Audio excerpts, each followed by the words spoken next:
Chapter 1. When I bound the part-time system. In a high-end restaurant, Anaying sat quietly in a corner, a cup of now-cold coffee before her expression a tangle of confusion. Anyone who had been vacationing abroad just 10 minutes prior and suddenly found themselves back home would surely be bewildered. Though Anaying prided herself on her mental fortitude, she struggled to accept this reality. Was this some sort of prank? Instinctively, she reached for her phone, only to freeze in place upon touching an object on the tablet. Was not her phone adorned with a customized feather case. And these hands were not her own. Anaying gasped, nearly crying out, as the black screen of the phone illuminated a beautiful face. With exquisite features and gentle eyes, the visage was undeniably stunning. Yet it was not the reflection of Anaying herself. Anaying had always been known for her flamboyant and striking appearance. She had never looked so demure. Shaking, she inhaled deeply, dismissing the notion of a prank. The shadow reflected on the screen made her realize that something was amiss. Even if it were a prank, it couldn't possibly alter her face. What on earth had transpired? Had she indeed traversed into another realm upon waking? Recalling the scenarios from those novels, Anaying, despite her disbelief, found herself compelled to acknowledge this bizarre truth. Her mind was a whirlwind of thoughts, causing her not to notice a pair of hands pushing open the glass door of the CF. Dressed in a suit, a tall and handsome young man entered, immediately spotting the woman seated by the window. He frowned slightly. They had agreed to meet at 2 o'clock. He hadn't anticipated her arrival at such an early hour. Peiyu observed her troubled expression, yet his demeanor remained indifferent as he took a seat across from her in a businesslike manner. Anaying stared blankly at the man who had suddenly sat down before her, still processing the situation when he spoke in a low voice. "Miss Anai, you must have given this visit considerable thought." "Consider? Consider what?" Anaying's perplexed expression deepened as the young man continued. "Our parents knew each other in their youth. Although my uncle and aunt have since passed, the bond they shared remains. I believe, Miss Anai, that should you have thought this through, you would be the most suitable candidate." Wait a moment. While she understood each word he uttered, the combination was utterly confounding. This man knew her, but what was there to consider? These thoughts flitted through her mind in an instant, and before she could ponder further, a voice suddenly echoed in her ear. "Welcome, host, to the part-time system. The first part-time target has been bound. Please confirm." The cold, mechanical voice startled Anaying. Yet, when she lifted her gaze, she found the young man leaning back in his chair, seemingly oblivious to the interruption, merely frowning at her in response to her movement. "Beep, the first part-time target has been bound. Please confirm." The voice resounded once more, and this time Anaying was certain she had not misheard. In her mind, someone was indeed speaking to her, something called the part-time system. Anaying's forehead twitched. She knew she couldn't let anyone see her distress, as this situation was simply too preposterous. While engaging in a mental dialogue with the system, she feigned contemplation and asked the young man, "May I take a look at the contract first?" Surprised that she would dive straight into the matter, Peiyu paused, abandoning any emotional appeal he had planned, and relaxed his brow as he extracted the contract from his briefcase, placing it on the table. "This is the contract. Miss Anai may review it and see if there is anything you wish to add," Peiyu stated slowly. Anaying smiled gratefully and picked up the contract. She initially intended to merely glance at it while waiting for the system's response, but the moment she opened the first page and saw the names printed there, she froze. In her 20 years of life, Anaying had read countless novels, yet none had left a deeper impression than Tormented Love. Not only was its plot intricate and its emotional turmoil unique, but another reason lingered. The female antagonist in the story shared her stage name.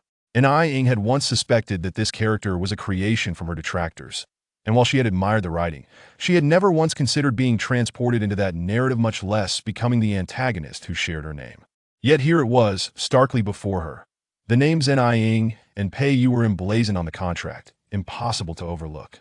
So she had not merely crossed into another realm, she had also entered a book? What of her hard-earned luxury apartment and jewelry?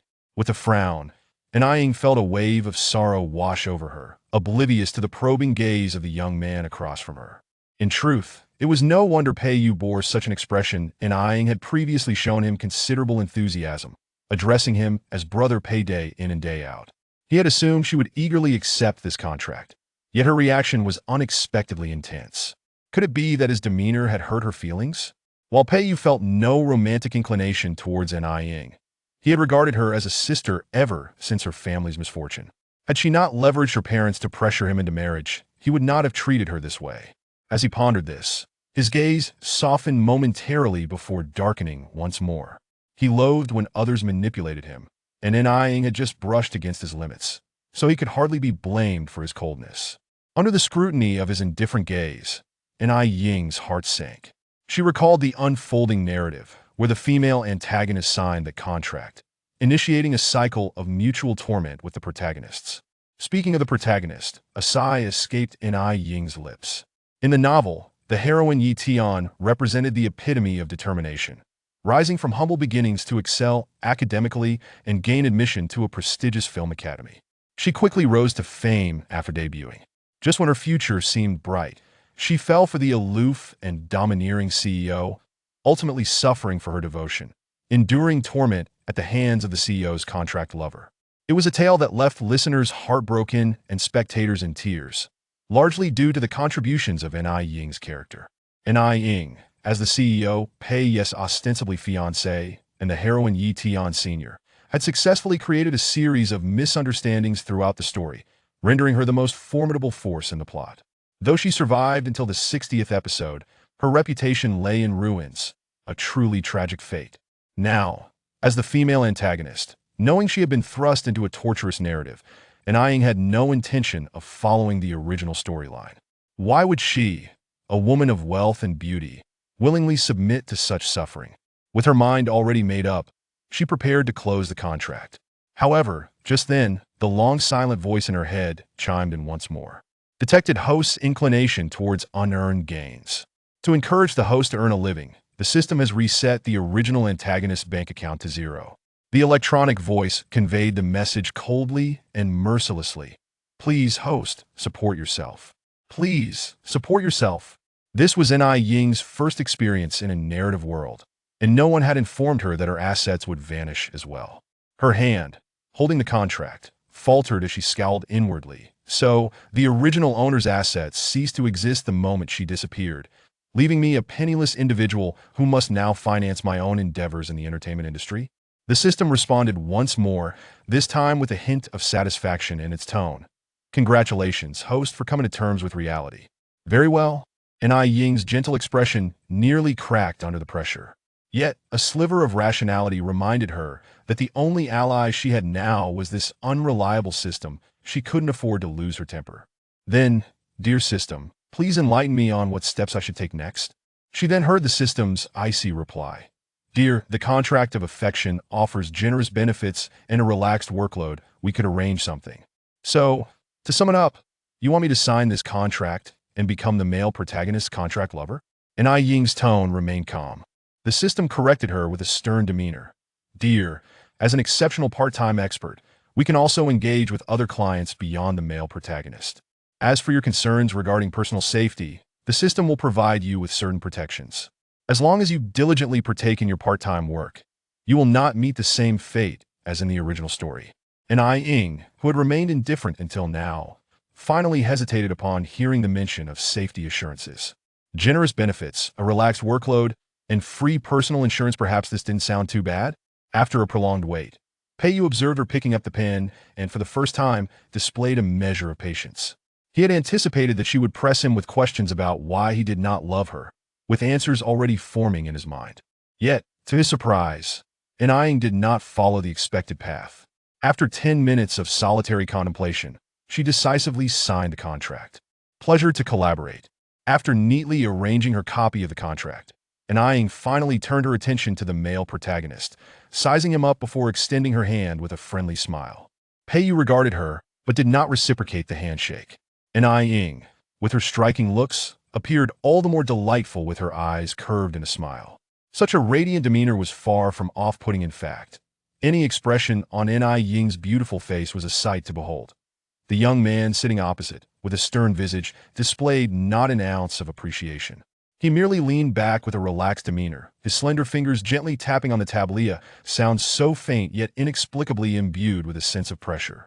Ai Ying, what on earth are you up to?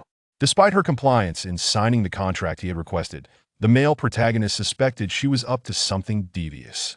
Truly, the mind of a CEO is as unfathomable as the depths of the sea. And Ian, who possessed the broad-mindedness of someone with lucrative prospects, adhered to the principle of diligent work and chose not to dwell on his suspicions. However, she had forgotten that this Fod was now different from her former self.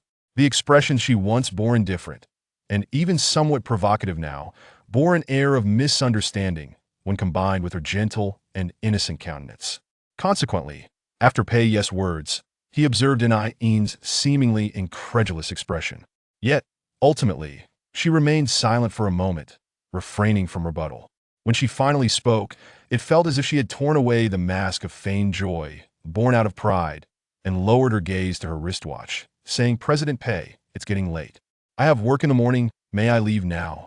In this context, her words sounded more like a forced excuse to evade the situation. Pei, not having received an answer, felt a twinge of irritation. However, upon noticing the tension in Ian's tightly pressed lips and her slightly trembling form, he realized his earlier comments had been excessive. Narrowing his eyes slightly, he ultimately stated with a casual tone, "They'll have the driver take you home." Ian cast him a surprised glance, quickly followed by a sweet smile. "Thank you. Pei. Author's note. A new story seeks your pre-collection. Those who enjoy it may wish to save it for later. After my brothers are reborn, they all turn dark transmigration. Li Mi, upon transmigrating, becomes a minor antagonist in an ancient, domineering CEO narrative, one who seduces her brothers and frames the female lead, ultimately facing the consequences of her actions. Fortunately, she is well-versed in the plot. Before the story unfolds, she cleverly distances herself from the admirable brothers, dedicating herself wholeheartedly to her career, thus earning the title of the entertainment industry's foremost model worker. However, just as Li Mi prepares to continue her inspirational path as a role model for transmigrated antagonists, her brothers are reborn. Initially, the brothers, retaining memories from the original work, express their disdain for Li Mi, declaring, "Don't delude yourself into thinking I will accept you. I'll give you 10 million to leave the Li family." Thus, Li Mi, with her suitcase in hand, voluntarily departs, fully compliant. Later, the brothers inadvertently slap their own faces, exclaiming, "Mimi, I won't accept you as my sister, I only accept you as my girlfriend. Who else do you want besides me? A career-focused Li Mi?" They had all agreed to despise her, yet they have all turned dark. Chapter 2. When the CEO becomes my cat. Since the day he signed a contract with Ian at the CAF, Pei has felt that something was amiss. He had anticipated some restlessness from Ian, yet she dutifully played the role of his contractual lover, accompanying him home for dinner every Saturday night. Without causing any trouble, she seemed like an entirely different person for an entire month. Even now, Pei remains uncertain whether Ian is merely playing hard to get. Furrowing his brow, he contemplated sending her a message. "I have a social engagement tonight. You can dine at the old residence by yourself." Due to familial ties, Pei's parents treat Ian as their own daughter. Even if he does not return, Ian would not feel awkward, which is precisely why he had chosen her to help him navigate familial obligations. The message was dispatched swiftly, and a reply soon followed. "I understand." A mere 4 words. Pei narrowed his eyes, reflecting on that day and Ian's demeanor when she uttered those words, inexplicably feeling a sense of disappointment. At that moment, Ian was unaware of Pei's thoughts. After responding to his message, she appeared at ease, entirely unsurprised by his social engagement because she was already aware. According to the plot, the male lead would be drugged at tonight's banquet, and the female lead, Yi Tian, would rescue him, leading to an intimate encounter that would spark the male lead's affection for the younger female who had secretly harbored feelings for him. Knowing what was to come, Ian had no intention of interfering with the plot. After all, the system had guaranteed her survival. Why would she recklessly rush in to become a third wheel? Thus, after replying to the message, Ian cheerfully applied her makeup and returned to the old residence, while Pei gazed absently at the message on his phone. What exactly was she planning? This thought flitted through his mind before being interrupted by the entrance of his secretary. "President Pei, everything has been arranged," the secretary reported cautiously. Pei nodded, dismissing the matter from his mind. He was already well acquainted with Ian's nature. No matter what she did, he would not invest too much thought in her. However, this notion was soon proven false. An hour later, "President Pei, may I assist you inside?" On the dimly lit balcony, Pei's thoughts were abruptly interrupted by the sound of a key turning in the lock, heightening his alertness. Glancing down at his soft form, he pondered the likelihood of escaping. Indeed, escape the illustrious president of Pei Group was now consumed with thoughts of fleeing. Despite the absurdity of the situation, Pei begrudgingly accepted this reality. An hour prior, he had been drugged at the banquet, rescued by a young girl. His memories faded there, and when he awakened, he found himself transformed into a cat, specifically a Persian cat scheming to escape while its owner was away. When Pei regained consciousness, half of his body hung precariously over the railing. Had he woken just a second later, he would have needed firefighters to rescue him from the electrical pole outside. How could a perfectly normal person become a cat? Perhaps this was a malicious hypnosis aimed at him? Stuck on the railing, the chilly breeze made his little cat bed feel cold. His emerald eyes, reflecting his inner thoughts, took on a strangely profound quality.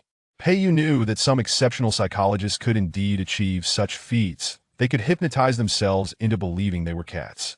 This was the only explanation he could fathom. If he had been hypnotized, then what was the purpose of the individual who sought to convince him he was a cat? Pei, a well-known young master in City A, had taken over the family business merely 3 years ago and had already elevated the company to new heights. Recently, he had even acquired the previously flourishing Xinghan Entertainment Company, a move that likely posed a threat to many. He suspected that his current predicament was closely tied to rival companies. While he pondered, a sound suddenly emerged nearby. Cats have keen hearing, and he easily detected the approaching footsteps. He attempted to extricate himself from the railing, but found himself stuck, unable to move.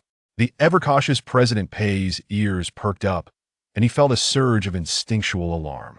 Yet in reality, perhaps due to being accustomed to his owner's scent, the cat merely let out a soft meow and obediently remained still as the person behind him picked him up. Before opening the door, Ain had taken out some freshly purchased fish snacks. Strangely, the normally alert Persian cat, who would typically spring into action upon hearing the lock turn, showed no response this time. Tentatively calling out, she found the room silent. It wasn't until Ain traversed the room and reached the balcony that she discovered the Persian cat had become ensnared outside. An involuntary sigh of relief escaped her lips. This Persian cat was one she had found on the set the previous week. Since no one had claimed it, she had brought it home. It was her first experience living with another being, even if it was merely a cat, and she had invested considerable care into it. If the cat were to go missing, she would indeed be heartbroken. If her previous romantic partners were to learn of this, they would undoubtedly be taken aback, for Ain was not precisely regarded as a virtuous woman within the industry. Lost in her thoughts, Ain warmed the cat's body with a gentle breeze before turning to pour some cat food into a small dish. However, the usually ravenous Persian cat remained motionless, its emerald eyes inexplicably fixed on Ain. Pei was momentarily stunned upon seeing the woman's face, for he recognized her all too well. She was Ain, the very same person with whom he had exchanged messages just an hour earlier. After being cradled in her arms, he surveyed his surroundings and confirmed that this was indeed Ain's home. Pei regarded her soft features with a hint of coldness in his gaze. How could he have possibly become her cat? Was this merely an illusion? As the two one person and one cat stared at each other, Ain remained blissfully unaware that the male lead, who was supposed to share an intimate moment with the female lead, had inexplicably transformed into her pet. She maintained her unwavering gaze upon him. Hesitating for a moment, she squatted down and gently stroked the cat's head, then nudged the dish of cat food closer to him. Was it seeking affection? With no prior experience in pet care, Ain felt uncertain and decided to offer encouragement. Thus, she slightly curved her eyes, her voice gentle as she praised, "What a good Persian cat." Ain, lacking creativity in naming, had simply designated the little feline as Persian upon discovering its breed. As Pei felt the pair of hands wreaking havoc atop his head, his gaze darkened considerably. The warmth emanating from those hands was undeniably real, and the faint woody fragrance wafting from the woman's hair was equally tangible. Thus, it was not mere hypnosis had he truly transformed into a cat. The deepening eyes of the Persian cat gradually drooped, and just as Ain thought it was finally about to devour the cat food, it leaped up onto the sofa. Pei, clumsily attempting to operate the television with his furry paws, instead appeared to be licking the remote control. Ain watched in confusion, pondering that it was likely not hungry, and silently put away the cat food. Peiyu struggled in his battle against the television as a cat. Playing on a smartphone would be far too conspicuous. He could only pin his hopes on the television, yearning to uncover the circumstances surrounding his transformation into a feline. Aine cast a glance at him, then resumed her own affairs. After a long day filled with rigging harnesses on set and visiting Peiyu's parents at the old residence in the evening, her entire body felt as if it might disintegrate. After retrieving her toiletries from the bedroom, she let her hair down and stepped into the bathroom. At last, the television in the living room flickered to life. Peiyu scoured every channel, yet there was not a single report regarding the president of the Pei Corporation turning into a cat. With a serious expression, he cradled his small paws and redirected his gaze towards the woman's bedroom. Having become a cat, awakening in Aine's home, surely this was connected to her? With this thought in mind, the white cat shook its fur and leaped down from the sofa. Quietly approaching the bedroom door, it extended a paw and knocked softly, then patiently awaited a response. Despite his transformation into a feline, Peiyu's upbringing forbade him from entering a young woman's room uninvited. Thus, after knocking with his paw, he sat upright and waited. It was only when the cacophony from the bathroom ceased that the door to the room finally opened. Peiyu caught a whiff of a faint, cool fragrance, reminiscent of the scent that had lingered in Aine's hair during the day. Just as he endeavored to discern the brand of shampoo, he was suddenly scooped up in someone's arms. Having just finished her bath, Aine donned a loose bathrobe and, unguarded, embraced the small cat, causing Peiyu's face to bury itself snugly against her chest. Although separated by fabric, it was an embarrassing predicament. The ever-composed President Pei, who had only ever regarded Aine as a mere tool to appease his parents, felt his cheeks flush for the first time. Peiyu maintained a stiff, expressionless feline visage, while Aine, cradling the small cat, returned to the bedroom, pleasantly surprised by his rare display of affection. She promptly retrieved a treat of dried fish. A minute later, Peiyu, fatigued from his efforts to paw at the dried fish, watched as Aine, satisfied, gently stroked his head before turning to pour herself a glass of milk. Was this all that one could have after a day's work? Distracted by his struggle with the dried fish, Peiyu glanced at Aine, pondering what thoughts occupied her mind. After swiftly resolving her dinner, Aine returned to the side of the small cat. Clad in a pure white nightgown, her skin, reminiscent of milk, subtly revealed itself as she moved, radiating an aura of springtime vitality. Earlier that day, Peiyu had firmly warned Aine against harboring any extraneous feelings, yet he now felt a twinge of discomfort. Just as he prepared to avert his gaze, he heard his companion's phone vibrate softly as she bent down beside him. The two one-person and one cat were in close proximity and illuminated by the phone's blue light. The Persian cat unwittingly turned to see the image displayed on the WeChat application. A boy clad in a dress. And the sender of the image was none other than his mother. This was a photo from his childhood? The Persian cat stood frozen in suspicion, struggling to retract its gaze before its fur bristled. Peiyu had once believed that transforming into a cat within a dream was the most undesirable experience of his life. Little did he know that life had even greater tribulations in store. His own mother had the audacity to send embarrassing photos of him dressed in women's attire to outsiders.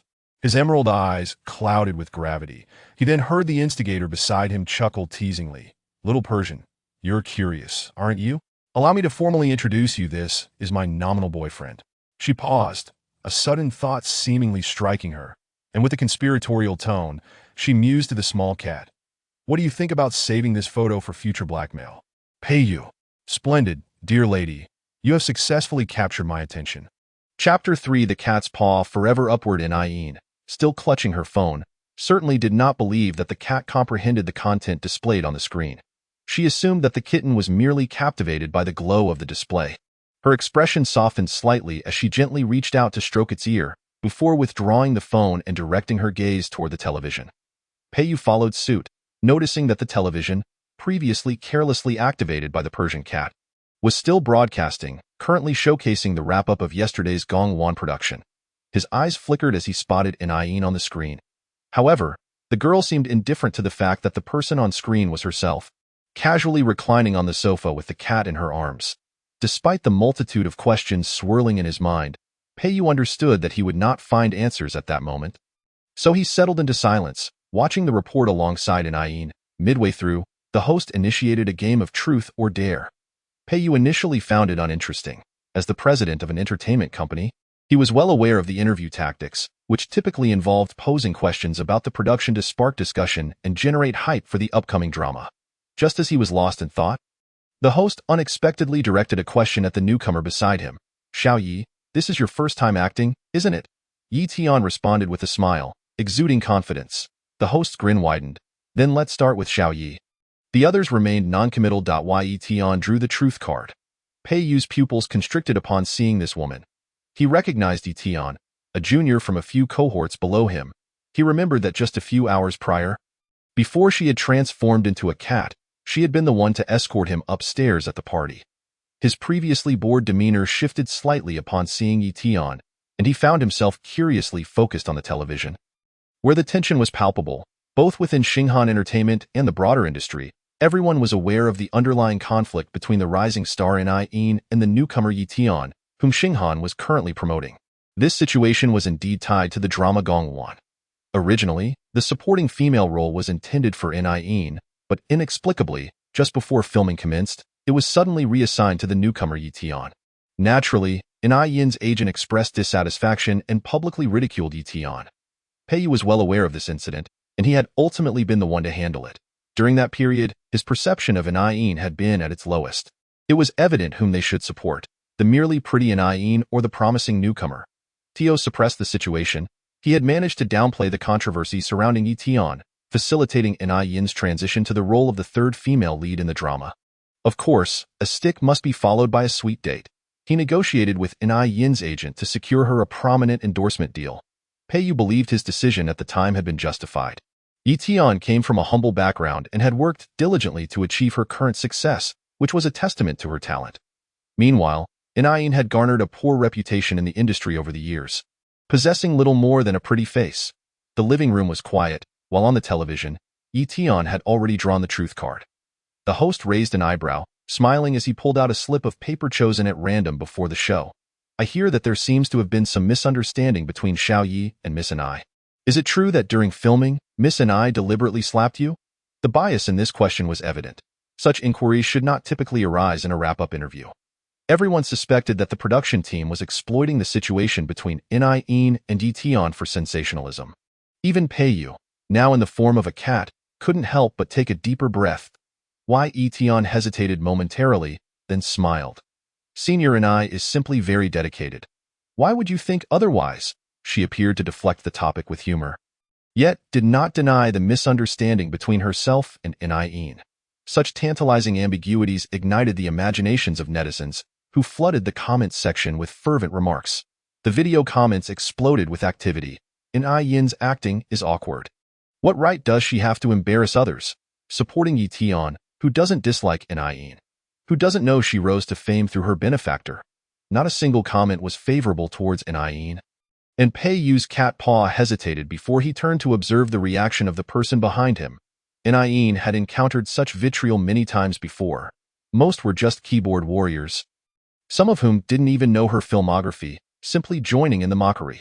She glanced at the screen and promptly switched off the television, an action that Peiyu misinterpreted as being hurt by the words on the screen, and he found it somewhat unbearable. After a moment's hesitation, although he still harbored a dislike for In, he extended his paw to press against her hand. Regardless of the circumstances, those comments were excessive. Just as In was about to set down the remote, she noticed the soft, white paw of the Persian cat resting on her hand. She turned her head, pausing momentarily, and inquired, "Do you want to keep watching?" Although she didn't believe a cat could understand, the question slipped out nonetheless. Peiyu's feline face bore no extraneous expression, but upon hearing her words, he suddenly remembered that he was indeed a cat. It was rather anthropomorphic for a cat to offer comfort. He was about to withdraw his paw, but in the next moment, he saw her slender hand that had previously escaped his grasp lift slightly. Instinctively, Peiyu's expression shifted, as if he were struggling internally. Ultimately, as her gentle fingers drew near, he quickly pressed his paw back down, and In raised an eyebrow, observing as the Persian cat feigned nonchalance and retracted its paw. In that moment, Peiyu, in his despair, refused to acknowledge the irreversible nature of animal instincts. Surprisingly, In-Yin's mood, initially sour, lightened considerably at the playful antics of the cat. The woman, whose demeanor had been cool, now displayed a softer expression. From Peiyu's perspective, he could see the tenderness in her eyes. Unlike the demure facade she wore before the television, this was the first time he witnessed In genuinely relax and smile, as if all pretense had fallen away, revealing her true self. "All right, I know you are comforting me. Why little Persian is the best. Even if no one believes me, as long as my little Persian does," she murmured to herself, unable to resist giving the cat's head a gentle stroke. Peiyu felt that if he were human at that moment, his face would surely have darkened. Yet, from Yin's words, he discerned certain truths, such as, she had never struck Yitian, and no matter how cunning someone might be, they would not lie in front of their pet. Besides, there was no one else in the house. So she had no reason to feign. So why did Yitian deliberately make ambiguous statements on television? Initially grateful for Yitian's assistance at the party, Peiyu began to harbor doubts about the girl's apparent innocence. Even though Yin had indeed been somewhat pampered, she would not engage in such foolishness as to strike someone in front of a camera. Therefore, was it possible that the events at the party were not an accident? A fleeting flicker of complex human emotion crossed Peiyu's fluffy feline face. He suddenly recalled that although he had loathed Yin due to her constant entanglements, they had grown up together. When confronted with unpleasant matters earlier, he had chosen to trust an outsider first. The little Persian cat lowered its gaze, concealing the emotions swirling beneath, and Yin did not probe further into his thoughts. After all, who would seek to unravel the mind of a cat? As the clock struck 11, she glanced at the time, cradled the Persian back into its bed, and then retired to her room to sleep. Hearing the footsteps gradually fade, Peiyu's ears twitched, and he slowly closed his eyes. He had anticipated that he would remain a cat for an extended period, even preparing himself to read headlines about the disappearance of the president of Pei Corporation months later. However, upon awakening, he found himself back at the party, precisely at the moment he had transformed back into a human, unaware that just before his departure, Yin's system had suddenly chimed. Ding, part-time target no. 2 has sent a message requesting to schedule the host's itinerary for tomorrow. The system has arranged it automatically. Yes, part-time target number 2. Within just a month, Yin had secured another lucrative deal and successfully placed a green hat on Peiyu. Of course, he remained oblivious to all this. He merely stared at the staircase below with disbelief. He had returned. Could it be that his recent transformation into a cat was merely an illusion brought on by intoxication? The cold, austere features of the man bore a rare expression of confusion as he checked the time on his phone, which read 9 in the evening, the precise moment he had become intoxicated at the party. Yet, he distinctly remembered that the clock on the wall at Yin's house had indicated 11. What on earth was happening? Peiyu pondered internally, and just then, Yitian, who had been supporting him, pushed open the door. Recalling the previous night's speculation, Peiyu chose not to reveal that he was awake. He feigned a dazed demeanor as he watched her enter, curious to see her intentions. Chapter 4. When 2 presidents crossed paths, Peiyu unlocked his phone, staring blankly at the messages Yin had sent earlier, his thoughts drifting back to the events of the previous night. He had intentionally pretended to be drunk to ascertain Yitian's true intentions. The result was as expected.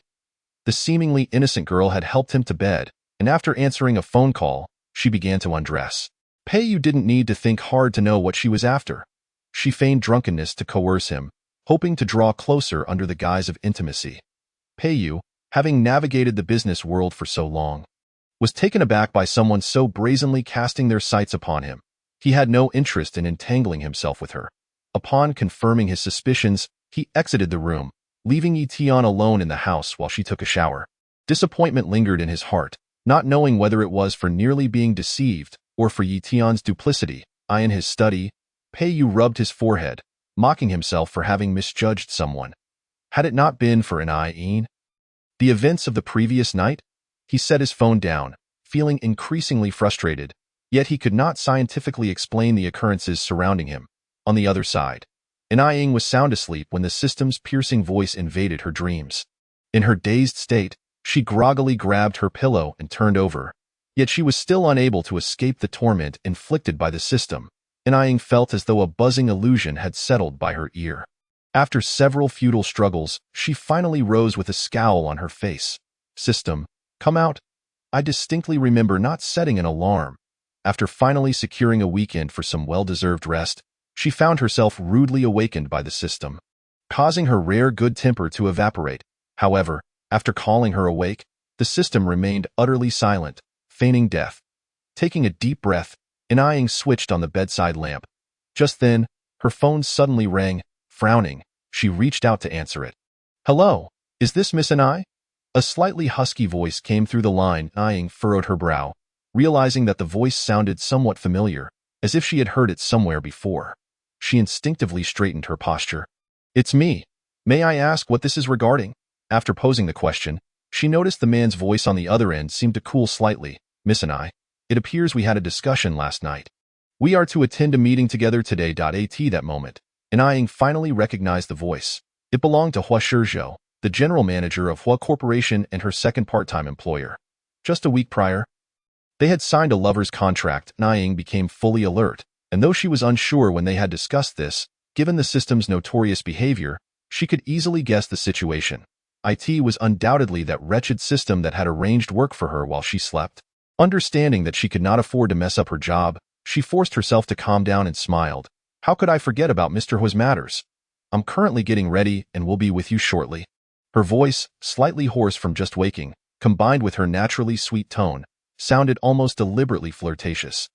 Hua Shizhou, seated in his car, glanced at the still darkened buildings and for the first time began to doubt his choice in selecting a contract lover. Inaying, unaware of his thoughts, quickly got out of bed, drew back the curtains, and began her preparations. Thanks to her years in the entertainment industry, her makeup skills had significantly improved, allowing her to complete a refined, professional look in just half an hour. After rummaging through her wardrobe for a considerable time, she ultimately selected a white trench dress. As Hua Shizhou worked in the car, he occasionally checked his watch. Just as impatience began to set in, a figure slowly appeared at the staircase. Their eyes met, and Inaying smiled politely. This young woman seemed well-versed in the etiquette of not striking a frowning face. And Hua Shizhou, after glancing at her, held back the words that nearly escaped his lips. As Inaying descended the stairs, she caught sight of the person seated in the car. The slender young man wore a suit with the sleeves rolled up at the wrists and had a button of his shirt undone at the collar. Due to his smoking habit, his Adam's apple moved slightly, exuding a cold yet alluring aura. She whistled inwardly, marveling at how he truly embodied the role of the male supporting character in the original work, his presence rivaling that of the male lead. Had he not been entangled with the female lead, opposing the male lead, his fate would not have been so dire. While lost in thought, her face maintained a demeanor of grace and poise. "I apologize for keeping Mr. Hua waiting. I was unsure of the nature of today's meeting, so I chose this outfit to be safe." A smile graced her lips as she winked before opening the car door. Upon realizing she had not exceeded the agreed time, Hua Shizhou's icy demeanor softened slightly. He leaned forward to close the door for her. Turning back, he casually responded to her earlier remark, "You look quite well dressed." Hua Shizhou never spoke insincerely, and Inaying had learned this after a week of interaction. Therefore, when he complimented her attire, she knew he genuinely believed it to be true, with no hint of insincerity. Seeing her part-time employer satisfied, Inaying's smile became even more sincere. This Mr. Hua had a discerning eye. After all, she had spent a considerable amount on that dress.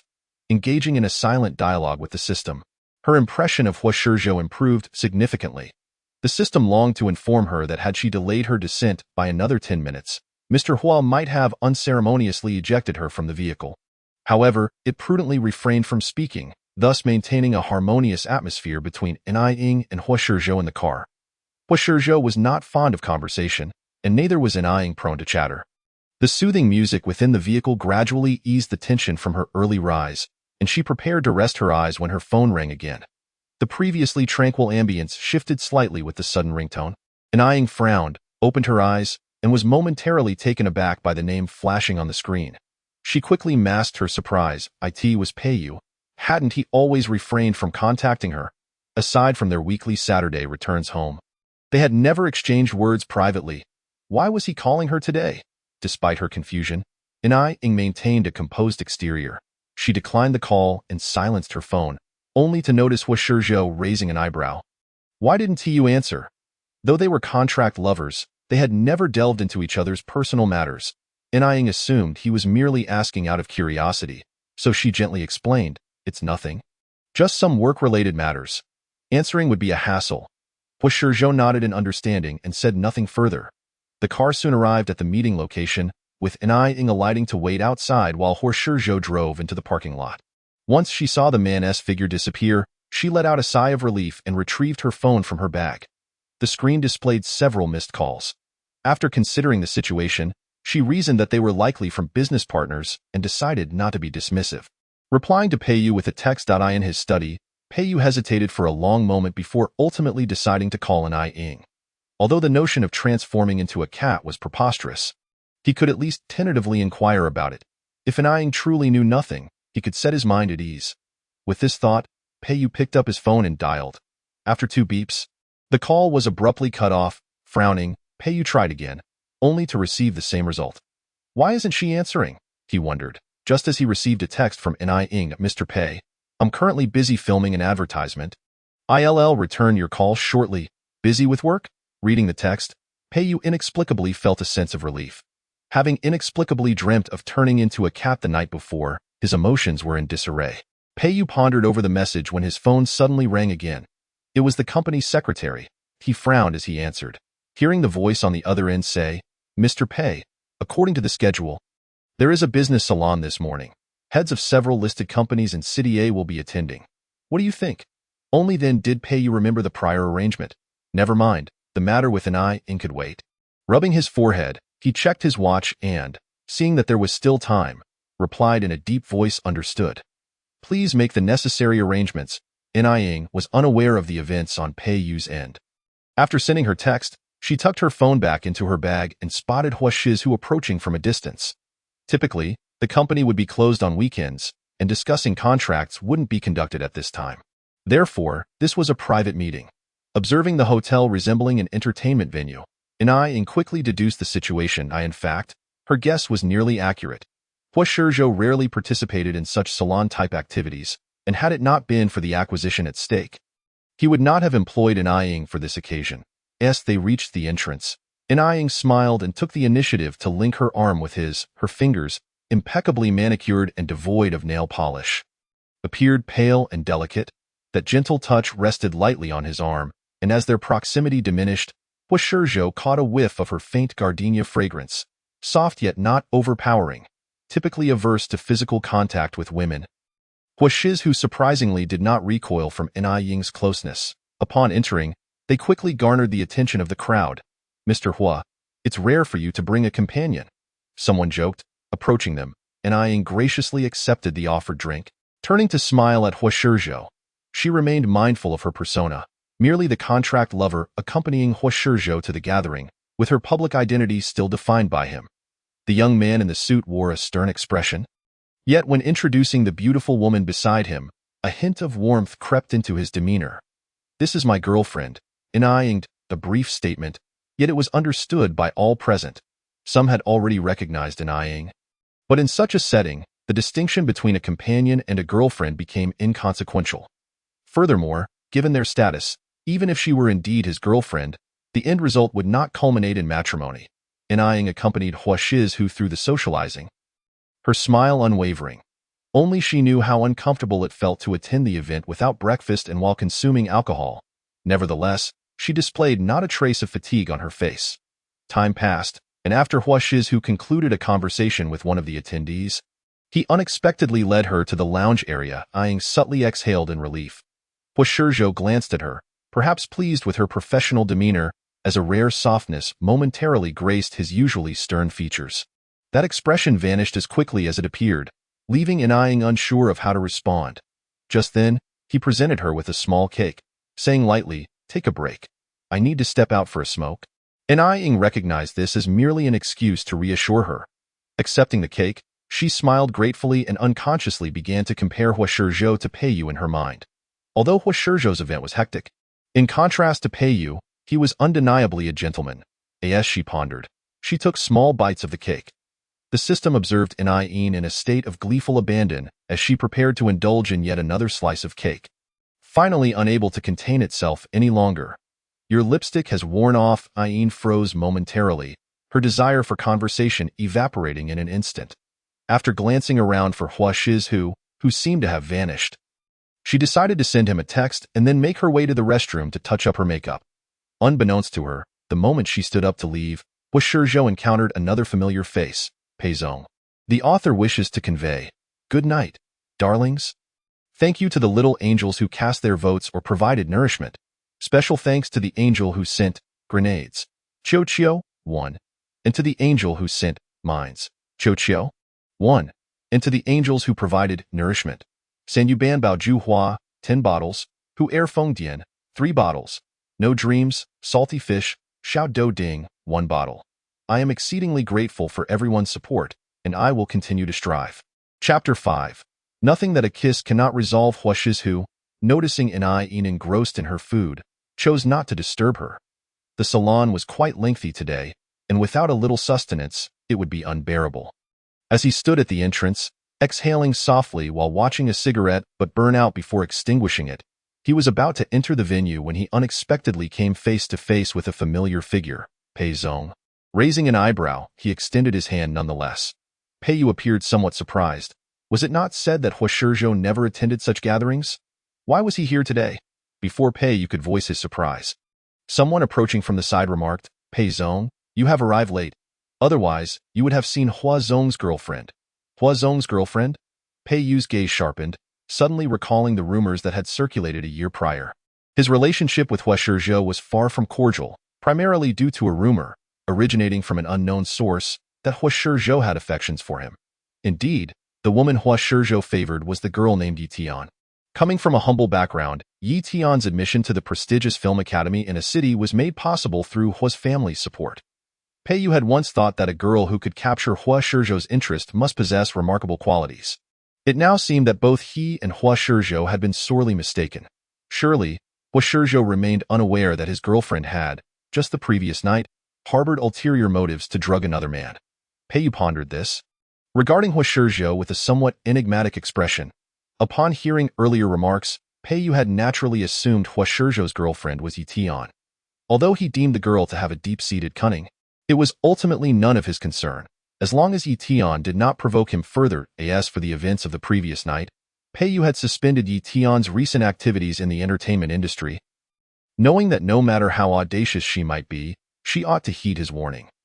Huashizhou remained oblivious to the multitude of thoughts racing through Pei Yu's mind upon their brief encounter. With a calm demeanor, he withdrew his hand and said, "I hear that Pei Zong has recently acquired Xinghan Media. Congratulations." Pei Yu maintained his composure. Hua's company has seen a rise in market value over the past few years, which is also attributable to Hua Zong's efforts. Pausing, he suddenly added, "I hear Hua Zong is approaching a happy occasion.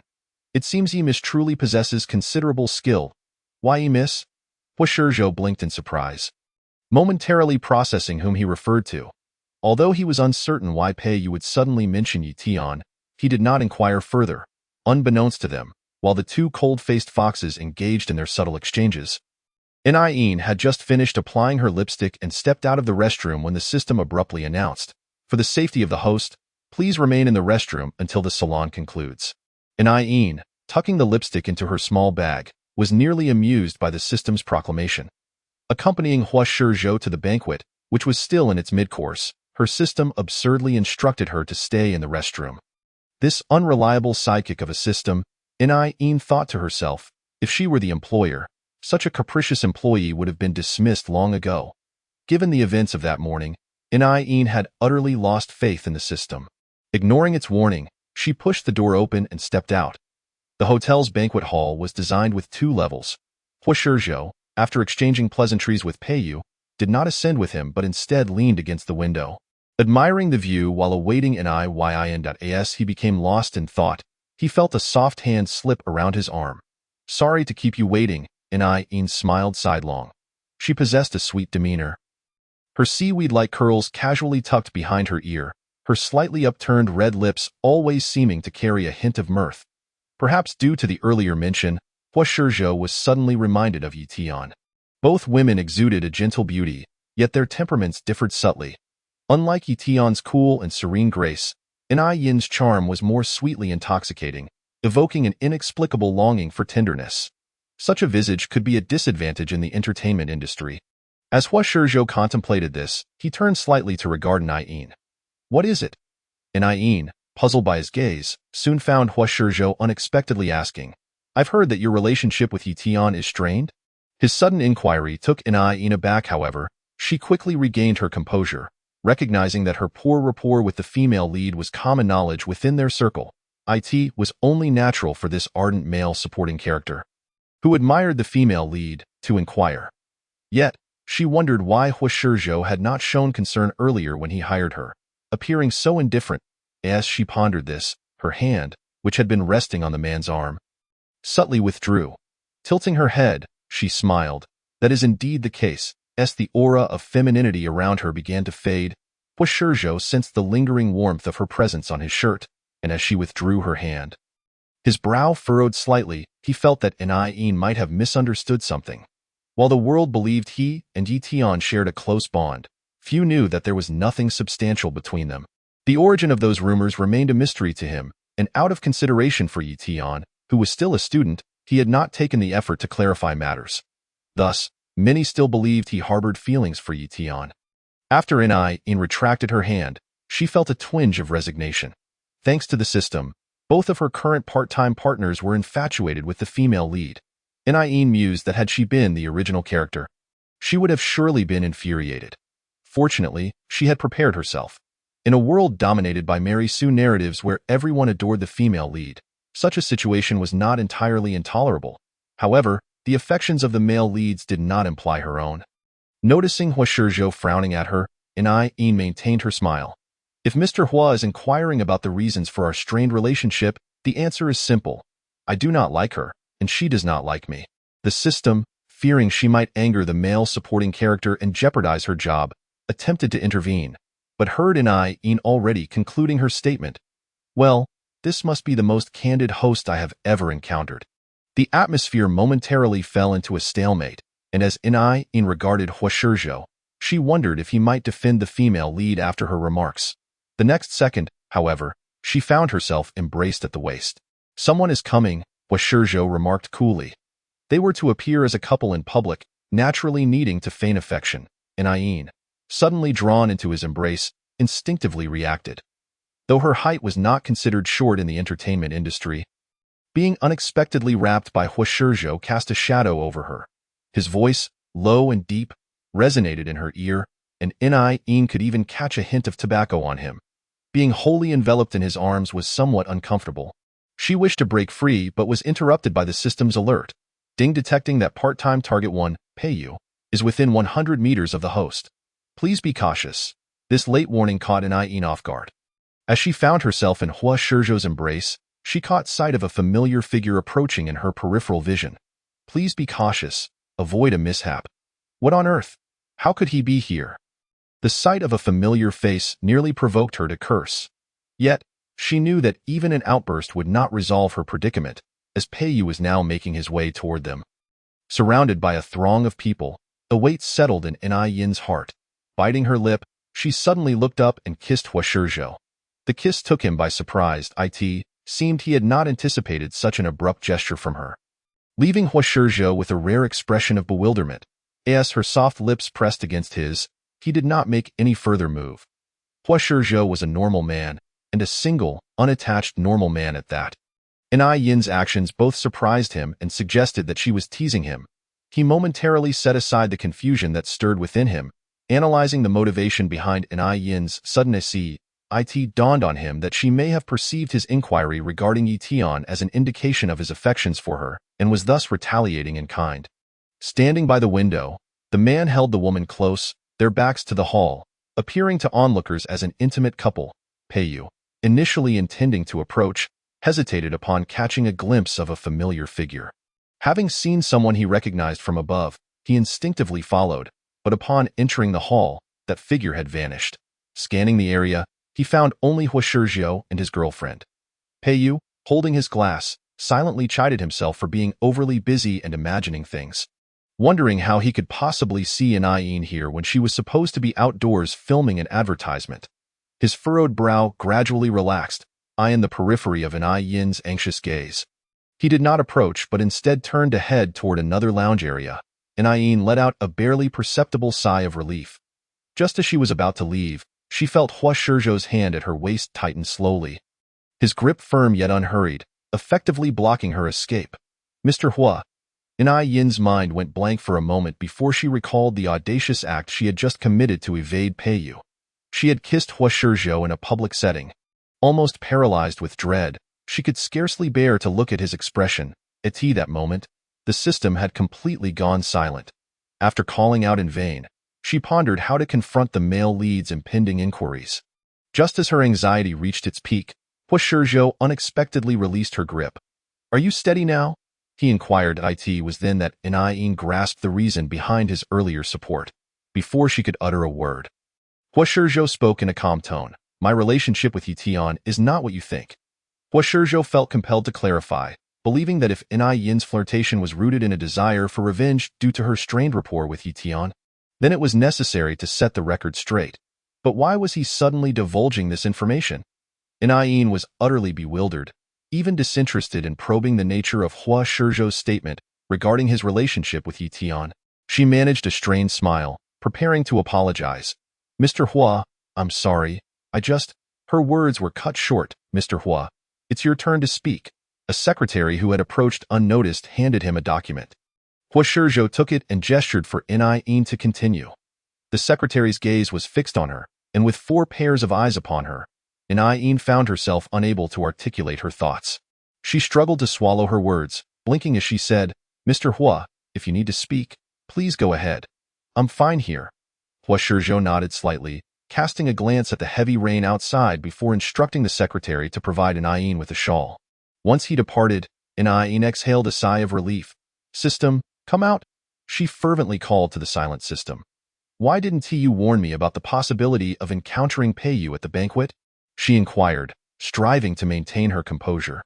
Yet the system coldly retorted, "Didn't I advise you to stay in the restroom?" "Very well," Yin winced at the sharp, stinging sensation on her cheeks. Stubbornly retorting, "Then why didn't you explain the reason?" The system merely cast her a fleeting glance before decisively blocking her out. "Excellent," Yin scoffed, mirroring its actions in an attempt to block it out. Though it proved futile. Thus, from that moment until her return home, she and the system remained in a state of mutual Cold War.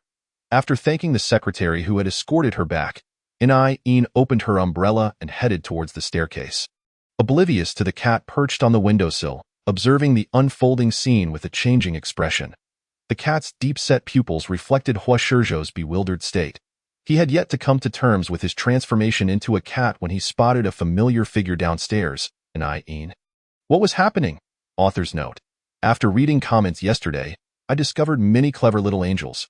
Ha ha ha, Yin, of course, will not crash. Yin. Trust me, nothing a kiss can't solve. If there is, then 2 will do. Special thanks to the generous angels who provided nourishment. Ha ha ha, 5 bottles. Oh dear, 2 bottles. Dreamless salted fish, Wei Chong, Jiang Shaoyan, 1 bottle. I sincerely appreciate everyone's support.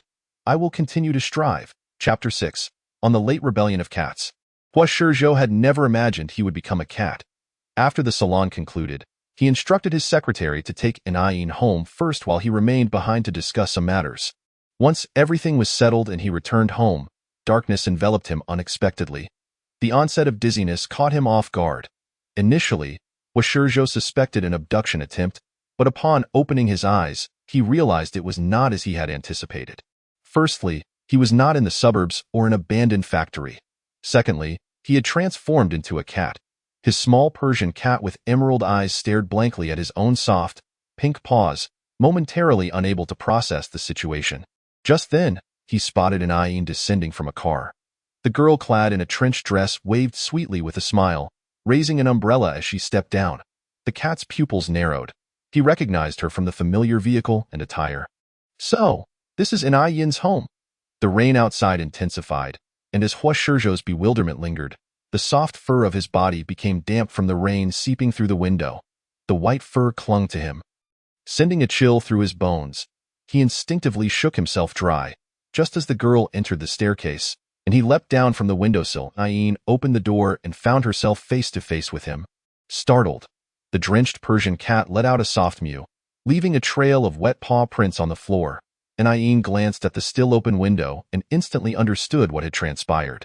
Given the presence of protective railings on the floor, there was no fear of the cat falling while playing, hence she had never restricted its movements.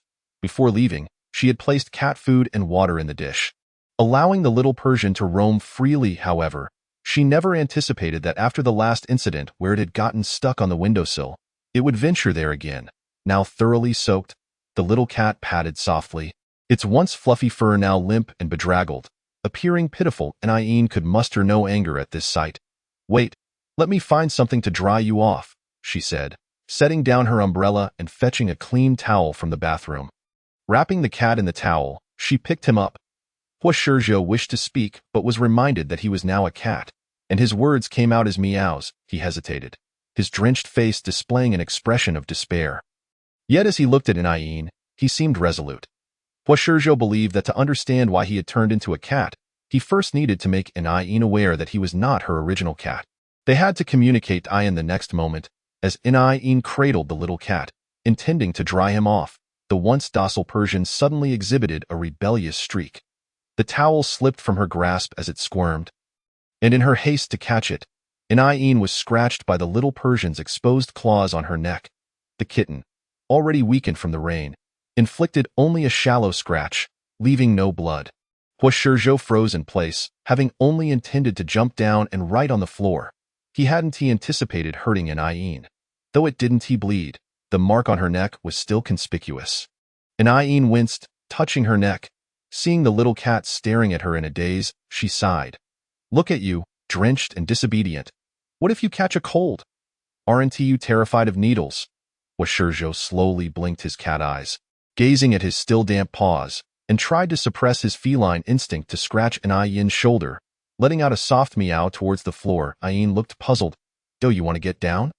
she asked. The cat meowed again. Why did it seem like the Persian was becoming more anthropomorphic? Yesterday, it offered comfort, and today it was attempting to communicate. She pondered, feeling somewhat confused. The all-seeing system, however, remained silent, confident that with its restrictions, the host could never divulge anything about the side tasks, hence it was unconcerned about her revealing anything before the cat. Lost in thought, she noticed Ayin had bent down to place the cat on the ground. The moment Huashizhou regained his freedom, he shook off the water, and Ayin crouched down, watching him, not minding the splashes on her. The Persian cat's emerald eyes seemed to convey a certain message, prompting Ayin to hold her breath as she observed it slowly extend a paw, drawing a distorted circle on the floor. Huashizhou, bewildered and unable to write, was left in a state of disbelief. How could this happen? He stubbornly tried again, yet the result was still the same, this time forming an even more twisted triangle. "Huashizhou, listen to me," Ayin exclaimed, watching her cat frantically doodle on the floor, and she quickly retracted her previous notion of the Persian's human-like behavior, beginning to harbor doubts. Had the little Persian entered its rebellious phase? It was said that some cats undergo drastic personality changes during this period, intent on causing chaos. Feeling the slight sting on her neck and observing the havoc on the floor, she couldn't help but feel a rare sense of doubt. Ultimately, Huashizhou was unable to articulate anything. He could only submit to Ayin's embrace as she carried him to the dryer, looking utterly defeated. After tidying up, Ayin affectionately rubbed the cat's head and poured some cat food for him. Huashizhou, having gone an entire day without food, found himself unable to consume the cat food before him. His gaze darkened slightly as his emerald eyes turned away. "Aren't you hungry?" Ayin asked, noticing that the cat food she had previously placed in the dish remained untouched. Logically, it should not be resisting. Yet the little cat wore an expression of distress. Upon catching a whiff of the cat food, Huashizhou stepped back, clearly indicating his disapproval. "Fine. Rebellious cats have the privilege of being willful," Ayin concluded. No longer pressuring him, after placing the cat food in water, she went to the bathroom to fetch some disinfectant. Even minor injuries could impact her image, so it was crucial to treat them properly. Ayin pressed a cold cotton swab against her neck, grimacing slightly at the discomfort, but she said nothing. Her fair skin stood out starkly against the red mark in the mirror. Huashizhou, unwilling to eat the cat food, sat by the sink watching the injury on her neck, feeling a rare pang of guilt. Just then, A piano ringtone echoed through the room, and Ayin carelessly placed her phone aside, right at Hua Shizhou's feet. After finishing her disinfection and discarding the cotton swab, she prepared to pick up her phone when the screen lit up, revealing an incoming call from a contact named part-time worker no. 1. Part-time worker number 1. Alas, she remarked how it seemed she had forgotten something, for since the morning, she had yet to respond to Peiyu's messages. Uncertain as to why Ayin's expression had frozen, Hua Shizhou's thoughts drifted elsewhere upon seeing the caller ID. Was she truly this destitute? The emerald eyes of the small Persian cat glanced around the simply decorated apartment, recalling her agreement to sign a contract for 10 million. Until today, Hua Shizhou had believed Ayin to be a woman of vanity. Yet the sight of the incoming call left him in a state of perplexity. After such a busy workday, did she genuinely struggle financially? Of course, no one could ever fathom the thoughts of a cat. Meanwhile, Peiyu, following the conclusion of the salon, attempted to call Ayin once more, only to be met with silence. The young man's brow furrowed slowly. The familiar silhouette he had glimpsed during the meeting had stirred an unsettling feeling within him, leaving him restless. Peiyu felt that unless he clarified the events of that day, this haunting illusion would never dissipate from his life. A dull ache throbbed in his mind as he hung up the phone, already in a foul mood, only to encounter yet another irksome individual upon stepping outside. Recalling the incident involving the drugging, Peiyu found it difficult to harbor any fondness for the girl before him. Standing at the hotel entrance in a white dress, Yi Tian appeared fragile. Upon seeing him emerge, a flicker of anxiety crossed her face. "Mr. Pei," she murmured, biting her lips softly. Her demeanor mirrored that of the day they had met at the hotel. While he had perceived her as harmless then, he now found it somewhat ironic. Peiyu's gaze grew slightly colder as he regarded the woman before him, yet his good upbringing compelled him to halt his steps and suppress his irritation to inquire. "Miss Yi, what brings you here alone? Where is President Hua?" Author's note. A little skit. One day, Ayin's phone rang, and the name of her first part-time job illuminated the screen before both her and the cat. After exchanging a glance with the Persian cat, panic surged within her. "Oh no, I've forgotten to call Peiyu back," the system, in a state of disarray, added. "Oh no. I forgot this cat is a transformed human. It won't deduce anything, will it? Shizhu cat.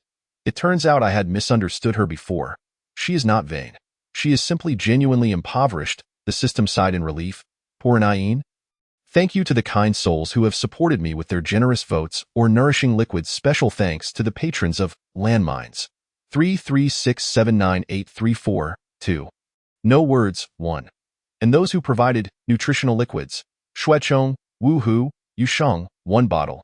I am immensely grateful for everyone's support, and I will continue to strive forward. Chapter 7. The CEO father's home visit Huazhong.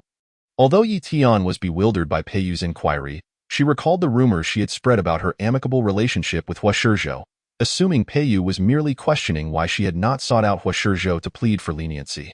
Yes, pleading for leniency. Despite her reluctance to acknowledge it, Yi Tian was acutely aware of her purpose for being there today. Since the disruption of her plans that night, a vague sense of unease had settled within her. As expected, this unease was validated the following day when several contracts that had been tentatively agreed upon were abruptly halted, and she was subtly advised to refrain from participating in the promotional activities for the television series. The suddenness of it all left Yi Tian perplexed. She could not fathom whom she had offended during this time. Who possessed the power to target her? It was well known that she had always relied on the Hua family's influence, and few dared to confront her directly. It was not until she overheard her manager's conversation that she realized it was Peiyu's directive. After a moment of panic, she recalled the events that transpired in the hotel. She was uncertain whether her act of drugging had been exposed or if Peiyu had simply left at an opportune moment. Regardless of the truth, neither scenario boded well for her current situation. After a day of contemplation, Yi Tian finally regained her composure, recognizing that she could not remain idle. Thus, upon learning that Peiyu would be attending the salon today, she decided to follow him. Yi Tian knew how to present herself in the most pitiable light. She deliberately refrained from applying makeup, opting for a bare face that, while lacking the polish of the silver screen, appeared deceptively resilient in such circumstances, evoking sympathy. In the sparsely populated parking lot, Yi Tian had chosen this location to wait, and Peiyu could easily deduce the reason. Having just exited the hotel, he was dressed only in a shirt, his well-crafted suit jacket draped over his arm, the cuffs casually rolled back to reveal his strong wrists. He grasped the car door with one hand and cast a sidelong glance at the woman standing motionless. "Miss Yi, it would be best for you to return," Peiyu stated coolly. Yet Yi Tian was unwilling to concede so easily. Her intent was to persuade Peiyu to lift the restrictions placed upon her. After all, if she failed to attend the upcoming promotional event, how could she explain her absence, especially when Yin would undoubtedly be present? The media would certainly have much to say. The very thought of Yin ignited a torrent of malice within Yi Tian. She had loathed Yin from the beginning.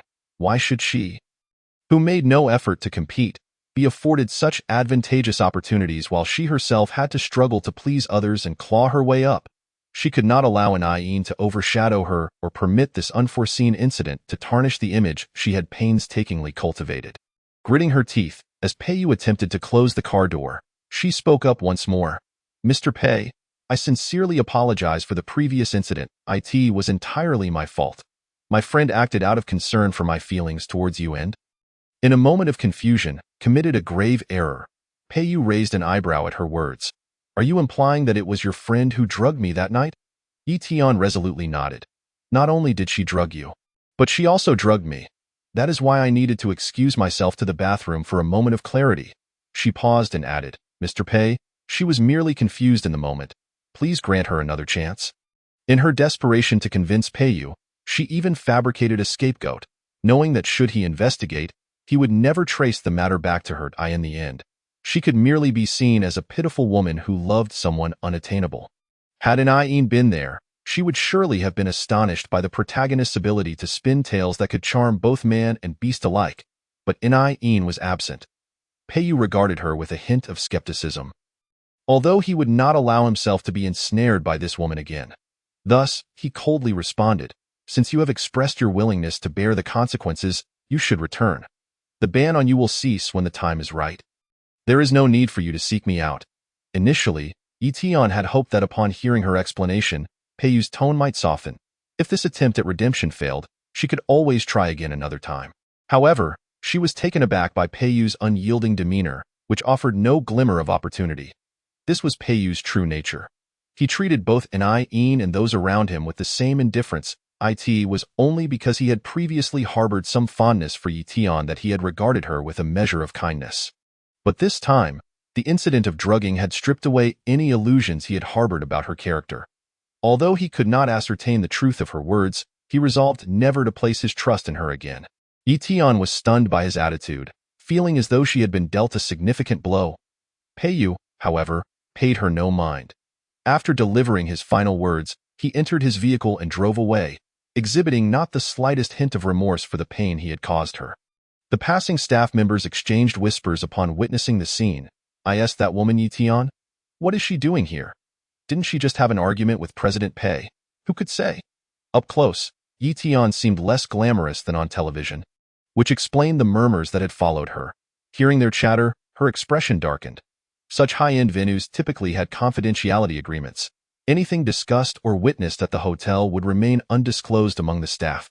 Yet, even with the knowledge that her presence today would not be divulged, her wounded pride left her feeling humiliated. Clenching her phone tightly, she gritted her teeth and swiftly exited the hotel, harboring a growing resentment towards Peiyu. Meanwhile, Yin remained oblivious to the events unfolding on the other side. Upon noticing the missed calls on her phone, she realized she needed to rectify the situation immediately. The surprise of encountering Peiyu at the venue had rattled her, and her recent kiss with Hua Shizhou had left her feeling unsettled, causing her to forget to respond to Peiyu's messages. Approaching the window and gazing out at the pouring rain, although she had no inkling as to why Peiyu had called her multiple times throughout the day, she still picked up her phone to call him back. After 2 rings, the call connected. The rain poured ever harder as Peiyu, waiting at a red light with his windshield wipers on, contemplated searching for Yin in her neighborhood when her call came through. "Hello?" The rain created a cacophony, and Yin found it difficult to hear anything but a buzzing sound on the line. Peiyu tightened his grip on the steering wheel, momentarily at a loss for what to ask. How could he even frame the question? Did anything unusual happen at your home last night? Such an inquiry would seem nonsensical not only to Yin but to himself as well. Just moments ago, He had been determined to confront Yin and uncover the truth. Yet now he found himself at a loss for words. Amidst his turmoil, he suddenly recalled the cat from his dreams. If it truly belonged to Yin, perhaps it could provide him with some clues. The receiver remained silent, leaving Yin somewhat perplexed, uncertain of what ailment had befallen Peiyu at such a late hour. Could he have been intoxicated? Yet, if he were to call her, why not just contact the heroine? Her mind was a tumult of thoughts, and fatigue began to wash over her. The traffic light turned red, and Peiyu glanced at the intersection. Turning left would lead him to Ying's home. Contemplating the cat, he finally made a decision. Gripping the steering wheel, he quietly inquired, "Are you home now?" Recalling their encounter at the salon earlier that day. Ying felt a twinge of guilt, yet replied, "I'm at home after finishing work." Indeed, she was working, though it was not merely acting. Thus, her statement held some truth as she reassured herself while fabricating her excuse. Upon hearing her words, Peiyu executed a U-turn to the left. Ying pondered the reason behind his inquiry. She heard him say, "My mother mentioned that you left your watch at the old house last time you visited. So I brought it back. Since you're home, I'll bring it over now." As his words sank in, Ying slowly recalled the incident. But why the rush to return the watch now? It seemed rather hasty. Peiyu, sensing the awkwardness of the timing, added, "I have a business trip at 6 in the morning and will be gone for several days. It's better to give it to you now." Given Peiyu's generally upright demeanor, Ying did not dwell on it too much. However, she felt that he was unwilling to maintain any connection with her, even over something as trivial as a watch. Not even willing to keep it for a few days. Glancing out the window, she acknowledged the lateness of the hour, yet she indeed had left the watch behind. Since he was offering to return it, she could not refuse. "All right then," she replied. After Ying acquiesced, Peiyu promptly ended the call. Huashizhou lounged on the sofa nearby, entirely oblivious to the content of the earlier conversation. He had only caught snippets about work and paid little attention. His eyelids drooped, feeling somewhat unwell. He had initially thought the rain he had endured earlier was inconsequential, yet it had surprisingly left him with a cold. The little Persian cat curled up on the sofa, its usually vibrant fur now dull and lifeless. Upon hanging up, Ying returned to the sofa and immediately noticed something amiss with the cat. Just moments ago, the lively creature lay weakly to one side. Startling Ying, "Bosi, what's wrong?" she gently called out, a hint of urgency in her voice. The Persian responded with a faint meow, its small frame appearing utterly drained. Ying quickly fetched a pet thermometer, confirming that it indeed had a cold. Without a second thought, she donned her coat and prepared to take Bosi to the veterinary clinic.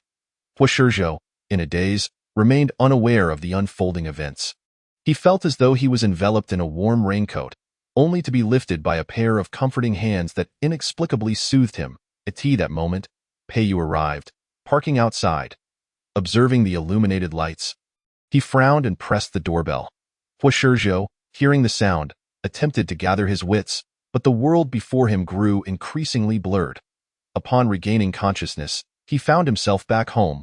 Author's note: haha, as I write this, I suddenly realized that if Shizhou the cat were to remain a cat for just 1 second longer, he would have had to face Peiyu, the litter box attendant, in a direct encounter. Thank you to the angels who cast their votes or provided nourishment. Special thanks to those who voted with landmines. Duojin Yuduofu, 1. And to those who provided nutrients. Lin, 20 bottles. Xiaoqing, 10 bottles. I am immensely grateful for everyone's support, and I shall continue to strive. Chapter 8. Ding, the third part-time target appears. WeChat official account. Novel Life Hall. The soft glow of the lights illuminated the furnishings within, and it took Huashizhou a full minute to realize that this was indeed his home. The rain outside continued to pour, intensifying as he sat on the sofa in the study. His suit lay haphazardly discarded to the side, never having had the chance to be hung up. Huashizhou could not recall what he had done moments prior, but all signs indicated that fatigue had overtaken him, leading him to fall asleep immediately upon entering it. So, the sensation of transforming into a cat was merely a dream. Huashizhou pressed his fingers to his temples, perplexed as to how he could have dreamt such a vivid experience of becoming Ying's pet cat. Perhaps the dream had been so realistic that he still found it hard to fully awaken. He recalled wanting to communicate with Ying in his feline form, only to accidentally scratch her neck. The torrential rain outside and the dazed feeling of the sickly cat felt as if he had genuinely lived through it. Yet, all of this was an illusion, as the time displayed on his phone made abundantly clear. If he had indeed transformed back from a cat, how could it have taken only half an hour? The dream had suggested a much longer interaction between him and Ying. He distinctly remembered the doorbell ringing, the wall clock indicating 11 o'clock, while the current time was merely 9. Hua Shizhou had never anticipated dreaming of a woman, and in such an odd manner. Loosening his bow tie, his previously austere demeanor began to dissipate. He gazed out the window, reflecting on Ying's kiss earlier that day at the conference, pondering whether his recent exhaustion had led to such dreams. While Hua Shizhou was lost in thought, Ying was consumed with concern for the ailing Bosi. When Pei Yu rang the doorbell, she had already dressed and was ready to go. Cradling the cat, she opened the door to find Pei Yu standing there with the watch. Without a moment to spare, Ying swiftly said, "I apologize for troubling you at such a late hour. Just leave the watch at my place. I need to step out for a moment. We can discuss anything when I return." Perhaps due to her urgency, her tone came off as somewhat brusque. Pei Yu frowned. Where are you going at this hour? Although their relationship was strained, he could not ignore a girl venturing out alone in a stormy night. Setting aside his inquiries for now, he raised an eyebrow at Ying. As she stroked the cat's forehead, Ying realized that if she did not clarify her intentions, he would not let her leave. Suppressing her irritation, she explained, "My cat is ill, and I need to take it to the veterinary clinic. Please step aside." Ying. The cat held more importance than many people, as if in response to her words. The small Persian mewed weakly. Only then did Pei Yu shift his gaze to the creature in her arms. Wrapped in a thick raincoat, he momentarily failed to recognize it until it uttered another meow. The two of them, one human and one cat, shared a moment of eye contact. Pei Yu couldn't help but recall that night's dream, where he had believed he was this very cat. The Persian's green eyes bore into him, filled with wariness, and Ying, sensing its sudden tension, gently stroked its head to soothe it. "Pei Yu, you should." She found herself neglecting to address him formally. Pei Yu snapped back to reality from the cat's meow and instinctively stepped aside. As Ying attempted to pass, he added, "It's not safe for you to go alone at this hour. Let me take you." He glanced at the cat, hesitating briefly before adding, "I wouldn't want my parents to think I lack compassion. Aren't you always perceived as somewhat unfeeling?" Ying shot him a dubious glance. Although she found his sudden concern puzzling, Bosie's health took precedence, and she had no time to ponder further. Having an extra pair of eyes to watch over Bosie was certainly safer. She thanked him and saw Pei Yu unfurl an umbrella, stepping beside her and Bosie. Tonight, he was surprisingly chivalrous. Even after settling into the car, Ying still felt somewhat dazed at a city with a 24-hour veterinary clinic. She searched for directions on her phone and shared them with Pei Yu. He wasted no time, driving directly towards the hospital.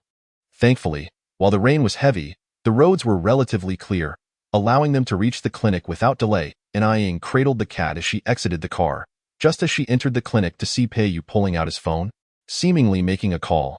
Noticing her gaze, he pressed his lips together and explained, "I know the director of this clinic." As he finished speaking, a young man in a white doctor's coat emerged from the elevator. Wei Shizhi donned gloves and frowned. "Where's the cat?" Ying, still reeling from surprise at seeing the clinic director in scrubs so late, quickly handed Bosie over amidst its plaintive whimpers. "Here." To ensure he recognized it, Ying carefully removed the raincoat's hood. Fortunately, Wei Shizhi bore no disapproval of her actions. He took the cat in his arms, and a nurse at the stairs brought over the necessary tools. He glanced at Pei Yu, who appeared lost in thought, then turned to Ying with a calming tone. "Don't worry. It's just a mild fever. He will be fine soon." Perhaps it was the authority of his white coat or the reassuring aura he exuded. But Ying's previously anxious heart gradually calmed. She smiled gratefully at the doctor. "Thank you so much." Wei Shizhi nodded. Saying nothing further, he gestured for them to wait on the nearby sofa before departing with the cat. The wait for Bosie's examination felt interminable, and Ying glanced at her watch periodically. Pei Yu observed her from the side and, unsure of his own motives, offered a comforting remark, "Rest assured. Wei Shizhi is an expert in this field. The cat will be just fine." Ying cast him a surprised glance, and when she noticed Pei Yu's slight discomfort under her scrutiny, she slowly replied, "Thank you for today." At that moment, her tone softened, and her words carried a sincerity that was hard to miss. The relationship between her and Pei Yu was merely contractual. He had no obligation to assist her to such an extent, especially considering he had a business trip scheduled for the following morning. It was rather late for him to be escorting her to the hospital, and Ayin was not someone who lacked appreciation. Despite her initial aversion to Pei Yu due to the original owner of her identity, she acknowledged that his act of saving the cat was indeed commendable. That moment, the on-duty staff brought over 2 cups of steaming ginger tea. Due to the rain outside, both of them were somewhat damp from their walk from the car to the hospital, and Ayin's hair was slightly misted with water, and after accepting the ginger tea, she murmured her thanks softly. She had rushed over, her face devoid of any cosmetic enhancement, yet the gentle curve of her eyes and the ever-so-slightly upturned corners of her lips imbued her with a genuine sweetness, reminiscent of tasting a piece of fruit candy. Pei Yu recalled Yi Tian, who had recently been entangled with him, and at this moment, he inexplicably found An Ayin's bare face much more pleasing. An Ayin took a delicate sip of the ginger tea, initially believing Pei Yu would remain silent. To her surprise, he spoke up, saying, "I would have done the same for anyone in your situation. You needn't overthink it." He considered it a lack of compassion to send a girl out alone to a hospital in the dead of night. Though their relationship was strained, it was still closer than that of mere acquaintances. Out of respect for her parents, he would not simply disregard her welfare. Moreover, that cat had its own ties to him. For both emotional and logical reasons, Pei Yu would ensure she got to the hospital safely. After he spoke, a silence enveloped them, and Ayin nodded, choosing not to elaborate further, and focused on awaiting the cat's return. Half an hour later, all examinations were complete. Wei Shixi, having determined the cause of the ailment, administered an injection to the cat and only emerged once he confirmed that the fever had begun to subside. The young doctor's white coat had collected several cat hairs, lending a touch of warmth to his otherwise cool demeanor. And Ayin finally had the opportunity to observe this young director. The first thing she noticed was his hands, long and clean, yet gentle as he cradled the cat. Such a person, regardless of one's thoughts, was undeniably likable. Unlike Pei Yu's icy demeanor or Hua Shizhou's strictness, Wei Shixi possessed a unique aura, reserved yet kind, and Ayin surmised that this handsome director must have been the idealized figure in many girls' hearts during his youth. "Hello, cat?" And Ayin retracted her gaze from Wei Shixi to focus on the Persian cat in his arms. The little feline seemed to sense a familiar scent and let out a soft meow in her direction. Wei Shixi affectionately patted the kitten's head and handed it to An Ayin, saying, "The fever has subsided. I've prescribed some medication. Just ensure you administer it on scheduled." An Ayin prepared to take the cat. She suddenly heard the system's voice in her mind. Ding detected the presence of part-time target number 3. The system has automatically confirmed it. Please pay attention. Host. The author has a message. Little skit. System. Ding part-time target no. 3 has been bound. Please check it. Host An Ayin. At this moment, I have a phrase of exasperation that I'm unsure whether to express. System. Go for it. Host. Look at that male lead.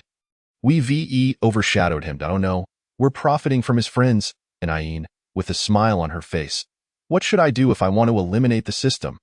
On how my system always gets me into trouble. Should I steam or braise? Thanks to the little angels who voted for my work or provided nurturing liquids. Thanks to the little angel who dropped a landmine. 326628802. Oh dear, 1. Thanks to the little angels who poured nurturing liquids. Zuishang. 5 bottles. King Shanjiku, 2 bottles. Alice, 1 bottle. I am immensely grateful for everyone's support, and I will continue to strive for excellence. Chapter 9. When the cat scratch becomes a kiss mark part-time target no. 3. Apart from her and Pei Yu, only this director remained. An Ayin understood that the system lacked decency, but she was unprepared for its utter disregard. She nearly choked in disbelief, her expression stiffening momentarily. Fortunately, Wei Shixi was not particularly skilled at reading emotions, so he did not notice. On the contrary, Pei Yu cast a slightly perplexed glance at An Ayin.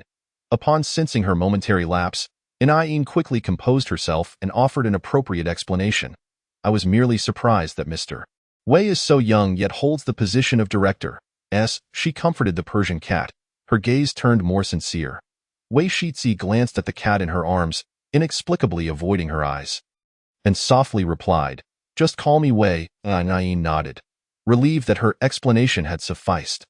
Though she maintained a facade of grace and poise, internally, she was grappling with a torrent of harmonious phrases she wished to voice. System, she repeatedly called out in her mind, striving to suppress the impulse to confront it about its antics in front of Wei Shizi and Peiyu, and asked, "What is going on? Where did part-time target know 3 come from? And he is actually a friend of Peiyu." The system, unhurried, responded, "Host, this is merely a normal occurrence. Please do not panic. After all, our goal is to generate profit. There are several more part-time targets know 4, 5, and 6 to Nine. Very well, can I quit?" It seemed the system had heard her thoughts, as it added with a smile. "Host, I forgot to mention, since you have already perished in your original world, your transmigration into this narrative constitutes an act of smuggling. Therefore, any money you earn in this world cannot be spent unless it originates from the part-time system, in this day and age." Even the system could see that she was financially destitute. Just that one statement extinguished Yin's fleeting desire to cast aside this useless system and focus solely on becoming a decorative figure in the entertainment industry. She scoffed at the system in her mind. Unfazed, the system shot her a cool glance. It had initially intended to inform her about the president transforming into her cat every night, but had now scrapped that plan. After all, it was a system known for its countless harmonious titles. A miser at heart, Yin was unaware that her affectionate moniker for the system had been overheard. After Wei Shizi finished speaking with Peiyu, he politely bid farewell. It was already quite late, and since the cat was better, it was time to leave. All of this transpired in the blink of an eye, and to outsiders, it was impossible to discern that Yin had been engaging in a friendly exchange with the system just a minute ago. Wei Shizi held a favorable impression of Yin. He smiled gently and nodded.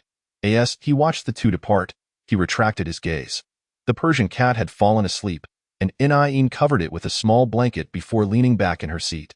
After a long day and the evening's events, she felt a wave of fatigue wash over her.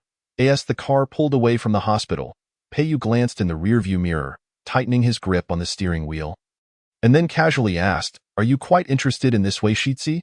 Had it been before, Peiyu would likely have failed to notice or perhaps deemed it beneath him to observe Yin. Her affections were of no concern to him. However, due to the dream he had experienced recently, he found himself instinctively paying attention to her. Upon noticing that she had gazed at Wei Shizi more often than at anyone else today, he unconsciously spoke up to Yin, sensing the subtle shift in his demeanor, realized why he was asking. Her behavior today had been too overt. While Wei Shizi might not have noticed, Peiyu was not so easily misled. She regarded Peiyu with a puzzled expression and furrowed her brow, saying, "I was merely contemplating how skilled Director Wei is as a physician. If anything were to happen to the cat in the future, we could seek his assistance again. However, I don't have his business card, and should another situation arise like today's, I wouldn't know if I could reach him in time. After all, it was fortunate to have you here."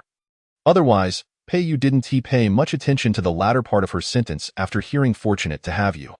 For some inexplicable reason, his emotions shifted strangely. In truth, he had never expected to find himself using the phrase "fortunate to have you" in relation to Yin. He had once believed he would harbor disdain for her for a lifetime. Yet now, whether it was due to having clarified certain matters over the past few days or realizing that Yin was not as unbearable as he had presumed, he gradually began to accept her, at least more so than the deeply calculating Yition. After hearing Yin's explanation, Peiyu found the subtle discomfort he felt regarding her attention towards Wei Shizi to diminish. He rationalized that since Yin had once harbored feelings for him and was, on paper, his girlfriend, it was only natural for him to inquire. It was merely a medical consultation. He was aware of her fondness for that cat. With his questions answered, Peiyu felt an inexplicable sense of relief. In fact, to prevent Yin from questioning his earlier, unexplainable emotions, he generously offered her Wei Shizi's contact information. In the future, if anything happens to the cat, you can reach out to him. He had initially intended to say, "You can call me," but suddenly recalled that their relationship was not that intimate, so he opted to say she could contact Wei Shizi instead. After all, he knew Wei Shizi, and he would be informed promptly if any issues arose with the cat. It was only then that Peiyu remembered his own intentions, but today was evidently not an opportune moment. Yin remained blissfully unaware of his thoughts, pondering how to establish a connection with Wei Shizi after receiving the system's task. while Pei Yu conveniently provided her with his phone number. Appearing like a timely blessing, for the first time, she felt genuine gratitude towards Pei Yu. Yin's previously drowsy eyes brightened slightly as she looked at the man driving, sincerely expressing, "Thank you." The rearview mirror reflected the crescent-shaped curve of her eyes, which, despite not meeting his gaze directly, exuded a sweetness that was palpable. Pei Yu paused momentarily, his expression remaining composed as he replied nonchalantly, "It's nothing." As they made their way back, the rain gradually subsided. It was already 2 in the morning. One of them was truly exhausted, while the other was lost in a myriad of thoughts. What should have been a relatively lengthy journey seemed to pass in the blink of an eye. Yin picked up the cat as she got out of the car, initially intending to invite Pei Yu inside for a short visit, but then reconsidered, thinking it might be inappropriate at such a late hour. Besides, didn't he have a business trip early the next morning? Thus, she merely waved at Pei Yu, saying, "Take care on the road." Pei Yu remained silent, slowly reversing the car away, the moment of departure. His brow unfurled in relief. Thankfully, Yin hadn't inquired about the watch wasn't until Yin returned home that she felt a sense of forgetfulness creeping in, as if she had overlooked something. Never mind, she thought, let us not dwell on it. It's best to get some sleep. The words the watch lingered unspoken in the system circuits as it observed Yin settle the small cat before retreating to her bedroom, ultimately sealing its lips. Due to staying up late the previous night, Yin slept soundly until noon, only awakening when the doorbell rang incessantly, nearly breaking. Dressed in her pajamas, she rubbed her eyes groggily and peered through the peephole.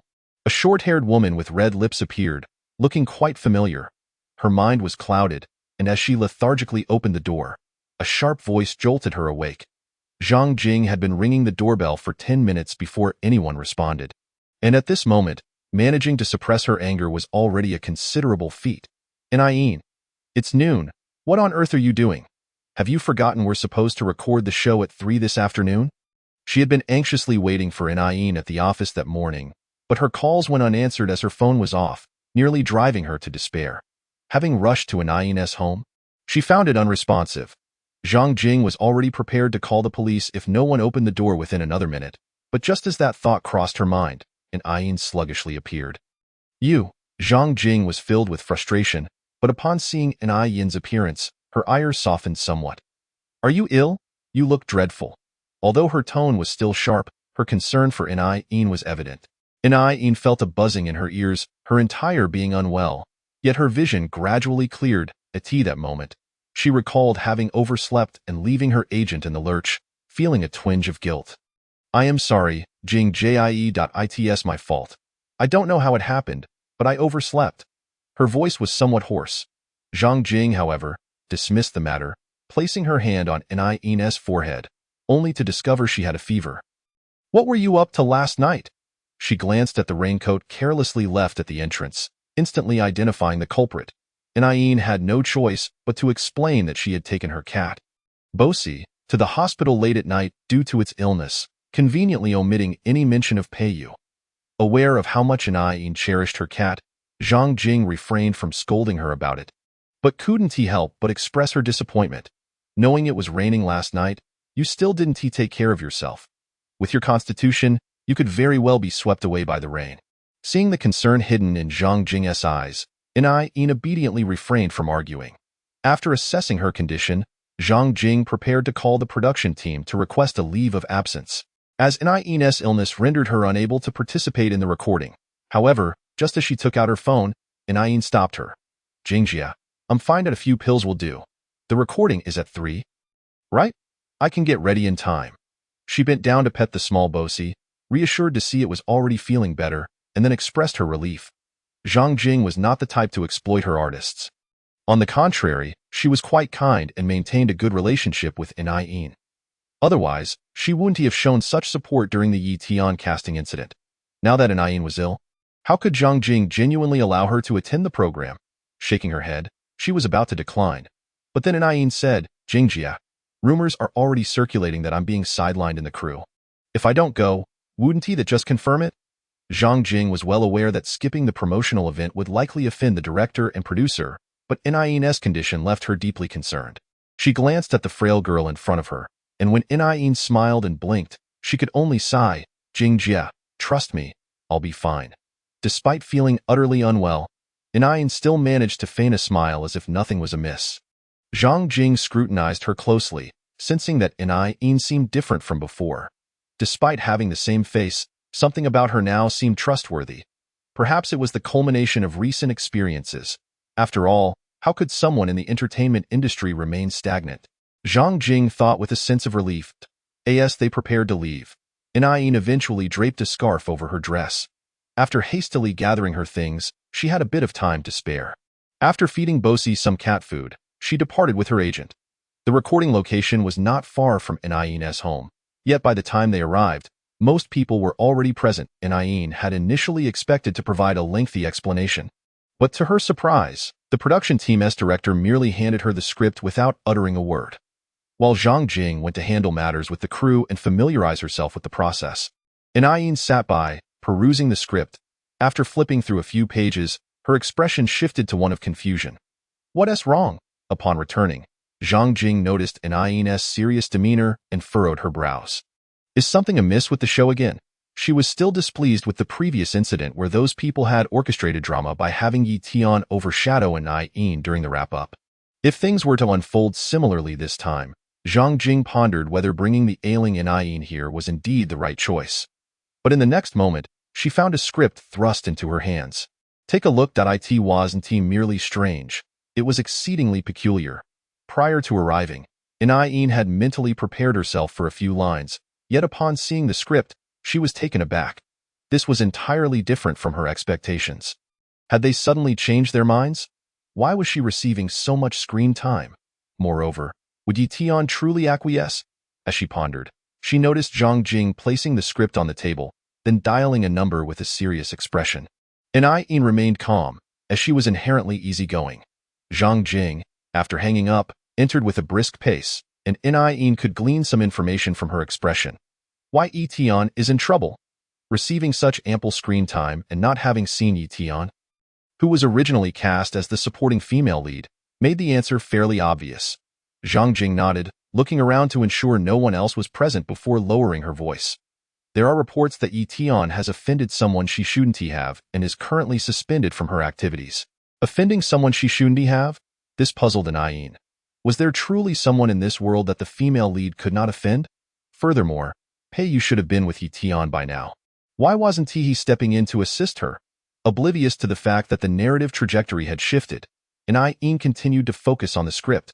Today, her illness rendered her in less than ideal condition. But fortunately, the thick layer of foundation concealed her pallor, making it hard to discern any issue from the outside. After greeting the directors, just before taking the stage, Zhang Jing poured In a cup of hot water, ensuring she took her medication before allowing her to proceed. Unlike the previous straightforward interviews, this time featured a variety of segments. However, the script didn't require her to participate in any games. In's role was merely to share amusing anecdotes from the production at appropriate moments to create a lively atmosphere. Once they commenced, everything seemed to flow smoothly. Perhaps it was due to Yi Tian's absence, but the hosts were relatively amicable. In the entertainment industry, it was evident who was on the rise and who was falling. With Yi Tian currently sidelined, In's value had increased in comparison. Having grown accustomed to this dynamic, In accepted it without hesitation, raising her spirits and engaging with them cheerfully. She was not a dull person. In the right circumstances, she could deliver a good joke. And the atmosphere quickly became lively. Halfway through the 3-hour recording, they took a break, and In sipped some water when she noticed the director approaching. Director Zhao, what's up? Zhang Jing subtly moved closer to In, placing a hand on her shoulder to signal her to pay attention. The middle-aged man, still with a cigarette in hand, approached and glanced at In before breaking into a slow smile. Little today you're in luck. Director Zhao, you must be joking. Look at how sick our In is. How could that be considered lucky? Zhang Jing felt a sense of foreboding at his words. Sensing something was off, yet she still replied with a smile. Director Zhao regarded her with a knowing look, unconcerned, as he was certain In would not be able to evade this situation. With Yi Tian absent and the lead actress indisposed, initially, In was not meant to participate in the underwater competition scene, but now she has unexpectedly landed the role. Isn't that fortunate? His words closed off any escape for Yin. With 3 actresses in the production, with Yi Tian out and the leading lady unwell, only Yin remained. She had no choice but to go. Under normal circumstances, it would have been a matter of attending even if it was unwanted, but today, given Yin's fever, her presence felt like an overreach. Zhang Jing gripped her bag tightly, trembling with anger. Director Zhao, this is… Before she could finish, Yin grasped her wrist. May I ask why the lead actress is not participating in the originally scheduled underwater competition? Her tone was composed. Her gaze fixed steadily on Director Zhao, causing him to feel a momentary pang of guilt. Nevertheless, he maintained a calm demeanor and remarked, Cheng Yuyin is experiencing her menstrual cycle today. Please bear with it. After all, she has long been renowned in the industry and will remember your kindness in the future. The mention of Cheng Yuyin's menstrual cycle nearly made Yin laugh. If her memory served her correctly, just last week, Cheng Yuyin had used this very excuse to decline outdoor filming, and now she was invoking it once more. Go be frank, everyone was acutely aware of the underlying truth. During their time on set, Cheng Yuyin had always shared a close rapport with Yi Tian. Now that Yi Tian was absent, it was entirely reasonable for Cheng Yuyin to seize the opportunity to take revenge on her behalf. After all, Yi Tian had already made things difficult for her due to her long-standing childhood connection with the male lead on multiple occasions. It was inconceivable that Cheng Yuyin would allow her to have an easy time today. At that moment, Ying's expression remained unchanged. Even though the fever left her mind somewhat clouded, she could still discern the stakes. She had to participate in today's underwater competition, regardless of her condition. If she failed to show up, not only would the production team be displeased, but she would likely be inundated by the online trolls as well. However, she could not simply acquiesce and allow herself to be bullied like a Navi dumpling. In her heart, she called upon the system and, upon receiving a response, inquired, System, you mentioned that I can only earn money through you. Does that mean I can sever ties with these people and completely dissociate myself from the entertainment industry today? Unlike the original host, Ying did not harbor a profound love for the performing arts. Her prolonged engagement with these individuals stemmed from her desire not to deviate too drastically from the original character's persona upon her arrival. However, now, she felt that continuing to endure this situation would be nothing short of ludicrous. Hearing the system's voice again, it finally responded, theoretically, that is correct. With this assurance, Ying lifted her gaze to meet Director Zhao's smiling face. Suppressing her disdain as she replied, Director Zhao, rest assured, I understand. She merely stated that she understood, refraining from elaborating further. Satisfied with her response, Director Zhao smiled and patted her shoulder, leaving with a hint of peculiar emotion lingering in his heart. Zhang Jing observed his retreating figure, her face turning a shade of green with anger. A silence enveloped the lounge as the two took a moment to compose themselves. Zhang Jing finally spoke. You absolutely cannot go into the water. Why don't you pretend to faint during the earlier segment, and I will go to the hospital to obtain a medical certificate? Ying shook her head. Her tone calm. Sister Jing, can't you see? This is not a case of opportunity falling from the sky. They have clearly orchestrated this from the beginning. Cheng Yuyin and Yi Tian have long conspired together. If I go into the water, they will benefit, and if I don't, it is even more so. And they surely hope I won't go, as it would provide ample fodder for those online trolls. If I refuse to enter the water, by tomorrow morning, I will undoubtedly find myself the target of online vitriol.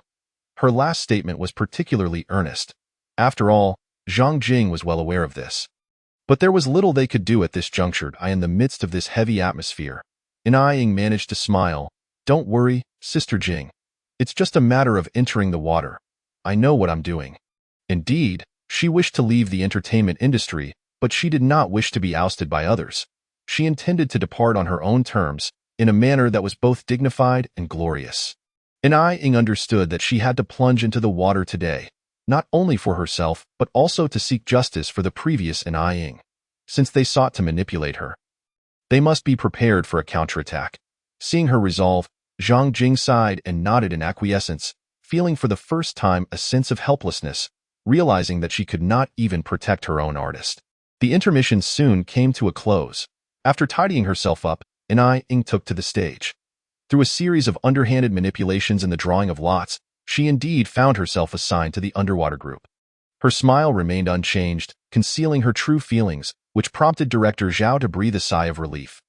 The underwater competition involved a pair of contestants binding their legs together with a rope and swimming in a pool.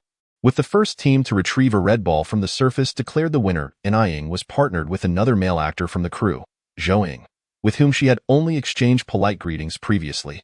Ying was uncertain whether he was aware of the day's arrangements, but she offered him a polite smile.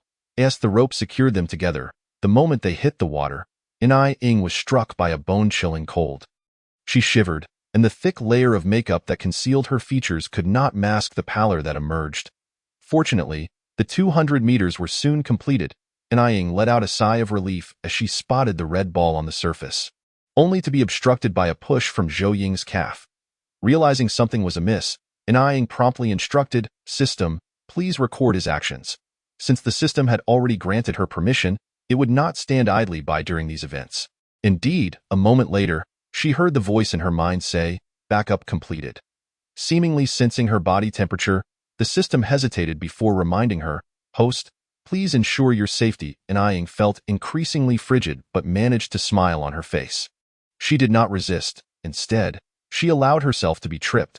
The lightweight Ying lost her balance and fell into the water. In a place beyond the reach of the cameras, Zhou concealed his actions, attempting to feign an accident, unaware that all had been recorded. Meanwhile, the surveillance captured the scene. Hua Shizhou had originally come to the television station to discuss an investment. Recently, there was a program aiming to produce a commercial recruitment variety show, which sought collaboration with the Hua Corporation. Thinking he had the time, he decided to come in for a discussion. He sat in the office and engaged in casual conversation with the head of the department. The office was equipped with monitors displaying recordings of various programs for real-time adjustments. As the head introduced the programs, Hua Shizhou, initially glancing casually, found himself increasingly furrowing his brow. His expression gradually darkened until, upon witnessing the final scene, he abruptly stood at Ying. After being thrust into the water, gasped for air, and the director, indifferent to her plight, prepared to continue filming before she was even pulled to safety. Zhang Jing, anxiously pacing backstage, suddenly caught sight of the head of the station hurrying after someone. The young man in a suit was tall and had a stern, austere demeanor. Wasn't he the illustrious President Hua of the Hua Corporation she had seen on television? What was he doing here? Just as she was pondering this, President Hua stepped into their recording studio. "President Hua, you?" The head's face was filled with trepidation, unsure why this esteemed figure had appeared unexpectedly. Hua Shizhou's cold voice cut through the air, "Cease filming." "What?" Both the head and director Zhao, who had approached upon hearing the commotion, looked equally puzzled. Hua Shizhou's expression darkened as he reiterated, "I said cease filming. Did you not see that the actress inside has been injured?" The secretary beside him, aware of whom Hua Shizhou was concerned about, murmured something to the head. At this moment, Hua Shizhou had no time to care about the stunned individuals outside. He stripped off his outer coat and strode inside. Ying had just been pulled from the pool, feeling dizzy and disoriented, her vision blurring. While swimming in the cold water had been manageable, the fall had left her feeling as if her body were dislocated. She had been swimming close to the edge when she struck something hard, and now her neck felt swollen. Yet it was worth it. She had obtained evidence of their malicious intent. Her thoughts were nearly at a standstill when she vaguely perceived someone approaching her. Hua Shizhou said nothing, wrapping her in his coat and lifting her into his arms. The moment the frail figure nestled against him, he realized she was burning with fever. Given Ying's condition, her endurance had reached its limit. Sensing his familiar scent, she slowly closed her eyes, unable to discern anything further. The onlookers in the recording studio stood frozen, watching as Hua Shizhou carried Ying, his voice icy and terrifying. "I was unaware that your program was so precious that it required risking lives for filming. Director Zhao, I expect an explanation for today's events." The ambulance had arrived outside. After his statement, he strode out with Ying in his arms, leaving Director Zhao and the others floundering in confusion. Director Zhao's words were cut short by a barrage of scolding from the head. "What do you mean I? Look at the foolishness you've caused today. Hua Shizhou is a prominent figure of Company A. I won't mention your usual favoritism towards certain actors, but now you have drawn the ire of Hua Shizhou. If you do not provide an explanation for today's events, I wonder how you will survive in this industry." He hurled the documents in Zhao's face and stormed out. Among those remaining, the most regretful were Cheng Yuyin and Zhou Ying, who had engaged in underhanded antics in the water. They had not anticipated that the usually low-profile Anai Ing would possess such formidable connections. When had she established ties with the Hua family? Cheng Yuyin cursed under her breath, realizing that Yi Tian had misled her with false information, filling her heart with resentment. If it weren't for Yi Tian's rumored close relationship with the legendary leading man of the industry, she would not have lowered herself to ingratiate herself with a newcomer. Now, she had unwittingly fallen into a trap. Having struggled to ascend to the upper echelons, she could not bear the thought of being blacklisted because of this incident. When Cheng Yuyin opened her eyes again, her mind was made up. Not only her, but Zhouing beside her felt the same way. In times like these, self-preservation took precedence.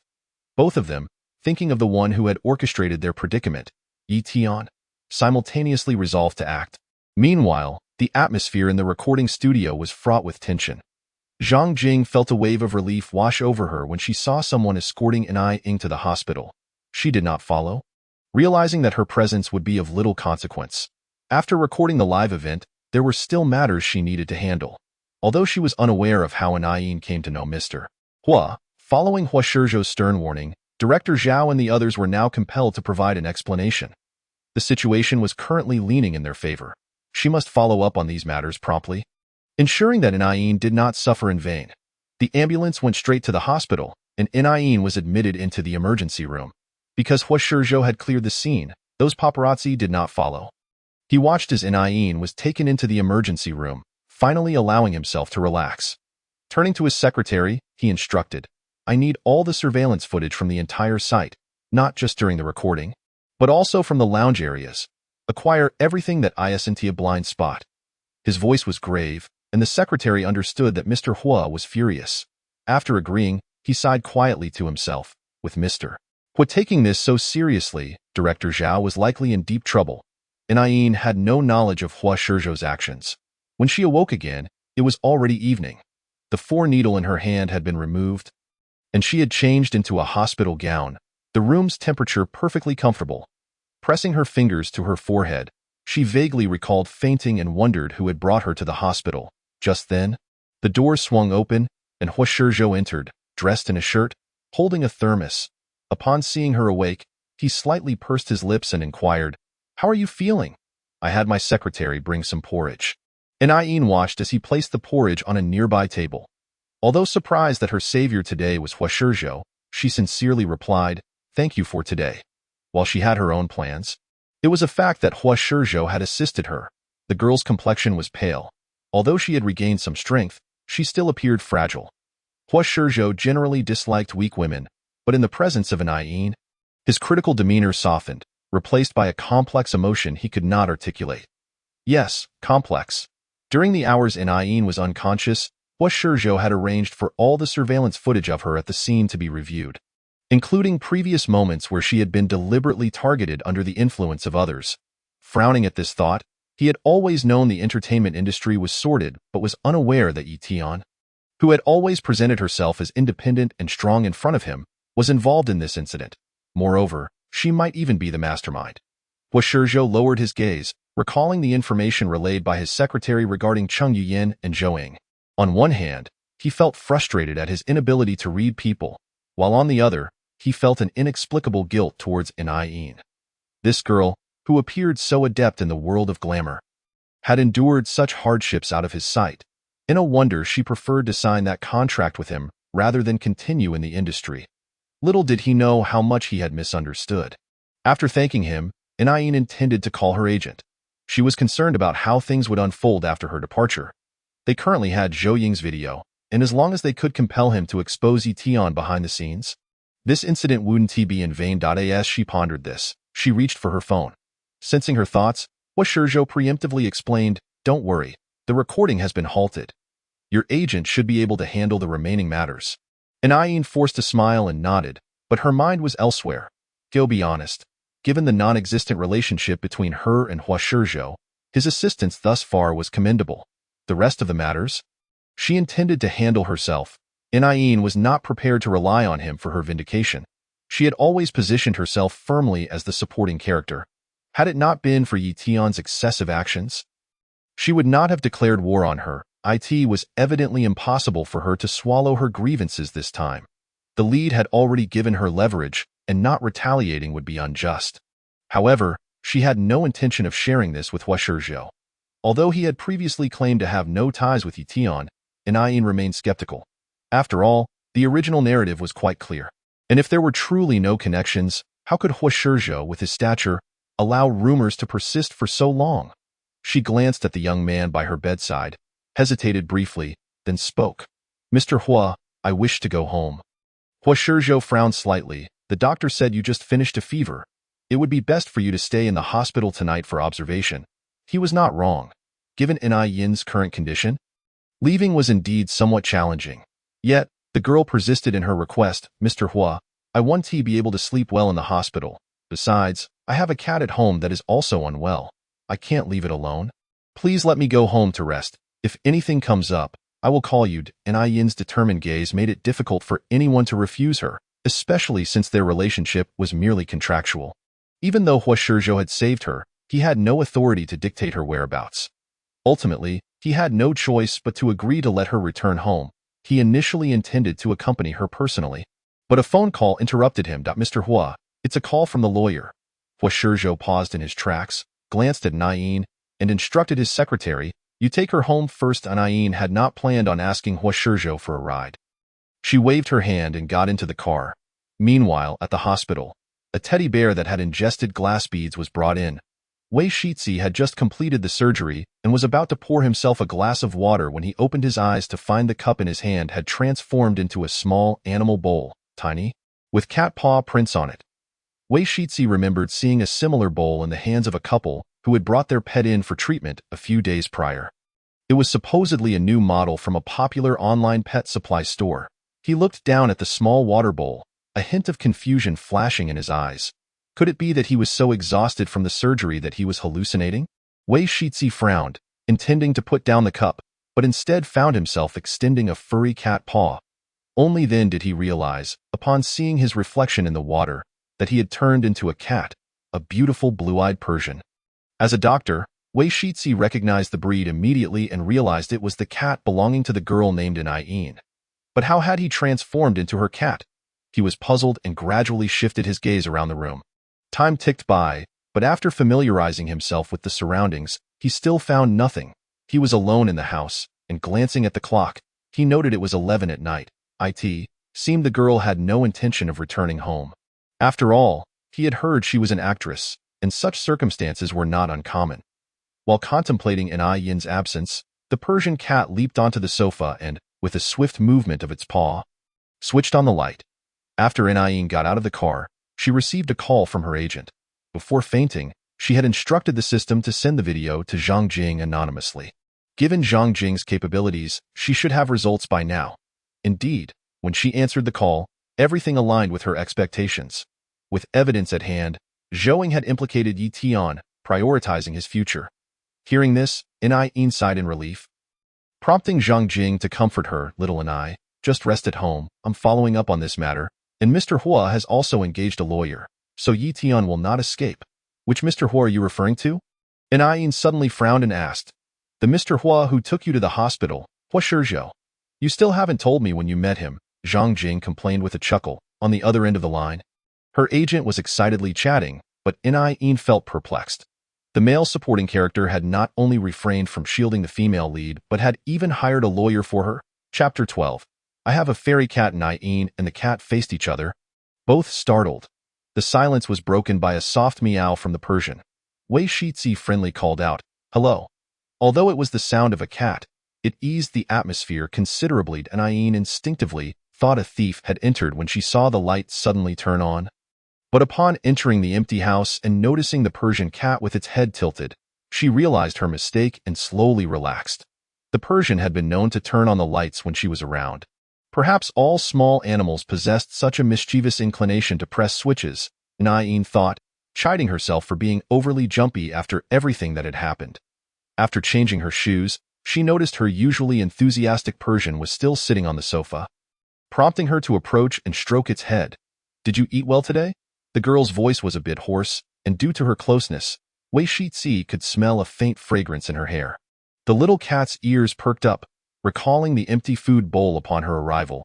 It wanted to convey that it had finished eating and let out a gentle meow. Wei Shitzi was unbothered by emitting such sounds. After all, he was a pet doctor and had grown accustomed to communicating with animals for a long time. Although Inayin had initially felt fatigued, her heart melted upon arriving home and seeing the little Persian gazing at her with its emerald eyes. She couldn't help but scoop it up in her arms. Considering her cold, she opted for a gentle nuzzle instead of a kiss. The cat's soft, white fur was both beautiful and plush, and as Inayin rubbed against it, she couldn't help but laugh. My little Persian is truly an angel. The warmth of the young girl's gentle presence made the Persian cat feel somewhat uneasy. This was the first time Wei Shitzi, in his feline form, had been so close to someone. Despite his youth in establishing his own hospital, his private life is remarkably pristine due to his personality. As Inayin drew closer, Wei Shitzi felt his ears flush with warmth. However, sensing the girl's slightly elevated body temperature, he managed to suppress his feelings, merely engaging in a token struggle. Fortunately, Inayin assumed that he was uncomfortable in her embrace and soon released her hold. She tenderly caressed the Persian cat for a moment, and under the gaze of its emerald eyes, she couldn't help but pinch its ear once more. Even though you are being so well-behaved today, you still need to take your medicine. Inayin attributed the unusual tranquility of the typically spirited Persian to its illness. She retrieved a small bag from the medicine cabinet. Wei Shitzi recognized it as the medication he had prescribed that night.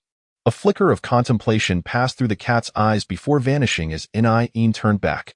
Once the medicine was at the right temperature, Inayin placed the cat on her lap and began administering the medication.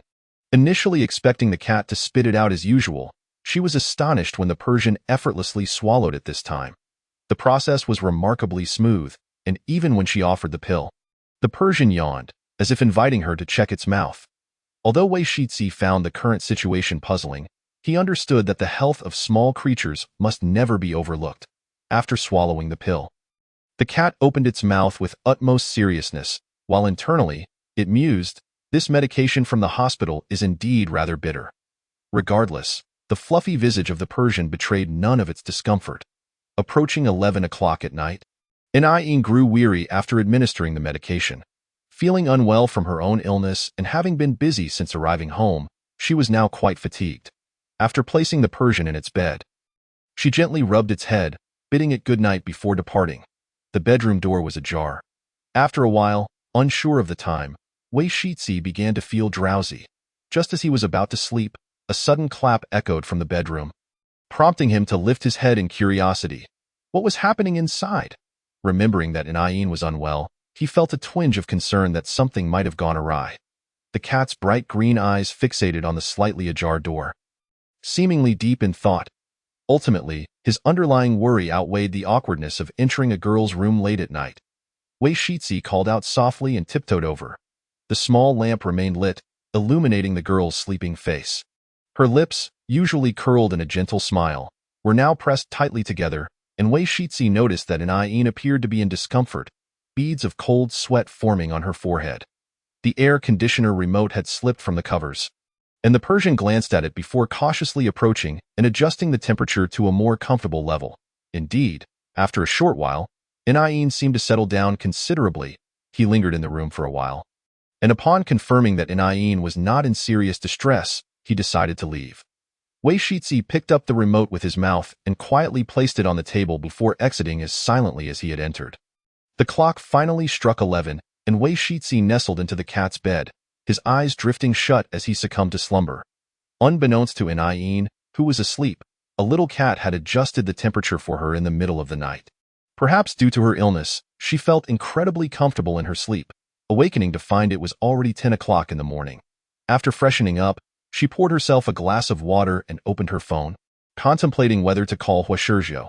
She still found it odd that her agent had mentioned he had arranged for a lawyer's assistance. Just as she unlocked her phone, a call came in.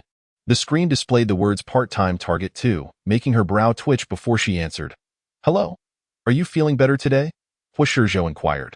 "Much improved, Mr. Hua," Inayin responded. Sensing her hesitation, Huashizhou asked, "What's the matter?" Inayin glanced out the window and, upon lowering her gaze, had made up her mind. "Mr. Hua, thank you for yesterday."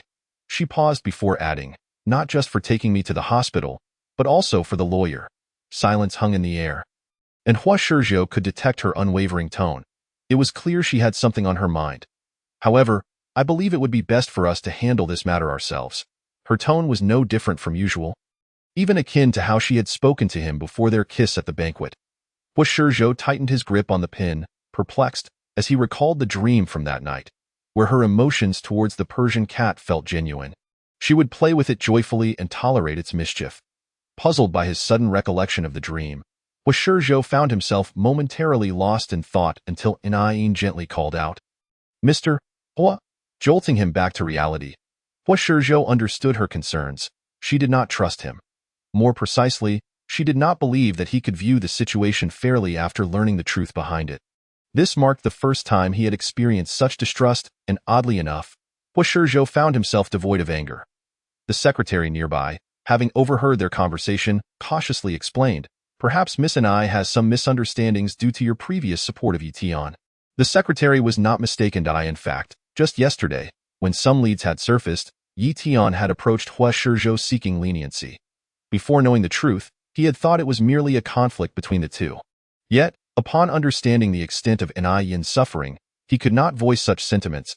He calmly told the girl, with whom he had once shared a cordial relationship, that the matter was entirely in Yin's hands.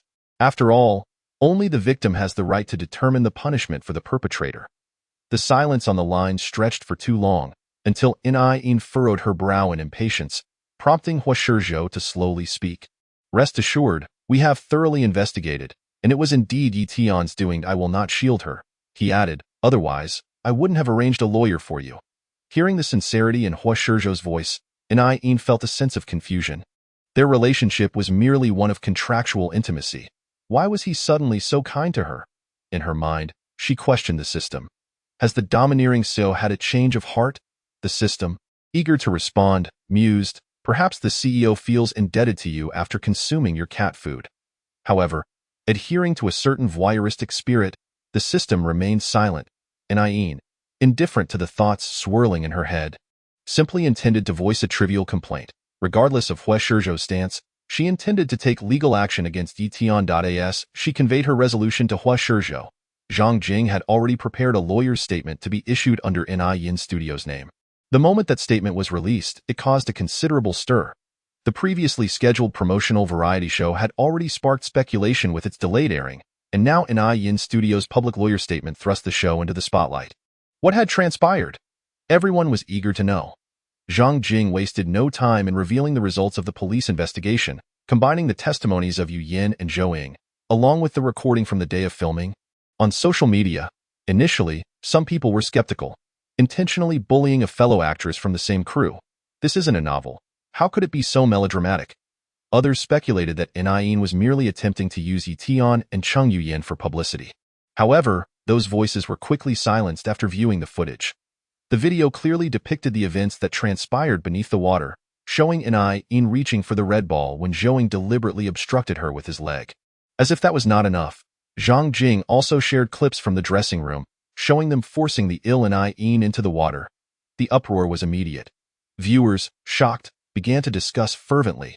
The two videos skyrocketed to the top of the trending list, overshadowing even a major concert announcement by a popular singer. My goodness, before watching this video, I couldn't believe how dark the entertainment industry is. I never imagined Cheng Yuyin and Yition could be like this. It's more dramatic than any novel. Their tactics rival palace intrigue, and I feel for Miss Yin. Comment after comment flooded Weibo, and as Yin scrolled through her phone, she inevitably encountered die-hard fans desperately trying to defend their idols. Yition's fans commented, "This entire incident was orchestrated by Cheng Yuyin and Zhou Ying. They only pulled Yition into this mess as a scapegoat when things started to unravel." They argued that as a newcomer, Yition could not possibly manipulate these established stars. It must be a misunderstanding. Although Cheng Yuyin and Zhou Ying issued statements claiming Yition had instructed them, their words lacked evidence, allowing fans to seize upon this point and fervently defend their idol.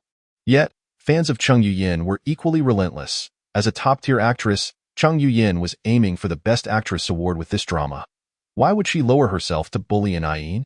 If it weren't for Yition's coercion, she would never have done such a thing. Fans of Cheng Yuyin posted photos from past events to demonstrate that before Yition's involvement, her relationship with Yin had been amicable. The rivalry between the two fan bases escalated, eventually dragging in the wealthy benefactor behind Etion. With just a fleeting glance, In set her phone aside. She had long anticipated that the female lead would not remain passive. Yet she did not expect such a swift retaliation, accusing Chung Yuyin of slandering her. This kind of dog-eat-dog drama was something she had seen far too often. However, Chung Yuyin was not someone to be easily bullied. Etion had likely just bitten off more than she could chew. Sure enough, it wasn't long before social media exploded with photographs of Etion entering and exiting a hotel with a prominent figure in the industry. Although both wore masks, the onlookers recognized him immediately. Wasn't this the illustrious Ning Tao, a 3-time Best Actor winner? Hadn't he been rumored to be married? Why was he seen with Etion? Subsequently, more photographs surfaced depicting their rendezvous at various locations.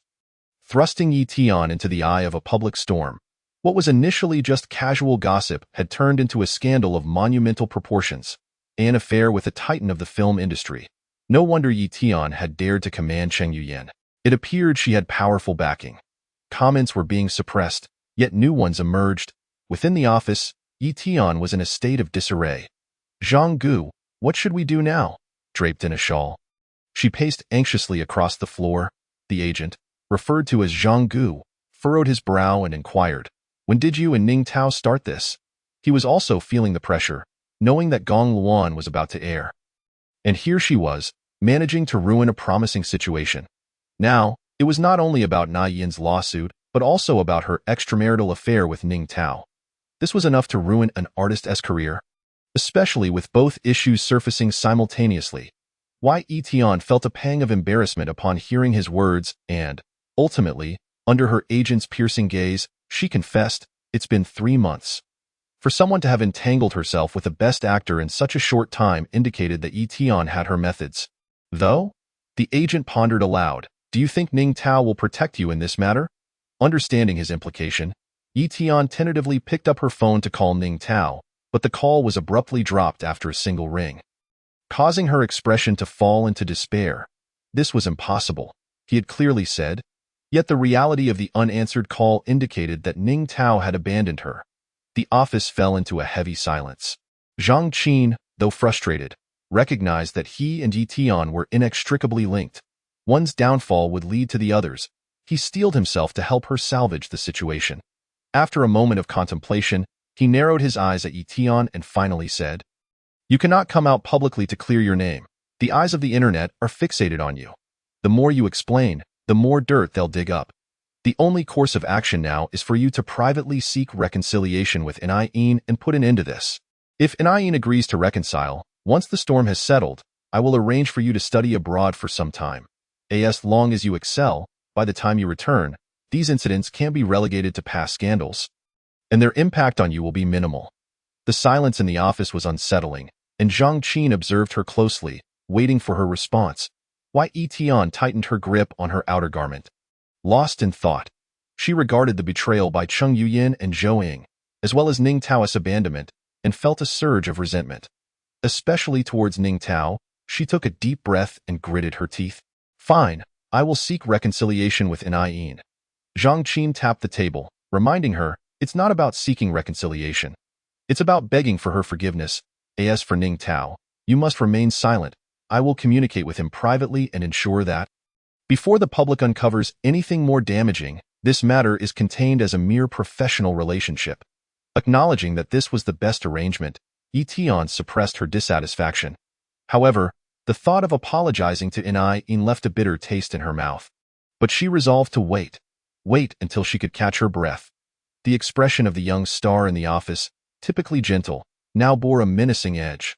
If her fans, who had been defending her, were to witness this, they would surely be taken aback. Fortunately, there remained a few who were willing to be deceived by her. In, unconcerned with Etion's turmoil, had been ordered by Zhang Jing to take leave following the recent incident of her falling into the water. She was not required to go to the company. After spending a day cooped up at home, she grew restless. Observing that the weather was pleasant, she decided to take her Persian cat out for a stroll. Since arriving in this narrative, In had been preoccupied with work, seldom allowing her cat to bask in the sun. Upon hearing that they would be going out, the Persian cat became animated.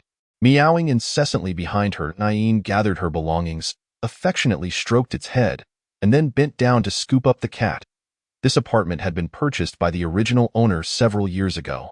Though its interior was simply decorated, it was still a relatively nice flat in the city center, with a nearby park that featured excellent facilities. Nain set the Persian down on a patch of grass. And before long, it was happily prancing about. Due to the events of the previous night, Wei Shizhi had also awoken quite late. Initially on duty at the hospital, he had fallen asleep from exhaustion, and the nurses had refrained from waking him.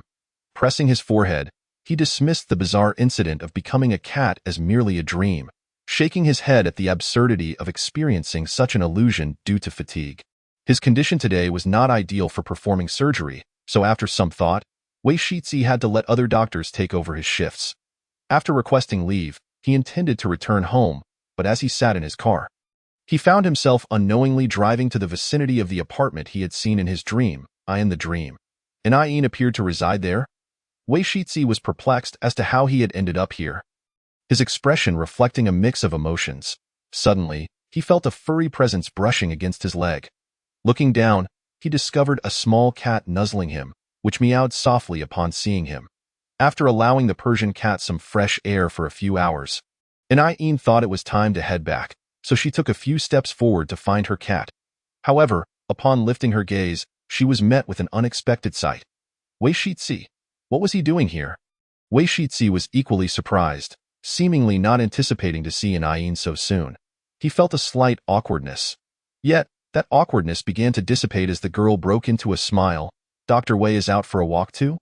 Wei Shizhi nodded, seemingly wary of appearing too aloof. He added, I have the day off. I finished my meal nearby and thought I'd take a stroll. He noticed Nain was devoid of makeup today. Dressed in a simple white t-shirt and jeans, exuding a youthful vitality that contrasted with her usual gentleness. Having seen the trending topics online, Wei Shizhi hesitated before gently asking, Are you doing all right? Nain, taken aback that he followed entertainment news, momentarily struggled to respond until the system prompted her, reminding her of what he was referring to. She lowered her gaze, but when she lifted her head again, she smiled. I'm fine. It seemed she wished to avoid the subject, so she proactively shifted the conversation. Dr. Wei, my home is just ahead. Would you like to come in for some tea?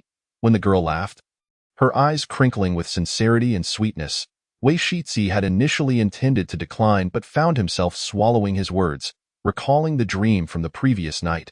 After such an incident, she must have felt frightened, even if she did not show it. Wei Shizhi's gaze softened as he held the cat, and ultimately, he did not refuse. Upon entering, the house felt rather empty, and Wei Shizhi recalled Peiyu, who had brought Nain to the hospital that night, suddenly asking, Is Peiyu not here? Nain had anticipated how to respond ever since she learned that her part-time job's target number 3 was a friend of the male lead. Hearing the question, she pursed her lips and feigned confusion. Brother Pei? He is certainly not here. Noticing Wei Shizhi's momentary bewilderment, Nain set down the teacup and smiled. My parents have a good relationship with Brother Pei's family. He has always regarded me as a sister. Dr. Wei, you must have misunderstood that day. Unbeknownst to Nain, who had redefined their relationship as siblings, Peiyu, currently on a business trip, had also seen Nain's recent tribulations through the trending news. Initially, he had merely glanced at the headlines and intended to resume work, but soon after, he found himself frowning in irritation. Extinguishing his cigarette, he abruptly picked up his phone to call his secretary still in City A. Peiyu reassured himself that he was merely concerned about not wanting his parents to see the news and worry, which could lead them to call him later. Little did he know that Nain had completely forgotten about him. The author has a message. Notice, my dear readers, due to the previous title being too provocative, it did not meet the requirements for listing. Thus, I received a notification from the editor to change the title to after entering the novel. I became a heartthrob. Please do not get it wrong, Muah. Thank you to the little angels who cast their votes or provided nourishment. Thanks to the little angels who provided nourishment. Mei Xian Mei Fei. Yusheng 5 bottles. Yin Buji 2 bottles. I am immensely grateful for everyone's support, and I will continue to strive. Chapter 14. Girlfriend, oh girlfriend. In the initially awkward, sparsely furnished room, the tension gradually eased as their conversation deepened, revealing shared interests and unexpected compatibility. The system observed this scene with a satisfied smile. However, Inayin found it somewhat perplexing, silently questioning. It seems that Wei Shitzi does not appear to be the type in need of a contractual lover. Compared to Peiyu, who had to deal with parental expectations, and Hua Shizhou, who attended business gatherings, Wei Shitzi hardly seemed like someone who would seek a contractual relationship. Yet, the system had never erred in its judgment. Although Wei Shitzi is a veterinarian, he has been subjected to numerous instances of harassment under the guise of treating pets over a prolonged period. This is precisely why he requires a nominal girlfriend. Inayin glanced at the young man, whose exceptional demeanor remained evident even while seated on the sofa, and inwardly agreed with the system's assessment. Indeed, someone like Wei Shitzi would face such troubles. However, how could she naturally broach the subject of a contract to achieve a mutually beneficial arrangement? As she pondered this, the Persian cat meowed. Realizing it was hungry, Inayin lowered her gaze to fetch a bag of cat food. Opening it to pour some into a bowl, Wei Shitzi observed the kitten eating daintily, occasionally taking sips of water, and his brow relaxed slightly. It seemed the Persian was feeling much better today. When he casually uttered the name Persian, he was momentarily taken aback by his own familiarity, Inayin, on the other hand, chuckled. So, Dr. Wei remembers the name of the Persian cat. Is it true that veterinarians like you have such remarkable memories? Her words were casual, yet she was unaware that Wei Shitzi's expression grew somewhat complex upon hearing them. However, it returned to normal in an instant, so Inayin remained oblivious. It wasn't that he had an exceptional memory.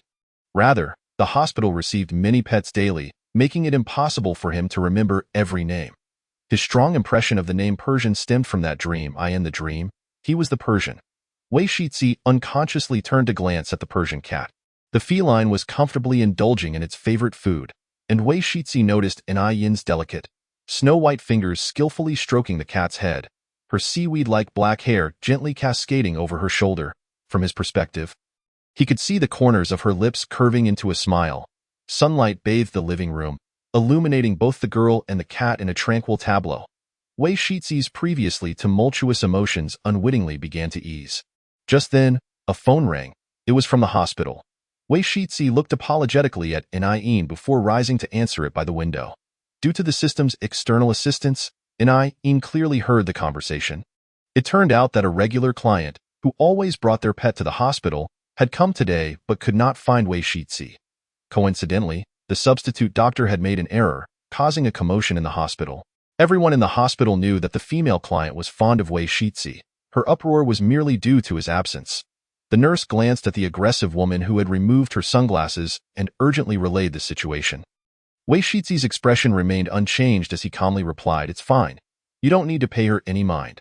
Just focus on your work. I will be there shortly." Although he appeared gentle and composed, Wei Shitzi was aware that he possessed a rather aloof demeanor. He was not oblivious to the woman's attempts to exploit her visits to the hospital. He usually treated all clients with equal regard.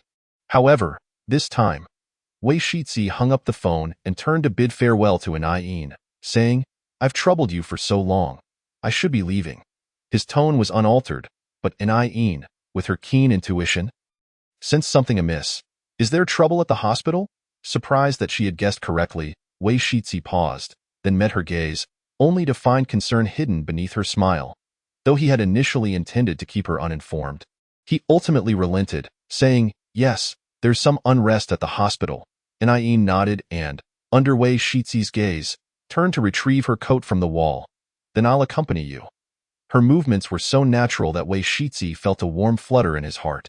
"Miss Inai, you need not accompany me," he replied. "It's Inayin." She corrected, then added thoughtfully, "It's only been a few days since the Persian's last checkup, and I was planning to take it back for a follow-up. Since you are heading there too, why not go together?" Wei Shitzi was well aware that this was merely a pretext. The Persian was lively and clearly had recovered. Inayin's insistence on accompanying him stemmed from her concern for him. Unbeknownst to him, Inayin was merely seeking an opportunity to volunteer her services. She recalled her third task from the system, smiling to herself. If it weren't for that pesky system, she would be lounging on the sofa, enjoying her favorite drama and sipping tea, rather than busily trying to leave a good impression on Wei Xixia. As she thought about it, she couldn't help but grit her teeth. Yet as she donned her coat and turned to face Wei Shitzi, her expression returned to normal. Wei Shitzi considered asking her to stay, but then heard Inayin say, "Given the recent events, I'm quite bored at home. It would be better to accompany you to the hospital. And I can check on the Persian too. Wei Shixi found it odd that he could never quite refuse An. Perhaps it was the memory of seeing her ill in bed that softened his heart whenever he interacted with her. Ultimately, he could not bring himself to deny her. After ensuring everything was in order at home, An picked up the Persian and accompanied Wei Shixi to the hospital. The situation at the hospital was far more severe than the nurse had indicated. An impeccably dressed woman sat in a chair, her expression haughty, but upon spotting Wei Shixi, her demeanor shifted dramatically. An inwardly criticized her theatrics and, as they approached the entrance, instinctively linked her arm with Wei Shixi's. She must be the troublemaker, right? An murmured softly. Wei Shixi was momentarily taken aback but quickly warmed to her touch, not refusing her gesture. Upon entering the hospital, the Persian began to scurry around. Chasing the nurse, An glanced at it and felt relieved. The disruptive woman initially appeared pleased to see Wei Shixi, but her expression soured upon noticing An beside him. Dr. Wei, who is this woman? She demanded. Aware that An was merely trying to help him, Wei Shixi sought to ease her discomfort and responded. An is my girlfriend. Miss Bai.do, you have something to discuss? Girlfriend? The disruptive woman looked incredulous. I have been in a relationship with Shixi for quite some time. We simply hadn't disclosed it to anyone, An explained with a smile. Upon hearing this, Miss Bai utterly collapsed. This is impossible.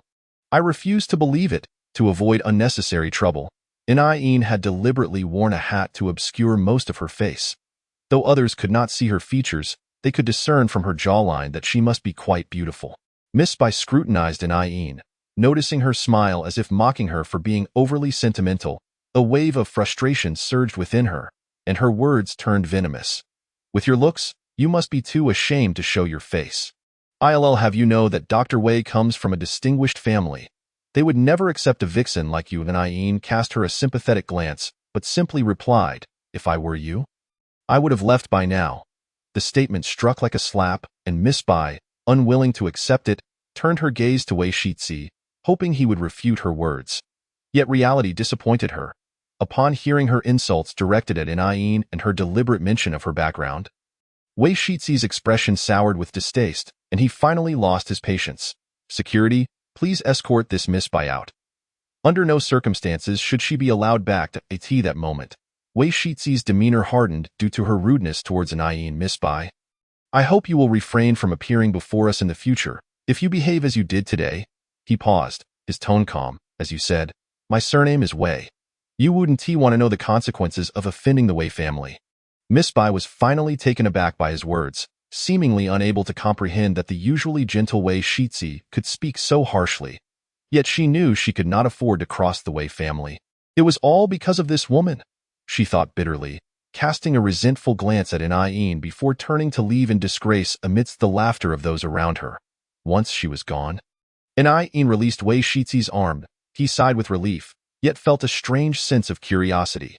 The nurses exchanged knowing glances, clearly believing that the earlier exchange between the two was genuine.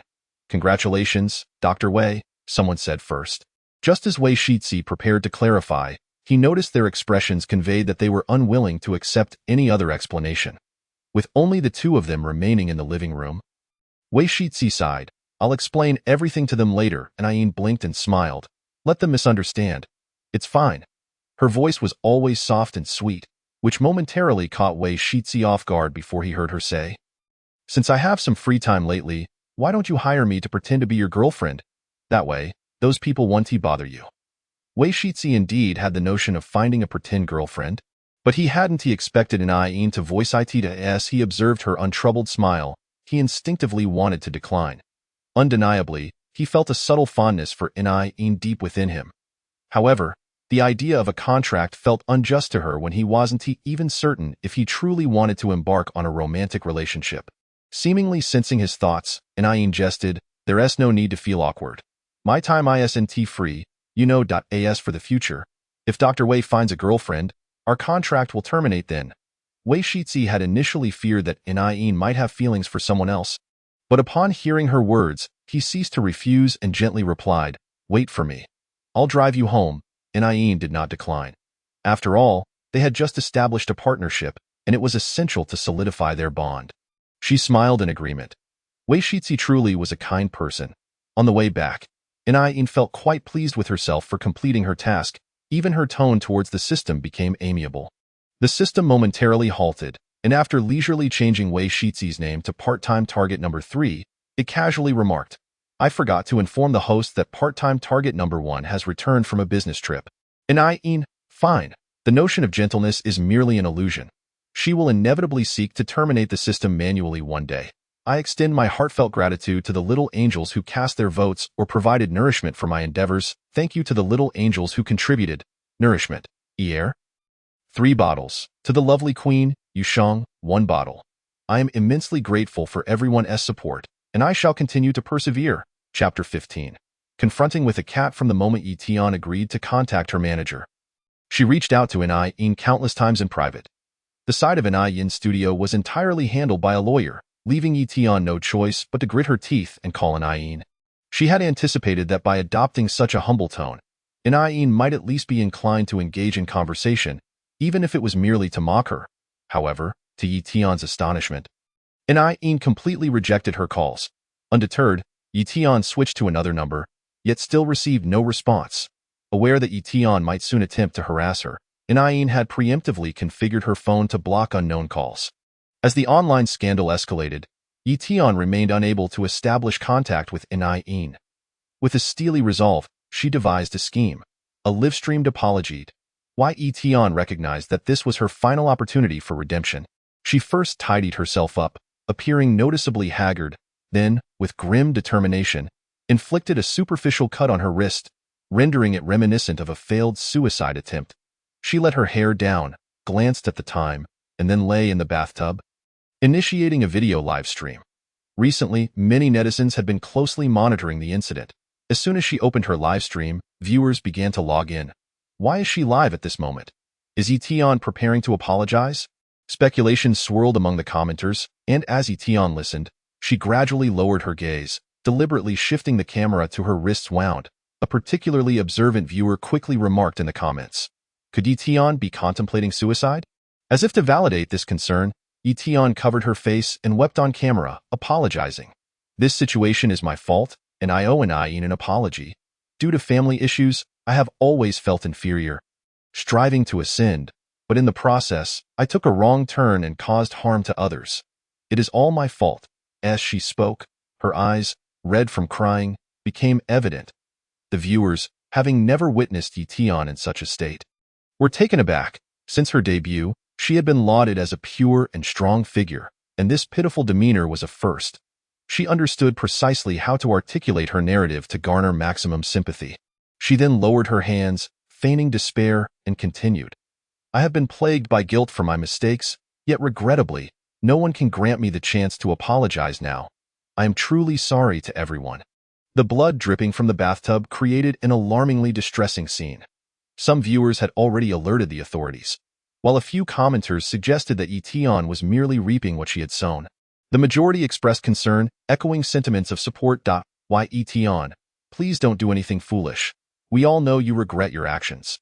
Even a devoted fan exclaimed, "Yi Tian, if Yin doesn't forgive you, we will." They implored her not to abandon them, emphasizing their desire for more of her work. That moment, the comments section was flooded with harmonious messages, and Yi Tian sighed in relief, knowing her gamble had paid off. Just then, her manager, who had been strategically positioned, burst into the live stream, rescuing her from the precarious situation. The video reached Yin only after she returned home.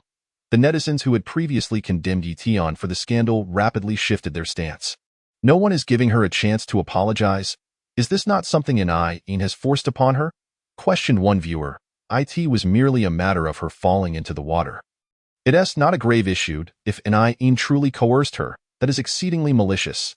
Indeed, Yin is certainly overreacting. As the video circulated, comments on Yin's Weibo account multiplied, many inquiring about the connection between her and Yi Tian's apparent suicide attempt. Zhang Jing had initially prepared materials to sue Yi Tian, but following the afternoon's video, she was compelled to pause. If we proceed with the lawsuit now, the public sentiment may not be favorable. She sighed, reluctantly acknowledging the truth. They will say I am malicious. Yin closed the video, raising an eyebrow. Hearing her tone unchanged and devoid of anger, Zhang Jing ventured. It's likely to be more than that. You may even bear the title of a murderer, even if Yi Tian is merely putting on a show.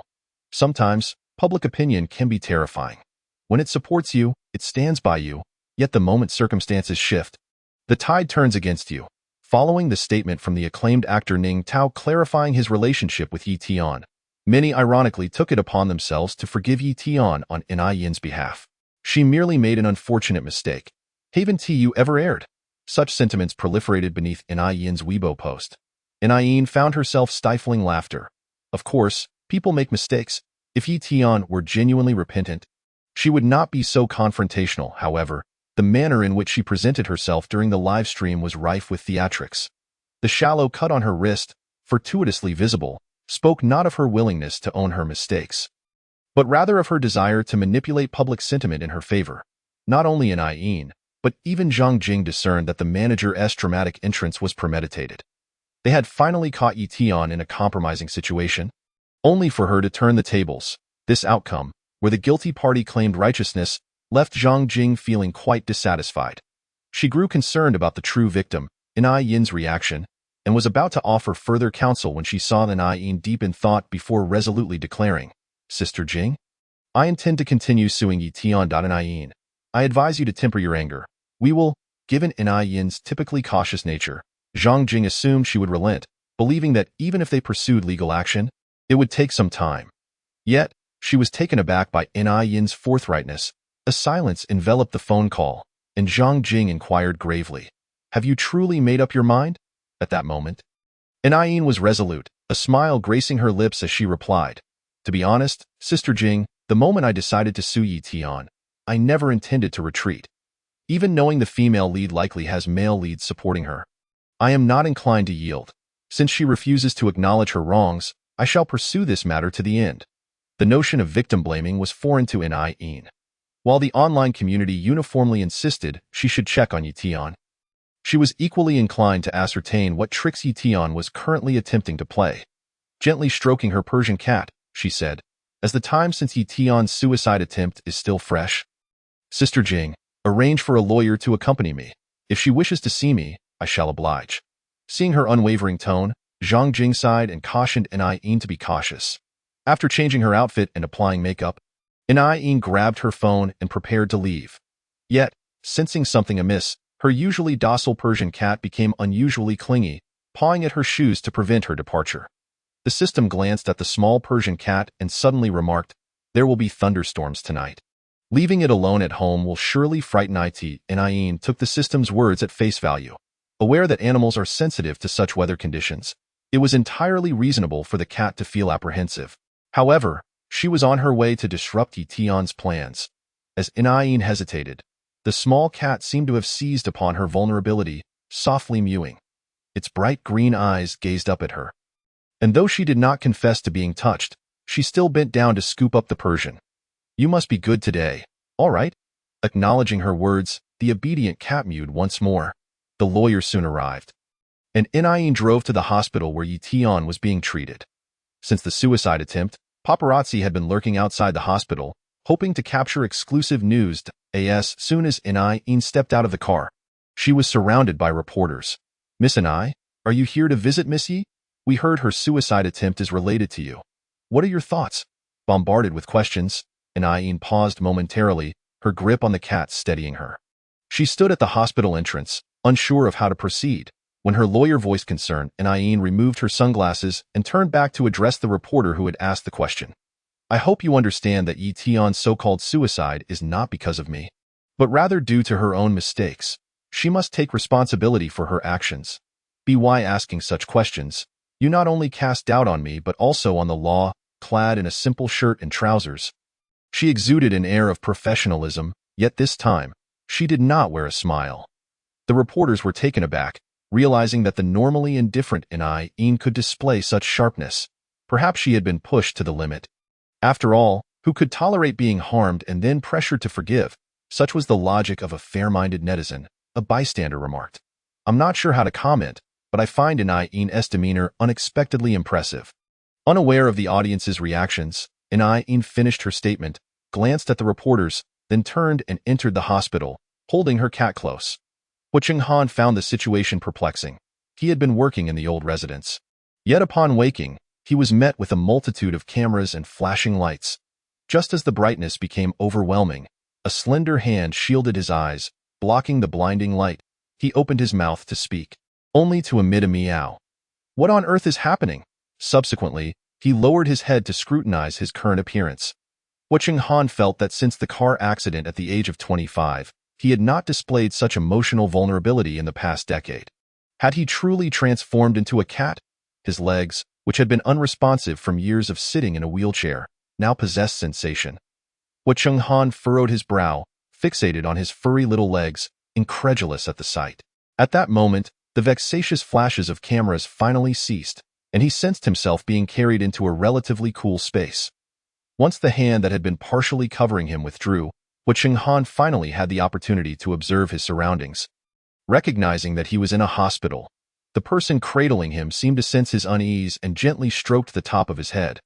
The sudden contact caused Hu Chenghan to feel a twinge of discomfort. But considering his current feline state, he allowed the girl to indulge in her affection. Indeed, he had confirmed that the owner of this cat was a girl the moment he caught sight of her fingers. Unfamiliar with the entertainment industry, Hu Chenghan did not recognize Yin and was unaware that she was the girlfriend his nephew had mentioned. He remained quietly nestled in the girl's embrace, eager to unravel the mystery of the situation. However, upon arriving at the door of a hospital room, Hu Chenghan's brow knitted in confusion. The occupant of the room was Yi Tian. Hu Chenghan immediately recognized her. Although the Hua family had previously supported her, he harbored little fondness for the young woman. Her arrogance and insatiable desire for what did not belong to her were painfully apparent to someone like Hu Chenghan, who had weathered countless storms. Upon entering the room and witnessing Yi Tian's feeble form lying in bed, a glimmer of curiosity flickered in Hu Chenghan's verdant feline eyes. Author's note. Ha ha ha, did you guess it? The fourth part-time target is Hua Shizhou, the second part-time target, S uncle. Just imagine the fourth and second target simultaneously inviting an I may home. I am grateful to the little angels who cast their support or provided nourishment. Special thanks to the little angels who contributed nourishment. Hung Yu 15 bottles, Yu 5 bottles, Xiaobao Lion, Carry Yaoan 3 bottles, Buyin Buyu Bujie, Yishio Daimao Wang 1 bottle. I sincerely appreciate everyone's support, and I will continue to strive. Chapter 16. Part-time target 4. When Yin entered, Yi Tian was leaning against her hospital bed, with her manager peeling fruit for her. The scars on her wrist were wrapped in bandages, rendering their depth indiscernible. Noticing that Yin had come alone, Yi Tian dropped her pretense. I couldn't reach you, so I had to resort to this. A hint of provocation danced on her face, starkly contrasting with her earlier disheveled appearance, as if she were certain Yin would not dare to confront her again. Yin cast a faint glance at her and suddenly inquired, I don't recall offending you. Why do you harbor such hatred towards me? Knowing the hospital security was robust, she felt assured that the reporters would remain oblivious to her words. Thus Yi Tian unveiled her true colors and confidently replied, Why do I hate you? Yin, are you still pretending to be oblivious? Since my debut, I have constantly been compared to you. Even the person I like, you deliberately provoked. Yi Tian's crush, Yin surmised, was Peiyu. Although she had not followed the original plot to make things difficult for her, the enmity between her and the female lead remained palpable. Realizing that the female lead's animosity stemmed from Peiyu's conflict with her, Yin could not help but lament the irreversibility of the plot. Yet, having reached this juncture, one of them must inevitably face ruin, and Yin had no intention of retreating, as she had previously stated. Even if she were to withdraw from the industry, it would be on her own terms, never under coercion. The Persian cat nestled in her arms quietly listened to the exchange, its emerald pupils narrowing slightly. Yin remained silent as she absorbed Yi Tian's impassioned tirade. The best way to resolve our situation is for you to publicly announce your forgiveness of me. Yi Tian's tone was laced with a sense of triumph. Regardless of how Yin had forced her into this corner, Yi Tian relished the thought that she would still compel her to forgive her, and it must be done publicly. Otherwise, it would be Yi Tian's reputation that would suffer. A smirk played on Yi Tian's lips, unaware of the flicker of disdain that crossed the Persian cat's eyes at her words. Few dared to flaunt their insolence before Hu Chenghan, a man of considerable stature and authority. Even if aware that Yi was no pushover, witnessing her brazenly reveal her petty nature still prompted Hua Chenghan to frown. According to Yi words, this young girl likely was not her match. As Hua Chenghan pondered this, he heard a scoff from the girl cradling him. "You seem to be celebrating prematurely," Yin remarked. Before Yi could fully express her amusement, Yin seized a lawyer's letter from her attorney and hurled it towards her. "I must admit, Miss Yi, your self-delusions are quite captivating, but delusions are merely that." Yin's voice, usually sweet, took on a mocking tone. "I forgot to mention, I came here to personally deliver this lawyer's letter. After I discern the reason for your animosity towards me, our next meeting will be in court. Yin, you don't fear?" Yi words were abruptly interrupted, and Yin glanced at her, unhurriedly stating, "I engaged a professional injury assessor before my arrival. They have likely arrived by now. I return your words. If Miss Yi wishes to continue feigning a suicide attempt, I suggest you untie those bandages and cut deeper right here." The threat was palpable, yet Yin's hand, gently stroking the Persian cat's head, exuded tenderness, as if reassuring it not to be afraid. Hua Chenghan lowered his gaze, a subtle glimmer of intrigue dancing in his eyes. Initially, he had assumed that this girl, Yin, would yield, but to his surprise, she had come prepared. Hua Chenghan, typically stoic, found himself quietly admiring Yin at her age. To handle matters with such poise was commendable. Meanwhile, upon hearing her declaration, Yi voice escalated in indignation. "Yin? How dare you, Miss Yi? Please refrain from such theatrics, or I might think you lack confidence," Yin replied with a playful smile. Having navigated the world of literature for some time, she had gained insight into the female lead. A quintessential self-serving individual, adept at ensnaring others in her traps, yet undeniably unwilling to harm herself. As Yin had surmised, Yi earlier antics were merely for show. The injury, captured through the lens of a camera, was not as severe as it appeared, and Yin had skillfully pinpointed her vulnerability. Only then did Yi begin to exhibit genuine panic. Her manager, who had remained silent while Yi pressured Yin, now recognized the gravity of the situation. He picked up the lawyer's letter and smiled at Yin. "Miss I believe we should discuss this further. Why, Yi has recently secured some first-rate resources." Yin, however, paid him no heed. She glanced at her phone, then looked up with a smile. "I think there's no need for discussion. My injury assessor and the media have arrived, as you can see. I intend to hold a press conference here." As she spoke, the commotion outside grew louder. Yin had invested considerable effort to invite the media to the hospital. If Yi truly had self-harmed, merely disturbing the patients would be untenable. Yet, this risk seemed worth taking as the clamor approached. Yi, flustered, resolved to tear off her bandages and inflict a deeper wound. Yin found herself stifling a laugh at the absurdity of it all. She indeed followed through. Why, Yi, had you known this would come to pass, would you have acted differently? The injury assessor would not be a fool, unable to distinguish between fresh and old wounds. With that single remark, Yin had severed Yi escape route. Just as the journalist burst through the door, as the flashes illuminated the room, a hand covered the Persian cat's eyes. "Persian, do you think my aggressive approach appears unseemly to others?" Yin pondered, her gaze drifting to the influx of reporters, suddenly struck by a sense of reflection. The Persian cat softly mewed, offering comfort. In his youth, Hua Chenghan had been a figure of great renown in City A. Respected by many, yet feared by just as many. Who could forget the compassionate yet ruthless demeanor of Hua Sai, whose every action struck with the force of thunder? Had it not been for his health issues necessitating a more subdued lifestyle, the city would not have witnessed the current fragmented landscape. Even now, the mere mention of Hua Sai's name sent shivers down spines. Hua Shizhou, who currently helmed the Hua family business, was undoubtedly talented, yet could not measure up to his uncle. The final decisions of the Hua clan still rested with Hua Chenghan. Were it to become known that Yin had received solace from Hua Chenghan, countless individuals would be left astounded. Yet Yin remained oblivious to the significance of the cat in her arms. After hearing the Persian's gentle meow, she affectionately rubbed its head. "Don't worry. I know what to do." The injury assessor had already approached, and Yin observed quietly, ultimately stating, "Regardless of the outcome, I will not retreat." As she spoke, The girl's eyes sparkled with a blend of defiance and an unwavering determination that was difficult for her to articulate. From Hua Chenghan's perspective, he beheld her slightly pursed lips, which, devoid of their usual sharpness, revealed a hint of childlike innocence. Hua Chenghan felt Yin bestow a soft kiss on its eyes, an experience that felt novel to him. Unlike the youthful flutterings of infatuation, the notoriously aloof Hua Sai could only regard his transformation into a cat with a sense of resignation. He gently tapped Yin's arm with his paw, signaling her to remain vigilant. Such a good cat. However, Ying mistakenly believed that the Persian cat was being coy and couldn't resist giving it a gentle kiss. Hua Chenghan was not known for his good temper. Yet in this moment, he found himself utterly helpless against Ying.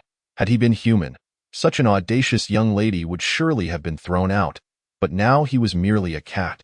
A cat devoid of any means of resistance.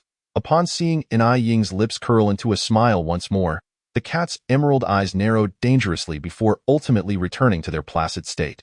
The injury report had already been released, and the raucous press conference held in the dead of night had reached a conclusion. The report indicated that Yi Tian's wound was merely a superficial scratch, with the worst consequence being a potential infection. There was no indication of any suicidal risk. The media erupted in a frenzy. The situation was undeniably theatrical. Who could have anticipated that the alleged suicide was merely a ploy devised by Yi Tian from the very beginning? At this juncture, Yi Tian could no longer pretend to be fragile as the cameras relentlessly bombarded her with questions. She found it impossible to shield her face even if she wished to. She and her manager were besieged, creating a scene reminiscent of a farce. The press conference only ceased when the hospital security, overwhelmed by the commotion, had to intervene. Ying did not feel particularly elated by the turn of events. When the camera focused on her, she calmly reiterated, "I have no particular thoughts on this matter, but it is clear that my lawsuit against Yi Tian will not cease." Upon hearing her words, the reporters couldn't help but admire this once overlooked starlet. Just 2 hours prior, she had been misunderstood by public opinion, yet now, with the truth unveiled, she refrained from kicking someone when they were down, which easily garnered her the favor of many. After completing her statement, Ying prepared to leave, and due to the presence of security, the reporters who wished to pursue her had no choice but to part ways to create a passage. Cradling the Persian cat in her arms, she was just about to depart when a masked man suddenly surged from the crowd. "I don't believe it. You must be the one who framed Yi Tian." The man was agitated, wielding a fruit knife in his hand. He was a devoted fan of Yi Tian, having infiltrated the hospital upon hearing the news of his idol's hospitalization, only to stumble upon Ying's disparaging remarks about her, which caused his emotions to erupt. The situation unfolded too rapidly for those around to react. Ying instinctively stepped back, protecting the cat in her embrace. Her quick reflexes allowed her to narrowly evade the knife aimed at her face. "Stop him!" someone shouted, and the security personnel quickly subdued the masked man. As the glint of the blade vanished, Hua Chenghan, upon hearing the commotion, reopened his eyes only to find the bustling hospital scene had dissipated. He returned home, where the clock ticked steadily. He glanced at the time. 9 o'clock in the evening. The documents before him lay open to the page he had been reviewing, all signs indicating it had been a mere illusion. Grateful for the nourishing support from his little angels, CCC, 10 bottles, round and chubby pink rabbit, 5 bottles. He expressed profound thanks for everyone's support, vowing to continue his efforts. Chapter 17. Arena of Chaos Warning. The events of last night's press conference had ignited a storm online, leaving many netizens stunned, their snacks forgotten. What happened? Wasn't it said that Yi Tian attempted suicide? How has it turned out to be false? I just took a nap. What did I miss? The netizens, observing the released injury report, engaged in fervent discussions, feeling as though the unfolding drama was more riveting than a television series. Zhang Jing, representing Ying's studio, issued another lawyer's letter, yet after Yi Tian's deliberate sympathy-seeking ruse, very few netizens were willing to voice support for her. The pretense of suicide had become undeniable evidence. Even her fans could not cleanse her image. Yi Tian's Weibo fell silent, and at this point, she could only choose to feign death. Conversely, Ying's resolute actions gained her a considerable number of followers. Many who had previously harbored biases against her now held a newfound respect. Well done, young lady. One should pursue justice to the end against such individuals. Indeed, like Master, like fans. That man with the knife from the hospital yesterday was the perfect example. Thankfully, our young lady is unharmed. The outpouring of supportive comments on Ying Studios' Weibo left Zhang Jing contemplating the fickleness of human sentiment. Before the scandal surrounding Yi had erupted, they had not received such backing. While she pondered this, Zhang Jing was well aware that this was the norm within the industry. In contrast, Ying appeared to have a more open mindset than she realized. After instructing her lawyer to follow up, she ceased to focus on Yi. At this stage, Yi public image had been irreparably tarnished. Any hopes of a comeback seemed bleak. Zhang Jing took a drag from her cigarette, seeking relaxation. Ying remained non-committal, merely contemplating when she might find the opportunity to inform Zhang Jing of her desire to withdraw from the entertainment industry. Yes, to retire.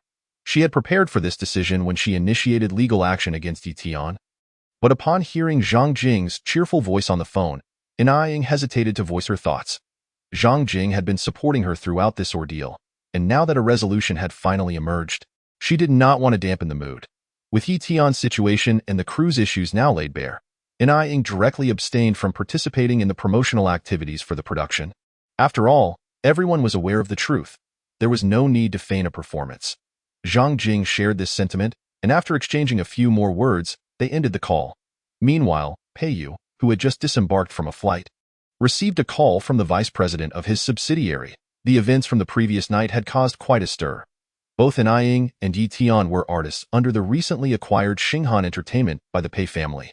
Initially, the vice president thought it was merely a minor conflict between artists and had refrained from informing Peiyu, intending to wait for the uproar to subside before mediating the situation. However, the circumstances had spiraled out of control. Pei Zong, I'm not sure why Ying is taking this so seriously. The situation now poses a risk to the company. Before he could finish, he was interrupted. Accompanied by his secretary, Peiyu halted, frowning as he said, I have already learned the ins and outs of this matter through the media. It is entirely Yi Tian's fault. The vice president felt a tinge of awkwardness. I understand, but Ying's actions are also detrimental to the company. How do you plan to handle this? Peiyu suddenly inquired. Assuming Peiyu was dissatisfied with the situation, the vice president hurriedly replied. I've already contacted Ying's manager, instructing her to tone things down. If she wishes to pursue legal action, let it be handled privately, without inciting further drama online. Unbeknownst to the vice president, the secretary standing beside him noticed Peiyu's expression darkening, silently lamenting the precariousness of the situation. Lately, Peiyu had been in a foul mood, and now he was exacerbating the issue. Upon hearing those words, Peiyu nearly laughed in anger. Are you suggesting that Yi Tian's previous online bullying of Ying was acceptable? Yet now that Ying is guiding public opinion in retaliation, it's deemed detrimental. Peiyu was astonished to find such ignorant individuals within his company. Taking a deep breath, he spoke firmly. You are to contact Ying's manager immediately and retract your previous statement. Furthermore, let Ying and her team proceed as they see fit, and ensure the company offers full support. The vice president was taken aback by the reprimand, seemingly caught off guard by Peiyu's stance. Pei Zong, if we proceed this way, the company, we do not need to preserve our reputation at the expense of supporting an artist of questionable integrity, Peiyu replied coldly. This was his final warning. Peiyu closed his eyes briefly. I want to see results within 24 hours, or you may resign. With that, he hung up the phone. Outside the airport, a large screen displayed footage from the previous night's press conference. Watching Ying, isolated and vulnerable while cradling the cat, being harassed by reporters, Peiyu frowned. After all, they had known each other for many years. Why hadn't she reached out to him during such a crisis? She was well aware that a single word from him could have alleviated much of the scrutiny she faced. Peiyu pondered, his gaze momentarily lost, feeling a twinge of self-deprecation. In truth, he already understood the answer. Prior to witnessing Yi Tian's true nature, his attitude towards Ying mirrored that of the vice president from earlier. Otherwise, he would not have assigned Ying's role to Yi Tian. When Peiyu signed that contract with Ying, he had not felt he owed her anything. He had merely thought that she was pursuing this path of her own volition, a result born from her parents' pressure, and thus she should be prepared to bear the consequences. Yet now, an unfamiliar discomfort gnawed at him, as though he had been excluded from Ying's life. Peiyu's expression darkened, and he made a decisive resolution. On the other side, Hua Chenghan, having called his assistant, also reached a conclusion. Due to the protective measures in place, he had only uncovered the surface-level details concerning An Ying, including her conflicts with Yi Tian. Initially believing the events of the previous night to be an illusion, he found himself furrowing his brow as he examined the documents in his hand. He had not known An Ying prior. If it had merely been a figment of his imagination, how could she have become his cat?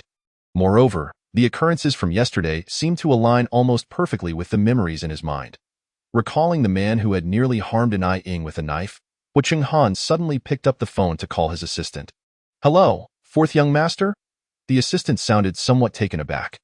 Hu Chenghan rarely called him directly, and this was already the second time since the previous night that he had reached out. As he pondered the reason for the call, he heard Hu Chenghan state, "I recall that the recent uproar surrounding Yi Tian was initially sponsored by the Hua family." The assistant considered this for a moment before affirming, though he found it peculiar that the fourth young master would suddenly take an interest in the matter.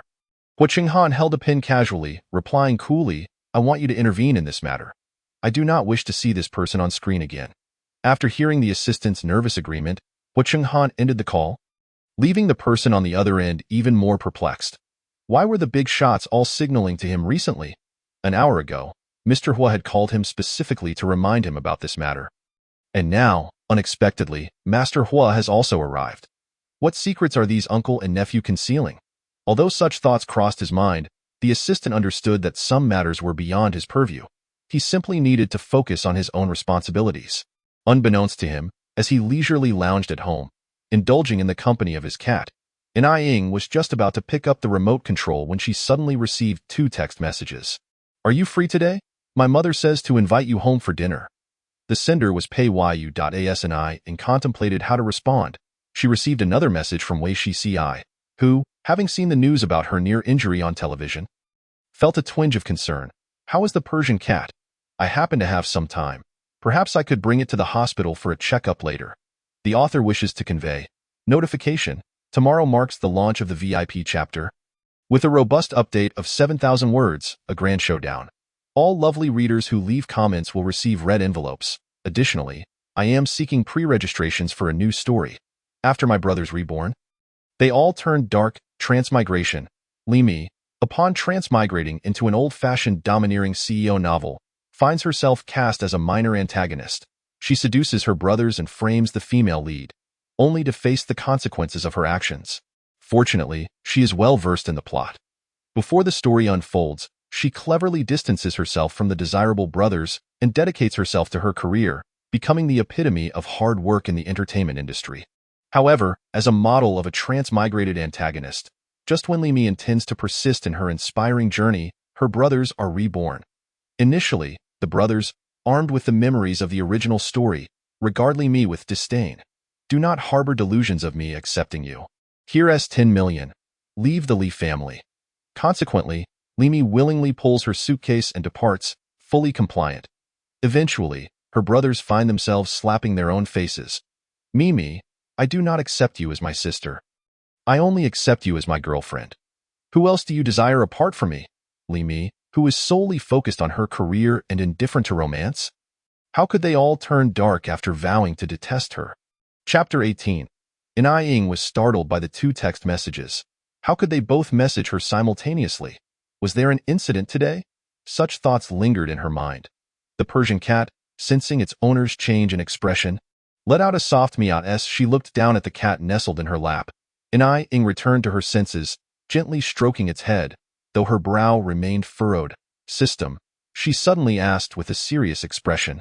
"Have I revealed my true self in front of the male lead and Wei Shi? The system shook its head. "According to my analysis, that should not be the case." "Then why would the male lead and Wei Shi both invite her simultaneously?" An Ying found it puzzling. She had just returned home with Peiyu not long ago, and logically, neither auntie nor uncle would miss her so soon. Moreover, regarding Wei Shi, why the need for a recheck on the Persian? It had been a while, and the cat was in perfectly good health, as if in response to An Ying's unspoken thoughts, the cat playfully pressed its soft paws into the sofa, causing a slight indentation. Observing this, the Persian seemed intrigued and resumed its playful antics, completely forgetting its earlier intentions to please its owner. She looked down at the Persian, suddenly envious of its ignorance of the world's troubles. Living each day solely for play. The text messages on her phone felt like the universe's cruel jest against humanity. With a sigh, after a brief moment of despair over her holiday plans going awry, she decided to reply to Wei Shi first. Meanwhile, after sending his message, Peiyu attended a meeting.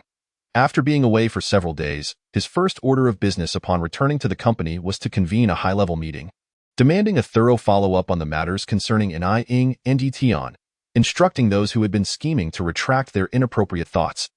This marked the first time Peiyu explicitly expressed his support for Anai Ying, leaving the company's staff somewhat perplexed. Hadn't President Pei frowned at the mere mention of Anai Ying previously? Why was he suddenly so protective of her today? Upon exiting the meeting, several directors were left puzzled. One female executive adjusted her glasses, pondering aloud. Could it be that we have misunderstood all along? Perhaps President Pei doesn't actually dislike Anai Ying. He may simply be one of those people who say one thing but mean another. Upon hearing this, the others contemplated and found merit in the notion. Though Peiyu outwardly appeared to disdain Anai Ying, he actually took her matters quite seriously. What had initially been perceived merely as a passing episode now caused several executives to reassess their opinions of Anai Ying. Unbeknownst to Peiyu, a discussion was unfolding outside his office. He pressed his forehead, and after his secretary left the coffee and exited, he opened a document, preparing to tackle it, yet his gaze involuntarily drifted to his phone. He had previously sent Anai Ying a message inviting her to dinner at his home. However, half an hour had passed, and she had yet to respond. Peiyu furrowed his brow, contemplating whether to place a call, but found it too strange. How could he initiate a conversation about reconciling? I misunderstood you in the past. Our relationship? Peiyu bit his lip at this thought, feeling a headache coming on. This was less troublesome than becoming Anai Ying's cat for a month. After such a long time, Peiyu was still preoccupied with the incident of turning into a cat. After all, for a person, such a dream was astonishingly vivid.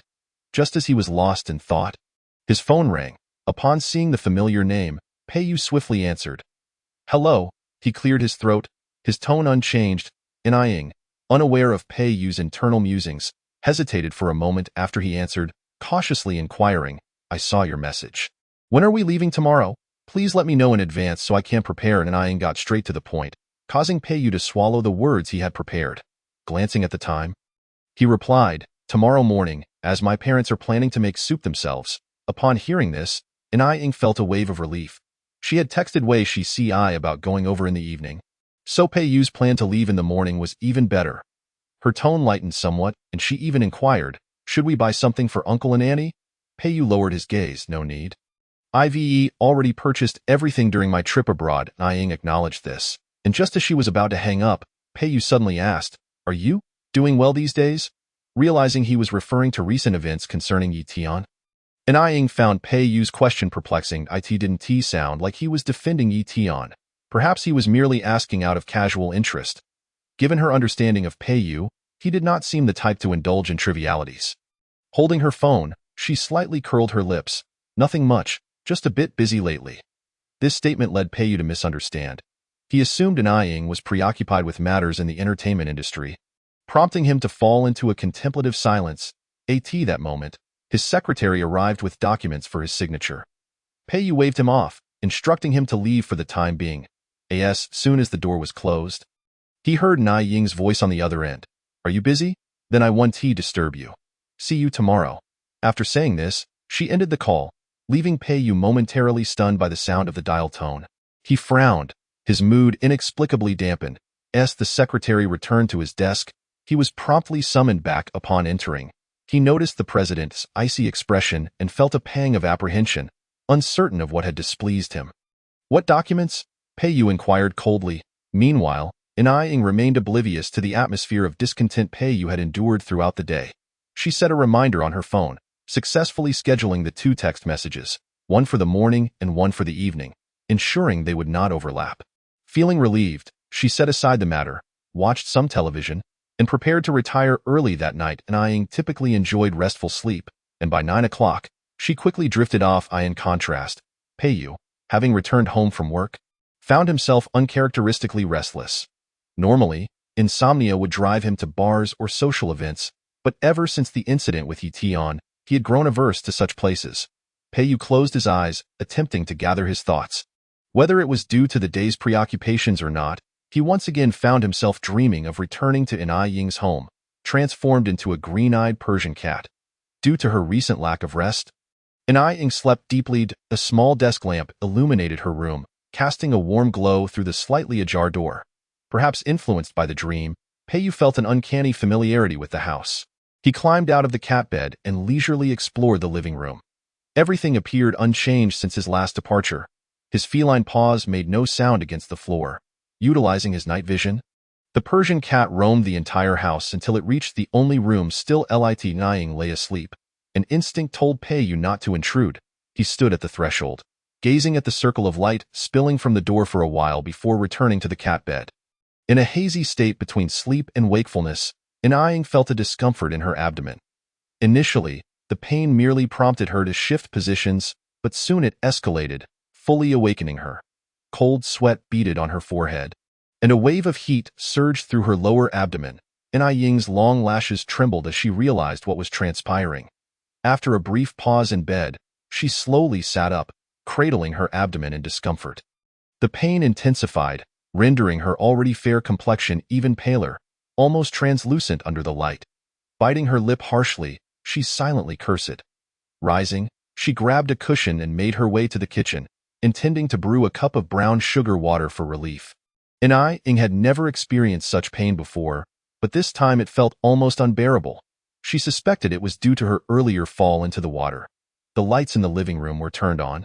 She retrieved fresh ginger from the refrigerator, and a sharp pain in her lower abdomen caused In-ai to crouch down and gasp for breath. Once the pain subsided, she furrowed her brow and raised her gaze, only to find the Persian cat had unknowingly approached her, looking up attentively. The cat's emerald eyes flickered with a hint of concern as beads of sweat gathered on In-ai's forehead. Forcing a smile, she reached out to pat its head, reassuringly saying, "Don't worry, I'm fine." Whether the cat understood her or not remained uncertain. After regaining her composure, In-ai slowly stood up, intending to search for any remaining brown sugar in the house. As she rose, she saw the Persian suddenly turn and scamper back a couple of steps before nimbly leaping onto the chair. It hesitated for a moment, then began to meow while gazing at the cupboard. At the very top of the cupboard, there was a bag that Peiyu had spotted during his night patrol. Initially, he had intended to return to the cat bed to sleep, but the cat's keen hearing had alerted him to the disturbances in the living room. Assuming a thief had entered, Peiyu climbed over without a second thought, only to discover In-ai crouched on the floor, looking unwell. The girl was clutching a cushion against her abdomen, with fresh ginger in hand. Peiyu understood the situation at a glance. Once In-ai withdrew her hand, he meowed twice and jumped onto the chair to signal her. "Are you saying the brown sugar is up there?" In-ai inquired. The Persian meowed again. He pondered that, given In-ai's current state, retrieving it might prove somewhat challenging. Peiyu assessed the distance between the chair and the cupboard, calculating the angle in his mind before leaping up with a sudden burst of energy to grab the brown sugar. In-ai was startled by the cat's leap. This cupboard had been designed quite high. Usually, a Persian would only manage to reach the third shelf. She had never seen one jump so high. Ignoring her discomfort, she stepped forward, intending to call the Persian down. However, just as she approached, the white figure agilely returned to her sight, clutching a red bag in its mouth. Skeptical yet hopeful, In-ai picked up the bag and opened it to find. Indeed, it contained brown sugar. Peiyu gently called out, urging her to hurry and brew it. In-ai held the brown sugar, glancing at the Persian still perched on the chair, and suddenly asked, "Do you think you've become a cat spirit?" Peiyu's emerald pupils narrowed slightly, but he nonchalantly averted his gaze, feigning the demeanor of a master. Ignoring In-ai as he jumped down from the chair, In-ai was merely jesting, of course. After more than 20 years of education, she had dismissed any notion of supernatural beings. Through their time together, she had come to realize that the Persian was indeed more intelligent than other cats. Moreover, the feline had a strong sense of territory and often played atop the cupboard, so it was reasonable to assume it could comprehend her words. One couldn't help but admire how the system always allowed her to skillfully evade the truth through self-deception. Today was yet another day of In-ai's blissful ignorance. The system thought, once again giving up on voicing its concerns. In-ai disregarded the Persian's return to its cat bed and entered the kitchen with the brown sugar.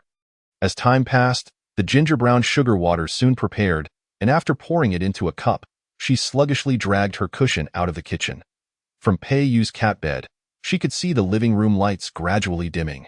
Just as he was about to close his eyes, he heard familiar footsteps approaching. Then, the faint scent of gardenia, unique to an Ayin, wafted closer. Pei-yu felt a kiss on his forehead, "Good night," and "Thank you for earlier." "Little Persian," an Ayin said, bending down to plant a gentle kiss on the cat's forehead, her voice soft. The girl's moist lips brushed against the cat's fur before she stood up and closed the door behind her. Unaware that the Persian slowly opened its emerald eyes, the lingering softness of the kiss remained on Pei-yu's forehead, evoking a strange emotion within him. He felt that this dream was exceptionally vivid. The irregular beating of his heart caused the dreamlike Persian to furrow its brow, jolting Pei-yu awake. That dream again. Pei-yu turned on the bedside lamp, his expression troubled. It was already past midnight. By now, Ayin was fast asleep. Pei-yu couldn't fathom why he dreamed of Ayin, especially in that context. The girl's gentle visage flashed before him, and he frowned, reaching for a cigarette from the bedside to light. The acrid smoke cleared his mind somewhat, but sleep eluded him. Every time he closed his eyes, he was met with the memory of that kiss. He exhaled, staring blankly at the wall's painting, lost in thought. Ayin remained oblivious to the fact that someone had spent the night sleepless because of her.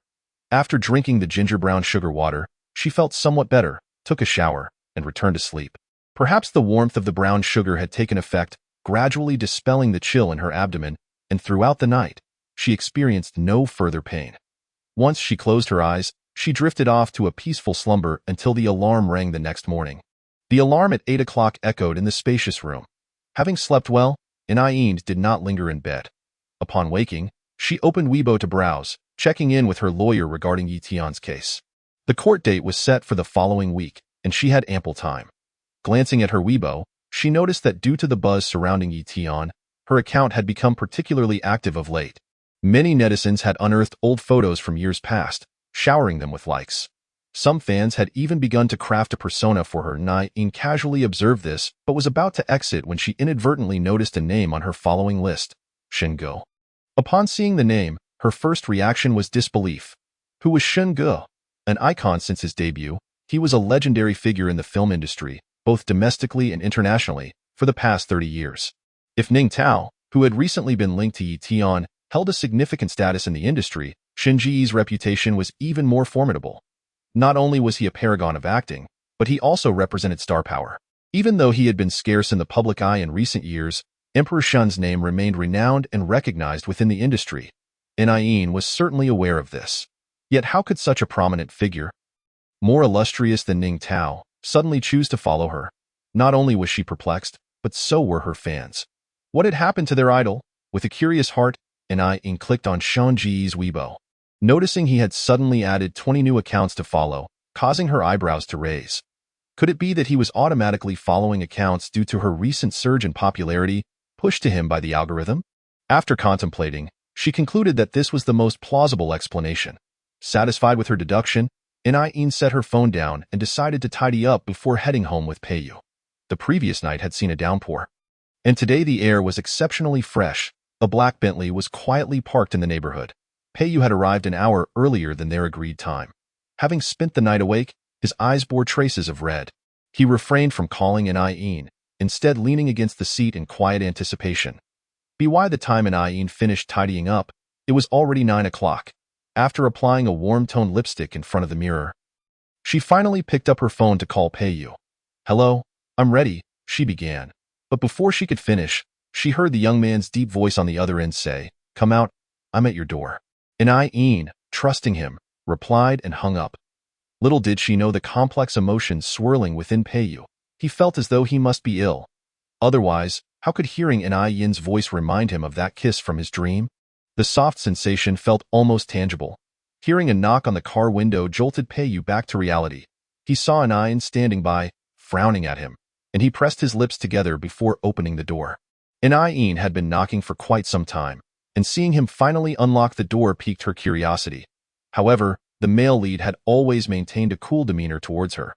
She speculated that Pei-yu might be troubled by the recent events concerning Yi Tian, which she understood. Given that, she decided not to aggravate him further. initially intending to sit in the back seat. In took a step forward only to hear Pei-yu say, "Come sit beside me." He seemed to realize his words had come out awkwardly and added, "Sit in the passenger seat." "I don't like having anyone in the back," and In had no objections to this, so she complied and opened the door to the side. Perhaps due to the earlier incident of knocking, the atmosphere between them felt unusually quiet, leaving In with a sense of unease. The situation grew more awkward when, after she entered the car and intended to fasten her seatbelt, Pei-yu hesitated momentarily but then leaned over to assist her. Not only had the original protagonist never received such treatment, but it was also In's first experience of this kind since entering the story. She felt a rare sense of shock and thought, "System, is the male lead okay?" The young man's long fingers deftly secured the seatbelt, and In caught a faint whiff of tobacco on him, which felt somewhat cold. The system paused at her query before responding in a calm manner, "Rest assured, host. According to my analysis, the male lead is perfectly normal. Then why is he suddenly being so nice to me?" Despite her belief in the system's words, In still felt puzzled. The system glanced at her, relishing the chaos, and calmly suggested, "Perhaps the male lead wants to put on a front before heading home." It chose not to reveal more, likely due to Pei-yu's reaction after being kissed while in cat form. In remained skeptical until Pei-yu fastened his seatbelt and returned to his seat, at which point she smiled and said, "Thank you." She seemed to always wear a smile. Pei-yu recalled In's pale face as she endured the pain in his dream, yet the words he meant to say remained unspoken. By the time they arrived at Pei-yu's family estate, it was precisely 10 o'clock. Pei-yu's parents were fond of In, and upon hearing the two were coming, they had gone out early to procure ingredients for a home-cooked meal. In and Pei-yu played the role of a close couple at the dining table, occasionally teasing the elderly to keep their spirits high, making the meal quite pleasant. On the other hand, Wei Shi had been somewhat distracted ever since receiving a text from In. It was undeniable that he harbored feelings for her. Otherwise, he wouldn't have been the first to worry about her when he saw the news on television. Yet, they had only met 3 times, and this impulsive invitation for In to visit the hospital was a first for Wei Shi. After seeing off 2 clients, he poured himself a glass of water and stood by the window, feeling somewhat helpless. Is this a case of mixing personal with professional? He pondered. The excuse of having In come for a re-examination for Bashi felt exceedingly flimsy, not to mention how it must seem to her. The weekend was approaching, and nurses in the corridor were bustling about, discussing their holiday plans. Wei Shi pressed his fingertips to his forehead, preparing to return to his office when an older nurse happened to spot him. She smiled and asked, "Dr. Wei, you can clock out tonight and enjoy a good rest. We're having a gathering. Would you like to join us?" Wei Shi shook his head with a smile. "You all go ahead. I have matters to attend to this evening." For a man who was no longer single, having matters to attend to in the evening spoke volumes. The head nurse understood immediately and smiled. "I see. Well, I hope you have a delightful evening." Now everyone assumed that In was his girlfriend. Wei Shi chose not to clarify anything, but as the head nurse was about to leave, he suddenly inquired, "Is there a place suitable for someone feeling down?" Due to the events online, he felt that even though In had cleared her name, the pressure on her must be significant. The nature of a doctor compelled him to care for her. The head nurse, already married, naturally assumed Wei Shi intended to surprise his girlfriend and suggested, "I know a place with a lovely atmosphere." They exchanged a few more words, and Wei Shi silently noted the location, planning to take In there later. As he contemplated this, In had already exited the Pei residence. After bidding farewell to Pei father and Pei mother, she stood still, watching Pei-yu go to the car. "Just take me home," she said once inside, fastening her seatbelt. Pei-yu had initially intended to mention a delightful musical he had tickets for that evening, but before he could express it, the moment slipped away. After In secured her seatbelt, she turned to him, blinking in confusion. "What's wrong?" Her expression remained unchanged, even mirroring the calmness she had displayed moments earlier at the old residence. Pei-yu, feeling inexplicably deflated, was subtly irritated, causing his demeanor to cool slightly, yet he refrained from saying more and simply replied, "Nothing." He then turned his gaze forward. In, unperturbed, closed her eyes, contemplating what to wear when she met Wei Shi later. A plain white t-shirt felt too casual, while a suit seemed overly formal. Perhaps a dress would suffice, polite yet simple, fitting for the occasion. Lost in her thoughts, she soon arrived home. Pei-yu's gaze darkened as, just as In opened the car door to alight, he suddenly said, about what happened before. I'm sorry. What? Inaying replied, puzzled. Peiyu frowned slightly. I misunderstood you earlier. If you wish to blame me, you may. He was interrupted by Inaying. I haven't blamed you at all. Inaying found Peiyu's behavior today exceedingly strange, as he continued to utter nonsensical remarks. Seeing her response, Peiyu assumed she was rejecting his apology. I'll handle the matter with Yi Tian properly. With that, he averted his gaze from the girl opposite him and drove away, leaving Inaying bewildered. I asked the male lead all right today? She mused, contemplating whether to consult the system. However, as the time for her meeting with Wei Shi approached, she dismissed thoughts of Peiyu, cheerfully selecting a dress and adjusting her makeup, no longer giving him another thought. By the time Inaying arrived at the hospital, a portion of the staff had already clocked out. Upon entering, she overheard the front desk nurses chattering excitedly. Isn't she the girlfriend Dr. Wei mentioned last time? Is she here to see him? The little nurses looked at Inaying, their curiosity almost bursting forth. Inaying turned, smiling and greeting them before heading straight to the elevator with Bashi in her arms. Are you busy? She knocked twice on the office door. When Wei Shi turned, he was met with the sight of Inaying standing outside, radiant in a yellow dress paired with a matching hat, exuding an air of grace. Wei Shi was momentarily taken aback by her beauty. You look stunning today, he sincerely complimented. Thank you, Inaying replied, her eyes lighting up at his words, her voice softening. As if sensing their interaction, Bashi, who had been nestled in her arms, mewed softly, reminding her of her purpose for visiting. The re-examination for Bashi took merely an hour, and when Inaying waited outside, her expectations were met. Bashi had fully recovered. Wei Shi noted Bashi's digestive issues and prescribed some digestive medication. Perhaps due to the dream he had that night involving the medication, he deliberately chose some that were less bitter this time. Inaying waited patiently until Wei Shi prepared the medication and handed it to her. Let's skip the thank you this time, he said with a chuckle as Inaying opened her mouth to speak. Inaying, caught off guard that he had anticipated her words, bit her lip, feeling a tad embarrassed. Are you in a hurry to head back? Seeing her like this, Wei Shi suddenly asked softly. Inaying paused, considering her lack of plans for the evening, and shook her head slightly. That's good. Wei Shi's sharp features softened as he looked at her. I know a nice restaurant I've been wanting to try. If you wish to thank me, accompany me for dinner. He recalled the place the head nurse had recommended, jokingly adding to Inaying, not one to overlook kindness, smiled back. I'm curious about a restaurant that earns such praise from Dr. Wei. By the time they arrived, night had fallen. Wei Shi had made a reservation in advance and led her through the restaurant to a windowside table. Perhaps due to the upscale prices, the ambience was lovely, with a pianist quietly playing nearby. However, being surrounded by couples made Inaying feel slightly out of place.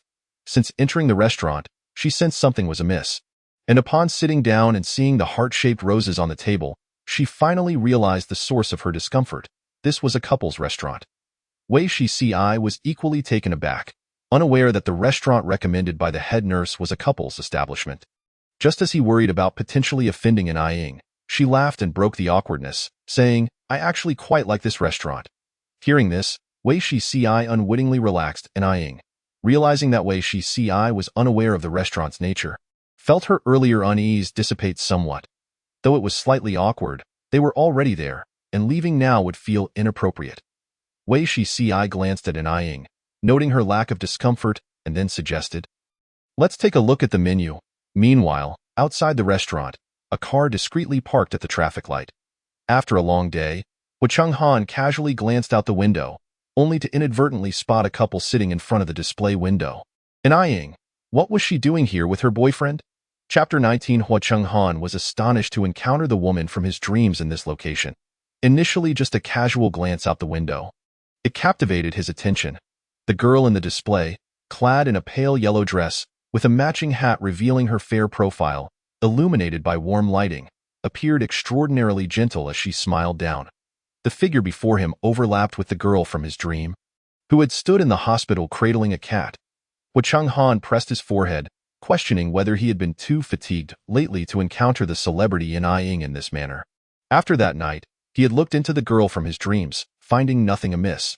Han did not believe in supernatural occurrences.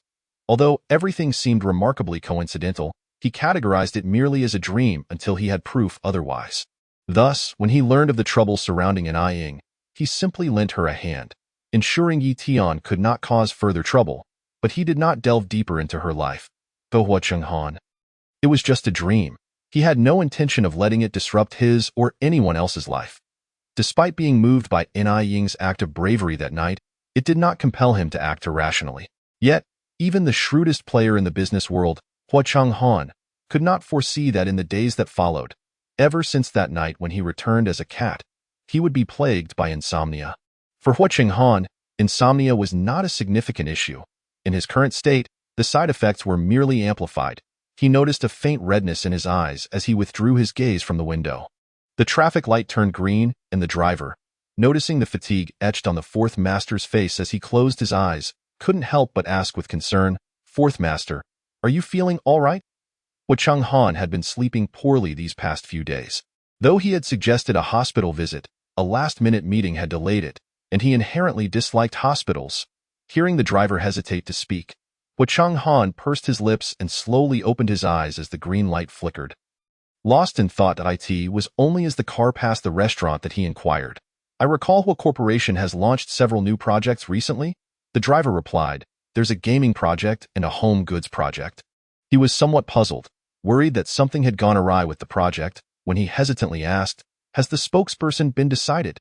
He glanced at Hua Chenghan's expression in the rearview mirror and cautiously added, "I heard that young Master Hua is still deliberating." Hua Chenghan was not surprised. He recalled the gentle, sweet girl he had seen smiling outside the display window and slightly pursed his lips. "Let Xinghan Entertainment handle this game endorsement project, but we shall choose the specific candidate ourselves." The driver was taken aback. Such trivial matters were typically of no concern to the fourth master. Yet today he seemed to be focusing on a minor endorsement issue. While pondering this, the driver couldn't help but speculate about who this predetermined candidate might be. Hua's newly launched game project was the first in the country to employ holographic technology, and many had been waiting for it since it began development years ago. With the recent server launch approaching, numerous young actresses had inquired through various channels, as securing this endorsement would undoubtedly benefit their careers.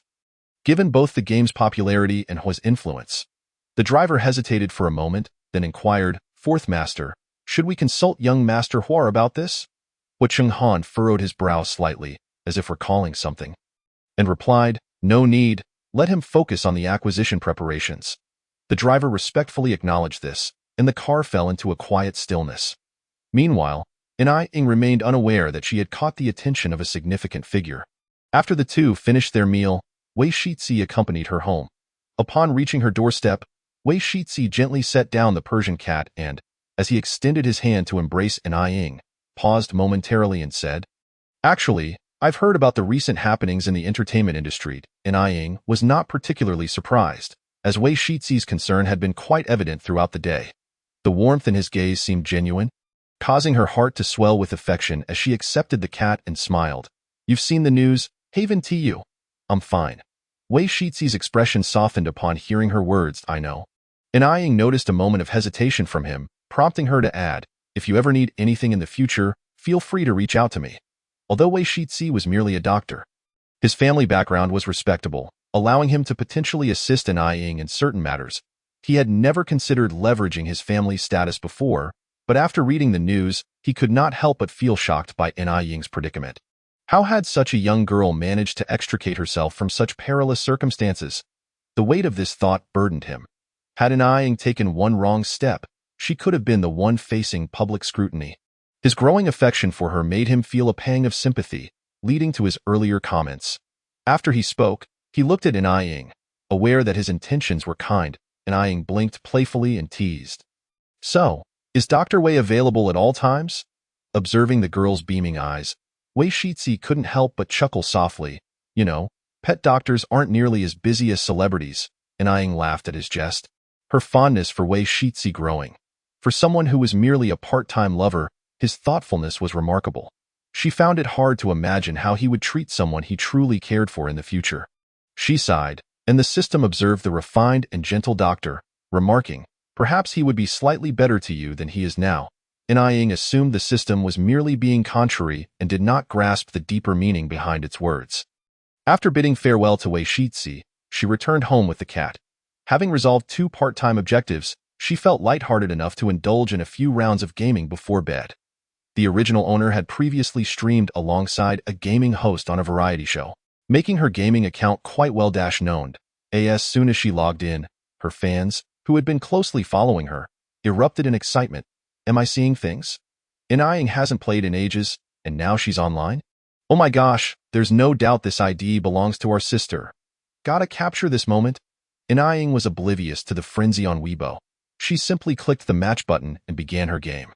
The original owner had average gaming skills, but Inaying herself was quite adept, having once ranked among the top 10 in the entire server. After a long hiatus, her hands felt somewhat rusty at first as she entered a casual match to reacquaint herself, but once she regained her rhythm, she proceeded to ranked matches. The fans who matched with her were nearly in a frenzy, especially when they saw Inaying selecting a challenging hero rarely chosen by female players. A wave of onlookers swarmed in from Weibo, with some expressing doubt. I love our sister, but I think this round is going to be a loss.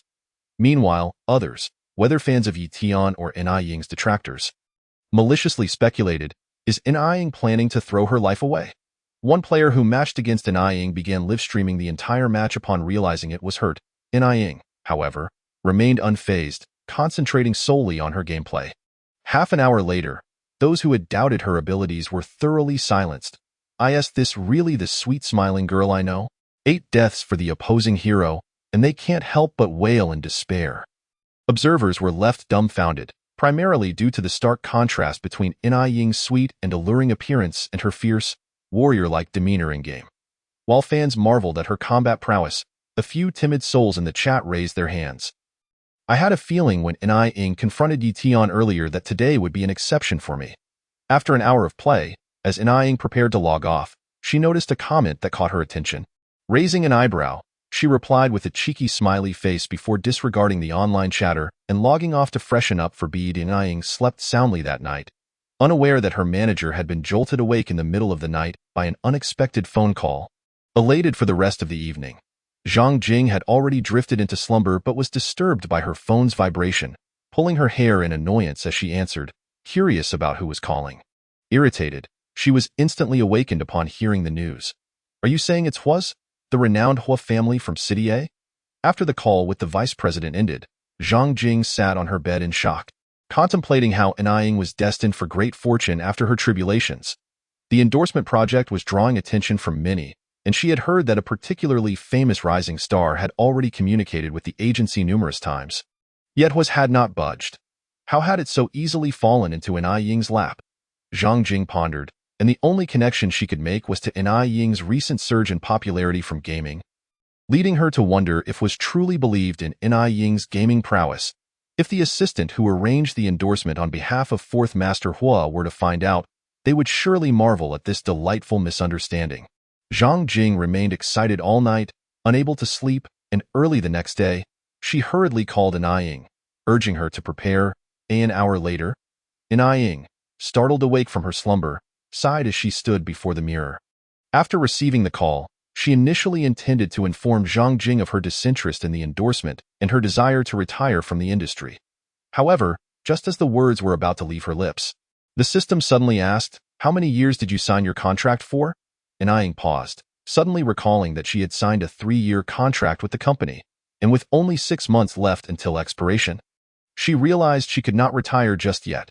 The system, detecting her pending 4th part-time objective, dryly remarked, "Can you afford the breach of contract fee?"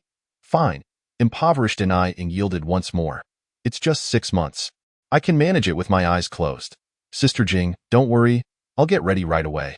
After hanging up on Zhang Jing, Inaying took a deep breath and began selecting her outfit. The interview was not scheduled at Hua's office but rather at the Hua family's ancestral home, reportedly due to the significance of the game project, requiring 4th Master Hua to personally oversee the selection of the spokesperson. Inaying was unaware of who 4th Master Hua was, but Zhang Jing certainly knew. In fact, it was rare for anyone in the business community of City A to be unfamiliar with 4th Master Hua. In his youth, he had exuded charm and grace, becoming the dream suitor of countless affluent young women. However, a car accident a decade ago had left him unable to walk, forcing him to retreat from the limelight. As Zhang Jing considered this, she glanced at Inaying, cautioning, 4th Master Hua was injured in his early years. Don't stare at his legs when you go in. Given that Hua Chenghan had maintained a life of celibacy and detachment from women for over 30 years, Zhang Jing thought little of it. Dananying nodded, resolving to remain professional during the interview and to be mindful of her behavior. Just then, the butler approached and said, "Miss Anai, the fourth master is waiting for you in the study." Chapter 20. After the butler left, Anai ascended the staircase and quickly spotted the study. Hesitating for a moment, she gently knocked on the door and, upon hearing a voice say, "Come in," she pushed the door open. Hua Chenghan was engrossed in a book. Upon hearing the butler announce Anai Ying's arrival, he relaxed his brows slightly. His hand had been holding the page for quite some time, only interrupted by the knock on the door. When he looked up, he saw Anai Ying entering. Today, the girl wore a simple white dress, exuding an air of elegance and grace, and she approached him without a hint of timidity. A glimmer of appreciation flashed in Hua Chenghan's eyes as he gestured for her to sit down first. The atmosphere in the room was somewhat quiet, and as Anai Ying pondered how to begin, Hua Chenghan broke the silence with a question. "Have you had breakfast?" "Breakfast?" Anai Ying's carefully crafted opening remarks were abruptly interrupted. Clearly not expecting Hua Chenghan to ask this question, she paused momentarily before regaining her composure. While she had intended to say she had eaten, the calm and assured gaze of the man made her original excuse falter, leaving her only able to purse her lips and reply, "Not yet." In the depths of Hua Chenghan's eyes, a hint of amusement flickered. He closed the book, pushed his wheelchair onto the bookshelf, and turned back to say, "I happen to have not eaten either. Let us dine together." This was merely a straightforward invitation, which Anai Ying had no reason to decline. Initially taken aback, she quickly regained her composure and approached to take over the pushing of the wheelchair. "Thank you for your hospitality, Mr. Hua," she said gratefully. Hua Chenghan shook his head lightly, smiling faintly. The distance from the study to the dining room was neither long nor short, yet the awkwardness of the journey was palpable. Thus, Anai Ying took the initiative to break the silence. "Mr. Hua, you haven't had breakfast at this late hour?" To be honest, she was somewhat surprised by Hua Chenghan's invitation to breakfast. It was already nearing 11 o'clock, and she assumed he would have eaten long ago. Why, then, was he still without a meal?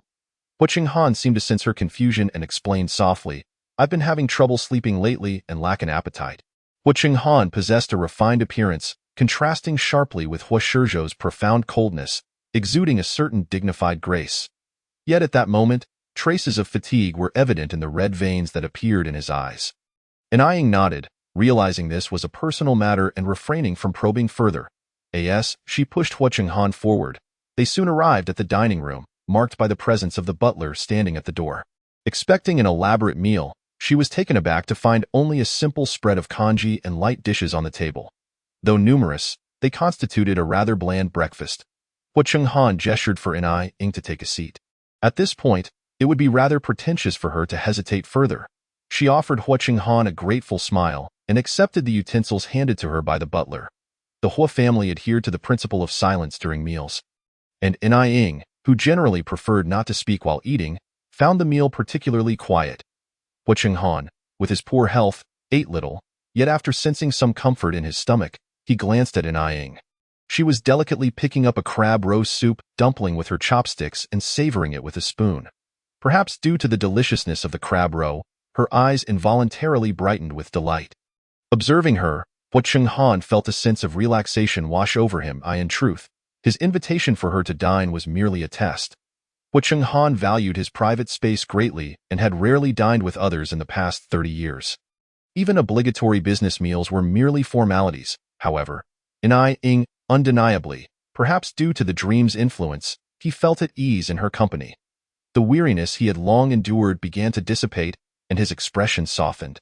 Anai Ying remained unaware of Hua Chenghan's thoughts. The exquisite taste of the crab roe dumpling had left her astonished. She had dined in various renowned restaurants in City A and found their soup dumplings lacking in comparison to this one. She couldn't help but marvel at the Hua family's culinary prowess, even their private chef being remarkably skilled. The meal progressed with both host and guest enjoying the moment. Unbeknownst to them, the clock crept towards noon, and Zhang Jing waited anxiously outside, uncertain if Anai Ying would manage to handle the situation. Having consumed 3 crab roe dumplings, Anai Ying felt she was nearing her limit. Just as she was about to express her gratitude to Hua Chenghan, he spoke first. "Thank you, Miss Anai." Puzzled, Anai Ying raised an eyebrow. Hua Qinghan shook his head, choosing not to elaborate further, simply stating, Miss and I, regarding the game endorsement, I will have someone coordinate with your manager shortly. Are you saying I have been accepted? Ying asked, her surprise evident. Hua Qinghan turned to speak briefly with the butler, who then departed. Ying was taken aback by this unexpected development. Was it really this straightforward, just a meal? No need for skill assessments or inquiries? She was not an inexperienced girl, and she sensed Hua Qinghan's demeanor was unusual towards her. Ying bit her lips slightly and pondered to the system. System? Is he my cat? The system, having anticipated her realization, was prepared to respond, but she continued, Is he my long-lost father? Never mind, it should not have had any expectations of her. The system swallowed its words and calmly informed her, upon examination. The original supporting character in Ying's biological parents have long since passed. There is no notion of a lost father, and Ying was well aware of this fact. She was merely teasing. Nonetheless, Hua Qinghan's attitude was indeed peculiar. The butler had left without her noticing, and as the dishes were cleared from the table, she suddenly heard Hua Qinghan inquire, Miss and I, do you have a boyfriend? Ying instinctively narrowed her eyes, uncertain of Hua Qinghan's motive behind this question. Even if he were to hire an endorsement, this inquiry seemed somewhat intrusive. The question was indeed open to misinterpretation. However, Hua Qinghan showed no inclination to clarify, merely maintaining his expression as he awaited her response. After deliberating, Ying replied, Not at the moment, but Mr. Hua, I do not intend to pursue a romantic relationship now.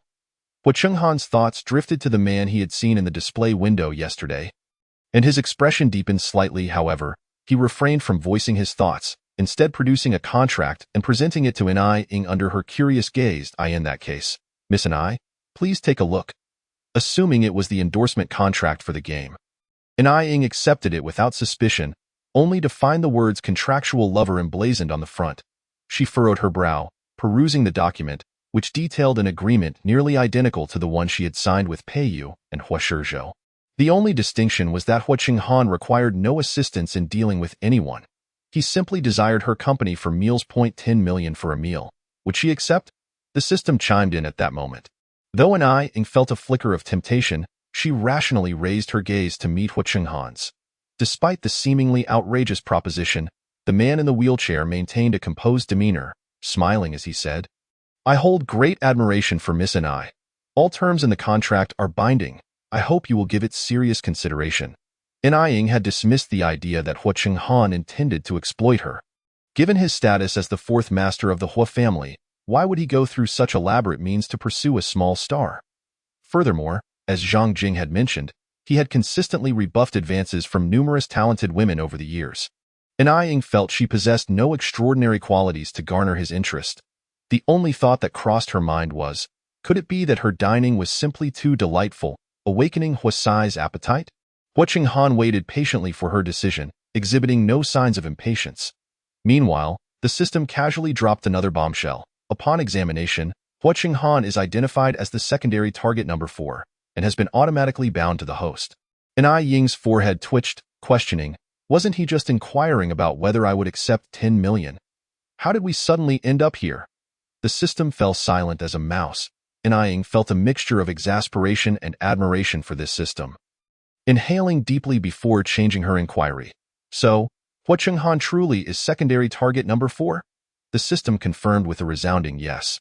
Very well, she mused, the system had evidently orchestrated this from the outset. Though she felt tempted by the contract, the familial ties between Hua Qinghan and Hua Shizhou kept her grounded in rationality. What if they discovered their connection? Yet, with the system having unilaterally bound her, Ying found herself devoid of options. Sensing her apprehension, the system offered a semblance of comfort. Do not worry, host. The system's confidentiality technology will assist you in mitigating risks. They won't know of each other's existence? Ying inquired, still unconvinced. The system assured her with calm certainty. As long as you do not disclose it voluntarily. As for what constituted voluntary disclosure, it had no idea. With the contract laid before her and Hua Qinghan watching her with a smile, Ying pressed her lips together and ultimately picked up the pen to sign. It was merely a matter of accompanying him for a meal. She was effectively earning a windfall of 10 million. Recalling the expenses she had incurred recently due to her lawsuit with Yitian, Inaying gritted her teeth and resolved to seize the opportunity. Hua Qinghan was not surprised by her decision to sign. After reclaiming one copy of the contract, the butler returned, bending down beside Hua Qinghan's wheelchair to speak softly. Hua Qinghan nodded and turned to Inaying, stating, "Miss Inai, the details regarding the game endorsement have been finalized with your manager. Then let us look forward to a pleasant collaboration," Inaying replied, her spirits lifted. The girl's crescent-shaped eyes sparkled with sweetness, and Hua Qinghan's gaze deepened, laden with meaning. It certainly will be. In truth, when he initially invited Inaying, he had not intended for her to sign this contract. The scene he witnessed yesterday had resurrected the dream that had long troubled him. Hua Qinghan often recalled how Inaying had stood before him in his dreams, a rarity since he had ascended to his high position and seldom felt such stirrings. He had believed he was indifferent to the Inaying of reality, considering it merely a dream. But that notion was swiftly overturned upon meeting her today. He realized he had somewhat overestimated his own detachment. He habitually found himself projecting the Inaying before him into the dream realm. This was the first time he experienced a sense of losing control, yet it was not unwelcome. For a man genuinely in control of power, few things could truly disturb him.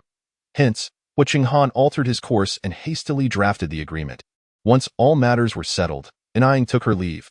Hua Qinghan merely pushed his wheelchair to the window, watching her car depart. "What do you think of Inaying?" he suddenly inquired of the butler. The middle-aged man beside him hesitated for a moment before responding. "Miss Inai is gentle and gracious and quite young." "Young? Perhaps."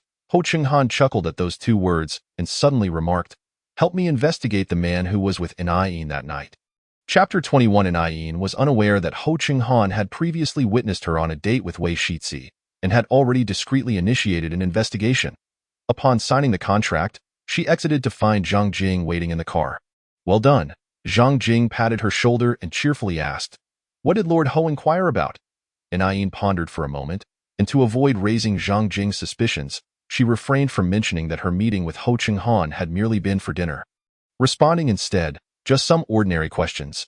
Zhang Jing was unconcerned, smiling relaxedly. "Regardless, you've secured the endorsement, which is undoubtedly a good thing." The Ho Corporation acted swiftly, promptly mentioning Inaying in an official Weibo post. Upon returning to the company, Zhang Jing, as her agent, also published a response. The news of their collaboration was released, and a wave of netizens expressed their support below. "Is it that holographic game? I've been waiting for ages, and I never expected it to be endorsed by Miss Inai. Oh no, you've tricked me into playing this game again. I'm ready with my cash." One comment after another filled the Weibo thread. Aside from a few contrarians, nearly all were supportive. Zhang Jing marveled at how this time they had avoided the backlash of negative reviews. Inaying's previous reputation had not been stellar.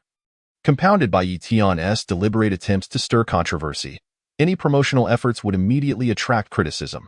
However, this time was different. In recent days, Inaying had garnered considerable attention and support from fans, with many believing that the collaboration between the Ho Corporation and Inaying was linked to her trending presence in gaming that night. After all, a stunningly beautiful, popular, and highly skilled actress was perfectly aligned with the endorsement's profile. Netizens exchanged comments enthusiastically. Seizing the momentum following the announcement, the Ho Corporation invited netizens to design battle costumes for the character played by Inaying, which piqued considerable interest. This Weibo post was shared by numerous influencers, and those who had previously adopted a wait-and-see attitude due to Yi Tian's incident began leaving congratulatory messages. Zhang Jing noticed this and comforted her. "Don't overthink it, that's just how the industry works, lifting some high and stepping on others." The endorsement from the Ho Corporation elevated Inaying's commercial value alongside her fame, and it was only natural that many sought to ingratiate themselves with her. Inaying reclined on the sofa, smiling at Zhang Jing's words. "I know, if I hadn't exposed Yi Tian, I would be the one being ignored now." The girl spoke lightly, yet Zhang Jing shook her head. "By the way, the court date with Yi Tian is tomorrow. Do you want to go?" Inaying slightly shook her head. "There's no need. Why, Yi Tian can no longer stir up any trouble. I won't waste my time." As Inaying had anticipated, Yi Tian was indeed in dire straits. After the incident, she had sought assistance from many, yet none were willing to help her. Those who had previously fawned over her now kept their distance, fearful of being associated with her. Even her agent had begun to exhibit signs of giving up on her. Ye Tian clenched her teeth at the thought of a newly signed actress under her agent's wing. It was all Yin's fault. Were it not for her, she would not have fallen to such depths. The lengthy announcement made by Yin on Weibo darkened Yi Tian's mood, which she had finally managed to calm. She fiercely threw her eyebrow pencil to the ground, wishing she could tear apart Yin's triumphant face. Yet she knew there was nothing she could do now. Or rather, nothing she could do anymore.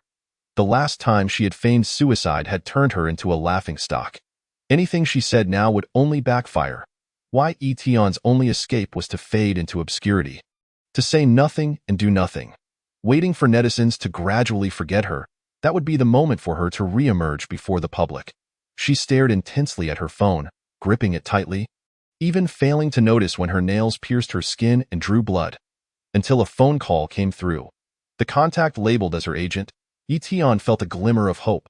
Since the last time she had been exposed in the hospital, Zhang Qin had not contacted her again, merely instructing her to wait for news at home. Even her previous calls had yielded no results, until she learned via Weibo that he had signed a new talent. Despite harboring resentment towards Zhang Qin, Yi Tian still answered the call with a shred of hope. Even now, she was secretly wishing for a turnaround. "Hello, brother Zhang." Yi Tian inhaled deeply, striving to keep her voice steady and familiar. However, the other end seemed unconcerned, only to hear a cold voice say, "The court session is tomorrow. I have other matters and one to be attending. Let the lawyer accompany you." Zhang Qin's tone was somewhat impatient, crushing the glimmer of hope that had arisen in Yi Tian's heart, which had led her to believe the company might consider the situation too disruptive and attempt to suppress it. Zhang Qin, in truth, did not wish to be so harsh. He was typically diplomatic, always leaving a margin for his subordinates. He had initially intended to assist Yi Tian, but she could only blame herself for being foolish and offending so many people without knowing why. Zhang Qin frowned at the indications he had received from the higher-ups in recent days. Just one of those individuals was sufficient to ensure Yi Tian's downfall, let alone if they all took action. Zhang Qin was convinced he could not stake his entire future on Yi Tian, so he had to cut his losses and disengage from her affairs. After speaking, he hung up the phone. Returning to training the new talent, without another thought for Yi Tian, Yin was indifferent to Yi Tian's plight, as she was not at all surprised by the outcome. After all, individuals like Yi Tian would never reflect on their actions. In the end, they would always blame others first. She lingered in the office for a while, waiting for Zhang Jing to finish her tasks before preparing to go out for hot pot together. Over the past few days, Zhang Jing had been busy, and Yin had taken note of it. Although their relationship was primarily professional, she felt a sense of gratitude towards her. Clutching the plush toy on the office sofa, she reluctantly released it only when Zhang Jing called her name. "This plush toy of yours is quite nice," she remarked, unable to resist giving the orange cat plush a gentle squeeze. Zhang Jing raised an eyebrow and laughed. "What? Are you planning to find a companion for your Persian cat?" Zhang Jing was well aware of Yin's affection for cats. She could overlook her own matters, but the well-being of the cats was paramount. Ever since she had rescued that cat during filming, Zhang Jing had not seen Yin go out for leisure. She even questioned whether that cat was somehow enchanting, drawing Yin in this way. The system, overhearing Zhang Jing's thoughts, couldn't help but twitch its mouth. Whether or not the cat was enchanting was uncertain, but it certainly possessed a free spirit. It recalled the executives who reported to Yin's home every night. Casting a few more glances at her, Yin was unaware of the system's musings. Upon hearing the teasing, she couldn't help but smile brightly. "Sister Jing, where did you buy this plush toy?" Yin felt a twinge of guilt for not being able to spend more time with her Persian cat. After seeing Zhang Jing's toy, she thought that if she could buy a plush toy, it could keep her cat company while she was away. After all, wasn't he had said that cats love toys? With this thought in mind, Yin indeed purchased an oversized plush toy before returning home with Zhang Jing after dinner. As a result, when Ho Shizhou awoke, he found himself bemused by the sight of a large orange mountain before him. "What is that?" Ho Shizhou had been working late into the night and didn't return home until 9 o'clock. After taking a hot shower, he tiredly organized the recent acquisition plans. The young man pressed his thin lips together with a hint of coldness, the dark circles under his eyes making him appear increasingly serious. After identifying the flaws in the documents and sending them to his secretary, Ho Shizhou turned off the lights and leaned back against his bed, preparing to rest. He hardly indulged in a nightlife. His days were consumed by work, his schedule so disciplined that he hardly resembled a young man. As Ho Shizhou closed his eyes, he initially intended to contemplate the recent acquisition progress, but gradually his thoughts began to drift, inevitably. He found himself thinking of Ayin. After being rebuffed by her, he had not deliberately sought to assist her again, yet he still occasionally kept an eye on the situation. The scene where Ayin had exposed Tian in the hospital suddenly illuminated Ho Shizhou's understanding of what she meant by coming on her own. She truly did not need him, that a bittersweet sensation stirred within Ho Shizhou, an emotion he could not quite articulate. Just as he was lost in thought, he seemed to hear a familiar voice. "Bosi, look what I've brought back for you." Ayin crouched on the floor, cradling a large orange cat plush toy, enticing the languid little cat. Ho Shizhou opened his eyes just in time to see a giant plush face and instinctively stepped back. "What is this? And how is Ayin here?" He furrowed his brow at the sight of Ayin, who was laughing behind the toy, puzzled. Could it be that he had turned into a cat in yet another dream? Glancing down, he realized that indeed he had. With furry paws gently pressing on the ground, Ho Shizhou, having grown accustomed to it, was no longer startled by the second instance of becoming a cat in a dream. He squinted his emerald eyes at Ayin, then shifted his gaze to the plush toy. It was a very large orange cat plush. Ayin waved the toy's paw, her eyes crinkling in delight. "Bosi, do you like it?" The ever-disdainful Ho Chenghan, who had never even played with toy cars as a child, frowned instinctively, wanting to shake his head. Yet upon seeing Ayin smile, he hesitated. Would saying so hurt her feelings? After all, it was a kind gesture meant for him. In the realm of dreams, having swiftly assumed the role of a cat, Mr. Huo pondered calmly, his lips pursed, ultimately yielding to the hand that scratched his chin. And he nodded slightly. Ayin, observing the cat's feigned aloofness, felt a chuckle bubbling within her. In a moment of distraction, Huo Shizhou was unexpectedly kissed on the cheek by her. The faint scent of gardenia wafted from the girl. An elusive fragrance. Huo Shizhou's ears twitched as he heard Ayin inquire, "Persian, are you blushing?" A flicker of embarrassment crossed the cat's face, obscured by a coat of white fur. In that moment, Huo Shizhou felt a tinge of relief at being a cat in this dream. He recalled the kiss Ayin had bestowed upon him at the banquet, yet for some inexplicable reason, he found himself favoring the current moment more. The girl gazed at him with tenderness, her eyes reflecting only his own image. He let out a soft meow, and as he raised his head, he inadvertently caught sight of Aying's neck. Although her skin was prone to marking, the trace left by the cat from their previous encounter had faded significantly, so it was no longer visible. Huo Shizhou's gaze deepened, and a sudden doubt arose within him. The absence of the mark suggested that the scenes within the dream could somehow adjust with the passage of time. Had the many days since his last dream caused that mark to dissipate? He silently tucked this puzzlement away in his heart. Ayin, unaware of the myriad thoughts swirling in the cat's mind over a mere mark, was about to crouch down to pick up the Persian when she suddenly heard her phone ring. On the table beside the cat's bed, a message illuminated the screen. "Miss Ayin, do you have time tomorrow?" The blue light flickered momentarily before dimming, and the Persian blinked, feeling a strange sense of familiarity despite not having seen the message clearly. The sender of the text was Huo Chenghan, and Ayin had yet to save his contact. And only upon seeing the number did she vaguely recall who it was. But hadn't they just met today? She hesitated briefly, considering the possibility that it might pertain to a sponsorship matter, and thus replied, "I have time." A minute later, she received another message. "I will send a driver to pick you up tomorrow." That moment, she straightened up, while the Persian had not caught sight of the message, its emerald eyes clouding slightly. Perhaps due to his long-standing position of authority, even Huo Chenghan's polite inquiry carried an air of unyielding insistence, and Ayin frowned slightly after replying with a simple "okay," feeling a peculiar sensation of being led along whenever she interacted with Huo Chenghan. Yet, upon reflection, she realized he had little to gain from her. The esteemed Huo had a wealth of admirers clamoring for his attention. So why would he waste time on her? Perhaps he truly had matters to attend to. With this thought, Ayin relaxed once more. After sending her reply, she set her phone aside and turned her attention to the Persian, who was now engaged in a playful struggle with a large orange cat plush toy, lightening her mood.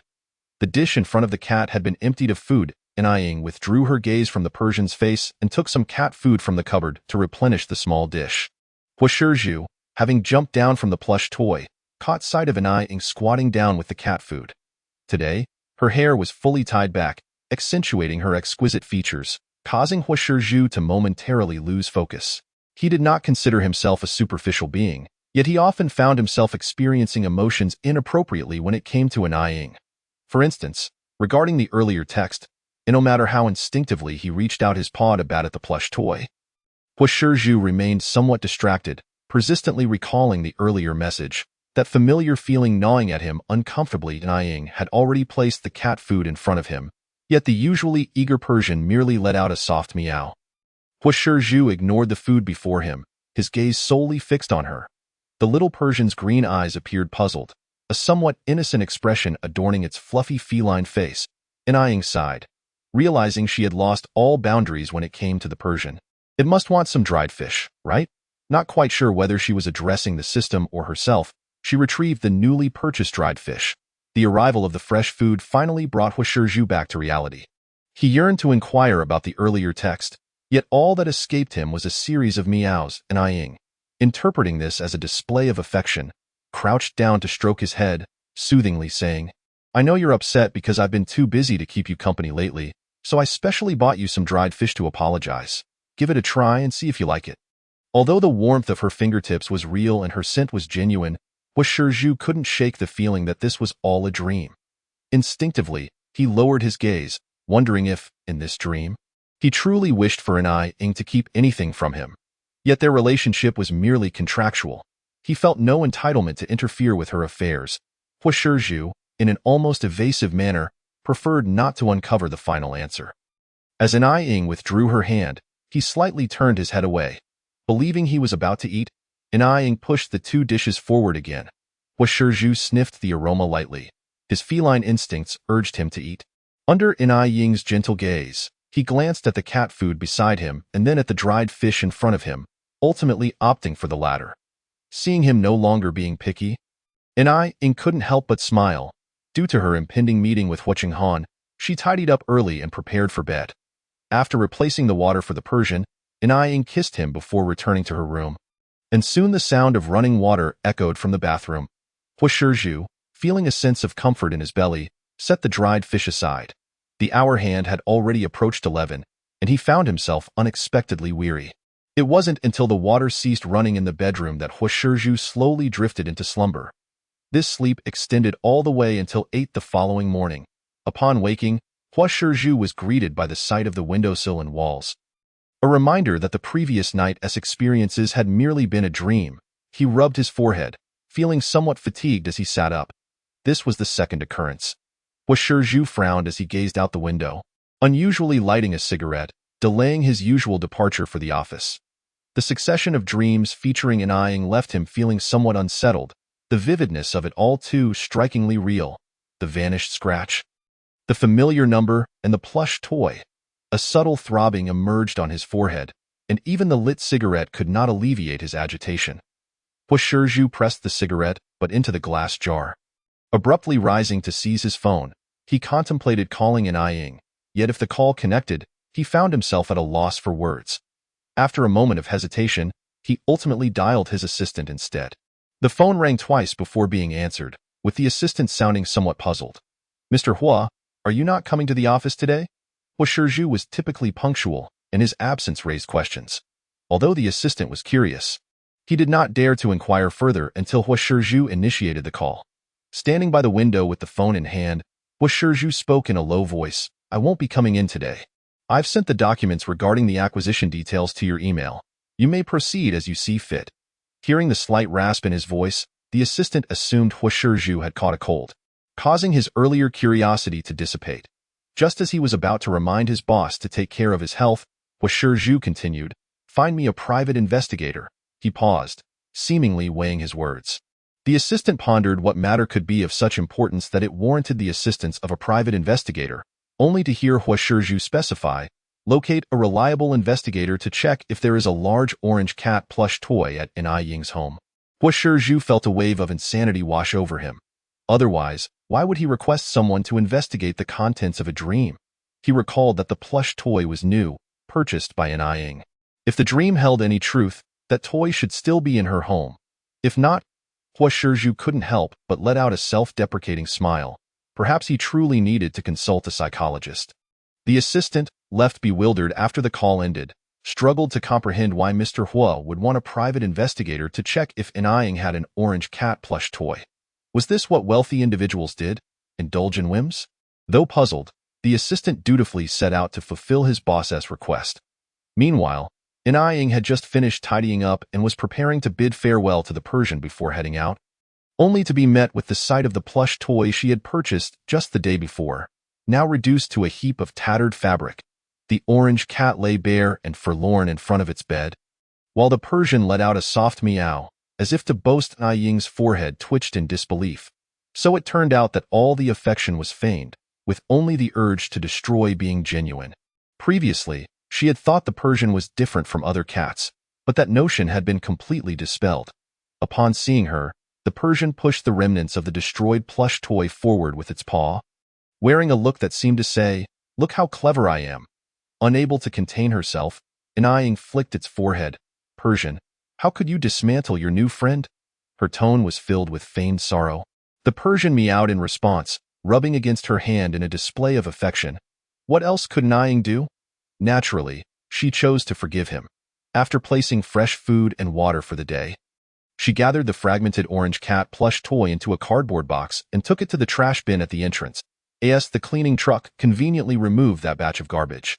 Anying walked a few steps forward and spotted a black Bentley at the entrance of the community. Recognizing it as Hua Chenghan's car, she approached the window, which was rolled down by the driver, who greeted her with, "Good morning, Miss." Anying smiled and nodded, preparing to open the door when a hand preempted her. "Miss Any, the boss has come personally to pick you up." She paused briefly, then regained her composure. Mr. Hua. Feeling somewhat awkward, she noticed a glimmer of amusement in Hua Chenghan's eyes as he sat in the car. "Come on in." The man of his stature seemed to have a way of making everything he did appear justifiable. Initially, Anying was perplexed as to why Hua Chenghan had come to pick her up personally at such an early hour. However, as the car navigated its way to a renowned Chinese restaurant, she began to grasp the situation. Hua Chenghan intended for her to accompany him for a meal. The thought of the agreement she had signed suddenly cast a complex shadow over her expression. It dawned on her that there truly existed powerful individuals who would pay for companionship during meals. She blinked and, upon disembarking, noticed the driver heading off to park the car. Without hesitation, she approached to take the wheelchair. Hua Chenghan glanced at her and said, "Thank you." Anying merely shook her head slightly. It was just a simple act, and besides, it would be rather odd for the driver to push her inside. What she had initially assumed would be a casual meal turned out to be anything but ordinary upon entering the restaurant. She recognized that some establishments operated on a membership basis, only admitting select guests each month, while unfamiliar faces were entirely barred from entry. Once inside, the exclusivity of the place became apparent. The ambience was tranquil, with hardly a soul in sight. A nearby attendant hurried over upon seeing Hua Chenghan, exclaiming, "Mr. Hua, welcome." Hua Chenghan nodded, replying, "The usual table." It was only after settling into the private room that Anying finally had a moment to observe her surroundings. Sensing her curiosity, Hua Chenghan smiled and remarked, "This place is run by a younger relative of mine. The food is quite delightful." Anying nodded in acknowledgement, and once the dishes arrived, she took a spoonful to taste. The exterior boasted pavilions and towers, with the soft strains of a guzheng drifting through the air, naturally easing her furrowed brow. Dining in such an exquisite setting was indeed a pleasure, causing Anying to involuntarily smile. Hua Chenghan, observing her, also appeared to relax. Meanwhile, an unexpected patron had also arrived at the restaurant. Shingu, having filmed through the night, was looking forward to a rare day of rest. He had initially planned to return home but received a last-minute call from a friend inviting him to dine at Qingshang. As a member of the restaurant and recalling he hadn't visited in a while, he agreed. Upon entering, he removed his sunglasses. The restaurant's confidentiality was impeccable, ensuring no personal information would be leaked. After providing his reservation details, he followed the attendant upstairs, only to pause upon seeing the opposite private room and inquire, who was occupying that room. Knowing several individuals were acquainted, the attendant replied without hesitation, "It's Lord Hua, Hua Chenghan." Shingu frowned slightly at the name. Wasn't he typically averse to outings? But this fleeting thought dissipated quickly, as Shun Ji's naturally aloof demeanor meant he seldom concerned himself with such matters. After ascending the stairs, he pushed open another door, suppressing any lingering curiosity. Meanwhile, Ying remained oblivious to the fact that the person who had just passed outside the curtain was the very Shun Gu who had shown an inexplicable interest in her days prior. After finishing her meal, Ying retreated to the restroom to touch up her makeup. The water flowing over her fingertips brought a refreshing clarity to her thoughts. She recalled the moment she had caught Hu Qinghan deep in contemplation during their meal. A peculiar sensation washing over her. His gaze seemed to suggest he was lost in memories connected to her. Though it had lasted but an instant, Ying had nonetheless sensed it. Such expressions could easily lead to misunderstandings. Yet she was certain that, along with their previous encounter, this marked only their second meeting. Biting her lip, she asked the system, "Could it be that I've met Hu Qinghan before?" The system remained silent for a moment before responding calmly. No, it did not lie. Ying had indeed never met Hu Qinghan, only a cat that he had transformed into. However, such a reply evidently led to her misunderstanding. She assumed the system shared her thoughts, especially since her memories bore no trace of this individual. Relaxing her brow, she silently chastised herself for being overly sensitive. Yet the memory of Hu Qinghan's contemplative gaze lingered, prompting her to wonder if her appearance bore a striking resemblance to his first love, ex-girlfriend or lost muse, which might explain his elaborate efforts to draw near her. Now entrenched in the narrative of a novel, Ying felt that such melodrama was not entirely implausible, and involuntarily, she became more guarded around Hu Qinghan. She had no desire to become entangled in any peculiar plot twists. Furrowing her brow as she applied her lipstick, she was just about to place it in her small bag when she turned and collided with someone. The small bag slipped from her grasp and tumbled to the ground, scattering her makeup items across the floor. Ying stared at the broken lipstick, her heart aching. It was the latest model she had just purchased and was using for the first time today. Her expression twisted in dismay as she furrowed her brow. Shingu had not anticipated bumping into anyone. He had intended to apologize, but upon recognizing the person before him, he was momentarily taken aback. Ying? News about her had been rampant on Weibo in recent days. Shingu, well aware of the rising star, had even followed her. He hadn't expected to encounter her here. "I apologize for not paying attention," he said, regaining his composure as he crouched to retrieve her bag. "Miss Anai, may I have your contact information? I'll have my assistant deliver a replacement once I purchase a new one." His offer to buy a new one instead of simply compensating her endeared him to Ying. Just as she was about to accept the bag from him, she looked up and was struck by a sense of familiarity with the young man's face, prompting her to instinctively ask, "Sir, have we met somewhere before?" In her moment of distraction, as she reached for her bag, her fingers inadvertently brushed against his wrist. The warmth of her touch caused Shingu to furrow his brow, not out of distaste, but rather discomfort. Having been in the industry for years, the dignified image of the film Emperor Shingu often concealed his deep-seated aversion to physical contact due to a form of obsessive-compulsive disorder. Despite seeking therapy, the condition remained unresolved, increasingly impacting his work. The inevitable physical interactions with fellow actors during filming weighed heavily on his spirits. Yet just moments ago, Ying's gentle touch lingered in his memory, causing him to bite his lip and harbor a flicker of confusion. Was it merely an illusion? For an instant, he had felt no aversion towards her at all. The restroom was silent, and Ying felt a twinge of awkwardness after speaking. Realizing how much she sounded like she was flirting, just as she was about to say something more, she noticed the familiar young man hand her the bag, nodding slightly before turning to leave. In her heart, she pondered, who was this person that seemed so familiar? Forget it. The system sighed before stating slowly, that is the film Emperor Shingu. Fearing Ying might not grasp the reference, it added, "He followed you on Weibo a few days ago." This revelation caused Ying to blink in surprise. No wonder he seemed so familiar. Although she had never met him before, having only seen him through a screen, the likeness had been slightly distorted, leading her to momentarily fail to recognize him. With the system's reminder, realization dawned upon her. Yet by then, he had already departed, and she regarded the retreating figure without further thought, considering the encounter merely a minor interlude before returning to the private room. Hu Qinghan was seated at the side, brewing tea. His demeanor exuded a casual air, yet the subtle sharpness in his brow revealed the underlying nobility concealed beneath his cultured facade. And I Ying could not help but acknowledge that watching Hua Chenghan at work was indeed a pleasure. Hearing the sound of the door, Hua Chenghan glanced up, a gentle smile gracing his lips. Yuri backed and I Ying nodded, realizing she still had work to attend to that afternoon. She was contemplating how to express her intent to leave when Hua Chenghan set down his teacup and said, "Where are you headed? I can have the driver take you." His offer to escort her caught an eyeing off guard. She had always assumed that someone of Hua Chenghan's stature would not go to the trouble of picking her up merely for breakfast. Yet, after finishing the meal, he had not broached any further topics, and now he was offering to send her home. The words she had prepared to say caught in her throat as she observed Hua Chenghan's serene expression, prompting her to conclude that perhaps she had been overthinking. She smiled faintly and replied, "Thank you, Mr. Hua." Hua Chenghan shook his head slightly while seated by the window.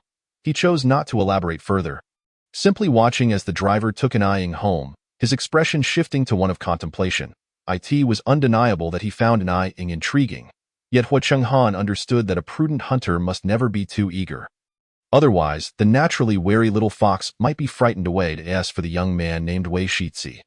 Once the car carrying an eyeing had vanished from sight, Hua Chenghan withdrew his gaze and poured the remaining tea into a nearby potted plant. Meanwhile, back at home, Hua Shizhou received a call from the detective. "You say you didn't see anything?" He frowned slightly at the computer screen before him. The caller transmitted the captured photographs. One depicted a languid white Persian cat lounging beside a cat bed. With no trace of an orange cat toy in sight, he hung up the phone, his grip on the mouse tightening before he ultimately released it in resignation. Hua Shizhou scrutinized the photograph repeatedly, striving to uncover a clue, yet to no avail. An Ying's home lacked the toy, making his recent nighttime experiences seem like mere dreams. He pressed his forehead, letting out a bitter laugh, concluding that he truly ought to seek the counsel of a psychologist. Leaning back against the sofa, his eyes, slightly reddened, betrayed his fatigue, and ultimately, he chose to destroy the incriminating photographs. Unbeknownst to an Ying, she had narrowly escaped a revelation, thanks to her mischievous Persian cat that had shredded the toy. After working on set all afternoon, she finally returned home in the evening. As she stepped outside, the sound of thunder rumbled ominously. The skies darkened, and soon, a torrential downpour began. She glanced at the sky, feeling somewhat helpless. She hadn't brought an umbrella when she left, and now she found herself unable to leave even if she wanted to. Ying was just about to call her manager when the headlights of a car illuminated her. Then, she spotted a familiar figure descending with an umbrella. "Miss Anai," the driver said, handing her the umbrella. Ying was taken aback. "Uncle Zhao, what are you doing here?" The man, referred to as Uncle Zhao, maintained his expressionless demeanor. "Sir heard it would rain today, and you didn't take an umbrella when you left this morning, so he sent me to pick you up." The sir he referred to was, of course, Hua Chenghan. Ying hadn't anticipated that Hua Chenghan would send a driver to fetch her. After getting into the car, she felt a slight sense of gratitude. The driver brushed off the rain and, glancing at Ying through the rearview mirror, noticed her clothes were wet. "Miss Anai, the sir's coat is in the back. You can put it on, and there's also some hot tea nearby." Following his suggestion, Ying turned around and discovered indeed there was a coat. Draping the coat over herself while cradling the warm milk tea, for the first time, she felt that this unexpected rain wasn't all that dreadful. The warmth of the tea soothed her stomach, and she exhaled slowly. Then, she received a text from Hua Chenghan. "I'm not sure when you finish work. I instructed the driver to set off just now. I hope he isn't late." Late? Ying recalled that she had just wrapped up her work when she spotted the driver and felt Hua Chenghan's words were overly modest. Though she was somewhat wary of how well he seemed to know her schedule, she acknowledged that Hua Chenghan had indeed helped her today. Ying felt compelled to express her gratitude. After some contemplation, she wrote and erased several messages before finally settling on a simple, "Thank you for today." In his study, Hua Chenghan read the text with a faint smile, shaking his head softly. Ying was unaware of Hua Chenghan's reaction. By the time the driver delivered her home, it was already 10 o'clock at night. She changed her shoes and turned on the lights, intending to take a hot shower before she noticed sounds coming from the bathroom. Xingu was crouching by the sink with a bewildered expression, preparing to dip his paw into the water, when he was momentarily blinded by a sudden burst of light. As the lights turned on, Ying initially thought there was a leak. But upon turning on the lights, she realized the true culprit. Water continued to drip from the sink, and the little cat's paws were damp as it stood to the side. Taking a deep breath, she picked up a towel, preparing to scoop it up, but as she approached, it swatted her away. The Persian cat stepped back, its emerald eyes filled with caution. Anyone would be bewildered to wake up as a cat. And Shungu felt extremely uncomfortable in his new body. That moment, he recognized Anaying and softly called out, wanting to inquire about the situation. However, the animalistic sounds that emerged made him frown involuntarily. Anaying observed the Persian retreating and assumed it was scared of her reprimanding it for the mess, so she said, "It's all right, I won't blame you. Come here," she added, "look at you. All wet from playing in the water. What if you catch a cold like last time?" As she spoke, she gently draped the towel over the cat's head, cautiously wiping its damp fur. Shingu fought the urge to leap away. Through the towel, Anaying tenderly wiped him down, and he felt a strange urge to nuzzle her fingers, despite his mind telling him to flee. The most alarming realization was that, after being touched, he found himself not repulsed by Anaying at all. Various confusions filled his mind as the Persian cat's gaze briefly scanned its paws, eyes reflecting a sense of chill. Why had he transformed into the cat of this girl named Anaying? And why did he not despise her touch? Shingu felt that everything that had occurred today was turning his understanding upside down. And with no knowledge of what was happening, he could only remain still while Anaying attended to him. Unbeknownst to her, Anaying was entirely unaware that within the fluffy body of the Persian cat lay the essence of Shiningdi, whom she had just met today. After cleaning the Persian, Anaying noticed it was not in the best of moods, so she didn't force it to stay, simply collecting the towel and indicating the little cat could leave on its own. The absence of familiar warmth prompted Shingu to frown slightly, but he soon felt a pang of annoyance. Why was he experiencing such feelings towards Anaying's touch? It was merely an accident. Even though he didn't resist her, Shingu felt a wave of irritation wash over him, while the emerald cat eyes gradually calmed. They observed Anaying, who was bending down to tidy up, before he softly called out and exited the bathroom. There wasn't much to clean up from the bathroom's minor chaos, and it was quickly resolved, though the cat hair on the floor proved more troublesome. The Persian was currently shedding, and quite a bit of fur had fallen during the cleaning. Anaying picked up some of the fur with a small basket, feeling a twinge of regret. So much fur seemed too wasteful to throw away. She glanced at the little cat sitting upright on the sofa outside, and an idea suddenly struck her. Shingu was indeed quite hungry. Before waking, he had played happily as a little cat, completely forgetting to eat throughout the day. This sense of hunger, if felt in a human body, would have been dismissed. However, now as a cat, a Persian cat that hadn't eaten all day, the emptiness was not pleasant. He glanced at the coffee table where no snacks were in sight, and the fridge was equally barren. His only option lay in the cat food resting in the nearby cat bed. A flicker of disdain crossed Shungu's eyes, yet he resolved to endure the hunger. After all, this was merely a dream. One couldn't starve in a dream, he reassured himself, his gaze darkening slightly.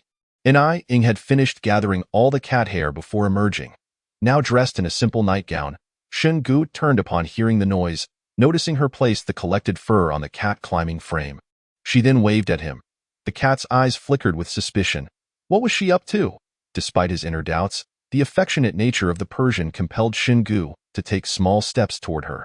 Anaying crouched down, rolling the cat hair into a ball and securing it before suddenly tossing it upwards. Instinctively, Shingu tensed up, his pupils locking onto the little ball as it fell. He caught it in his mouth and began to pounce wildly. I just saw a video online and was pondering what to do with cat fur when I stumbled upon this idea. What do you think, Persian? Is this cat fur ball fun? Hearing her words, Shingu felt an indescribable emotion wash over him as he realized he had just gotten a mouthful of cat fur. His obsessive cleanliness was screaming for him to swat Anaying away. Yet his actions clearly indicated a different sentiment. The feline obsession with spherical toys overwhelmed his will, rendering him unable to resist. Anaying looked on, utterly charmed by the Persian cat. The little white feline exhibited a human-like expression of distress, even showing signs of melancholy. Anaying, unaware of Shunji's true feelings, thought the cat was upset about shedding so much fur and offered reassurance. Don't worry too much. I checked online, and the fur will grow back. Shingu, I don't want to know that. In the cool depths of the cat's gaze, a rare flicker of helplessness appeared. How long would this nightmare last? Xingu felt he was on the verge of madness. Ying remained oblivious to the cat's internal turmoil, even snapping a photo of the Persian with the cat fur ball. As the flash went off, Xingu stiffened involuntarily. The system observed this scene silently, glancing at the now despondent Xingu, feeling an inexplicable urge to light a candle for the host. After saving the photo, Ying patted the cat's head, assuring, "Don't worry, this is our little secret. I won't tell anyone, not even XXX. XXX?" Realizing Ying was about to let something slip, the system quickly muted the sound. Meanwhile, Xingu, already perplexed, heard the mention of XXX and found himself puzzled. Had he lost the ability to comprehend human speech after becoming a cat? Xingu felt this tormenting dream stretched on endlessly. When he finally opened his eyes again, it was already 6 in the morning. The discomfort of being a cat still lingered. Supporting his forehead, he waited until he was fully awake before sitting up. The alarm clock had yet to ring. Xingu reached for his phone and noticed a string of missed calls. As he absent-mindedly thought of the Ying from his dream, he snapped back to reality inside, realizing he had truly lost his mind. His expression softened slightly as he returned the missed call. "Hello." His youthful voice was cool, slightly raspy from just waking. On the other end, his manager held the phone away from his ear, thinking to himself, did this guy have to be so suave so early in the morning, leaving no escape for ordinary folks like them? Though he internally scoffed, he still got down to business. "Xingu, I just received notice that there's been an issue with your new drama." "What's going on?" The young man furrowed his brow, feeling a bit gloomy from the dream he had the night before. He listened as the manager continued. "The actress you're co-starring with just found out she is pregnant and has backed out last minute." Losing the lead actress was no trivial matter for any production team. Not to mention the director's fury, Xingu himself would suffer significant losses. He glanced outside at the sky, lowering his eyes to ask in a calm tone, "What does the crew plan to do now?" The manager sighed. "They're already looking for a replacement, but it's likely to be quite difficult. Not only is there the issue of character compatibility, but also the actress's stature. There are very few qualified actresses in the industry who can collaborate with you. The current actress was only accepted because you two have worked together previously." As the manager contemplated this, he too felt it was an unfortunate stroke of bad luck. The script was genuinely excellent. If they were to be delayed due to the lead actress's departure, it would be quite a loss indeed. Xingu listened quietly, refraining from voicing any opinions. It was only when the agent finished explaining the matter and was about to hang up that he pursed his lips and spoke. "Could you please look into Ying for me? Also, kindly purchase a similar small bag and lipstick to send to her studio." As soon as he finished speaking, a moment of silence ensued on the other end of the line. "Ying?" The agent paused for a moment before realizing, quickly rummaging through his mind to finally conjure the image of the person in question. After a brief hesitation, he cautiously inquired, "Xingu, you're not in a romantic relationship, are you?" He was well aware of Xingu's severe cleanliness obsession. He always needed to communicate with the female leads in advance before accepting roles. Throughout his years in the industry, not a single rumor had ever circulated about him, leading the agent to believe that Xingu would remain single for life. It was utterly unexpected that he would suddenly request to send something to a girl, particularly one so prominently discussed in recent times. The agent was utterly bewildered by how the two could possibly be connected. At this moment, the matters regarding the new drama had faded into the background, and the agent felt tormented by his own curiosity. However, Xingu clearly offered him no opportunity for further inquiry. He merely stated in a detached tone, "Do not overthink it. I accidentally broke something of hers the other day, and I promised to compensate her today." He defined the situation in a businesslike manner, leaving the agent feeling somewhat disinterested. So that was it. He had thought what? The unspoken conclusion was evident. Xingu frowned, just about to urge him to be silent, but inadvertently recalled the moment when Ying had touched him, and the inexplicable dream he had experienced caused his gaze to dim slightly. Xingu suspected that it was due to the daytime encounter in the restroom that he had dreamt of such things that night. The fleeting images from the dream flashed through his mind as he suppressed his thoughts and said blandly, "Just send the items over." The agent agreed, still puzzled by Xingu's sudden silence. Many of the items in Ying's makeup bag were limited editions, difficult to procure in the market. Fortunately, Xingu had connections. Although it took some time to gather them all, he eventually managed to complete the collection. Even so, Chinyu couldn't help but express his astonishment at the array of bottles and jars associated with girls. Meanwhile, at Xinghan Building, Inayin had arrived at the company after tidying up that morning. The footage filmed outdoors yesterday required some post-production coordination, and she needed to be present throughout, occasionally supplementing with additional shots. Sitting in her seat, she allowed the makeup artist to work on her face. After the artist finished, she remarked with admiration, "Miss Inai, your actions today are simply remarkable." She referred to Inai's charitable donation made on Weibo just an hour prior. Yi Tian's case had been resolved yesterday, with the court ordering her to pay Inai 50 million yuan and publicly apologize in front of the media. Although Yi Tian complied, she did so with some underhanded tactics. At least after receiving the compensation, her Weibo was filled with voices claiming that Inai was being greedy. In response to such accusations, Inai did not bother to clarify. Instead, she donated the entire sum on Weibo right in front of those detractors.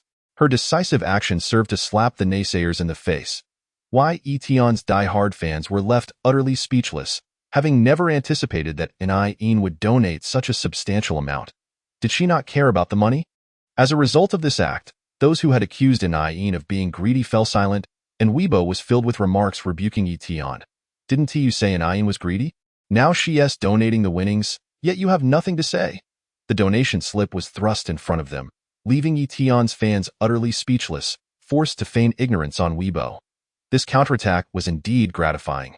The makeup artist, who had recently become a fan of Inai, could not help but admire her in person. Yet, unbeknownst to anyone, Inai merely felt that she could not spend the money outside her part-time system. Thus, these funds were of no use and were better utilized for charity. Even she had not anticipated that this gesture would inadvertently slap Yi Tian in the face once more. She smiled at the makeup artist, shaking her head without responding, just as it was time to supplement some shots, thus avoiding any opportunity for Inai to speak. Inai's filming lasted an hour. Pei Yu had been present for quite some time, as he had decided to bring his team to inspect the Xinghan branch today. Upon his arrival, he immediately spotted Inai filming an advertisement. "Hello, Mr. Pei." Several high-ranking officials greeted him as he approached. Pei Yu nodded, offering no further words. The atmosphere on set grew tense with the arrival of the big boss, yet Inai remained blissfully unaware. Having changed into her outfit, she stood before the wind machine, tossing her hair back, a demeanor she had never displayed in front of him. Her eyes sparkled with confidence, exuding a blend of sweet sensuality, completely contrasting with her usual reticence around him. Just as the cameraman was about to commend her, Pei Yu's expression darkened. Realizing his emotions were too evident, he pressed his lips together and coldly remarked, "The actor's state was excellent just now. If it was so excellent, why the long face?" The cameraman felt momentarily awkward, unsure of how to respond. Pei Yu himself was at a loss.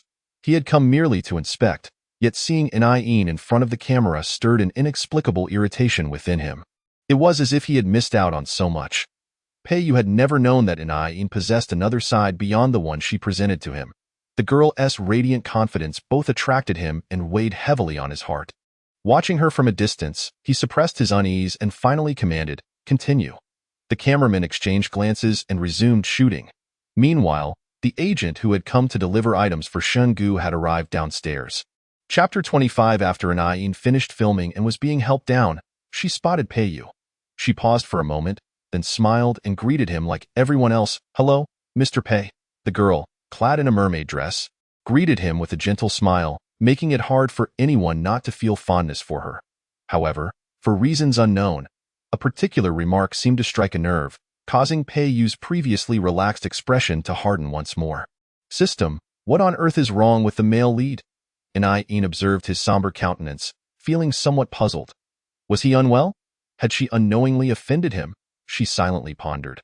The system, having detected Inai's thoughts, glanced at Pei Yu before responding calmly. "Upon examination, the primary part-time target appears to be functioning normally." He paused before refraining from expressing its suspicion that Pei Yu might be feeling jealous. Inai remained oblivious to the system's thoughts.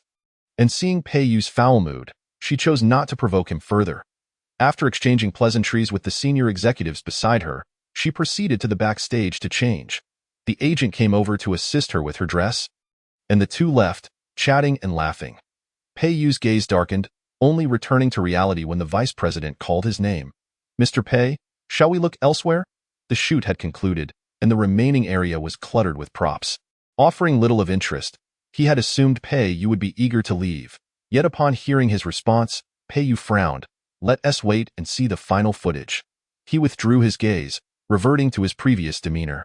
The vice president, puzzled, maintained a forced smile. That works. We'll follow your lead, Mr. Pei. He instructed his assistant to fetch coffee for Pei-yu, and the secretary beside him, having noticed the makeup room, discerned the president's intentions. Thus, she approached the staff and whispered a few words. Mr. Pei has offered to treat everyone to drinks as a gesture of appreciation. The vice president was taken aback and promptly gestured to the assistant. As Inayin emerged after changing, she noticed a cup of red date ginger tea waiting for her, labeled as being for her. Picking it up with a hint of curiosity, she heard Zhang Jing explain while tidying up the clothes. I don't know what brought Mr. Pei here today, but our on-site performance was satisfactory. The person in charge said Mr. Pei was very pleased, so he is treating the staff to coffee. She indicated for Inayin to enjoy the tea while it was warm. Recently, it had been raining, and even indoors, the temperature felt quite low. Inayin had been dressed lightly for the shoot, so the ginger tea was just what she needed to ward off the chill. Zhang Jing had originally planned to buy some after filming but was pleasantly surprised by the big boss's thoughtfulness. You know, Mr. Pei is such a high-quality diamond in the rough, powerful background, handsome appearance. And now this thoughtfulness, I wonder what kind of woman will eventually win him over. With the day's work completed, Zhang Jing found herself with rare leisure time and began to gossip Inayin. Cradling the warm tea in front of the makeup mirror, couldn't he help but think of Yi Tian upon hearing this. In the original story, wasn't he Pei-yu madly in love with the female lead? The warm tea slid down her throat, providing comfort, and after a moment, she replied nonchalantly, we have no way of knowing such things. But I think Mr. Pei might prefer someone gentle and demure, someone who appears clean and sunny. Yi Tian had previously crafted an image that fit this description. Although Inayin was unaware of how Pei-yu felt after Yi Tian's exposure, she recalled that the original story also depicted the female lead going through tough times. Yet in the end, the male lead had shown her understanding. Pondering this, she pursed her lips slightly. Zhang Jing considered her words and nodded thoughtfully. You're right. Wealthy individuals often gravitate towards those untainted by the murkiness of life. After all, after encountering so much darkness, they long for something pure and clean in matters of the heart. After a few more exchanges, she playfully teased, Inayin, to be honest, do you have any feelings for Mr. Pei? All the little flowers in our company are dressing up to the nines since they heard he is here. Just as Pei-yu reached the doorway of the lounge, he caught wind of this remark, causing him to pause mid-step. Understanding that Zhang Jing was merely jesting, Inayin, unfazed, shook her head and chuckled. It may have been amusing in the past, but now all I desire is to earn a good living. I can no longer afford such frivolities. Inayin referred to the time before she had crossed over, when the original owner might have harbored feelings for Pei-yu. However, this statement led Pei-yu, standing outside the door, to misinterpret her words. He may have been amusing in the past. Upon hearing this, Pei-yu felt a pang of discomfort. He recalled that Inayin had indeed once liked him, and those simple emotions had been etched upon the girl's visage, though he had never given them much thought. Rarely did Pei-yu reflect on the past, yet this time, influenced by Inayin's words, his thoughts momentarily stilled. Driven by an unidentifiable emotion, he suddenly yearned to understand how Inayin currently perceived him, or rather, how she viewed him now. Pei-yu lowered his gaze, listening as Inayin's voice floated from within. For someone like President Pei, it is perhaps better to maintain a professional relationship. He may treat those he likes quite well, but as for those he does not, it's best for ordinary people like us to keep our distance. Through the door, there was a hint of lamentation in Inayin's tone. Her words stemmed purely from the reflection on the fate of the original female supporting character, who, due to her affection for Pei-yu, had ultimately met with such a dismal end in the original narrative. The female supporting character began as a somewhat willful young lady, often ensnared by the machinations of the protagonist, yet in such circumstances, Pei-yu had failed to believe her, which led to her eventual downfall. Recognizing this, even when Inayin was oppressed by Yi Tian upon her arrival, she had no intention of seeking his assistance. The two conversed casually, oblivious to the fact that Pei-yu outside had overheard Inayin's self-deprecating remarks, causing his heart to gradually sink. He longed to refute her words, yet found himself at a loss for how to begin. He understood that In's words were not unfounded. He was indeed that kind of person. Otherwise, he would not have initially misinterpreted In due to his slight fondness for Yi Tian. Peiyu clenched his palm tightly as a wave of regret began to rise within him, accompanied by an emotion he could not quite comprehend. He was unsure why he was so affected by Yin's words now. If it were merely a matter of feeling that he had wronged this sister he had grown up with, wouldn't restitution suffice? Yet, another voice within him insisted that it was more than that. What he truly cared about was, Yin no longer harbored feelings for him, or rather, she had once liked him but no longer did at that moment. An assistant who had just seen someone deliver something to Yin happened to walk into the backstage area. Surprised at encountering the esteemed boss, he exclaimed, "Hello, President Pei." Upon hearing the footsteps, Peiyu quickly masked his expression. He glanced at the male assistant holding a box and nodded slightly. However, his gaze lingered for a moment on the pink-wrapped box in the assistant's hand. Assuming the president was misunderstanding, the assistant hastily clarified, "President Pei, please don't think too much of it. This was delivered downstairs for Sister Yin, so I brought it up with me." Peiyu, unfamiliar with women's accessories, felt a flicker of interest upon hearing Yin's name. "For Yin?" he inquired, pursing his lips. The assistant nodded. Peiyu cleared his throat, asking, "Did they say who sent it?" The new assistant, unaware that the man who had sent the box was none other than the illustrious actor Sean Ji's manager, pondered for a moment before replying uncertainly, "It should be a fan of Yin's. Quite a few people have been sending things to the company lately." Relieved by the response, Peiyu no longer regarded the box with disdain. Naturally extending his hand, he said, "I'm just about to find Yin. You can give me the box and return to your duties." The assistant, trusting in Peiyu's integrity, handed the item over before heading back to his tasks. Holding the box, Peiyu glanced at the nearby lounge, hesitating briefly before making a decision. Unbeknownst to Yin, who was completely unaware of the events transpiring just a door away, she sat in the lounge for a while. And by the time she emerged, the company inspection had concluded. Noticing the time, it was 5 in the afternoon. She could leave work now. After exchanging pleasantries with Zhang Jing, she descended the stairs and spotted a familiar vehicle. The black Bentley sat quietly below, its window partially rolled down, clearly indicating that someone inside was waiting purposely for someone. Surveying the empty surroundings with uncertainty, she approached cautiously. "Is Mr. Pei waiting for me?" Peiyu furrowed his brow, suddenly finding the address Mr. Pei rather grating. Nonetheless, he maintained his composure and replied, "I happened to see your package downstairs, so I brought it up for you."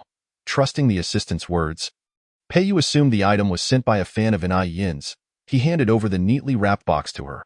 Although Yin found it odd that the front desk assistant could have brought it to her, she thanked him and accepted the package. Recognizing the familiar packaging, Yin felt a sense of unease, suspecting it did not appear to be the handiwork of a fan. Upon opening it, she was met with a small black bag. The red lipstick case peeking out from the zipper, quickly revealing its sender's identity to her. "System, is this from Xian Di, the one who bumped into me that day?" she inquired nonchalantly. Upon receiving confirmation from the system, Yin's heart settled, and she felt a flicker of fondness for the punctual Shun Gu. Yet on the surface, she merely glanced at the box before closing it again, her demeanor entirely normal. So much so that Peiyu remained oblivious to its contents. After Yin accepted the item, Peiyu's gaze flickered momentarily before he suddenly asked, "Do you have time now?" Though puzzled by his inquiry. Yin nodded. Peiyu exhaled with relief, saying, "I have something to discuss with you this afternoon." He opened the car door, gesturing for her to enter first. Yin hesitated for a moment, considering that this was her primary target for part-time work, and she could not continuously disregard his goodwill, so she ultimately did not refuse. Uncertain of where Peiyu intended to take her, she sensed that today he seemed somewhat different. She glanced ahead, choosing to remain silent. Just a minute after Yin was picked up from the company, someone received the news, "Mr. Hua, I arrived a step too late. It seems Miss I has been taken away by someone." Uncle Zhao, the driver, watched the Bentley drive away before shifting his gaze back. He dialed Hua Chenghan's number. Hua Chenghan was trimming the branches of a potted plant near his study when he heard this and, without altering his expression, paused his actions to say, "I understand it was indeed somewhat unexpected for Yin to be taken away. He had a rough idea of her social circle over the past few days. Yin had few friends, her closest being her manager and that doctor, yet the person who had taken her was neither of them. This piqued his interest. What Cheng-Han gazed out the window, a glimmer of profound thought flashing in his eyes. Chapter 26. The black Bentley cruised along, and In, feeling somewhat bored, turned to gaze outside. With only the two of them in the car, Pei-yu caught sight of her face in the rearview mirror, and his grip on the steering wheel faltered momentarily. "I have something to discuss with you," Pei-yu suddenly stated. In turned her head to look at him quietly, noticing that he seemed to be contemplating how to broach the subject, prompting her to ask, "Is it about uncle and aunt? Is there something going on with them?" Her speculation was not baseless, as the only connection between her and Pei-yu at present was indeed his parents. Although In did not harbor feelings for Pei-yu, she genuinely cared for the elders, and her concern for Pei-yu's unusual demeanor today was likely related to his parents. Her tone involuntarily took on a hint of worry. Pei-yu's words halted at his lips. As he observed the red light ahead, he gradually slowed the vehicle and said, "No, my parents are fine." "Then why?" In sighed in relief, now feeling somewhat perplexed. What on earth was going on with Pei-yu today? His demeanor was entirely out of character, filled with hesitation. The young man gripping the steering wheel tightened and then loosened his fingers.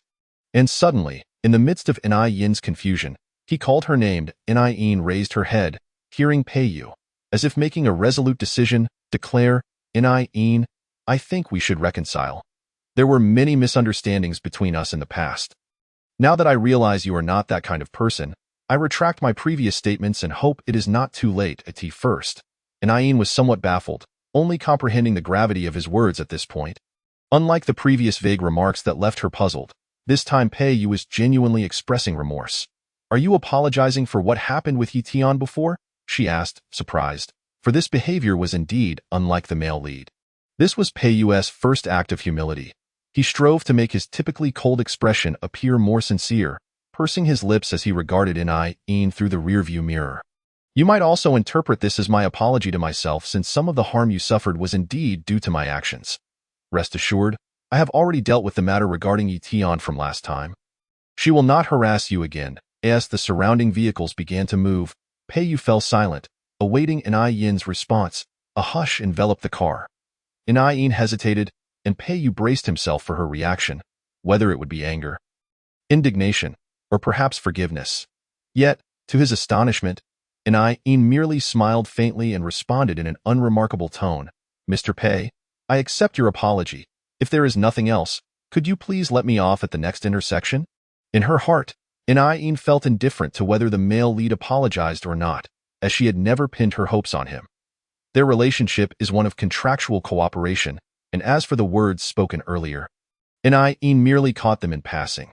After all, Pei-yu might have acted this way solely because he has come to see Tian's true nature under the influence of the media.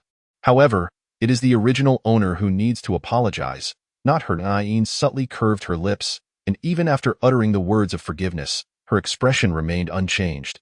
Pei-yu felt an inexplicable sense of irritation. Clearly, In-yin's demeanor suggested she accepted the apology, yet this sentiment irked him more than outright rejection would have. He instinctively disregarded In-yin's earlier statement about wanting to alight at the intersection. His gaze darkening as he gripped the steering wheel and said, "I recall you don't cook. Returning home now would mean ordering takeout. How about we share a meal together?" He paused to add, "Consider it my formal apology." Having made up his mind, Pei-yu's words left In feeling somewhat uncomfortable with his assertiveness, yet she did not decline. After all, a meal is merely a meal, and it could be enjoyed anywhere. "Thank you, President Pei," she replied, relaxing as she came to terms with it. Strangely, Pei-yu felt an unease. In-yin's nonchalant acceptance left him perplexed. He furrowed his brow slightly upon noticing her indifferent attitude, ultimately selecting a renowned Western restaurant for their dinner. Throughout, In maintained her calm, viewing the outing with Pei-yu merely as a task to complete. It wasn't until they exited the car and she glimpsed the restaurant's sign that her expression faltered for a moment. "What's the matter?" Pei-yu, having parked the car, approached her with a hint of confusion. In shook her head slightly, her expression unchanged, though internally she was taken aback. The restaurant Pei-yu chose was indeed the same couple's restaurant that Wei Shitzi had taken her to previously. System, does the male lead know something? She squinted her eyes, questioning silently in her mind. Yet, Catching a glimpse of Pei Yu's expression, she discerned he appeared genuinely unaware, especially since he had just apologized to her.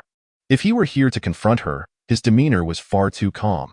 Hearing the host's silent thoughts, the system also felt perplexed about the restaurant choice.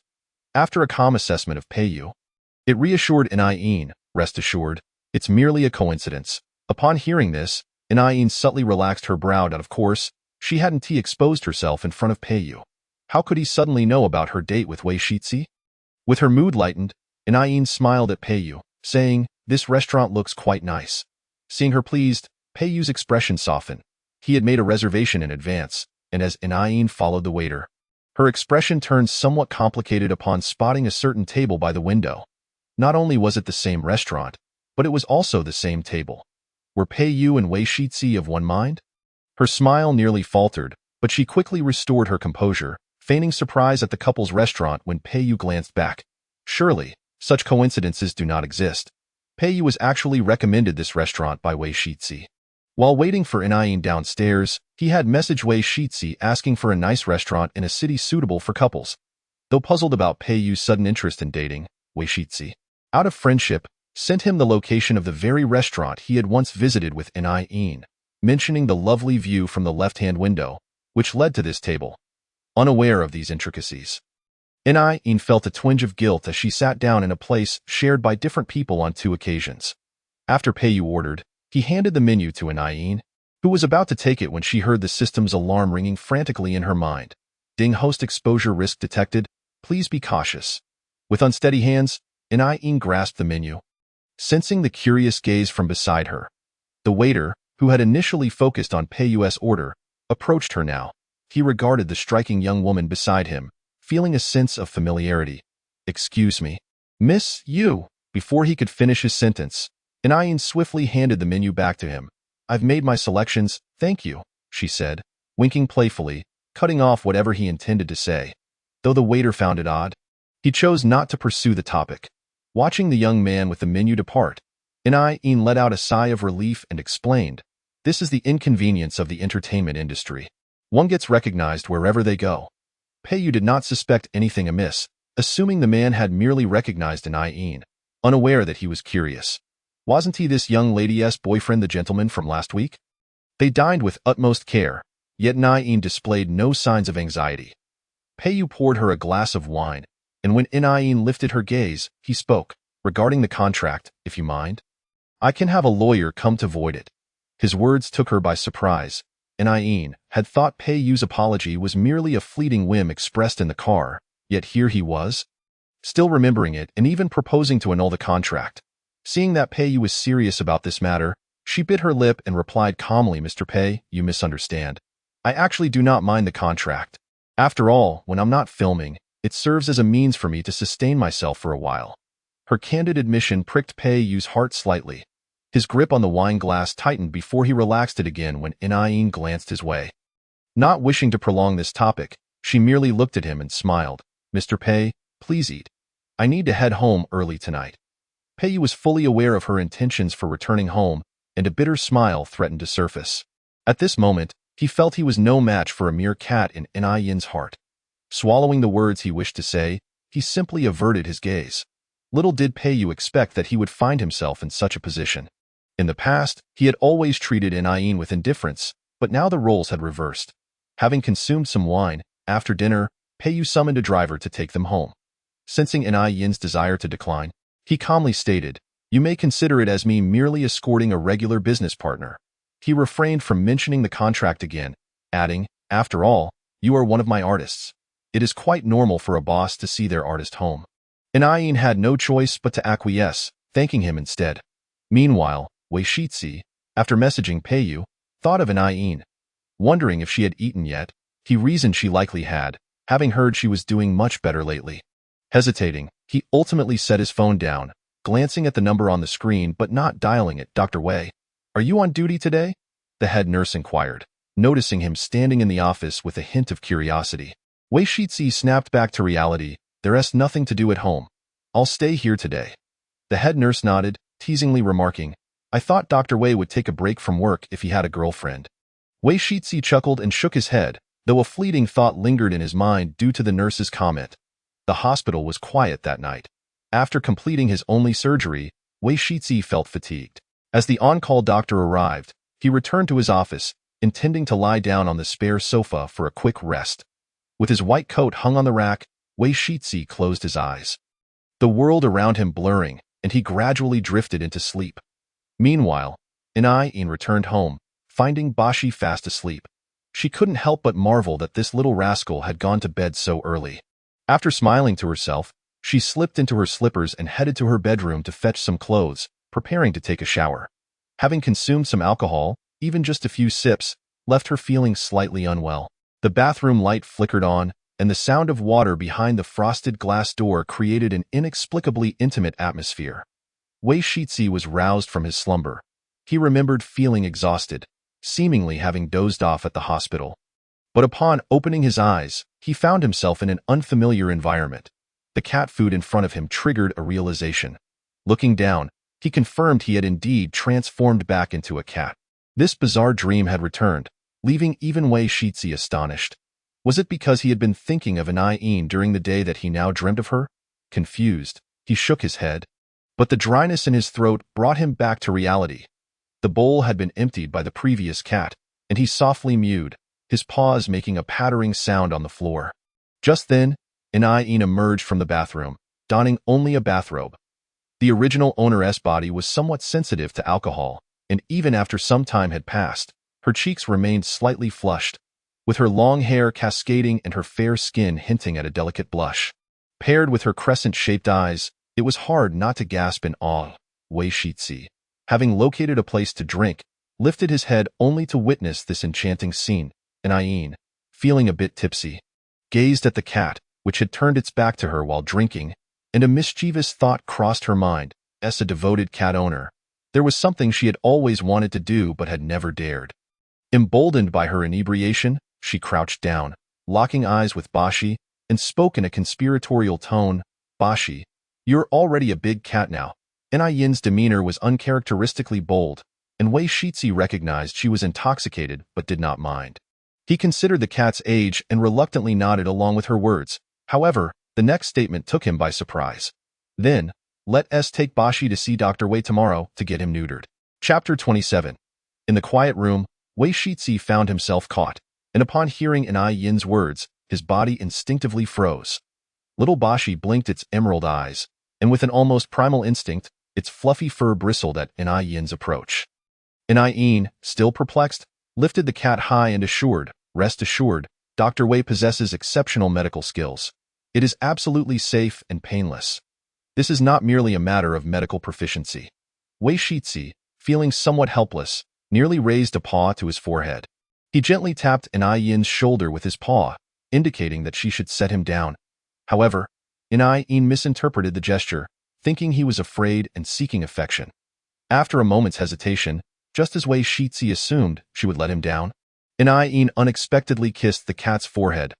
Truly a little darling. Wei Shizi, who wished to speak seriously, was momentarily speechless. As a veterinarian, he had encountered numerous sick animals, yet this was his first experience dealing with a drunken girl. Yin's cheeks flushed, and her half-closed eyes sparkled with mirth as she suddenly remarked to the little cat, Bosi, I think I might be drunk. After inhaling a mouthful of fur, Yin realized this fact and confidently muttered to the cat. Despite knowing she was intoxicated, she made no move to remedy the situation, as if she merely intended to amuse Bosi before heading off to sleep. Ignoring the inexplicable emotions stirred within him when she kissed him, Wei Shizi glanced at Yin's expression and gently reminded her, drunkenness followed by sleep will lead to a headache the next day. However, Yin appeared utterly bewildered, her brow furrowing in confusion. With a sigh, Wei Shizi struggled to leap down from her arms, and Yin, unable to hold him securely, watched as he jumped down, feeling relieved when she saw that Bosi was unharmed. Assuming the little cat had jumped down to rest, Yin stroked her forehead and smiled. Are you tired? Then I won't disturb you. I too shall retire for the night. Drunken Yin inexplicably became loquacious. She paused mid-sentence, realizing how odd it was to converse with a cat. She pressed her lips together, preparing to return to her room, but not before recalling their agreement. Remember to wake up early for the neutering tomorrow.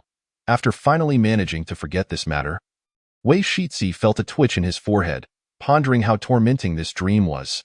Yet, despite this thought, he felt a twinge of concern as he watched Yin head to her room, with his fluffy little paws on the ground. He turned back and opened the medicine cabinet in the living room. A plethora of assorted medications greeted his eyes. Wei Shitzi sought a hangover remedy, but upon noticing the myriad of half-opened medicine packages, he couldn't help but frown. Does she have a stomach ailment? He recalled how Yin had eaten without reservation during their meal, finding it somewhat peculiar, yet he silently noted this observation. Back in her room, Yin felt quite lucid. It was merely her face that felt warm. She glanced at her bedside, where only a cup lay. A minute later, the cool glass pressed against her face provided relief. The system, observing her state, deemed it necessary to remind her. This action is not as effective as simply drinking a hangover soup. Yin set the glass down, and as the warmth returned to her face, she sighed. This body has such a poor tolerance for alcohol. Though her mind was clear, her body felt utterly exhausted. The system fell silent, having heard a noise. Wei Shitzi spent a considerable time locating the hangover remedy, finally switching on the light to check the expiration date before placing it on the table. When Yin re-emerged, following the system's suggestion, she found the water dispenser on and the medicine package on the table. Momentarily perplexed, system, has someone brought home a magical girl? While she pondered who it might be, she suddenly heard a meow. Looking down, she saw little Bosie tapping its paw, squatting beside the cup, indicating her to prepare some water. Is this the hangover remedy? Yin inquired. The cat's emerald eyes averted her probing gaze slightly. Under normal circumstances, Yin would have sensed something amiss. However, the alcohol had dulled her senses, and at that moment, she merely felt that the cat was excessively intelligent. Perhaps I should apply to test your intelligence. You seem smarter than a border collie. After giving Bosie a glance and gently petting its head in gratitude, she proceeded to prepare the hangover soup. The warm liquid slid down her throat, causing Yin to furrow her brow for once. Wei Shitzi, observing her grimace, felt a mixture of amusement and concern, wondering who had urged Yin to drink last night. Given her status in the entertainment industry, she surely must have some level of awareness. The person she had shared drinks with must have been someone she trusted. After all, during their last outing, she had abstained entirely. Realizing this, Wei Shitzi suddenly recognized how little he truly knew about Yin. All his knowledge was limited to media reports, and beyond that, he was in the dark. The white cat's eyes deepened slightly, as if contemplating something, while the hour hand had already reached 11. After taking the hangover remedy, Yin went to sleep. Perhaps due to the alcohol, she felt as though she slept for an eternity, awakening at noon. Fortunately, she had no work commitments today. Rubbing her forehead, she gradually sat up as sunlight streamed into the room. Memories of the previous night began to coalesce, and Yin poured herself a glass of water. Her mind flickering back to the scene after dinner with Peiyu. She had returned home, and then, a blank void. System, did I do anything last night? Yin inquired, somewhat anxious. Given her state yesterday, she suspected she had blacked out, explaining her lack of recollection upon waking. Her memory only reached as far as the driver dropping her off at home. She reassured herself that even if she had been drunk, it was no matter. After all, she was alone at home. Oh no, just her and the cat. So even if she had acted inappropriately, no one would know. The system, attuned to her thoughts, calmly informed her. You didn't do anything significant last night. Just as Yin sighed in relief at having preserved her image, the cold electronic voice chimed in once more. You merely threatened Bosie about going for neutering. Yin's hand, holding the cup, froze momentarily as she turned to see Bosie, who had approached, mewing softly as if feeling wronged. Yin's expression shifted to one of indescribable awkwardness. In her heart, she felt exceedingly guilty for having dared to intimidate the feline master while emboldened by drink. However, she still had to maintain her composure as the owner, feigning ignorance of the incident. Clearing her throat, she initially intended to leave coldly after placing fresh cat food and water. Yet, in the next moment, she found herself placing a few extra fish treats as an apology, prompted by Bosie's plaintive mews. Little Bosie, unaware of the previous night's events, was simply delighted that this human servant had generously offered it fish treats upon waking. It meowed appreciatively at Anayin before diving into its culinary endeavor. Seeing that it bore no grudge, Anayin finally relaxed, vowing never to drink again. Meanwhile, Wei Shitzi had also awakened, rising earlier than Anayin. The duty nurse, spotting him on the sofa, was startled, fearing something had happened to Dr. Wei. Dr. Wei, are you all right? She inquired cautiously. Wei Shitzi, stirred from his slumber, frowned before realizing where he was, the white walls surrounding him snapping him back to reality. He had drifted off and seemed to have dreamed of something. Wei Shitzi thought, shaking his head slightly, I'm fine, just exhausted from sleep. You all may continue with your duties. Hearing their superior's assurance, the staff finally relaxed. With the office now empty, Wei Shitzi pulled back the curtains, discovering that daylight had already arrived. As he recalled the dream from the previous night, he felt a peculiar emotion stir within him. So, this is how Anayin appeared when drunk in his dreams. Her voice was soft and gentle, and even when she spoke whimsically, it was difficult not to smile.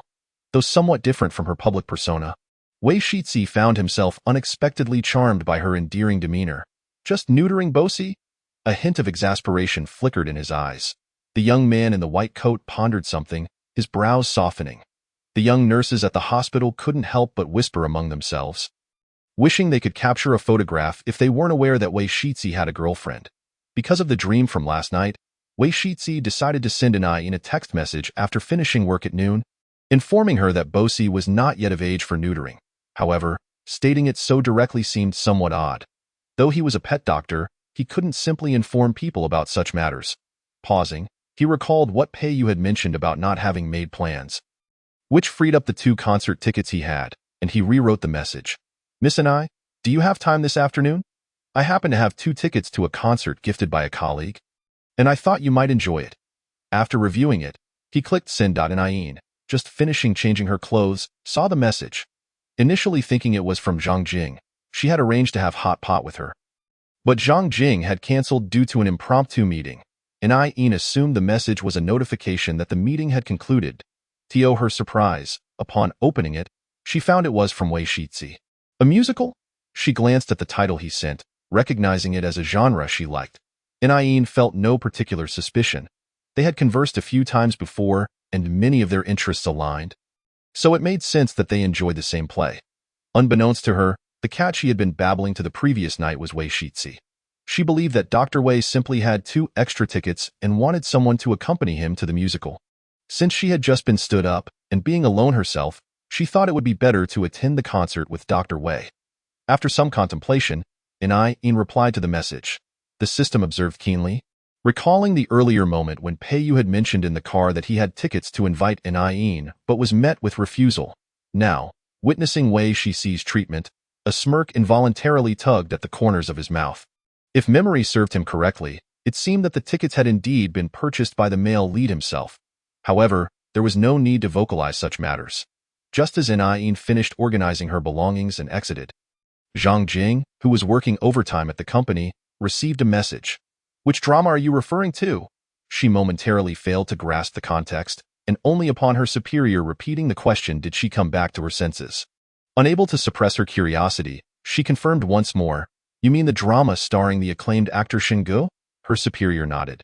Due to the previous actress's unexpected pregnancy, the production team is currently in need of a female lead. And so, actor Shin has recommended an IYI and Do prepare well. Acting alongside actor Shin is a coveted opportunity for countless actors. Given Shan Ji's stature, such a statement was hardly an exaggeration. Yet, it was precisely this that left Zhang Jing somewhat perplexed. How could Shingu possibly recommend an Anayin when they evidently had no prior connection? After her initial excitement, Zhang Jing, seasoned by the caprices of the entertainment industry, gradually regained her composure. Unbeknownst to her, she was not alone in her bewilderment. Even Shan Ji's manager found it curious that he had suddenly endorsed an unknown actress with no prior works to her name. Chapter 28 In truth, the reason behind Shan Ji's recommendation of an obscure actress was rather unfortunate. Following the departure of the previous female lead, the director had auditioned numerous candidates.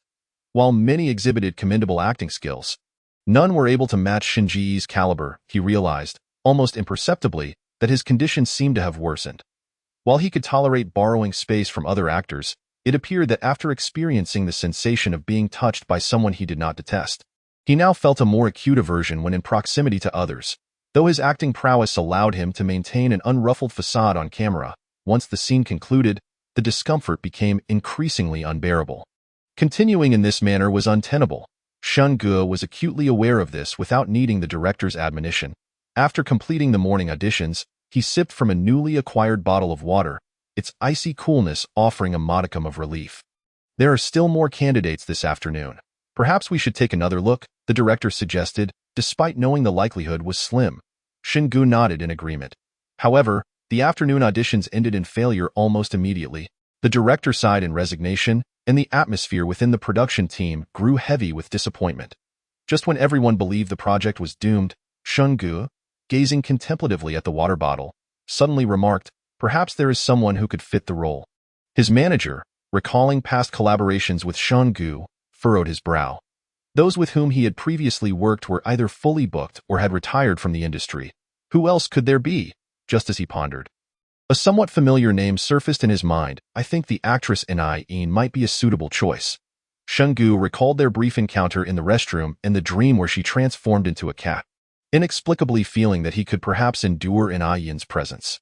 Even if it would still require some tolerance, it would surely be preferable to being near others. After stating this, he fell silent. In?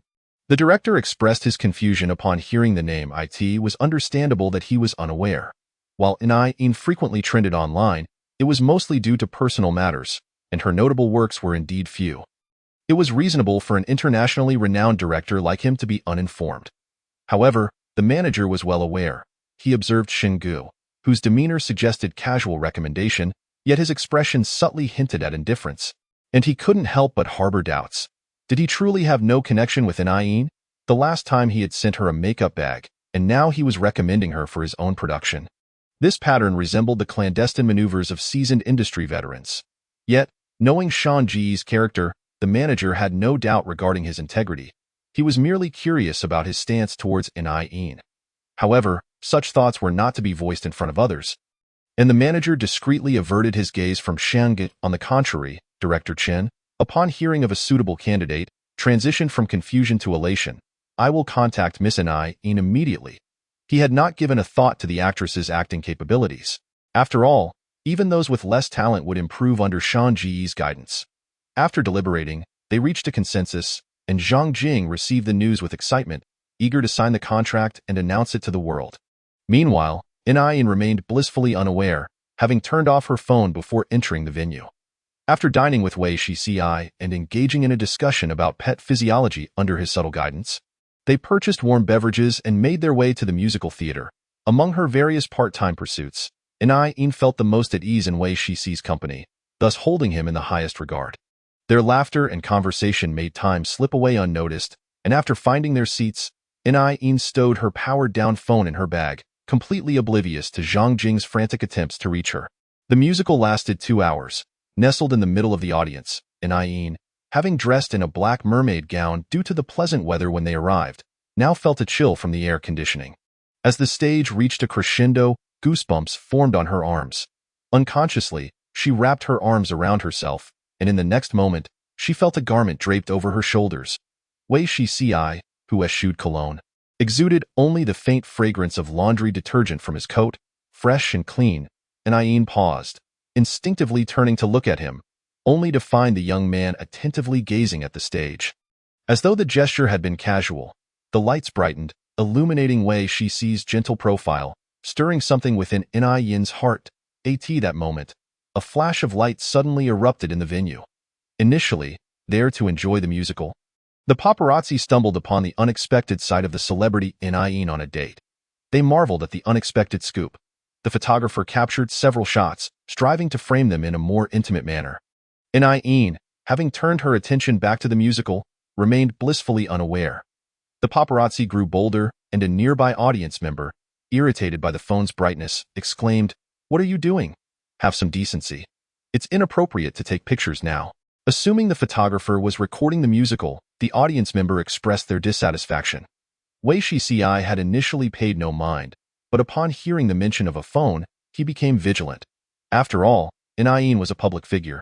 If her outing with him were to be photographed and subsequently affect her, he would bear some responsibility. Frowning slightly, he directed a portion of his attention towards the individual in the back row. Sure enough, he discovered the person attempting to take candid shots. Likely a professional paparazzo, the angle was discreet, and had it not been for the earlier comments from those nearby, Wei Shici might not have suspected anything. As the performance neared its end, he realized that if he waited until the crowd dispersed, it would be challenging to locate the photographer. Casting a glance at Nain, he suddenly said, "I need to use the restroom." "You stay here." Nain, unsuspecting, assumed he genuinely needed to relieve himself, and she even offered to hold his belongings for him. With only 10 minutes left in the musical, Wei Shici glanced towards the paparazzo's seat. As he passed by, he whispered something. The man, clad in a black cap, immediately appeared flustered. The surrounding audience shot him glares, and under Wei Shici's calm scrutiny, the paparazzo had no choice but to temporarily vacate his seat and follow him out. "What business were you discussing just now?" Once outside the throng, he adjusted his hat, displaying impatience. Wei Shici, unperturbed, directly inquired, "You took photos of Nain, didn't you?" "I don't know what you're talking about," the paparazzo replied, his expression faltering as he feigned ignorance, yet his hand discreetly ready to send the images from his pocket. Gripping the man's shoulder, Wei Shici calmly obstructed his path. "Regardless of what you've captured, I am willing to pay a premium to acquire it. I urge you to consider this carefully." He cast a fleeting glance at the man's hand clutching the phone. "If you insist on releasing those photos, I wouldn't mind assisting you in finding alternative employment." Wei Shici pressed his lips together, his demeanor remaining consistently gentle, yet his words carried an undertone of assertiveness. The paparazzo, realizing his intentions had been uncovered, could no longer send the photos in front of Wei Shici. Ultimately, he had no choice but to relent. Under Wei Shici's watchful gaze, he deleted all the photos, and seeing the young man still wearing a half-smile, the paparazzo felt a hint of resignation. "They're really gone. I didn't even have time to back them up." Wei Shici studied him intently until the paparazzo grew increasingly uneasy, before slowly retracting his gaze and stating, "Thank you for your cooperation today. Consider those photos as purchased by me." He produced a card for the man, observing as he hurriedly departed, his expression loosening slightly. As Nain emerged from the venue, pondering why Wei Shici had taken so long, she was suddenly presented with a bouquet of lilies. The fresh arrangement was exquisitely wrapped, and Nain immediately recognized the hands holding the flowers, long, elegant fingers perfectly suited for wielding a scalpel. She looked up to find the young man gazing at her with gentle eyes. "Sorry to keep you waiting," Wei Shici smiled. He had no intention of divulging the earlier incident. Since it had been resolved, there was no need to burden Nain with concern. "I asked this for me?" Nain asked, somewhat perplexed. Wei Shici nodded. "I happened to see them for sale nearby and thought to thank you for accompanying me to the musical today."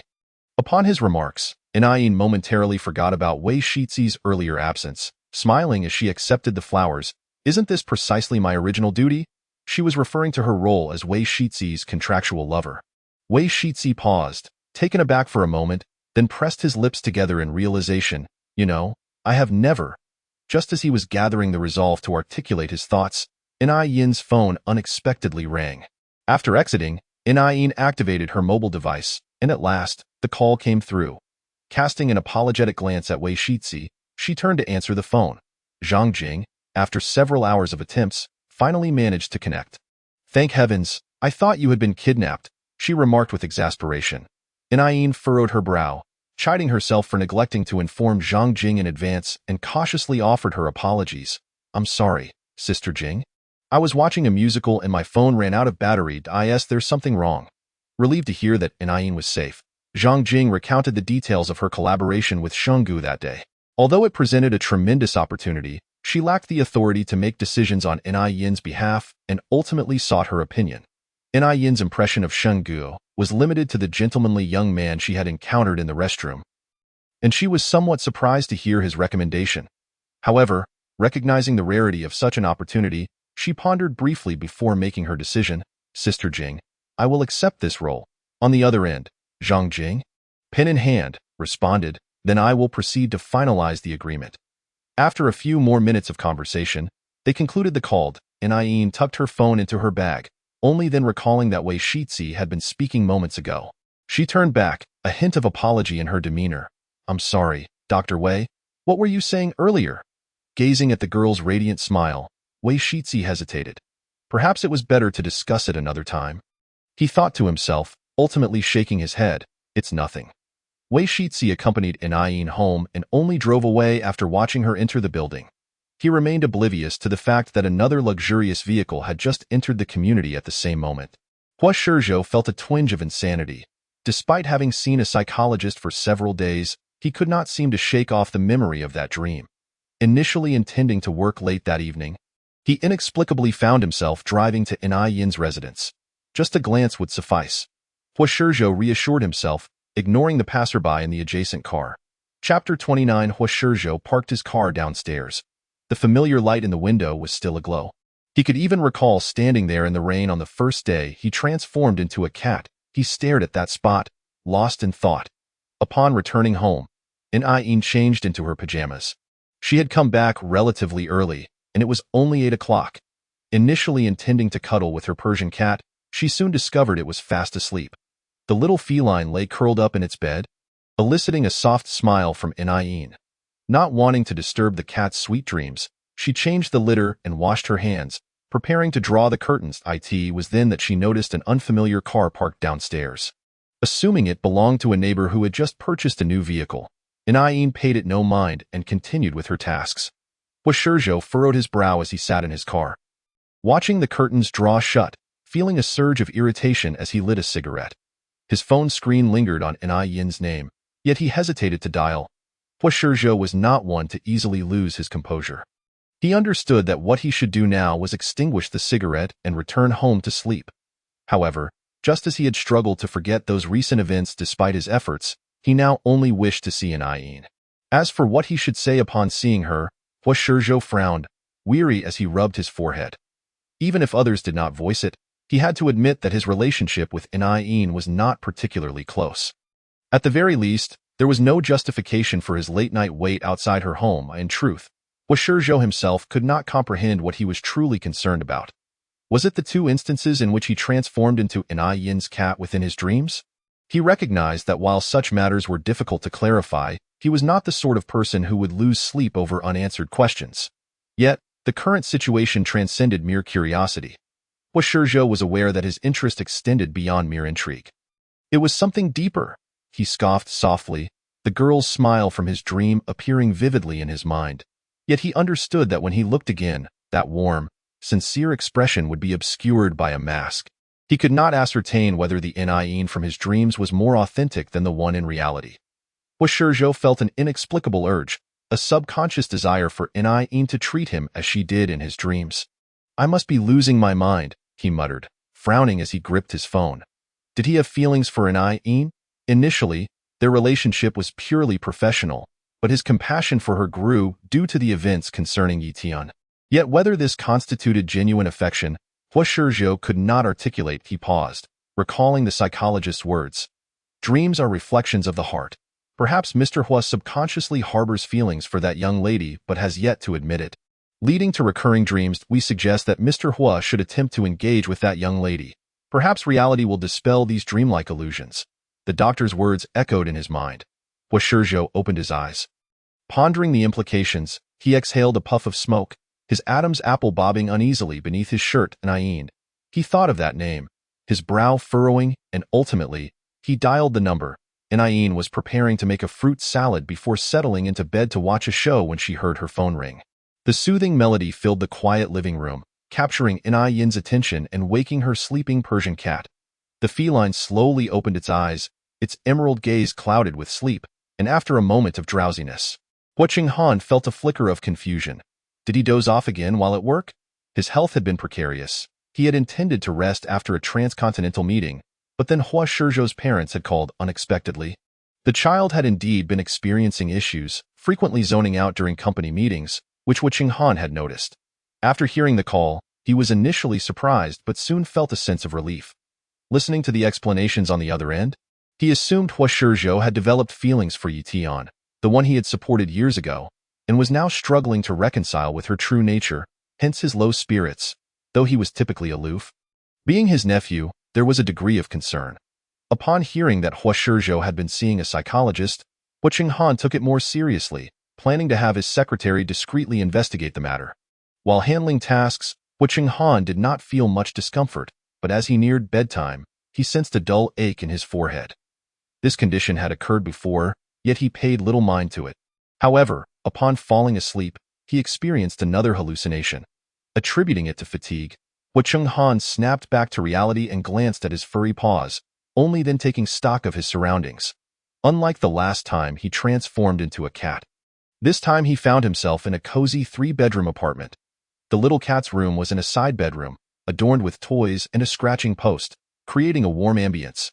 Hua Chenghan briefly surveyed the space, contemplating the identity of its inhabitant, when he heard a familiar voice in the living room. Yin answered the phone, a hint of confusion in her tone. Hua Shizhou had called from an unfamiliar number, and she initially thought it might be a telemarketer. "Hello, may I ask who this is?" The girl's voice traveled through the receiver, and Hua Shizhou hesitated briefly before responding. "This is Hua Shizhou." Upon hearing his voice, Yin gradually relaxed, though puzzled by his new number. She inquired, "Mr. Hua, is there something you need at this late hour?" Hua Shizhou glanced at his watch. It was 9:30 in the evening. He frowned. "Are you asleep?" "I'm downstairs at your building." Hearing this, Yin rose from the sofa and drew back the curtains. Beneath the streetlight stood a young man in a suit, precisely Hua Shizhou. If it truly was him, then he must have arrived quite some time ago. In a wonder, Yin felt perplexed. The person who typically dedicated nearly 24 hours to work was inexplicably lingering outside her home for an hour. It was almost surreal. "If you're about to sleep, then..." Hua Shizhou, unable to hear her response, assumed she did not wish to come down and was ready to suggest that if she were asleep, it was best to let it go. However, he was interrupted by Yin's voice on the other end. "Please wait a moment. I'll tidy up and come down." Yin glanced out the window before ending the call. After a moment's contemplation, she decided to go downstairs. After all, her professional relationship with Hua Shizhou warranted her attention, and given that he had saved her life when she fell into the water, she felt a sense of obligation. She turned to grab a jacket from the wardrobe and, upon returning to the living room, found her Persian cat awake, gazing at her. Yin bent down to gently stroke its head, reassuringly saying, "Be good. I'm going downstairs to get you some treats. I'll be back soon." The Persian cat was particularly clingy upon waking, and over time, Yin had devised a way to placate it. Whenever she left, she would say she was going to buy treats, and the cat would obediently let her go. Indeed, upon hearing those words, Bosi merely cast a fleeting glance at her with his emerald eyes.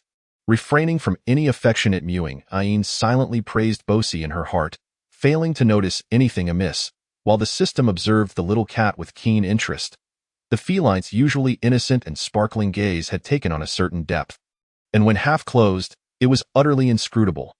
The system inexplicably thought of a certain formidable figure from a part-time job and, upon inspection, confirmed it was indeed Master Huo Tio Lai in front of Master Hua. The system cast a sympathetic glance at Yin, feeling a twinge of sorrow for her. Unaware that her cat had transformed into a powerful being, Yin leaned down to kiss Bosi's forehead and showered him with sweet words before closing the door and descending the stairs.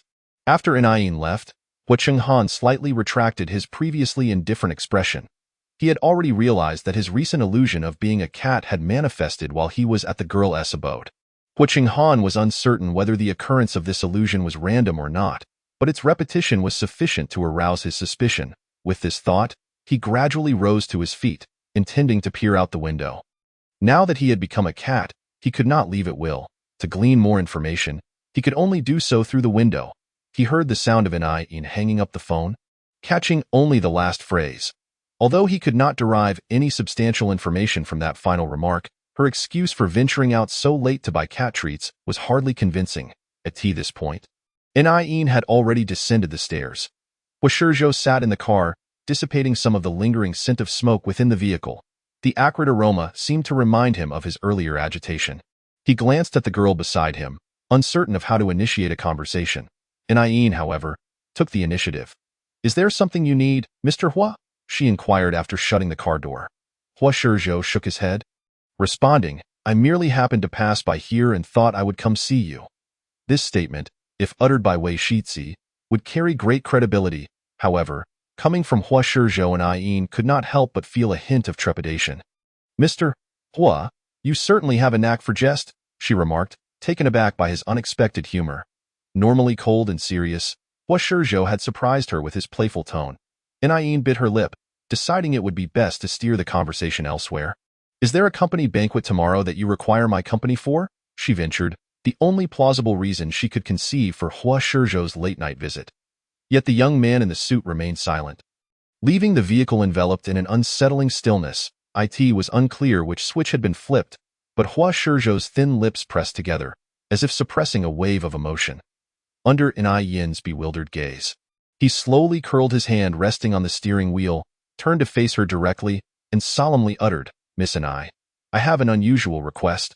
Hua Shizhou wished to ask Yin to kiss him once more. Just as she had done at the banquet, so he could comprehend the nature of his feelings towards her. Was it mere confusion born of a fleeting dream, or did he genuinely harbor affection? This enigma that had disrupted his life, Hua Shizhou resolved to unravel.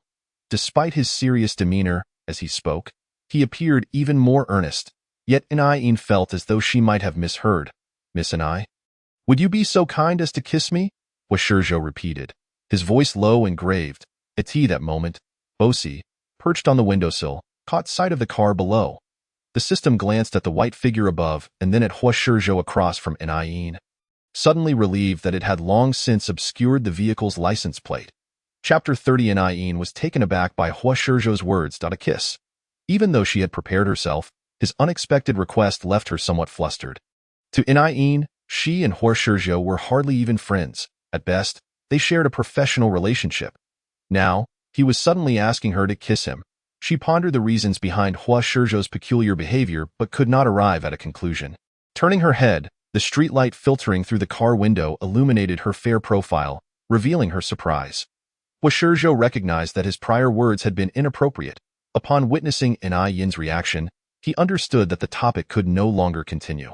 Pressing his fingers to his forehead, he retracted the sudden thought and murmured, I apologize. I was a bit inebriated. The faint scent of tobacco clung to the young man, leaving Yin unable to discern the truth behind his words. Observing Hua Shizhou's returning composure, she inexplicably thought of Peiyu. Why did it feel as though both men had been acting strangely of late? However, the system's analysis indicated that there was nothing amiss. And the atmosphere within the car grew eerily silent. Yin did not respond but merely shook her head in this oppressive quiet. Hua Shizhou felt an urge to smoke again, yet the presence of the person beside him quelled that impulse. He felt compelled to break the silence and finally spoke. Actually, I came here tonight to inquire if you are available tomorrow. I would like to take you to a private birthday gathering. A birthday gathering? Hearing him divert from the previous subject relieved Yin. She presumed the gathering would be akin to the last commercial salon and thus asked about the time. Mr. Hua, what time is it scheduled for? Around 9 in the evening, Hua Shizhou replied. After being rebuffed by Yin earlier, he had whimsically used his uncle's birthday as an excuse. Although Hua Qinghan wielded immense power in City A, he conducted himself with remarkable discretion. Even this birthday celebration was intended to be modest, merely a simple gathering at the ancestral home with a few direct relatives in attendance. Hua Shizhou had always attended such events alone, never inviting a female companion. However, perhaps due to the awkward atmosphere at that moment, or perhaps he genuinely concealed other intentions, he had extended the invitation to Yin, desiring her company. That sounds agreeable. Upon hearing the time, Yin's expression brightened. She had plans to report to Shunji's film crew with Zhang Jing during the day, leaving her free to attend in the evening. Then it's settled. I shall take my leave now, Mr. Hua. The girl smiled. Hua Shizhou pressed his lips together, and as Yin prepared to exit the vehicle, he hesitated before speaking again. What I said earlier, please disregard it. I hope it did not cause you any distress. The car door had already been opened, and Yin paused for a moment. After hearing Hua Shizhou's words, the mild offense she had felt began to dissipate significantly. Yin speculated that Hua Shizhou might have experienced a romantic setback, although she could not fathom who besides the female lead could cause him such discontent. Yet, she had witnessed his despondency tonight. Sighing, she paused at the car door, finally turning back to ask, Who am I, Mr. Hua? Yin, he replied, momentarily taken aback before his expression turned complex. Yin suddenly laughed, her expression distinctly one of resignation, yet perhaps due to her naturally upturned lips. It exuded a hint of sweetness. Just this once, Yin's departure was momentarily halted as she unexpectedly stepped forward and gently pressed a kiss to his forehead. The softness of her lips barely lingered, and Hua Shizhou caught a trace of the faint fragrance of gardenias emanating from her, rendering his gaze unexpectedly tender. "Good night," Yin said. Hua Shizhou realized that Yin was attempting to console him. It seemed she had sensed his mood was less than optimal tonight. He observed her as she stood by, clad in her coat, and with a mere smile and a wave of her hand. She turned to leave, easing the turmoil within him. "Good night." Hua Shizhou's fingers paused momentarily before slowly curving into a smile, a hint of captivating warmth gracing his otherwise stern features. Watching the girl ascend the stairs, the black sedan departed discreetly. No one noticed the cat perched on the windowsill. Whether it was due to the dreamlike state, Hua Chenghan could not discern what transpired below. He merely observed Yin entering a vehicle after descending the stairs. The dim light from the street lamps allowed Hua Chenghan to barely identify the type of car, but the license plate and the activities inside, obscured by the tinted windows, remained a mystery. After mentally noting this incident, he averted his gaze and leapt back onto the sofa before Yin returned. After merely a minute, he heard the door creak open. Yin had shed her coat and was just slipping on her slippers when the system suddenly interjected. "Did you forget to buy Bosi some dried fish?" Although aware that Hua Chenghan had already transformed into a powerful figure, he did not believe in Yin's excuse of going out for snacks at night. Nevertheless, having said it, she ought to at least maintain the facade. The system, noticing Yin's intent to casually stroll inside, felt compelled to remind her. Upon hearing the system's voice in her mind, Yin recalled her earlier oversight. Instinctively, she softened her movements, hung her coat on the rack, and, seeing no one around, stealthily retrieved some dried fish from the cabinet in the foyer, preparing to feign that she had just bought them. "Fine," the system mused, observing Yin's actions with a hint of suspicion that this was not her first time engaging in such ruse. "Bosi, look what I have brought for you." Hua Chenghan had already known the moment Yin opened the door. The cat's bright green eyes lifted slightly, clearly observing the girl's movements as she retrieved the treats from the cabinet. A flicker of exasperation crossed Hua Chenghan's eyes, as he had not anticipated that Yin would so brazenly deceive him. Employing such an obvious ruse, he slowly rose and took a few steps closer. Yin, oblivious to the fact that she had been discovered, marveled at how well-behaved Bosi seemed today. After pouring the dried fish onto a plate, she reached out to pat the little cat's head. Yet, inexplicably, she halted under Bosi's calm gaze. "System, why do I feel like Bosi is a bit intimidating today?" She pondered inwardly, a hint of confusion lingering in her thoughts. The system cast a fleeting glance at Yin, ultimately feeling a sense of relief for her dulled senses, yet it remained silent. When she looked again, the Persian cat seemed to have sensed something, lowering its head and returning to its usual demeanor. Hua Chenghan, having occupied a high position for many years, always exuded an air of authority. The last time Yin had failed to notice this was due to the tense circumstances during her confrontation with Tian in the hospital. Now, with only the two of them present, an uncomfortable feeling naturally arose. Fortunately, Yin did not dwell on it. Assuming that the cat merely disapproved of the snacks she had purchased, she blinked and, seeking to rectify her earlier regret of not petting it, picked up the small cat and planted a kiss on its head, playfully threatening, "You were so fierce just now. Yet here you are, in my hands. How about we have some braised cat meat?" Upon hearing this, the system instinctively turned to observe Hua Chenghan's expression, only to catch sight of the wheeled gentleman seated nearby, wearing an ambiguous smile as he regarded Yin. A sight that was somewhat difficult to witness. The cat, cradled in her arms, offered no resistance, and Yin glanced at the time. It was already 10 in the evening, perhaps due to the coffee she had consumed earlier in the day. She felt no inclination to sleep. After a moment's thought, she decided to cuddle the Persian cat while watching some television. The familiar embrace inadvertently reminded Hua Chenghan of the scene in the hospital when Yin had positioned herself protectively in front of him. His gaze flickered slightly before being quickly masked. Yin lay on the sofa, occasionally stroking the soft fur of the Persian, sweetly declaring, "Little Persian, I have a birthday party to attend tomorrow night. So I might return late. I promise to take you out to play this weekend." Noticing that the Persian was unresponsive, she couldn't help but tease it.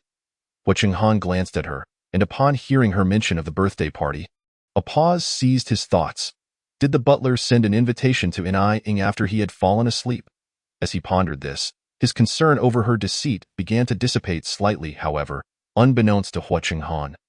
Ing was indeed attending his birthday party, though the invitation had not come from the butler, but rather from Hua Shizhua. Each, the man and the cat, harbored their own thoughts, and before long, it was time for bed. When Hua Qinghan awoke again, it was already 9 in the morning.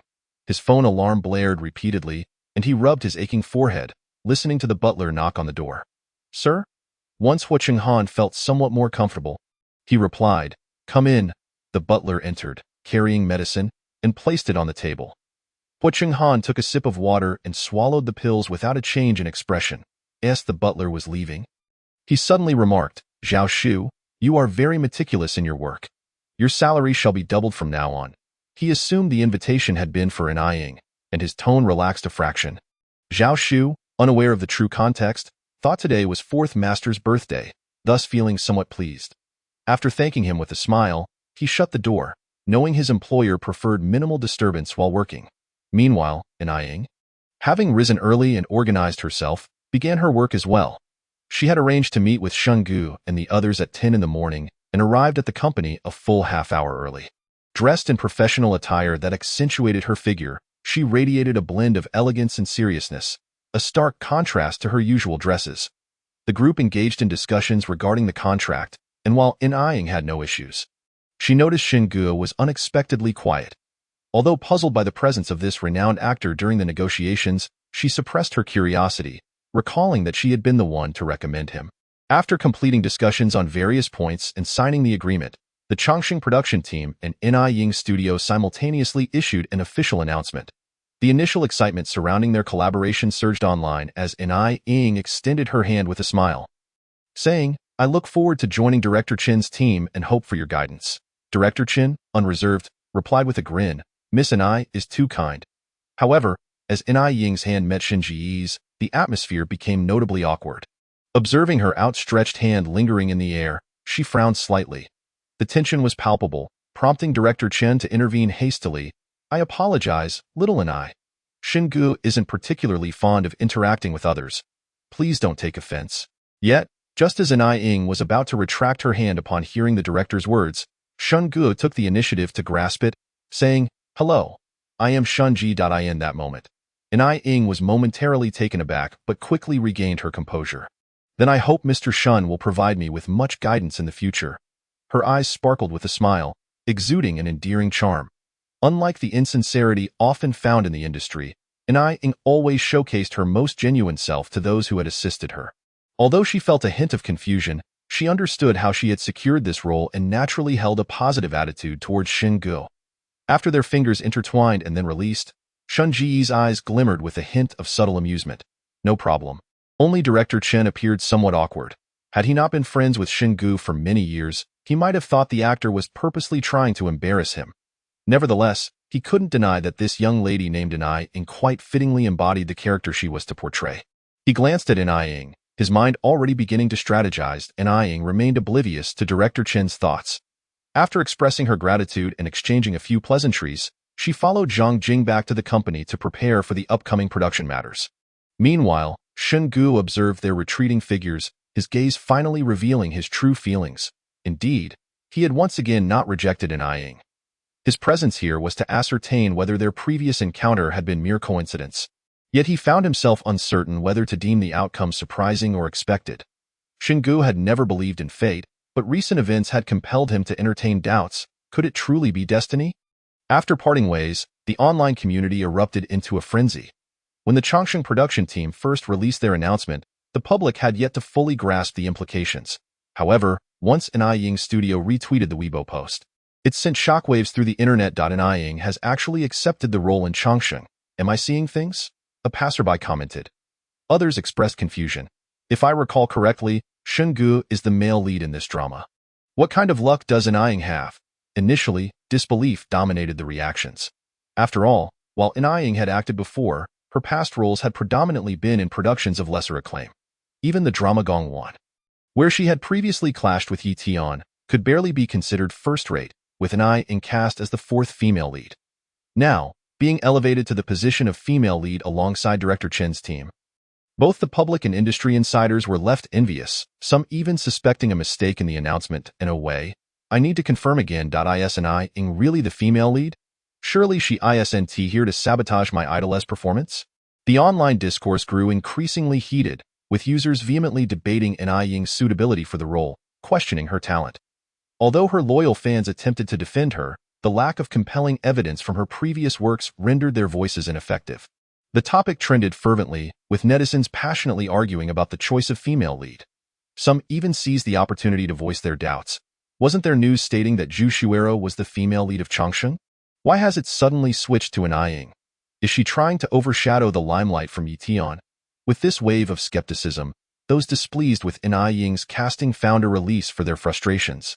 Many rushed to Zhu Xuero's Weibo page seeking clarification. Ying had initially intended to ignore the commotion. Given her status, she anticipated scrutiny for acting alongside Shenggu, and she had considered this before signing the contract. Thus, she remained unfazed by the online criticisms, knowing that as long as she performed well, the backlash would eventually subside. Presently, her priority was to refine her acting skills, having mentally prepared herself for several days of potential backlash online. Meanwhile, Zhang Jing, upon witnessing the unfolding comments, appeared somewhat dismayed. Ying, noticing her expression, chuckled, "It's fine, don't pay attention to it. I've faced criticism before." Her optimistic demeanor prompted Zhang Jing to sigh, "I know you well enough. I'll let them criticize your acting skills. But to claim you're stealing the spotlight? It's evident that the previous actor breached their contract, leading director Chen to seek you out." As she spoke, Zhang Jing prepared coffee in frustration. Ying, who had been reclining on the sofa, smiled and thanked her as she handed over the cup. Taking a sip of the rich, aromatic coffee that spread throughout her mouth, she gave Zhang Jing a thumbs up. "Your coffee-making skills have really improved." Zhang Jing shook her head. As for Zhu Xuero, she clearly knows the truth. Seeing the uproar under her Weibo posts, why hasn't she come forward to clarify? Ying, holding her coffee cup, smiled lightly. "She's pregnant. Of course she wouldn't want to step forward at this time." Zhu Xuero's discreet contract termination was an effort to keep her pregnancy under wraps. Everyone understood the media scrutiny an unmarried, pregnant actress would face if exposed. Ying grasped this reasoning after hearing director Chen explain the situation. For Zhu Xuero, she would never voluntarily step into the limelight, even if her actions inadvertently led to misunderstandings about others. Acknowledging Ying's insight, Zhang Jing furrowed her brow, conceding, "Fine, let us handle some public relations ourselves." Although they had secured a major project, numerous complications arose. And Zhang Jing felt the weight of her responsibilities as Ying's manager was quite burdensome. "Just be careful when you join the crew," she advised, casting a disapproving glance at Ying. Ying was aware that her sharp tongue concealed a tender heart, and deep down, she cared for herself, feeling a faint warmth in her heart. "Sister Jing, rest assured, my psychological fortitude is exceptional." "How could anything possibly go wrong?" Zhang Jing chuckled and teasingly remarked. "I've heard that Emperor Shan is quite stern on set. I hope you can still say that when the time comes." Although it was a jest, both women understood that the earlier incident was merely a minor interlude, and no matter what was said online, it would not deter Ying from accepting roles. As Zhang Jing returned to her desk, preparing to print the script sent by director Chen for Ying and to manage the situation regarding her alleged role snatching, she was astonished to find that the previous waves of skepticism had mysteriously vanished from the internet. The online commentary had suddenly shifted direction. "I knew Ying wouldn't do such a thing," cheered the netizens, flooding the comments with celebratory emojis. Zhang Jing, puzzled, continued to scroll down and came across a striking comment. "Those who opportunistically claimed the goddess was snatching roles should take a look. Emperor Shan has personally refuted the rumors, and yet you still perpetuate the narrative." Zhang Jing, upon reading this, hurriedly called for Ying. "Come here and take a look." Ying, noticing her unusual expression, assumed something was amiss and approached the computer, only to see Zhang Jing had opened Shanggu's Weibo, magnifying a newly pinned post. "Just saw the controversy online," as someone informed. "I believe I have the right to speak." The notion of role snatching is entirely unfounded. The crew contacted Miss Ni for contract signing only after following proper procedures. Shenggu accompanied his statement with a photo from a few days prior, showcasing the casting call for the female lead, thereby proving that the role had long been available by the time Ying signed the contract. As the netizens fell silent, he added, moreover, Miss Ni is my personally selected partner. I believe she possesses great potential, and there is no basis for claims of her being a hindrance. He tagged Ni, wishing her a pleasant collaboration. Once Shin Gu's statement was released, the tide of controversy swiftly diminished. The influence of Emperor Shin was not to be underestimated. Despite any lingering dissatisfaction, the public could not ignore the endorsement of the involved party. Fans had no choice but to cease their keyboard clattering and extend their blessings to Shin Gu and Ni for their new drama. Ni, tell me the truth. Was this truly your first encounter with Emperor Shin? After reading his words, Zhang Jing's eyes held a hint of skepticism. While others were oblivious, Zhang Jing, being within the industry, was slightly aware of the underlying truths. Shin Gu, known for his outward warmth yet inherent aloofness, had never actively assisted a junior despite his long-standing prominence. Why was he so eager to speak on Ni Yin's behalf this time? Zhang Jing observed Ni Yin's Weibo followers had surged threefold in mere minutes. Ni Yin, too, found it peculiar. Aside from their chance meeting in the restroom, she had not interacted with him at all. Hearing Zhang Jing's words, she hesitantly speculated, I truly do not know this Emperor Shin. Perhaps it's the crew's intention? Director Chen, concerned that public opinion might adversely affect the new drama, possibly summoned Shin Gu to clarify the situation, which was not entirely out of the realm of possibility. Regardless, it was a positive development. Zhang Jing did not doubt Ni Yin's words, her furrowed brow gradually relaxing. You should reply to Shin Gu. Ni Yin nodded, and upon logging into her account, she tagged Shin Gu, replying with a simple looking forward to our collaboration. Almost immediately, she received a message, do not worry, focus on reviewing the script. Although the number was unfamiliar, Ni Yin recognized it as Shin Gu's at a glance. She silently saved this personal number and privately responded with a thank you. After completing this, she lifted her head to find Zhang Jing handing her the already printed script. Go for it. I am counting on you to prove them wrong. With a slight twitch of her forehead, she resignedly accepted the script. The afternoon swiftly passed. Ni Yin was engrossed in reading and annotating the script in the office. And by the time the afternoon rolled around, she had completed a fifth of it.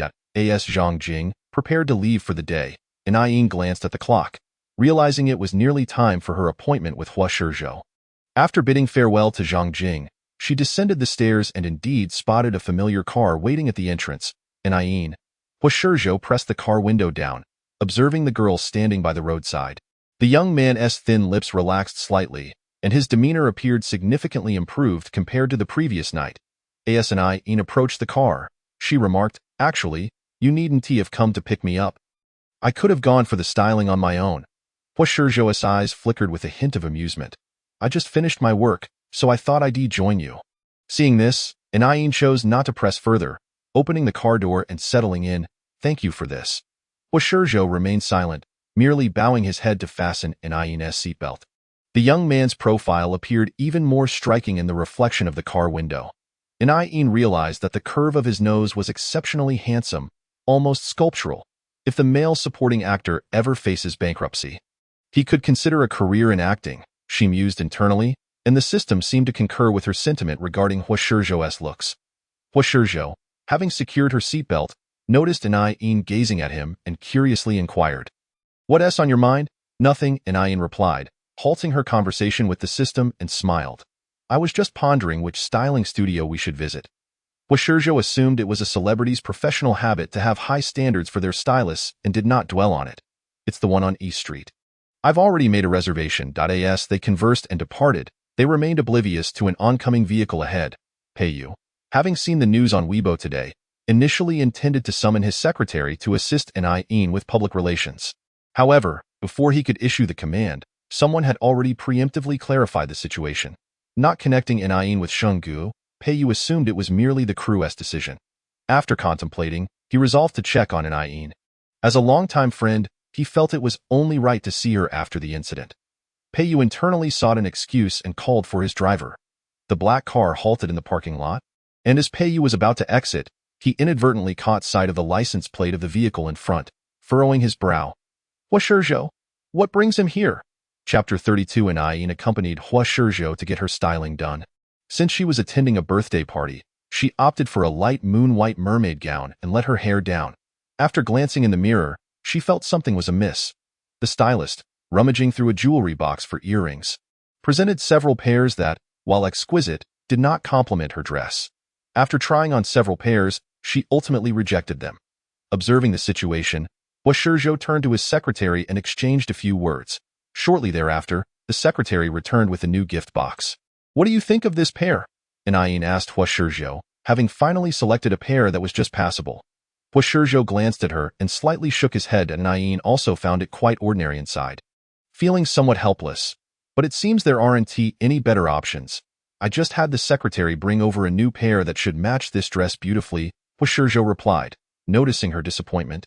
Just then, the secretary returned, holding a beautifully packaged box, which he handed to Anayin upon Huashizhou's indication. "Miss Anai, please take a look at this." Anayin opened the box and was taken aback upon seeing the brand. This label was renowned within niche circles, producing only 10 sets of jewelry each year. And the earrings Huashizhou had just given her were the limited edition for this year. Such earrings could not possibly be acquired in a short span of half an hour. It was evident that Huashizhou had prepared them in advance. "Mr. Hua, are you certain you want to give me these?" Anayin asked, surprised. Huashizhou pressed his lips together. "Consider it a token of gratitude for your comfort last night." His typically stern demeanor softened slightly. "Why not try them on?" Anayin, seeing his intent, refrained from further protest, thanking him before carefully putting on the earrings. The stylist, observing the brand, couldn't help but be astonished. It was said that young Master Hua was meticulous and disciplined, avoiding romantic entanglements. Countless individuals attempted to draw near him under the guise of work, but had all failed within the industry. Discussions revolved around who could potentially win over this young man, who had achieved so much at a young age. It was unexpected that he would be entrapped by a beautiful young girl. That pair of earrings, valued at nearly $1 million, could take half a year to procure in advance, yet here they were, casually gifted. While the two parties involved remained unaware of the thoughts swirling in the stylist's mind, he could see quite clearly. Although young Master Hua appeared taciturn, his generosity towards Anayin suggested he had genuine feelings for her. Due to this, he unconsciously placed a higher regard on Anayin. Anayin, oblivious to the stylist's perspective, lowered her eyes to unfasten the earring clasp, preparing to wear it in front of the mirror. The earring slipped in effortlessly, but when she picked up the clasp from the table, she struggled to secure it.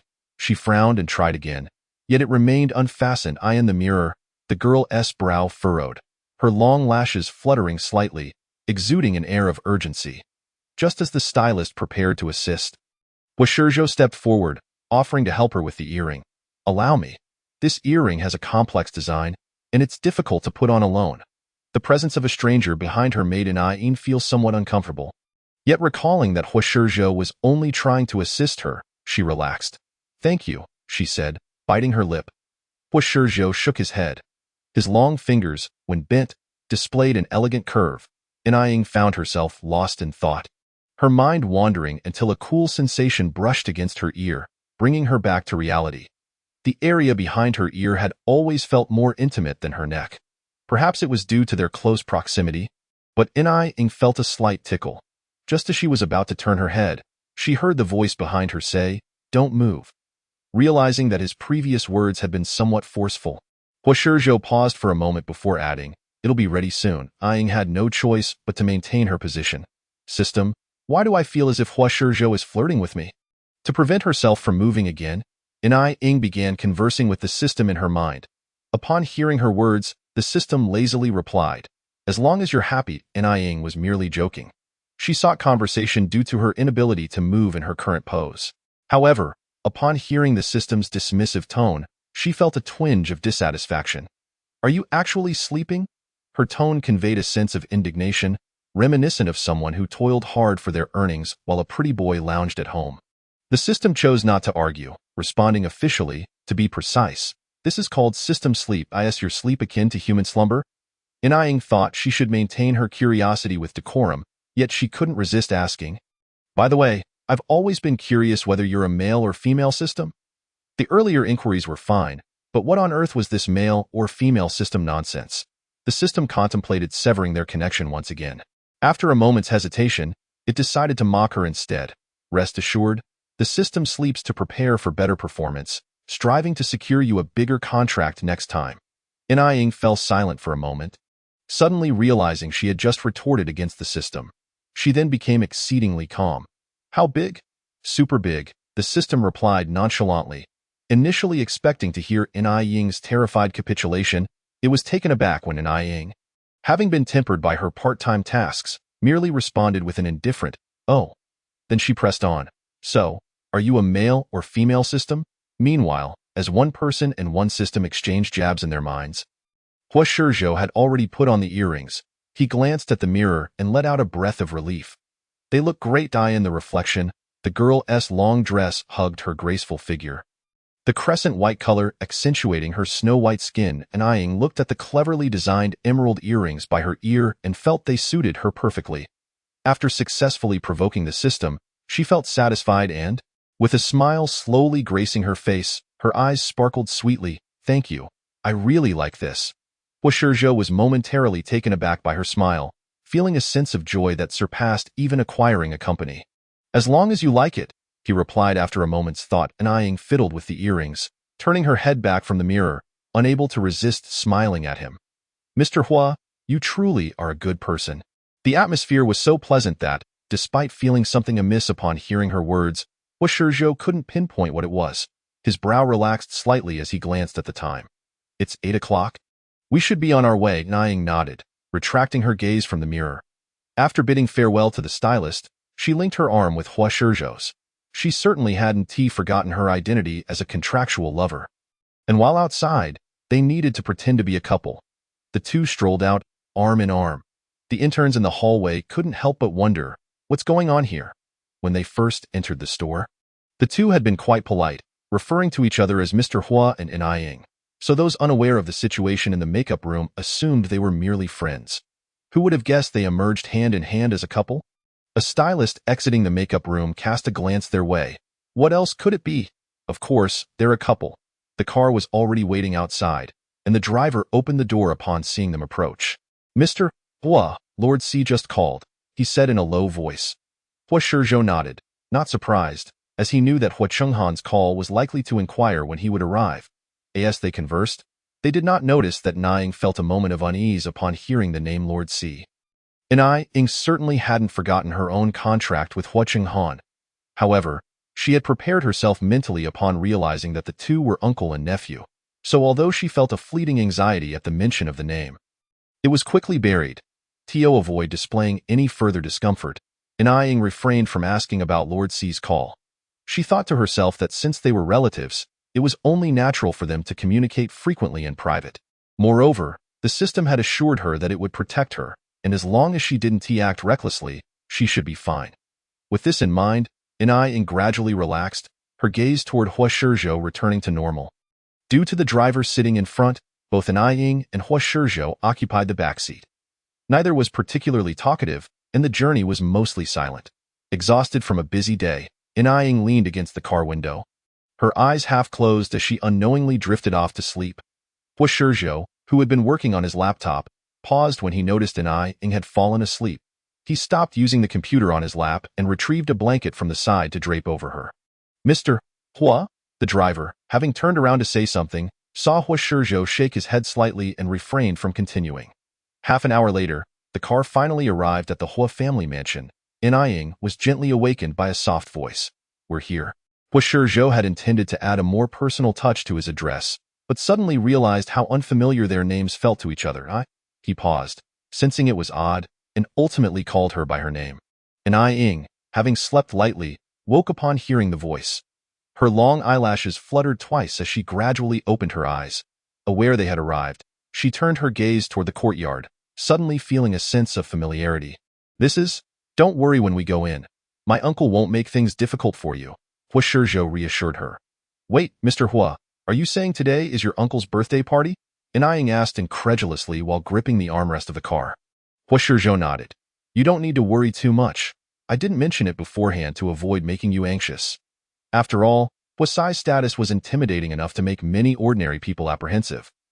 And Hua Shizhou was concerned about frightening Ying, which was why he hadn't said anything. However, Ying's focus was not on this. She had felt pleased earlier, thinking the system's alerts would keep her from encountering Lord C, only to be slapped in the face by the reality that she was not only meeting him, but also walking into a potential disaster. Ying, could already envision the consequences of attending this birthday celebration. Her mind raced with thoughts, and perhaps due to her prolonged silence, Hua Shizhou finally sensed something was off. What's wrong? And Ai Ying's heart sank. She snapped back to reality and forced a smile. It's nothing. I just feel a bit rude for not bringing a gift. As they spoke, and Ai Ying turned her head and noticed the butler approaching from a distance. That moment, the system lazily chimed in. Ding, a familiar figure has been detected within 1,000 meters of the host. Please adapt accordingly to avoid exposure. And Ai Ying felt like cursing. What was the use of this warning when the person was already so close? And what did it mean to adapt? It felt even more useless than the previous statement. And Ai Ying suspected that the system was retaliating against her earlier snide remarks. As the butler drew nearer, she quickly devised a plan. Glancing at Hua Shizhou beside her, she suddenly said, I think I left my phone in the car. Mr. Hua, could you wait for me a moment? Hua Shizhou, suspecting nothing, nodded and kindly opened the car door for her to return and retrieve her phone. Just then, the butler arrived, and as Ai Ying closed the car door, he did not see her.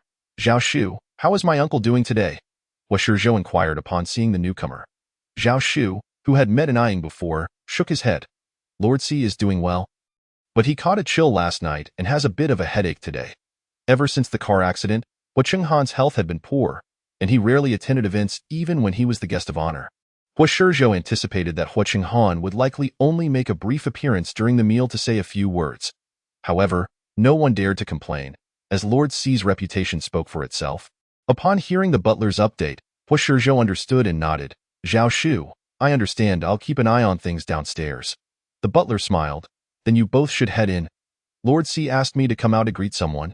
You young people enjoy yourselves. He glanced around and, not seeing Ai Ying, prepared to head toward the front entrance of the old mansion. Hua Shizhou watched him leave, his gaze returning, yet he felt a twinge of curiosity inside. If his uncle was asking for someone, could it be someone important? Unbeknownst to Hua Shizhou, a man in a wheelchair upstairs paused in his reading at the sound of commotion below. Hua Chenghan glanced at his watch. 9 o'clock? It's time for the entrance. The lively atmosphere was somewhat disorienting for Hua Chenghan, who had been accustomed to solitude for years. He pressed his brow and looked out the window, only to recall that Ai Ying had mentioned she would attend his birthday party, causing his expression to soften slightly.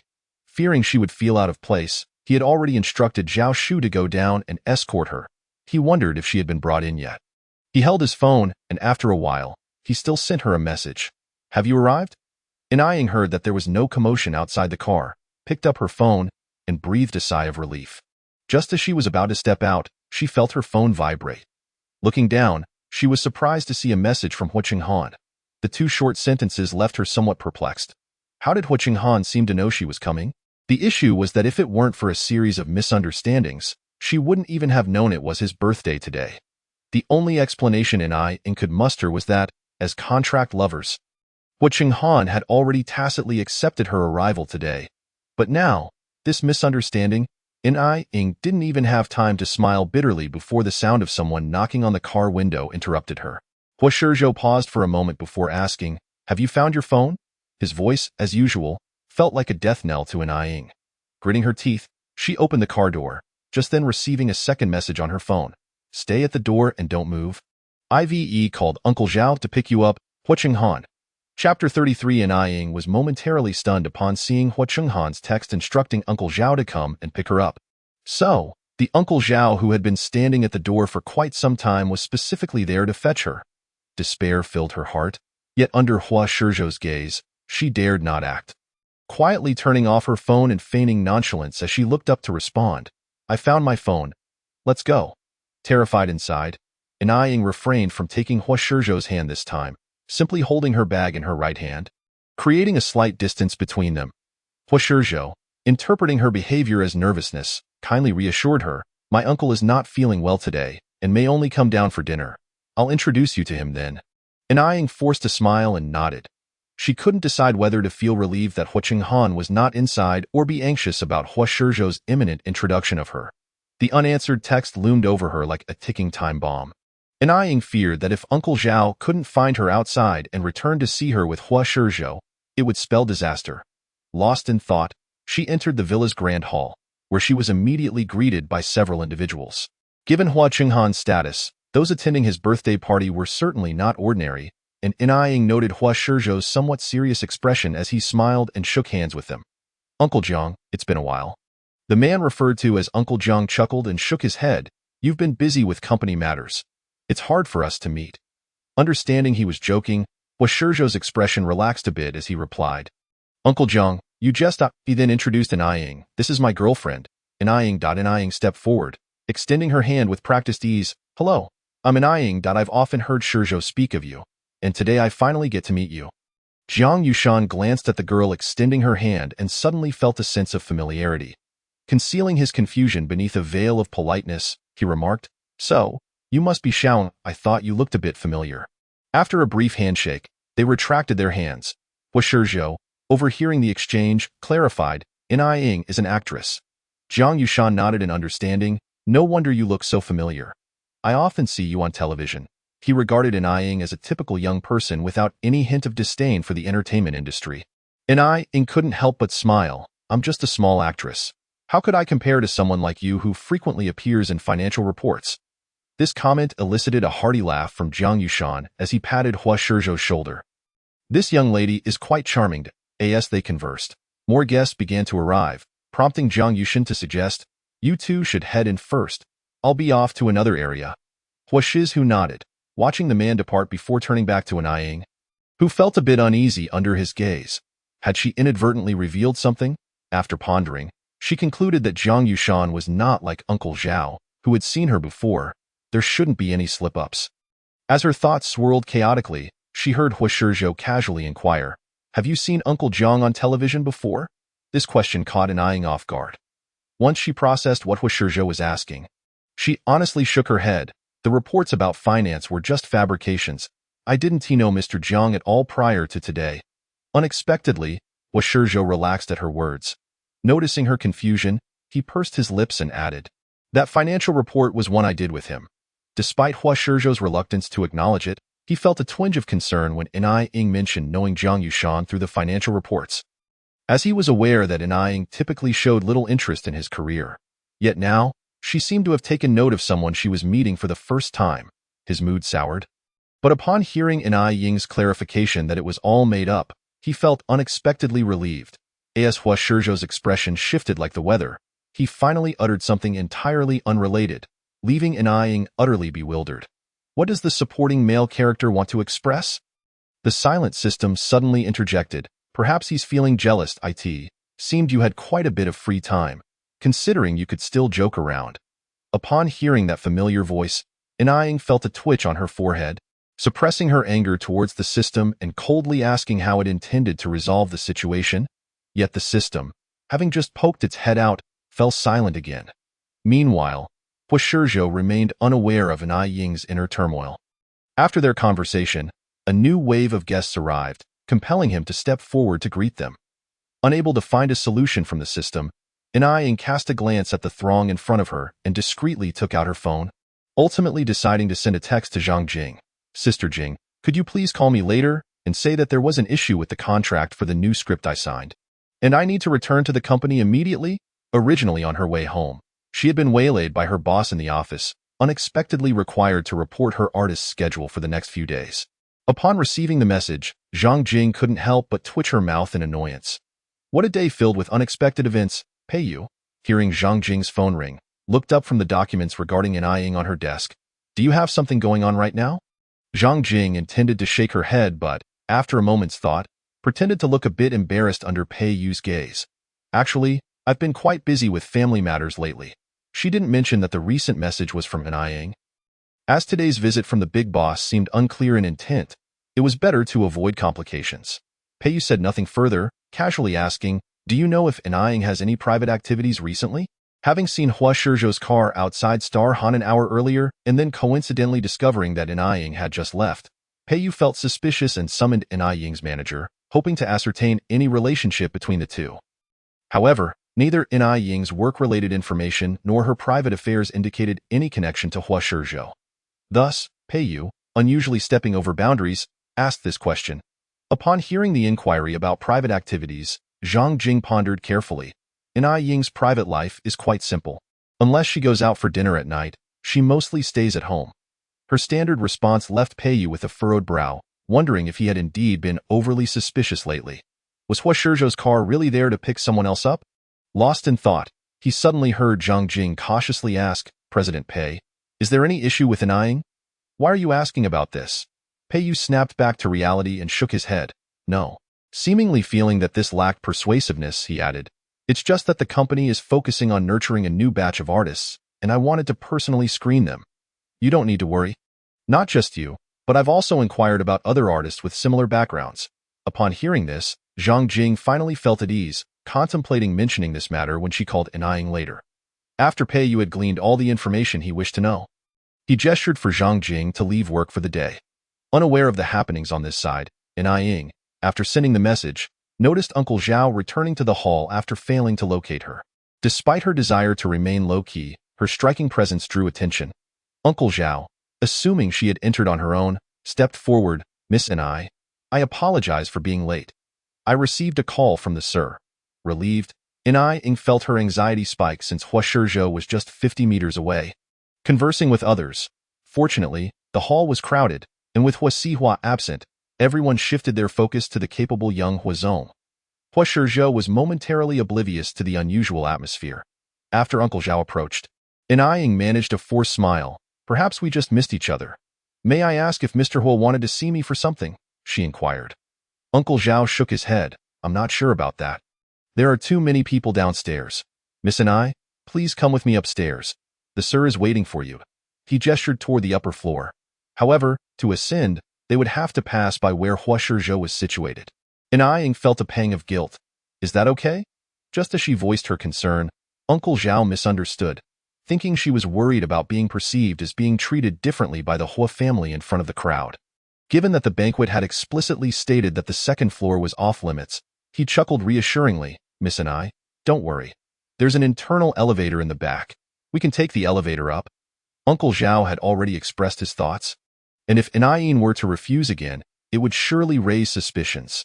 Thus, she could only nod in acquiescence, silently praying that Zhang Jing's call would come soon. Hua Chenghan had been waiting for quite some time.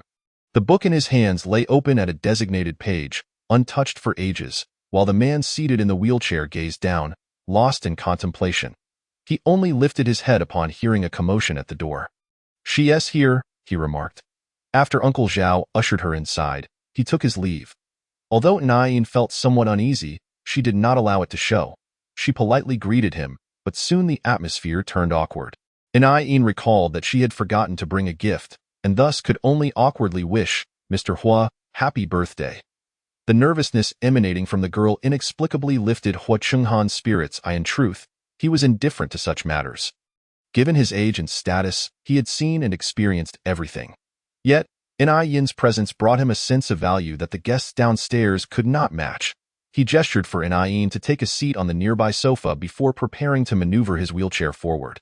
Observing this, Anying hurriedly took hold of the wheelchair. Hua Chenghan smiled slightly. There was an air of calmness about him that made it impossible to ignore him, even while seated in a wheelchair. Push me over to the cabinet, would you? What would you like to drink? He inquired with a gentle smile. Anying, preoccupied with thoughts of what to do if Hua Shizhou discovered her absence, had little inclination for drinks. However, since Hua Chenghan had asked, she felt compelled to respond. Glancing at the assortment on the cabinet, she casually suggested red wine. Hua Chenghan's eyes sparkled with amusement. Just so happens, I too am in the mood for red wine. He reached for a bottle and, as Anying had little expertise in this area and could not discern the brands, she accepted the glass he poured for her. Take a sip, Hua Chenghan prompted, raising his glass in her direction. Perhaps it was the tranquil atmosphere of the study or the man's composed gaze, but Anying's previously frantic heart began to settle. After expressing her gratitude, she took a delicate sip. The wine's high alcohol content soon flushed her cheeks, while Hua Chenghan remained unchanged. Hua Chenghan was quite the conversationalist. Noticing that Anying seemed troubled, he took the initiative to inquire about her work. The entertainment industry was not any less complicated than the business world, and he thought if she had any issues, he might be able to assist her, given the Hua family's influence. Unbeknownst to him, Anying was unaware of his thoughts. After he posed his question, she shook her head. Nothing major. I can handle it myself. Upon hearing her words, Hua Chenghan did not press further. He admired the girl's independence, yet felt a tinge of disappointment, realizing he may have missed witnessing her formative years. Yet, this was of little consequence. There remained ample time ahead. Hua Chenghan had not been so intrigued by anyone in a long while. Whether it was the dream or Yin herself, both inspired him to invest more thought and attention. As they casually conversed, the banquet downstairs had already commenced. Hua Shizhou, after dismissing a few people who had approached him for conversation, turned to scan the room, only to find Yin had vanished. Just as he was about to search the surroundings, he caught sight of Jiang Yushan. "Uncle Jiang, did you happen to see Yin just now?" he inquired. Jiang Yushan recalled seeing a girl entering the elevator earlier but was somewhat uncertain. "I think she might have gone up to the second floor. I didn't catch a clear view." He merely mentioned it offhand, unaware of the potential repercussions of his words. "The second floor?" Hua Shizhou pursed his lips, puzzled. "Isn't that where my second uncle rests? Why would Yin go there?" Chapter 34. While Yin and Hua Chenghan lingered upstairs, Hua Shizhou had already sensed something amiss. After querying Jiang Yushan, he concealed his doubts and dismissed a few more who approached him, deciding to head to the second floor. Hua Shizhou was primarily concerned that Yin might have wandered into the wrong area, for his fourth uncle was very particular about his private space. He pressed his lips together and ascended the staircase. The second floor of the villa was spacious. Apart from the study and bedroom frequented by Hua Chenghan, there were several leisure areas. He first checked these spots but found no sign of Yin. The study door was closed, and after a moment's hesitation, he gently knocked. "Little uncle, are you there?" The youthful voice filtered through the thin door, causing Yin, who had been relaxing on the sofa, to involuntarily stiffen. Fortunately, Hua Chenghan had turned his gaze away to look at the door, oblivious to her momentary loss of composure. "What is the matter?" Upon hearing the voice, Hua Chenghan set down his glass and asked in a soft tone. Hua Shizhou bore no suspicions regarding any relationship between Hua Chenghan and Yin, so he simply inquired, "Little uncle, I was wondering when you'd be coming downstairs." "You entertain the guests downstairs. They are not of significant importance. I'll come down shortly," Hua Chenghan replied in a neutral tone, displaying little concern. Due to Yin's inebriation, he refrained from opening the door.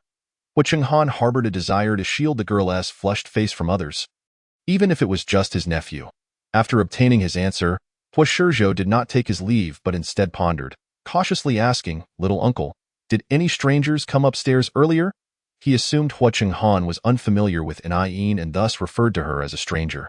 This question caused beads of sweat to form on Yin's forehead.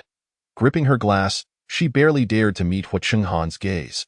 Her mind raced with thoughts of what would happen if he confirmed there were strangers. And Hua Shizhou pushed the door open.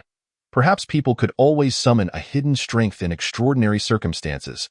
Yin's thoughts were a tumultuous mess as her palms grew clammy with anxiety. And suddenly, an idea for self-rescue emerged. Should she go through with it? Hesitating internally, she was interrupted by the system's sudden alert. "Ding, please note, host, the likelihood of part-time target 2 pushing open the door is 60%. 70%. 75. What a ridiculous probability, and it was still rising." Yin, exasperated by the system, felt an urge to curse but knew she could not remain silent any longer. In her mind, she had contemplated a great deal, and only a few seconds had passed. Just as Hua Chenghan was about to respond, Yin unexpectedly stood up. After all, a drunken person could be forgiven for anything, she reassured herself. Due to her intoxication, the girl's cheeks were flushed, and she had kicked off her high heels. Barefoot, she stepped onto the pristine carpet and quietly wrapped her arms around the man in the wheelchair from behind. The boldness of her approach made her feel somewhat awkward, yet Yin comforted herself, attributing it to drunken antics. After all, it was Hua Chenghan who had offered her the drink, and should it come to light later, she would have ample justification. Taking a deep breath, she smiled in a spot where Hua Chenghan could not see her face. Hua Chenghan felt the warmth of her presence and was taken aback. Just as he turned to respond, he heard her whisper, "Am I a stranger?" The girl's voice, lowered as if in a playful pout, brushed against his neck. Hua Chenghan, a normal man, found his gaze subtly darkening under such circumstances. "Yin," he called softly, only to feel her arms tighten around him. Yin feigned drunkenness, genuinely embodying the demeanor of a tipsy girl, childish yet audacious. "Mr. Hua, tell me, am I a stranger?" She tilted her head. her beautiful cat-like eyes shimmering with a hint of moisture, as if she felt a touch of grievance at this point. What Cheng-Han could ascertain that Yin was indeed intoxicated. He had not anticipated her low tolerance. Merely 2 glasses of red wine had led to this state. What Cheng-Han felt a mix of helplessness. He knew intoxicated individuals tended to be more emotional, not wishing to engage further with Hua Shizhou. He calmly reassured her, "Shizhou, I've been upstairs the whole time. There were no strangers here, and no strangers, only a familiar girlfriend," he clarified, seemingly intended to soothe the childlike Yin. His eyes conveyed a hint of exasperation, yet also a trace of gentle indulgence, and Yin found herself captivated by such a gaze, her heart fluttering slightly, yet she still lowered her eyes. Her arms remained draped around his neck, maintaining that intimate closeness. What Cheng-Han couldn't help but smile at her childlike behavior. He refrained from calling her Miss Yin, as if her earlier boldness had shattered some unspoken barrier, and Yin, oblivious to Hua Cheng-Han's thoughts, was instead focused on the door. Hua Shizhou had just heard a sound and should be leaving soon, as she had anticipated. Hua Shizhou, due to his character, had no reason to doubt Hua Cheng-Han's words. If he said there were none, then there were indeed none. After stating that he might have been mistaken, he prepared to search elsewhere. Only when the footsteps outside faded did Yin finally exhale in relief. With Hua Shizhou gone, the current position felt somewhat awkward. She was torn internally but knew she had to maintain the facade of a drunken person. Thus, she kept her previous demeanor, lowering her head to sweetly inquire, "Who was that person just now?" The girl's laughter was sweet, and the flush of alcohol on her face rendered her irresistibly charming, much like a delectable peach. Yet, Hua Cheng-Han remained unchanged, even in such circumstances. The peculiar emotions he felt were buried deep within. He raised his gaze to meet Yin's and, with a gentle smile, shook his head. "His name is Hua Shizhou, and he is also my nephew." Yin was well aware of this. She merely feigned ignorance to avoid revealing any inconsistencies. She wished to give Hua Cheng-Han the impression that she did not recognize Hua Shizhou, and that Hua Shizhou's inquiry about a stranger was purely coincidental, owing to his sighting of someone ascending to the 2nd floor. She narrowed her eyes and recited after him, then feigned discomfort by resting her hand on her forehead, slowly loosening her grip. "My head hurts a bit. I think I might be drunk." The girl wore an innocent expression, and even Hua Cheng-Han failed to perceive her underlying thoughts. When he noticed Yin releasing her hand, he could only express a hint of helplessness, observing her slightly tipsy demeanor. "Your tolerance for alcohol is indeed." Hua Cheng-Han found himself at a loss for words for once, ultimately letting out a soft laugh. "I've asked Uncle Zhao to inform the kitchen to prepare a bowl of hangover soup. You should rest for a while." Having already sent Hua Shizhou away, Yin nodded obediently. She returned to the sofa but discreetly observed Hua Cheng-Han as he turned to make a phone call.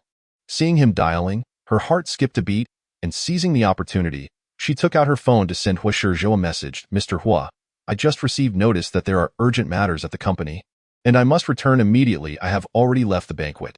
I apologize for not informing you sooner."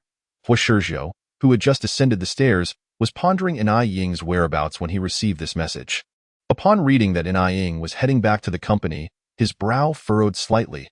However, the girl had made her intentions clear in the text, and Hua Shizhou knew that unless there was a compelling reason, Ying would not simply abandon him. He patiently replied, "It's all right. I was just a bit worried about you." After sending the message, Hua Shizhou hesitated as he scrolled through his contacts, eventually dialing a number. Due to the incident of her nearly drowning, he had saved Ying's manager's number, and now it was coming in handy. Hua Shizhou couldn't quite fathom why he felt compelled to verify this. Perhaps a trait of a suspicious businessman, he sensed something peculiar about today's events. The phone rang twice before being answered. Zhang Jing, on her way home, found Hua Zong's contact unusual but answered nonetheless. "Hello, Hua Zong. This is Zhang Jing." Hua Shizhou didn't engage in small talk. He lowered his gaze and asked in a serious tone, "Could you tell me why Ying returned to the company?" Taken aback initially, Zhang Jing quickly recalled the message Ying had sent her earlier. After a moment of contemplation, she covered for her. Yes, Ying encountered some issues with her recently signed script and needed to handle it. "I called her to inform her about it." "Why do you ask?" Hua Zong. Hearing that there was indeed a matter at hand, Hua Shizhou felt a sense of relief wash over him.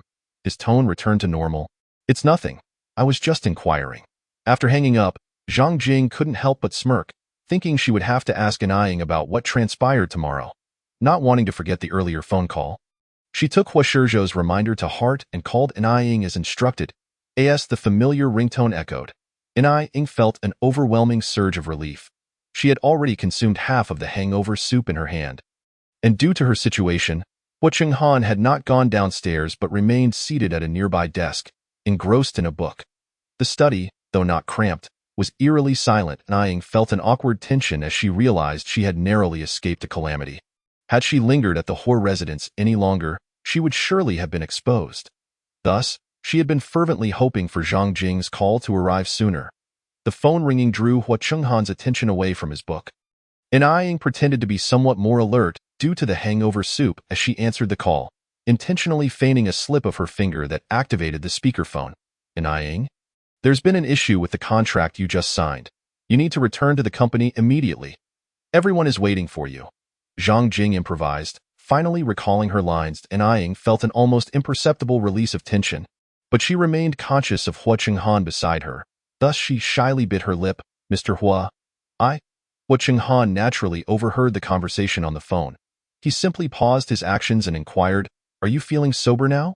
Anaying nodded. Though my head aches a bit, I feel much better. Hua Chenghan recognized Anaying's ambition from her previous behavior during her time in the hospital, as well as her refusal of his assistance today. He didn't press her further, only stating after she finished her hangover soup, If you must go, then go. Do not let my presence hinder your work. The man, with his refined demeanor, appeared calm and composed. Not even irked by her earlier playful antics, Anaying felt an inexplicable sense of shame. She opened her mouth, unsure of what to say, ultimately concluding with, Mr. Hua, I will make it up to you with a birthday gift. The childish remark brought a hint of a smile to Hua Chenghan's face, yet he did not decline her goodwill, replying, I understand. I will have Uncle Zhao see you out. Remember to call if you need anything. Chapter 35. That night, after Hua Chenghan arranged for a car, Anaying returned home without incident. For several days thereafter, she refrained from contacting the two influential figures. Fortunately, she was busy filming, which provided her with a valid excuse. On set, after the director called for a cut, Anaying wiped the sweat from her forehead. Zhang Jing, waiting nearby, handed her a bottle of water. Anaying expressed her thanks and asked, Isn't the company quite busy lately? How come you have time to come and see me? Zhang Jing raised an eyebrow. What? Am I not welcome? Aware that she was joking, Anaying replied playfully, How could I? I've been missing you. Zhang Jing chuckled, offering her a wet tissue before casually inquiring, What on earth happened that day? Be honest. She referred to the incident where Anaying had asked for her assistance in concocting a lie, which had involved Hua Shizhou, prompting Zhang Jing to tread cautiously. However, had she known that not only Hua Shizhou but also Hua Chenghan was involved, her demeanor would not have been so composed. Anaying certainly would not volunteer the information, as revealing her part-time role as a contractual lover was simply too embarrassing. In response to Zhang Jing's question, she merely pursed her lips and recited the carefully crafted excuse she had prepared earlier. Mr. Hua is my friend, but due to some recent conflicts, it's best if we avoid each other for now. That day was unavoidable. She spoke vaguely, and Zhang Jing had no further inquiries, respecting her privacy. Nevertheless, she placed a reassuring hand on Anaying's shoulder and earnestly advised, Some things you know in your heart, and I won't say more. However, be cautious when dealing with young heirs from wealthy families. You wouldn't want to end up hurt. Though Anaying felt a touch of helplessness at Zhang Jing drawing parallels between her and Hua Shizhou, she recognized that her words were well-intentioned and could only smile and nod in agreement. I understand, Sister Jing. She had another scene to shoot in the afternoon, and Zhang Jing had only come to check in briefly. At that moment, the assistant returned with coffee, and having witnessed Zhang Jing's professional capabilities, Anaying was not surprised. Should I accompany you? She asked. Zhang Jing shook her head. I can manage on my own. You've just finished filming and must be tired. Go rest in the lounge for a bit. The summer heat in City A was indeed stifling, and after a long day of shooting, Anaying felt exhausted. Thus, she did not protest and, upon hearing Zhang Jing's words, bit her lip. Then I'll head in first. Once I finish filming, I'll treat you to hot pot this weekend. The girl's sweet smile was sincere, and Zhang Jing, amused, replied, All right, but I'm not expecting just a hot pot from you. After their exchange, the assistant distributed the coffee. The one without sugar was for Shangu, while the others had no specific preferences. Zhang Jing handed out the coffees to the crew members, and when Shan Gu received his, he thanked her. Zhang Jing smiled and exchanged pleasantries. I hope Xiaoни's lack of experience in filming hasn't slowed you down. Standing together, Shan Gu and Director Chen heard this and, before Shan Gu could speak, Director Chen chuckled, it's all right. Though N.I. Ying's performance is a bit raw, she's very diligent, and we've all noticed the improvement over these past few days. Zhang Jing had not held high hopes for N.I. Ying's acting skills, and hearing this surprised her. Nonetheless, she smiled, is that so?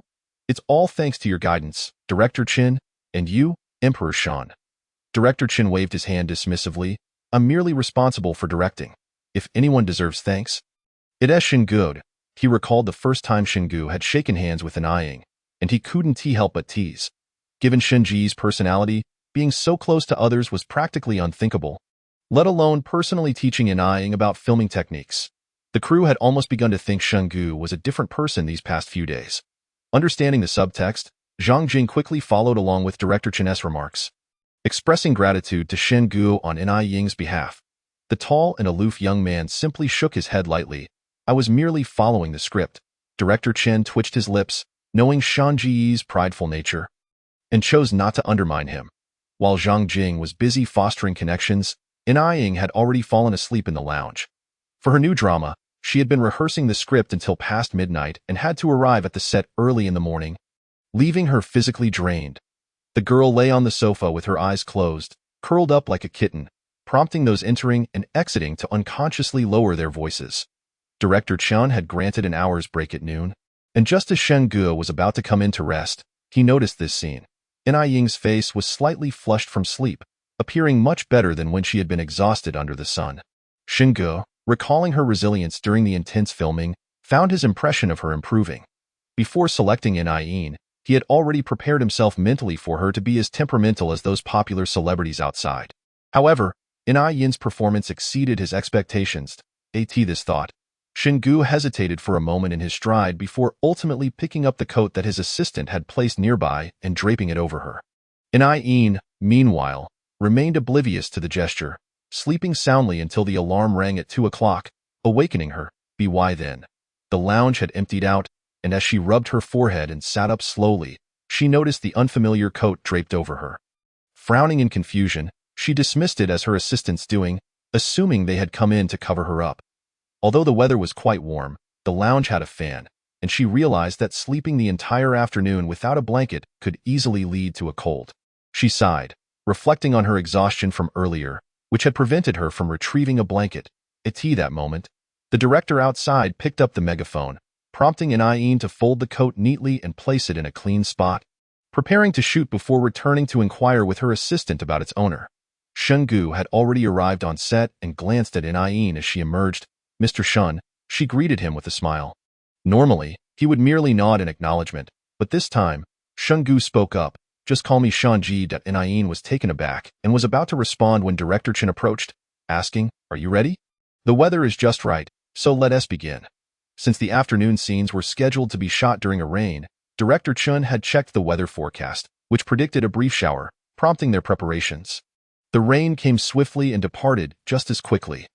The originally clear sky gradually darkened, and with a rumble of thunder, Director Chen gestured once the crew was in position. N.I. Ying quickly immersed herself in her role. This particular scene took 2 hours to shoot, leaving N.I. Ying drenched like a drowned rat. Some of her makeup had washed away, but her natural beauty remained striking. The footage captured by the camera was astonishingly captivating. Even Director Chen couldn't help but marvel at N.I. Ying's innate beauty. The visual impact struck Shingu the hardest, as he was closest. This scene required them to share a kiss. He turned his head slightly, leaning closer to N.I. Ying, her long eyelashes and slightly upturned lips almost beckoning him to kiss her. For a fleeting moment, Shingu found himself lost in the scene. Realizing this thought, he involuntarily furrowed his brow. N.I. Ying remained unaware, fully engrossed in her character. After a single take, Director Chen declared it satisfactory, prompting Shingu to discreetly step back. Knowing of Shanji's aversion to messiness, N.I. Ying presumed his discomfort stemmed from their earlier proximity and said nothing, merely accepting a towel from her assistant to dry her hair. Director Chen praised their performances before announcing they could wrap up. N.I. Ying exhaled in relief, surprised at how smoothly everything had gone. "This is the first time in days that I've had such an easy shoot," she chuckled. Her assistant nodded in agreement, saying, "But sister and I, you truly performed well today," and Ayin recognized her assistant's flattery but felt pleased nonetheless. "Oh, I forgot to ask, whose coat was that in the lounge? I was going to return it, but then Director Chen called me before I had the chance." Her assistant looked puzzled. "The coat in the lounge? I don't know, wasn't it you who covered me with it?" Ayin questioned, now curious. The assistant shook her head. "I was outside with Jingjia and didn't go into the lounge, though I believe Xiningdi went in once." Upon hearing Shen Ji's name, Ayin hesitated. "Shengu? It shouldn't have been him." She recalled Shen Ji's fastidiousness. He had even expressed disdain during their intimate scene, so it seemed unlikely he would lend her his coat. Ayin pursed her lips. "Please ask Director Chen later and return it to its owner." Her assistant agreed, and just as they were conversing, Ayin's phone rang. The caller ID displayed Wei Shici, leaving Ayin momentarily stunned. Why was he calling her now? It wasn't a weekend, and the hospital was typically busy, prompting her curiosity, yet she answered, "Hello." They spoke almost in unison. Wei Shici paused, then chuckled. "This is our first time speaking in sync," and Ayin felt a bit embarrassed, responding with a rare smile. "Dr. Wei, is there something you need?" Through the phone, her soft and clear voice caused Wei Shici to swallow the words he had planned to say. Instead declaring, "I might need your help tonight." Ayin, trusting him, thought about her free time and nodded, "Sure. I'm currently at the set. I'll find you after I wrap up." Relieved by her acceptance, Wei Shici recalled his parents wanting him home for dinner but found his thoughts drifting to Ayin. When they had discussed girlfriends, her image had occupied his mind. "All right, I'll come to pick you up," he said with a smile after she agreed, and Ayin hung up and turned, only to find Shingu approaching to retrieve something. Feeling somewhat awkward, she realized he must have overheard her making plans with someone. Shan Ji's icy gaze deepened at the thought, but when Ayin looked his way, he merely nodded before departing. Once his slender figure disappeared from view, she sighed in relief. Spotting her assistant approaching, she inquired, "Did you find out whose coat it was?" The assistant nodded. "I did. Director Chen said the coat belongs to Xiningdi. I thought I saw only him go in." Chapter 36. Ayin was momentarily stunned upon hearing that the coat belonged to Shango. "You mean it's Xiningdi's?" she asked. The assistant confirmed, "Yes, sister and I've already returned it as you requested." Ayin breathed a sigh of relief. Having just passed by Shangu, it would have been awkward to return it herself, so someone else doing it for her was a relief. She acknowledged this and added, "Thank you for your hard work. You should head home and rest." The assistant, who had already finished her shift, was merely there to inform Ayin about the coat, and upon hearing her replied, "I'm leaving now. Sister and you should head home early as well." Ayin smiled and watched her depart.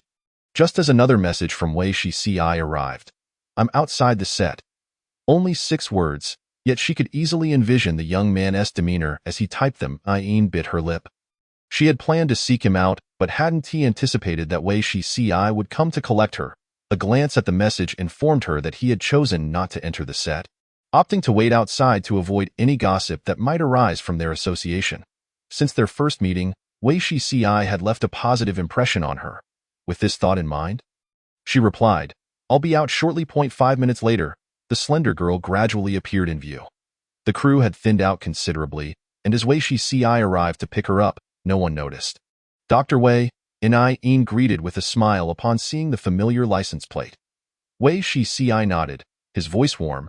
"Get in." Ayin had changed into a simple dress, her seaweed-like hair cascading over her shoulders. And when she smiled, it melted hearts. Wei Shici, with a hint of a smile in his eyes, opened the car door for her. Even though she was already aware of his chivalry, Ayin still expressed her gratitude. Wei Shici shook his head, signaling that it was unnecessary. As the car departed from the set at 5 in the afternoon, Ayin sat in the back, gazing out at the scenery, feeling somewhat bored. Her thoughts were a jumble, drifting from Wei Shici to Shangu. The matter of the coat remained puzzling. He had helped her yet said nothing about it. Remembering Shangu's demeanor on set, she questioned, could it be that Xiningdi is inherently aloof? Noticing Ayin's distracted expression in the rearview mirror, Wei Shici hesitated before asking, "Is something wrong? Did something happen at the set today?" His voice, tinged with concern, snapped Ayin back to reality. She smiled and shook her head. "No, It's probably just fatigue. Subconsciously, although it wasn't irrelevant, In always avoided mentioning another man in front of Wei Shici. Observing the faint blue hue in her eyes, Wei Shici, believing her, expressed his concern. While work is important, don't forget to take care of yourself. Understanding his good intentions, In nodded seriously before inquiring. By the way, Dr. Wei, I didn't get to ask, are we attending a gathering tonight? Just as the car was about to turn, Wei Shici shook his head. No, feeling slightly awkward, he continued. My parents want to meet you. Upon hearing this, In understood that Wei Shici wished for her to play the role of a contractual girlfriend in front of his parents. This was within her responsibilities, and with a twinkle in her eye, she reassured him, I understand. Don't worry, Dr. Wei. The girl's smile was devoid of any pretense. Unaware that she viewed this merely as a task, Wei Shici felt a wave of relief wash over him. He had thought that In would disagree. After all, meeting the parents is an exceedingly private matter.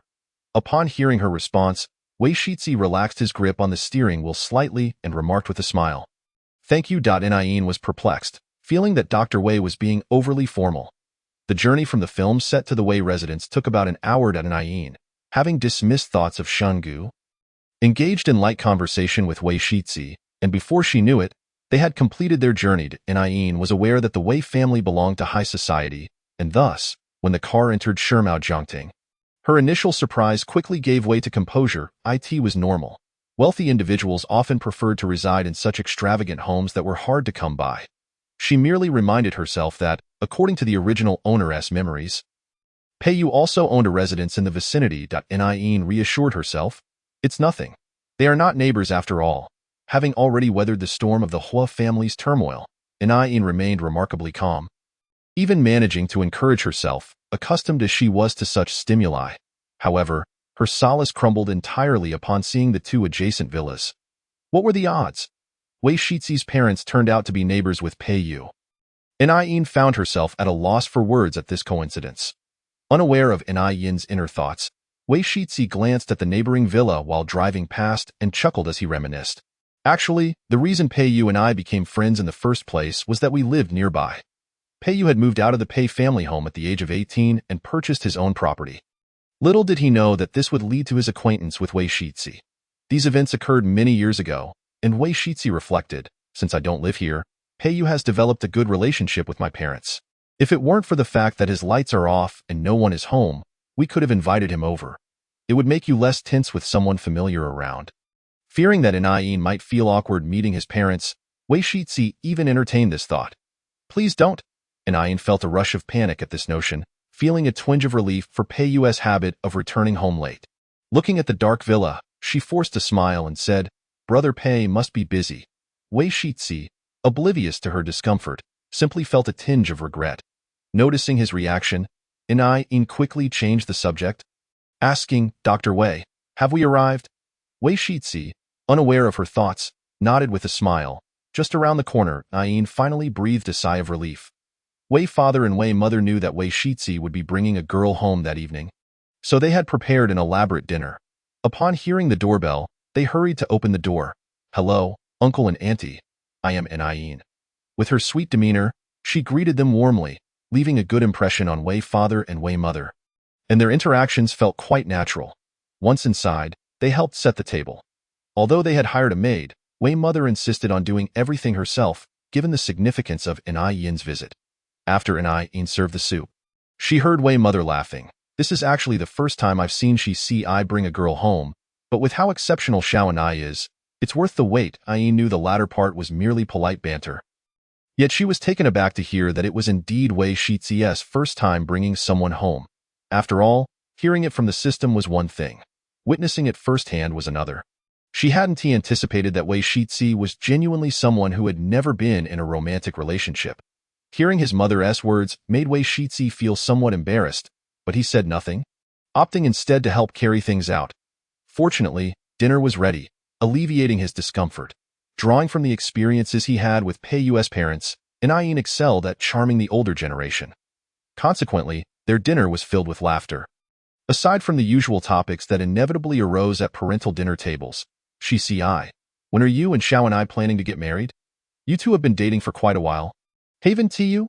Wei Shizi hadn't clarified the duration of their relationship to his parents, and Wei mother assumed they had been together for a long time but had simply not informed the family. Given Wei Shizi's seemingly gentle yet actually distant demeanor, any girl wishing to enter his heart would need at least 2 or 3 years. Unbeknownst to Wei mother, who felt a pang of sympathy for what she envisioned as a long courtship, the two had only known each other for a few months. Surprised by the sudden question from his mother, Inai nearly choked on her food upon hearing the topic of marriage. However, Wei Shizi had anticipated this and, while refilling Inai's soup, winked at her, signaling her not to worry. "Mom, let us discuss this later," he said, deftly changing the subject. "This soup is delightful." Wei mother indeed dropped the subject, and Inai smiled gratefully at Wei Shizi for his quick thinking. After finishing dinner, it was already 8 o'clock. Wei mother had initially intended to invite Inai to stay the night, but ultimately decided against it, considering that she had to shoot early the next morning. As they exited the door, both released a sigh of relief in unison. "Are you feeling a bit out of place?" Wei Shizi inquired with a smile. Inai pondered for a moment and gently shook her head. "Actually, Uncle and Auntie are very nice." She paused, feeling a wave of nostalgia.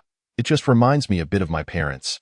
She referred to her parents from her original world, while Wei Shizi assumed that today's events had touched a nerve for Inai. He had investigated the car accident that had claimed her parents' lives and felt a twinge of guilt as he said, "I am sorry that I didn't mean to bring that up."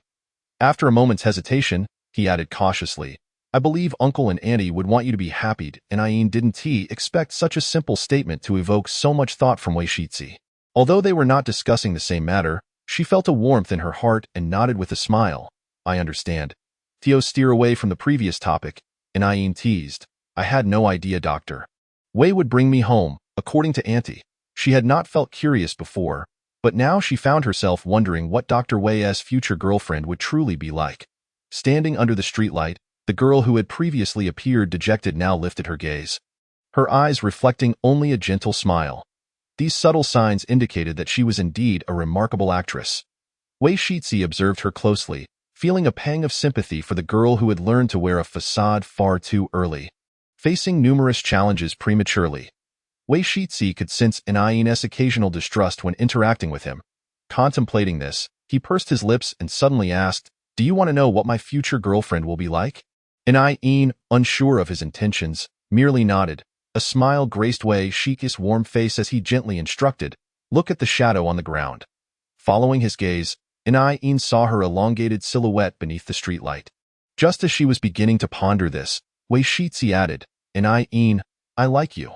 Not as a contractual obligation, but with genuine affection." The unexpected confession left Inai somewhat flustered. After a moment of panic, she bit her lip and stammered, "Dr. Wei, please don't." Her words were cut short as Wei Shizi earnestly stated, "You know I'm not joking and wouldn't make light of such matters." Under the tender and serious gaze of the young man, Inai gradually regained her composure. That moment, a familiar car drove into the villa area. Chapter 37. Yu recently found himself at a loss. Even when he didn't have an interest in something, he would typically not refuse business invitations. However, ever since becoming entangled with Inai, he rarely went out at night. Originally, he had planned to join friends for drinks today, but he declined under the pretense of working late, only intending to return home to rest after a long day at the office, well past 8 o'clock. The nearest residence to the company was Shirmao Jiangting, and without hesitation, he opted for that location. On the way, he didn't encounter any acquaintances. Yu reflected on how long it had been since he had been to this area. He didn't believe it was due to a busy hospital schedule. The last time he had visited, the receptionist had mentioned that Wei Shizi was dating someone. The thought of the usually indifferent Wei Shizi having fallen in love piqued Yu's curiosity. However, fate had not favored him, as he had yet to meet this rumored girlfriend, leaving him in the dark about her identity. Upon entering the villa area, the surroundings quickly grew quieter due to the hour. Yu had intended to head straight home, but he was taken aback when he spotted a familiar car ahead. Wasn't he that Wei Shizi's vehicle? Had he returned home today? Yu frowned in puzzlement. As he drove closer, the headlights illuminated the trees lining the road. Inai had been standing under the streetlight, momentarily stunned by Wei Shizi's confession when she suddenly heard the system's warning. Ding, a presence of Target 1 detected within 300 meters of the host. Please be cautious. Please be cautious. and Ayin almost lost her composure upon hearing the system's alert, the words she had been about to say getting lodged in her throat. Look at this. Their date felt like a covert operation. How could one possibly fall in love like this? Ayin had grown weary of the system and now regretted her earlier naivety that had led her to succumb to the temptation of wealth and bind herself to this system, resulting in her daily anxiety about potential disasters whenever she stepped outside. With these thoughts racing through her mind, she glanced back at Wei Xia. To be frank, Wei Shixi indeed presents as an admirable romantic prospect.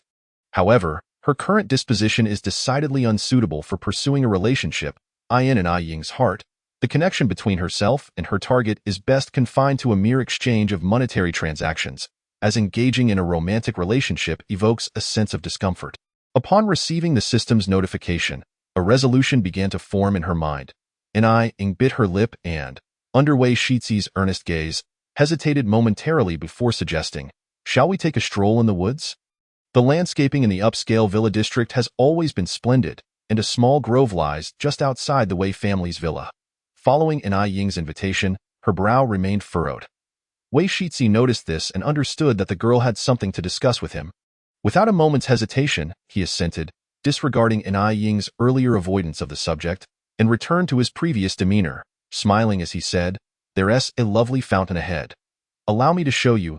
Aying exhaled in relief, not solely because he had acquiesced but also because, at the moment he agreed, the system's alert indicated that Peiyu was now less than 100 meters away from her. From a distance, Peiyu spotted a figure beneath the streetlight and thought he had seen someone, but as he drove closer, he found nothing, leaving him to doubt his own eyesight. He rolled down the window, and just then, the Wei family's housekeeper emerged, greeting him with, "Mr. Pei." Peiyu nodded in acknowledgement and inquired, "Has Wei Shixi returned today?" The housekeeper replied, "Indeed, it's quite the coincidence. Mr. Wei has not been home for quite some time. And today he not only returned but also brought his girlfriend along." Peiyu's fingers hesitated. He could now confirm that he had not been imagining things. The figure beneath the streetlight had indeed belonged to Wei Shixi and his girlfriend. As Peiyu pondered this, the housekeeper continued, "I just saw them outside. I wonder where they've gone now." She glanced towards the grove and mused, "Mr. Wei must have taken Miss Li for a walk." The housekeeper, hailing from Hunan, spoke Mandarin with some difficulty and often mispronounced names, referring to Aying as Liang. At this moment, when she mentioned Miss Li, Peiyu, who had initially recognized the familiar silhouette, failed to connect the dots, assuming that Wei Shixi's girlfriend bore the surname Li, which momentarily eased his mind. The housekeeper had come out to dispose of the trash and, after exchanging a few words, departed. Peiyu took one last glance at the grove before rolling up the window. Meanwhile, in the moment the car's headlights illuminated the area, Aying had just stepped into the shade of the trees. Her fingers feeling a bit chilly.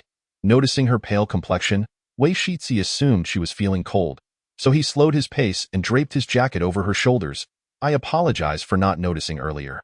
As Aying contemplated how to refuse, she was startled into clarity by Wei Shixi's apology. The path through the grove was now illuminated, and the young man, clad only in a shirt, gazed down at her with an intensity that made it difficult to avert her eyes. Aying sighed internally. After a moment of inner turmoil, she finally voiced the words she had been mulling over. "The one who should apologize is me." With that single statement, Wei Shixi comprehended her sentiments. Yet, he was not surprised. He had anticipated this rejection even as he prepared to confess his feelings. It was true that Aying harbored some affection for him, but it had not yet blossomed into love. Deep down, Wei Shixi understood that he merely wished to convey his feelings for her, knowing there was ample time ahead. After Aying's apology, an awkward silence ensued. She adjusted his jacket around her shoulders, instinctively averting her gaze, and inadvertently stumbled over a stone underfoot. "Be careful!" In the instant she was about to fall, Wei Shixi reached out to steady her, and upon seeing her embarrassed expression, he smiled gently. "There are often stones on this path. It's wise to watch your step." Aying remained silent, merely nodding in acknowledgement. Despite the hint of disappointment in his eyes, the young man quickly regained his composure. "You needn't dwell on what I just said. Confessing my feelings is a perfectly normal occurrence, and your refusal is equally so. After all, I have always regarded you as an exceptionally remarkable person." As he concluded, a note of mirth laced his tone. In the soothing warmth of his gaze, In Ying's previous discomfort began to wane. She shook her head and, revealing her thoughts, stated, "You already know my answer. If this bothers you, we could terminate our contract." Wei Shizi's confession had taken her by surprise. Ying had not intended to entangle herself emotionally with her part-time target. Therefore, she had rejected Wei Shizi, believing that if he cared enough about this matter, she could minimize any potential hurt by dissolving their agreement. She expected him to agree, but instead, the young man chuckled softly. "Does my unsuccessful confession mean we can no longer be friends?" As they walked out of the grove, the fountain before them began to shimmer, casting a warm glow amidst the mist. Ying paused, feeling somewhat helpless. "Dr. Wei, you needn't tea." Before she could finish her thought, Wei Shizi interjected, "You don't have to respond to me now. Until you find a boyfriend, everything remains uncertain."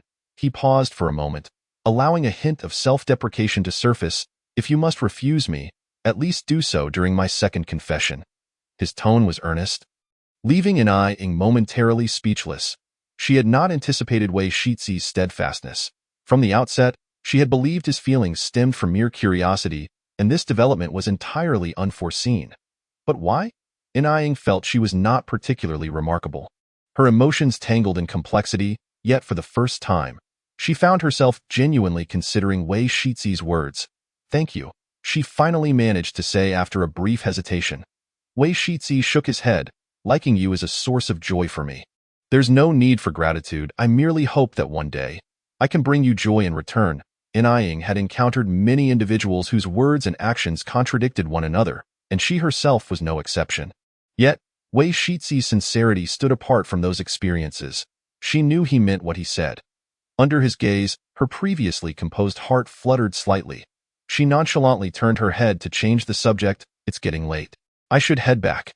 Wei Shizi nodded, retracting the ring he had prepared, and everything returned to its prior state. Due to the unexpected encounter with Peiyu, Ying deliberately guided Wei Shizi along a longer route, and they refrained from discussing the earlier matter, returning home in silence. After Ying exited the car, she hesitated briefly before saying, "Be careful on your way." Wei Shizi's previously melancholic expression softened immediately, his grip on the steering wheel loosening as he watched her ascend the staircase.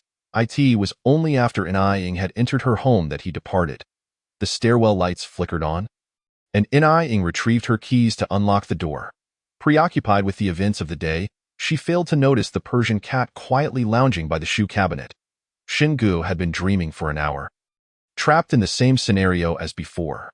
Once again, he found himself transformed into a cat, yet this time, the person who should have appeared was nowhere to be found. It was already 10 o'clock in the evening, and after wandering the empty living room, he felt a twinge of disappointment. The cat's emerald eyes narrowed slightly, and even Xingu himself was puzzled as to why, despite being in a dream, he longed to see Ying.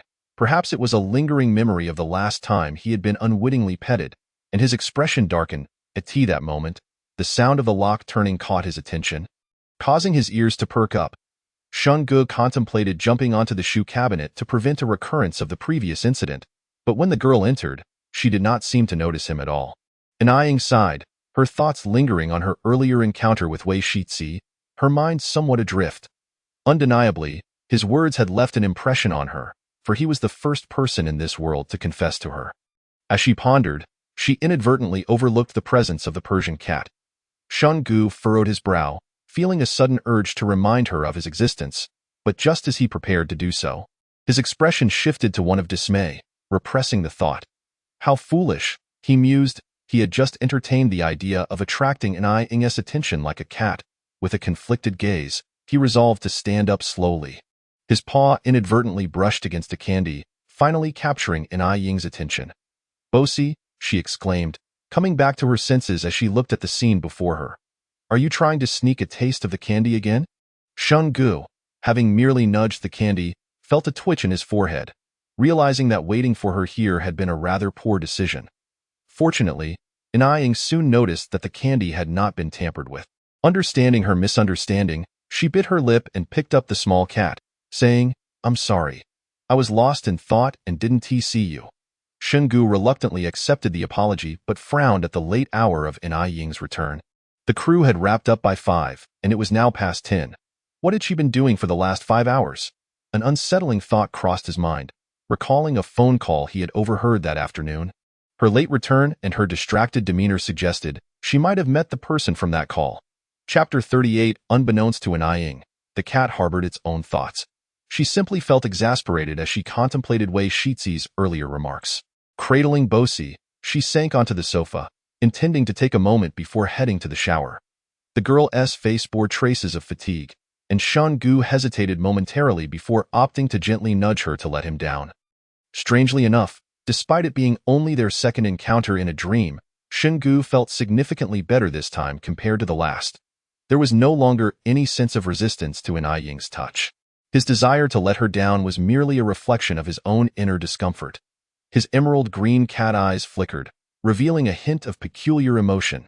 Anying, oblivious to this change, assumed the cat was being playful after it tapped her arm with its small paw.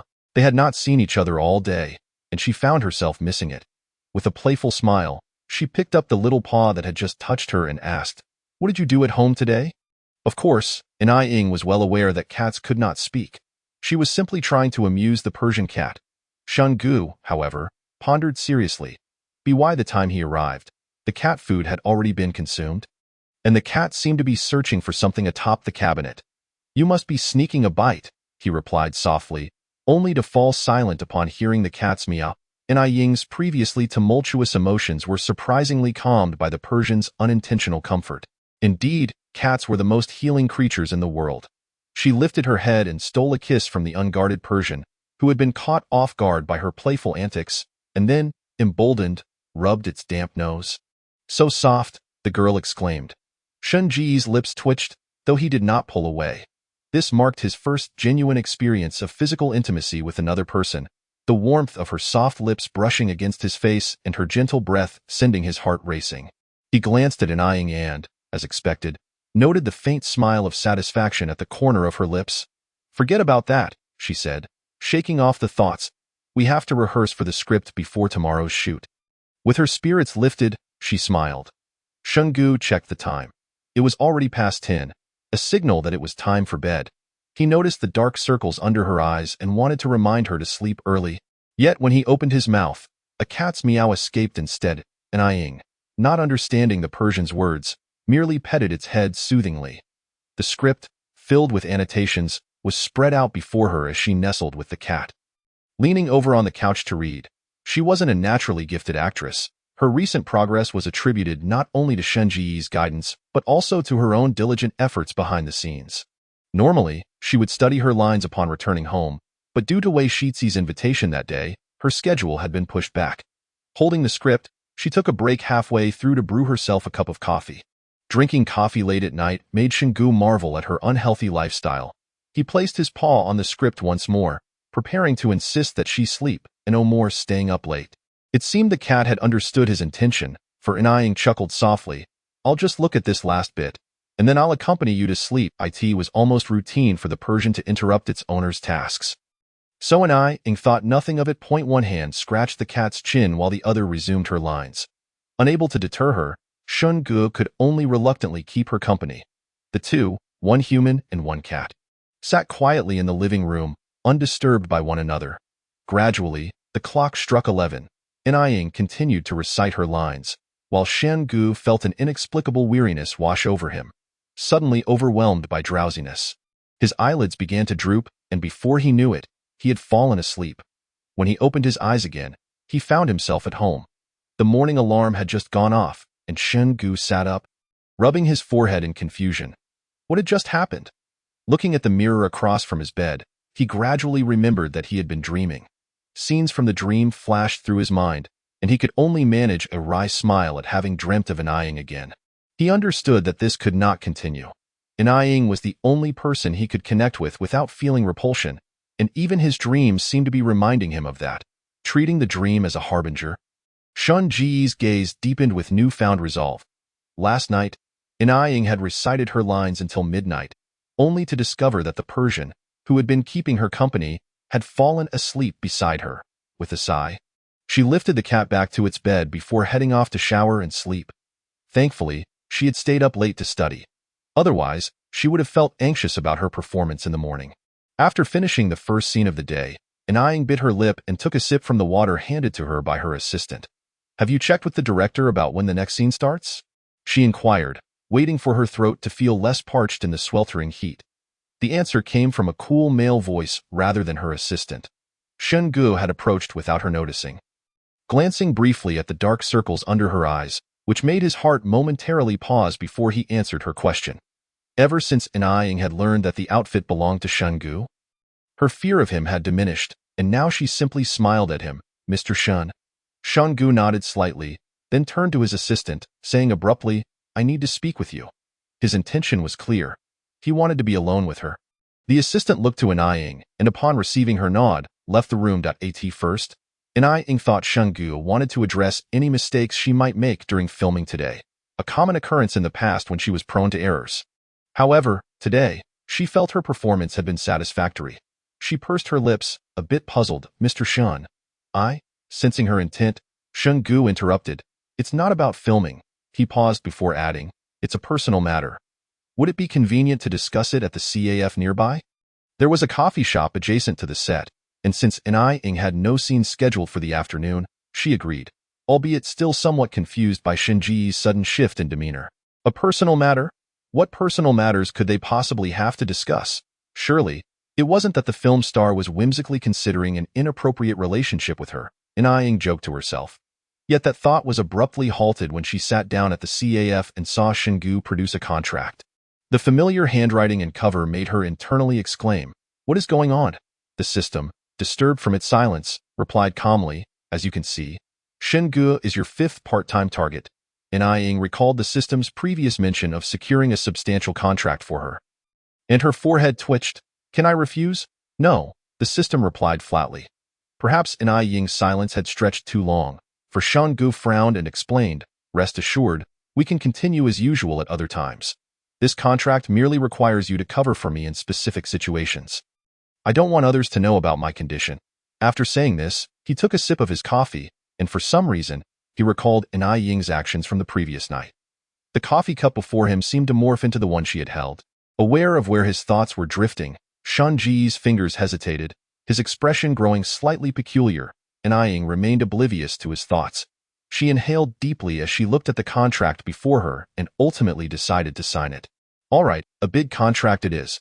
Since romance is off the table, I might as well earn this million. After all, she mused. One shouldn't have to sacrifice both love and money. The moment Anaying signed, Shen Gu released a breath he hadn't realized he was holding. The two reached a monetary agreement in the CAF, while on the other side, Han, who had come to visit Anaying on set, found himself thwarted. Fourth Master, the crew said Miss and I should be out for a meal and will return shortly, the driver reported upon his return. Han nodded, feeling somewhat fatigued. The driver, noticing this, glanced at the nearby CAF and suggested softly, Fourth Master, considering your health, why don't we wait at the CAF instead? Chapter 39. The CAF was quiet due to the sparse lunchtime crowd. Just after Anaying signed the contract, her coffee arrived. She lifted the cup and took a small sip, preparing to engage Shen Gu in conversation when suddenly, the system's alert tone broke the silence. Please be advised, a presence of Target 4 has been detected nearby. Avoid exposure at all costs. The system's unexpected announcement nearly caused Anaying to choke, and tears involuntarily welled up in her eyes. With her eyes reddening and her lashes damp, she appeared innocent and pitiable. Shen Gu, sitting across from her, was perplexed by her sudden change in demeanor and hesitated momentarily before offering her a tissue. Are you all right? He asked. They weren't sitting far apart, and from behind, it looked as if a young man was leaning in to kiss Anaying. Just as Han entered the CAF and prepared to take the elevator to the second floor, he turned and was met with this startling scene, causing his wheelchair to come to an abrupt halt. Sir? The driver followed his gaze and upon seeing the scene, was equally taken aback. Isn't that Miss Anai? As soon as the words left his mouth, the young man who had been blocking Anaying's view settled back down, and sensing the gaze upon her, Anaying instinctively raised her head. Caught off guard, she froze at the sight of gone. Their eyes locked, and at that moment, it was too late to hide. Panic surged within her, and her expression grew somewhat awkward. She inwardly cursed the insufferable system for providing her no time to prepare. This was Anaying's first time being caught off guard. and her only relief was that Shun Gu had just concealed the contract. Otherwise, if Hua Qinghan had seen the identical agreement, she shuddered at the thought of the consequences. Noticing Enai Ying's distress, Shun Gu furrowed his brow. "Are you okay?" "No, not at all." Enai Yin awkwardly pressed her lips together, contemplating how she would explain herself when Hua Qinghan arrived. However, the man in the wheelchair merely cast her a glance that seemed half smile, half mockery. Encountering Enai Yin here was indeed unexpected. Hua Qinghan observed the girl, frozen in fear, and altered his original intention of heading upstairs. He turned to the driver and murmured something, to which the driver responded with a nod. Pushing the wheelchair towards Enai Yin and her companions. 1, 2, 3. Enai Yin's heart raced faster, leaving her unsure of what expression to wear. She even pondered whether her excuse of rehearsing a scene in the CAF was sufficiently plausible.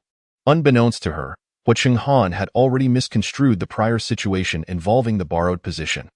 While Enai Yin concocted justifications in her mind, the wheelchair veered away as it approached their table. Even the most oblivious Shen Gu noticed Enai Yin's distraction. He glanced at the man who unsettled her. The man's features were sharp, exuding an undeniable aura of authority, as if he had always occupied a position of power. Shen Ji's gaze darkened slightly, failing to recognize him. The fourth master was seldom ventured out, and those who had encountered him were few. Moreover, Shen Gu had spent a considerable time abroad, providing even less opportunity for their paths to cross. He found it perplexing why Enai Yin was so excessively concerned about him. "Enai Yin, the coffee has cooled." Shen Ji's gaze returned to her, reminding her while dismissing his own unease. Enai Yin snapped back to reality from the direction of the wheelchair, absent-mindedly murmuring, "Thank you." Hua Qinghan had not departed. He remained in the seat behind her. As he passed, he even nodded and smiled at her. The man's refined demeanor returned, his smile as warm as ever, seemingly inviting her to feel at ease. Yet, Enai Yin sensed an unsettling chill creeping down her spine. Even the system seemed somewhat intimidated at that moment. It hesitated briefly before stating in a rather unsympathetic tone, "Host, please accept your loss." With Hua Qinghan seated behind her, Enai Yin felt increasingly anxious. She set her coffee cup down to prevent Shen Gu from uttering anything shocking. Pressing her lips together, she began to divert the conversation. Feigning inquiries about filming at Mr. Shan, "I apologize for my earlier distraction.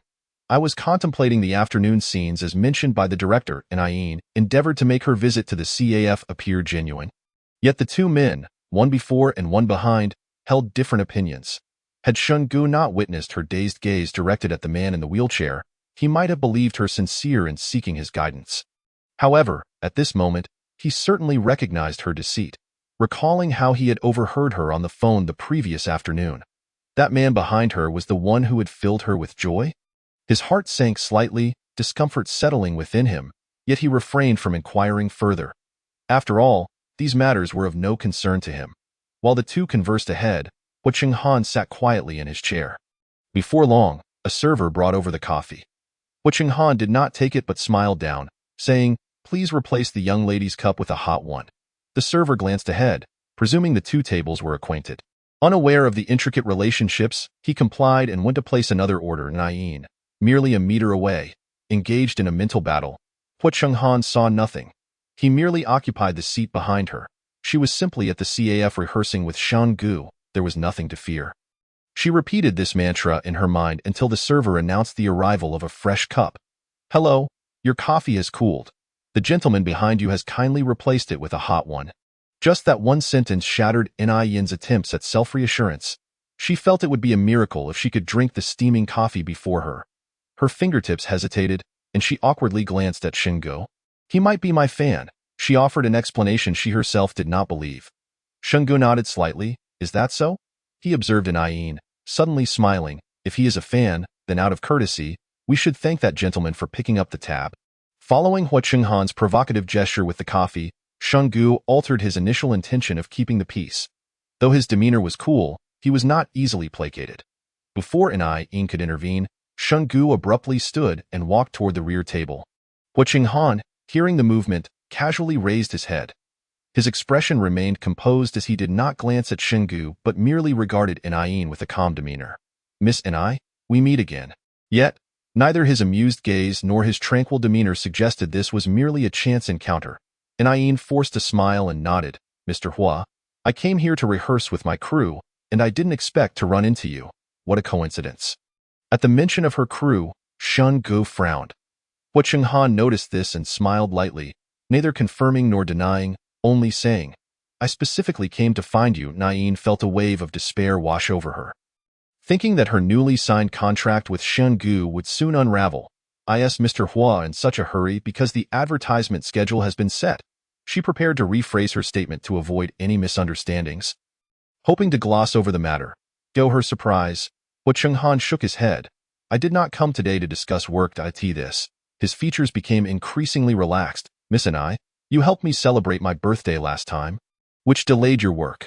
I came specifically to check on you. Yin's heart sank, fearing that the very thing she dreaded had come to pass, especially when Hua Chenghan added, I heard there was an issue with the script that day. I happen to know Director Chen, so I came to help explain. Chapter 40.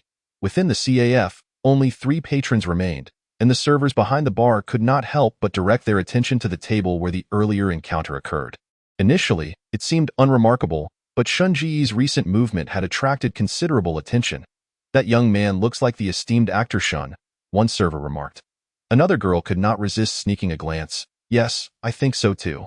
If it is him, then the person beside him must be Yin. I heard they are filming together. They whispered among themselves, and Yin felt a sense of relief that such CFS upheld decorum, forbidding staff from intruding upon customers' privacy. Otherwise, her day with Shun Gu and Hua Chenghan would undoubtedly make headlines the following day. Yin knew Hua Chenghan had yet to suspect anything from that day at the banquet. His earlier remarks were merely to provoke Shun Gu, however. Shun Gu was privy to the truth. When Hua Chenghan mentioned Yin helping him celebrate his birthday, Shinji's brow furrowed, and when he heard about the script problems, his confusion deepened. As someone directly involved, he knew Yin's script had no issues, so was Yin lying. His gaze turned cool as he directed it toward the girl standing nearby. What is the issue with the script? Yin opened her mouth, but under Hua Chenghan's half-smiling scrutiny, she could not utter a word. Just then, her phone rang unexpectedly. Like a timely rain, the melodious ringtone shattered the tense silence, and Yin sighed in relief. Answering without even glancing at the number, hello, this is Yin. Zhang Jing, aware that Yin was filming, initially hesitated to disturb her, but the media's sudden call compelled her to frown. At 2 o'clock that afternoon, a relatively obscure magazine unexpectedly published a photo of Yin. If it were a standard photo, Zhang Jing would have swiftly contacted them to demand its removal for infringement. However, this particular photo was quite troublesome. It depicted a girl descending from a car, laughing while linking arms with Hua Shizhou, the two appearing as an intimate couple. The magazine's headline boldly proclaimed, 90s flower Yin's relationship exposed. Possibly involved with a wealthy CEO. With just one photo, the report could fabricate countless narratives. Even though Zhang Jing was already aware of Yin's connection with Hua Shizhou, she was still shocked after reading the sensationalized accounts of love and conflict. She promptly set the magazine down and called Yin. Fortunately, this time Yin answered immediately, avoiding the previous instances of unavailability. Unaware of Zhang Jing's thoughts, Yin greeted, preparing to inquire about the matter. However, Zhang Jing interrupted, you need to see that magazine, and then please take a leave to return to the office. We need to discuss how to proceed. Although she was not on speakerphone, Zhang Jing's excitement still resonated clearly through the line. Jiaori Entertainment? Both Hua Chenghan and Shun Gu, sitting closely, heard the name. Shun Gu was more familiar with the magazine than Hua Chenghan. He knew it specialized in digging up celebrity scandals. Many had previously filed lawsuits against it. But for reasons unknown, perhaps due to backing, the cases had all fizzled out. Why would Yin's manager suddenly mention it? Had they caught her in a compromising situation? As Shun Gu pondered this, he glanced at Yin and took out his phone. Yin hung up, puzzled. But before she could search for anything, the page had already popped up. The image of the two intimately linked together caused her to freeze in shock. What is this? Yin raised her head to sneak a look at Hua Chenghan, only to find him had also pulled out his phone, revealing the same headline. Hua Shizhou takes his girlfriend home. Possibly for his uncle's birthday celebration, the headline caused Hua Chenghan's previously calm demeanor to crack. He immediately recognized that the photo had been taken near the garage, precisely at the moment he had asked Uncle Zhao to go collect someone but had not succeeded. If the image had not been doctored, it could only mean one thing. He had been deceived by Nain from the very beginning. Not only is Shungu involved today, but Nain may also have connections with Huashizhou. Despite his reluctance to admit it, Hua Chenghan could not shake off this thought. Miss Anai, perhaps you should elucidate the situation? His forehead twitched slightly as he resolved to confront Nain directly. Unbeknownst to her, today was particularly unfortunate. Typically, she could navigate through challenges effortlessly, yet today, she found herself losing 3 identities simultaneously. Her heart sank to the depths of despair when she saw Hua Chenghan examining the photograph. She clung to the last shred of hope, inquiring if it had been digitally altered, but the answer was a resounding no. The photograph was undeniably authentic, with no signs of forgery. Someone had stealthily infiltrated the Hua family banquet. Nain was at a loss, unable to contemplate the consequences of the intruding paparazzo. Her mind was consumed with how to explain the situation to Hua Chenghan. Mr. Hua, she began, her mouth opening hesitantly. As a myriad of excuses dashed through her mind, all ultimately dismissed, she resolved to concoct a spontaneous narrative on the spot. Having already lost 3 identities, she could not afford to lose a 4th. She had to staunch Hua Chenghan's suspicions right here. Taking a deep breath, she steeled herself, feeling utterly ashamed as she spoke under the scrutinizing gazes of Shungu and Hua Chenghan. Mr. Hua, that photograph is indeed genuine. After a moment's hesitation, she continued nervously, the truth is, I have long admired young Master Hua, which is why I attended the Hua family gathering that day. As she spoke, she found herself beginning to believe her own words, her demeanor easing slightly. Her admission was rather unexpected. Upon hearing Yin's declaration, Hua Chenghan paused momentarily, neither affirming nor denying his belief, simply asking, so you are with me merely to get closer to Huashizhou? Did he know of this? The notion that his own birthday banquet had devolved into such a debacle was hard to bear. Yet even upon hearing Yin's words, his expression remained remarkably composed. Which was unsettling. He regarded Yin with a calm demeanor, his tone unruffled. Shungu, upon hearing Hua Chenghan's assertion of their relationship, wore an odd expression, so he had misunderstood. Yin's heart belonged to another, and the man before her was merely a figure of unrequited affection. Shungu instinctively disregarded the fact that he and Yin were merely contractual lovers, an inexplicable wave of emotions stirring within him. Typically indifferent, he found himself unusually eager to comprehend the full narrative, given its connection to Yin. Under the gaze of both men, Yin felt uncertain but managed to uphold her fabricated story. It's true? But Mr. Hua remains unaware of this matter. He merely considers me a friend. Her words came out with difficulty, whether due to guilt or something else, and she silently apologized to Huashizhou, who was still oblivious to the situation. After all, she could only redirect the scrutiny towards him. She could not outright confess to the 2 gentlemen. Indeed, as you see, the photograph is authentic. There is no true love here. You 3 are merely my part-time partners. Such a revelation would undoubtedly shatter her carefully constructed persona. The only strategy Yin could devise was to craft the image of a heartbroken, unrequited admirer of the domineering CEO. Huashizhou was her true love, and agreeing to be Hua Chenghan's contractual partner was solely to draw nearer to him. As for Shungu, Yin was uncertain how much he had deduced from today's events, and she could only fervently hope he had not realized her entanglements with others. After all, harboring affection for one person did not preclude engaging in business with others, at least. Neither Shungu nor Hua Chenghan was aware of each other's contractual status. However, should the truth emerge that she was simultaneously courting 5 influential figures, treating them all as mere cash cows, the implications would be utterly different. Chapter 41. Yin delivered an impassioned speech in the CAF. Uncertain whether her fabrications had been seen through, a wave of guilt washed over her, but fortunately, at that moment, Zhang Jing's calls bombarded her incessantly, breaking the suffocating tension. Yin was torn between relief and frustration as she glanced awkwardly at the 2 men while holding her phone. Ultimately, Hua Chenghan chose to release her. The man in the wheelchair smiled faintly. Miss Anai, since you have matters to attend to today, we can defer our conversation until next time. However, I would prefer not to hear such responses from you again in the future. With that, he gestured to his driver, and they began to depart. Yin exhaled deeply, while Shungu furrowed his brow at her, ultimately saying nothing more, merely advising, first addressed the rumors. Although Yin had just admitted her feelings for Hua Shizhou, Shenggu instinctively categorized it as mere gossip. He observed Yin hesitating before swallowing his own words, "Return to the company. I will request a leave of absence for you from the director." Pausing, he added, "We need to discuss this matter afterward." Yin anticipated this. Both gentlemen had not easily accepted her lies. Internally, she clashed with her unreliable system, despairing at her utter lack of viable solutions to the current predicament. The system, having witnessed the entire debacle, coolly remarked, "I believe we should first address the issue with that entertainment magazine." Yin felt it was a redundant statement. "Then what do you propose we do?" She retorted tersely. The system fell silent, finally at a loss for words. She sighed, feeling that her rebirth this time was far more exhilarating than her previous life. After hailing a cab, Yin retrieved her phone to return Zhang Jing's call, inquiring about the possibility of recalling the magazine.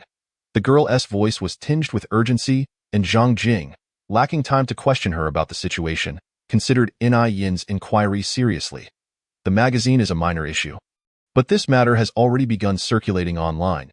If we do not act swiftly, the consequences could be dire." Yin understood all too well. The cover featuring Hua Qinghan and Shenggu had already reached their eyes, and she could hardly fathom the fallout if Pei Yu and Wei Shizi were to see it. She pressed her lips together. "Sister Jing, regardless, please contact them to delete it. I will discuss issuing a statement with Hua Shizhou." After hanging up, she hesitated before dialing Hua Shizhou's number. He had been in a meeting at the company for 2 hours, leaving him no time to check his phone, and thus he had not noticed the photographs circulating online. It was only when Yin's call came through that he realized how much time had elapsed. Seeing her familiar number, Hua Shizhou felt a slight relaxation in his brow. He gestured for his secretary to wrap up the meeting and walked toward the window.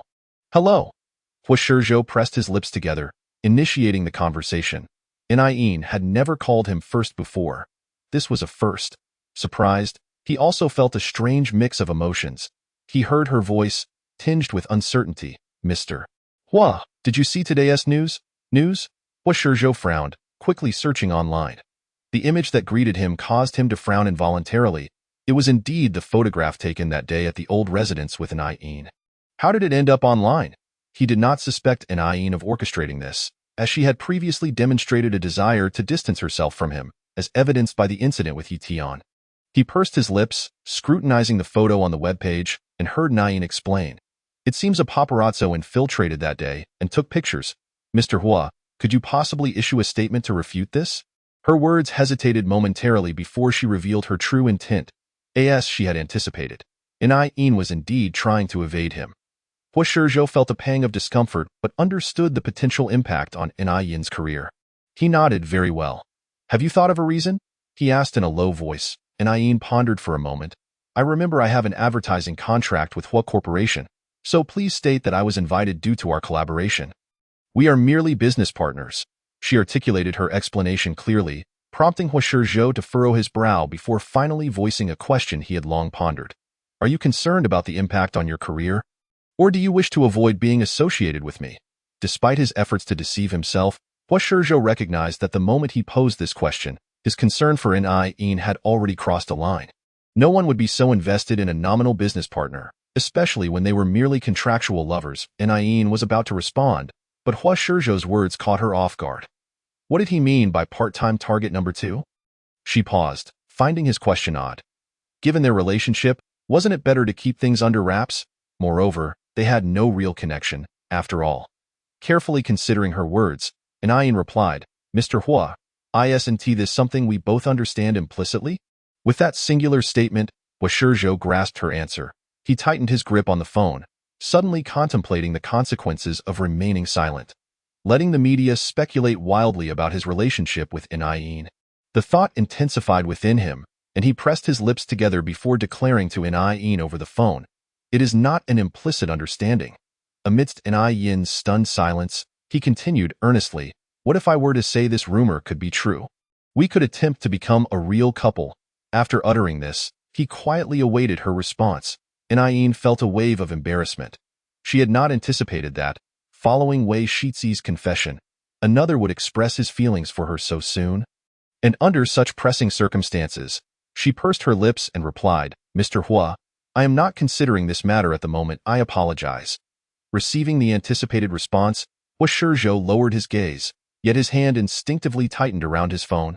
When the secretary entered, she was met with her president's rather unfavorable expression and couldn't help but feel puzzled. "Mr. Hua, what seems to be the matter?" On the other end of the line, Yin had already hung up. Hua Shizhou set down his phone and cast a faint glance at the secretary. "Have all matters been resolved? If not this afternoon, we shall work overtime tonight." The secretary, who had merely come in to inform that everyone had already left, found herself momentarily speechless, ultimately managing a forced smile in response to Hua Shizhou's stern demeanor. Yin had not accepted his confession, and Hua Shizhou could not deny his disappointment. In truth, even he was uncertain about his feelings for Yin. After the secretary departed, he let out a bitter smile and dialed the Hua family's number, intending to arrange for someone to handle that scandal. To his surprise, he was connected to Uncle Zhao. "Is this Mr. Shizhou? Fourth master requests your presence at home immediately." The clarity of the man's voice only deepened Hua Shizhou's confusion. "Uncle Zhao, I was just..." Before he could finish, Uncle Zhao glanced toward the study. "Rest assured, the matter you wish to discuss has already been resolved. Fourth master wishes to see you now." Hua Shizhou's confusion grew as he reopened the webpage, discovering that the previous articles regarding that photograph had indeed vanished, even more thoroughly than his earlier refutation. After the Hua family's official Weibo account tagged Yin to clarify the situation, the matter had seemingly ceased to be mentioned. Hua Shizhou was now fully aware of who was behind this. However, he found it peculiar that his uncle would choose to assist him in resolving this issue. Since parting ways with Yin at the CAF, Hua Qinghan had not paid any further attention to the matter. Just as the driver assumed he intended to punish Miss Hua Qinghan had unexpectedly ordered the removal of those photographs and issued a refutation on behalf of the Hua family. Once the name of Fourth Master Hua was invoked, who would dare to disregard it? The paparazzi responsible were apprehended, and the headlines were scrubbed clean. Yet Hua Qinghan, the orchestrator of these actions, remained quietly tending to the plants in his study. For the past decade, since the incident that left him unable to walk, he had taken to this hobby whenever his mind was troubled. His weathered fingers pressed against the shears as his gaze remained tranquil. Even when Uncle Zhao informed him that everything had been handled and that Hua Shizhou had been notified, his expression showed little change. To be honest, upon encountering Yin in the CAF and unmasking her previous deception, Hua Qinghan had felt no anger. He merely considered the girl to be youthful and rather playful. However, it was only upon seeing her linked arm in arm with Hua Shizhou that he experienced a genuine sense of amusement. This marked the first time in his life he felt completely outmaneuvered. Perhaps Yin's earlier demeanor had been too innocent, or perhaps his prior transformation into a cat had led him to harbor an inexplicable fondness for her. Hua Qinghan had been entirely oblivious to this until now. He lowered his gaze, allowing the dead branches to fall into the soil, his cultured visage taking on a somewhat profound expression. Undeniably, discovering that Yin was not as simple as she appeared stirred within him a peculiar sense of unease, akin to a cherished puppet suddenly extending its claws. Nevertheless, Hua Qinghan had no intention of revealing the truth to Hua Shizhou. While he had only half believed in Yin's earlier words, he could not deny that he had developed a certain wariness towards his nephew. His inexplicable desire to exert control over Yin set her apart in his heart, ensuring that he would not voluntarily withdraw from this farce. Contemplating this, Hua Qinghan smiled faintly. When the study door was knocked upon, he set aside his tools and calmly raised his head. "Come in." Unaware of the ongoing tension between Hua Qinghan and Hua Shizhou, Yin had already arrived at the company, where the scandal that had so frightened her was effortlessly resolved. Zhang Jing, waiting in the office, handed her a cup of coffee upon her arrival before pulling up a chair to inform her that the situation had been addressed. Suddenly resolved? Yin was still grappling with the unexpected turn of events when Zhang Jing wrapped her fingers on the table and inquired, "Now, tell me, what is going on? Are you in a relationship with Hua Shizhou or Fourth Master Hua?" Yin blinked, momentarily bewildered. "Wait, are you saying that Fourth Master Hua handled the scandal?" Zhang Jing nodded. "Of course. Who else could wield such influence, issuing a statement that made all the media comply?" Yin recalled Hua Qinghan's expression when he left, feeling somewhat perplexed. Wasn't he angry? However, her primary concern was whether more people had witnessed the scandal. The notoriously unreliable system finally contributed something useful, stating, upon detection, Wei Shizhi and Pei, you were in surgery meetings at that time and did not see the news. Congratulations, host, you have successfully preserved two identities. Yin exhaled in relief and turned to meet Zhang Jing's knowing gaze. Chapter 42 in the office, Yin turned to see Zhang Jing's pointed look. Quickly, tell me, what on earth is going on? She asked as an agent. She had no authority to meddle in Yin's personal life. Yet given the gravity of the situation today, Zhang Jing preferred to be prepared. While she refrained from interfering in Yin's private matters, she hoped Yin would confide in her to avoid further surprises. Yin felt equally helpless. She had not anticipated the dramatic turn of events. Facing Zhang Jing's scrutinizing gaze, she bit her lip and forced a smile. Sister Jing, let me explain. As usual, she could not disclose the existence of the system or her side tasks, so once again, she crafted a fabricated tale that strayed further into fiction. After listening, Zhang Jing frowned in contemplation. Did you attend the banquet solely because of the previous collaboration? She questioned, skeptical. However, Yin assured her with utmost sincerity, really, Sister Jing, you see, Hua Shizhou usually has no female companions. In this case, he could only bring along a collaborating actress. Otherwise, why would Fourth Master have stepped in to clarify? Finding her reasoning somewhat convincing, Zhang Jing returned to her computer desk and pulled up the refutation statement, raising an eyebrow. Are you three truly devoid of any inappropriate relationships? Yin firmly insisted, absolutely not. I assure you, such an incident will never happen again. After this incident, Yin had already negotiated with the system to prioritize the prevention of paparazzi, ensuring that the moment any paparazzi appeared within a 500-meter radius, an alarm would be triggered. She would not allow a repeat of this photo incident. Zhang Jing, hearing Yin's assurances, still held a hint of skepticism but ceased to press further. After all, beyond their professional relationship, they were friends. She gazed at Yin and sighed, somewhat resigned. There are some things I want to elaborate on. Just don't scare me like this again. She had been Yin's first agent, and safeguarding her reputation through the ups and downs was no easy feat. Yin felt a pang of guilt and sincerely promised, Sister Jing, rest assured, I won't engage in any romantic relationships before my contract expires. Seeing the sincerity in her eyes, Zhang Jing finally relaxed her stern demeanor and smiled. That's good to hear. Yin sighed in relief, silently grateful that this crisis had finally passed. The system, however, remained silent about the two significant figures waiting for her explanation. Meanwhile, Hua Shizhou, summoned back to the Hua residence by a phone call, felt perplexed. Aside from routine meetings, he rarely spent time alone with Hua Qinghan, making this his first work-related visit to the ancestral home. Holding on to his curiosity, Hua Shizhou knocked on the study door, only to hear a voice beckon him to enter. Uncle, he greeted, receiving a gesture from Hua Qinghan to sit down. The man, who had just been tending to his plants, turned to acknowledge him, his movements leisurely and unhurried. Unaware of Hua Qinghan's thoughts, Hua Shizhou furrowed his brow. Uncle, did you call me here because, he presumed Hua Qinghan wished to discuss the media scandal. His suspicion was not unfounded. Hua Qinghan turned his wheelchair to face him, raising an eyebrow as he responded, You have always been prudent in your actions. I am unsure why your relationship with that actress has made it to the magazines. But the repercussions of this matter are far from favorable. Realizing where the conversation was heading, Hua Shizhou replied, Uncle, I understand this is a reckless matter. However, the inexplicable feelings he held for Yin compelled him to explain. It's not a chaotic personal life. I might actually have feelings for Yin. He paused, allowing the weight of his words to settle. This admission took Hua Qinghan by surprise. He was well aware of his nephew's character, typically focused on work. He rarely concerned himself with other affairs.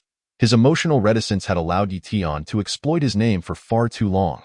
Though the photograph from that day suggested Hua Shizhou felt something unusual for Yin, Hua Qinghan had not anticipated his nephew's swift realization of such feelings. From this point, it becomes evident that in Hua Shizhou's heart, the girl's status is far from ordinary. Were it anyone else, Hua Qinghan might have even offered his blessings. However, when the object of affection is replaced by Yin, Hua Qinghan's gaze momentarily faltered, concealing his thoughts, yet he gradually smiled. I believe it is perhaps unwise for you to voice such sentiments at this moment. Shizhou, he spoke like a true elder, imparting wisdom. You see, although you are now the president of the Hua family, it does not grant you the power to decide everything. Even when it comes to managing rumors, you must still reach out to the Hua family for assistance. Given your current capabilities, I feel it is premature to make such claims. The man spoke with a casual demeanor, causing Hua Shizhou's expression to grow increasingly solemn. He recognized the truth in his uncle's words. Numerous uncertainties still loomed over the Hua family, and with his present abilities, he was insufficient to safeguard Yin.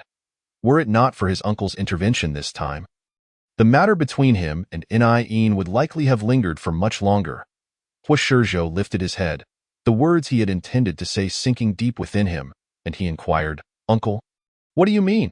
Observing his serious demeanor, Hua Chenghan chuckled softly. Recently, the Hua family has embarked on an overseas acquisition project, scheduled for 1 year.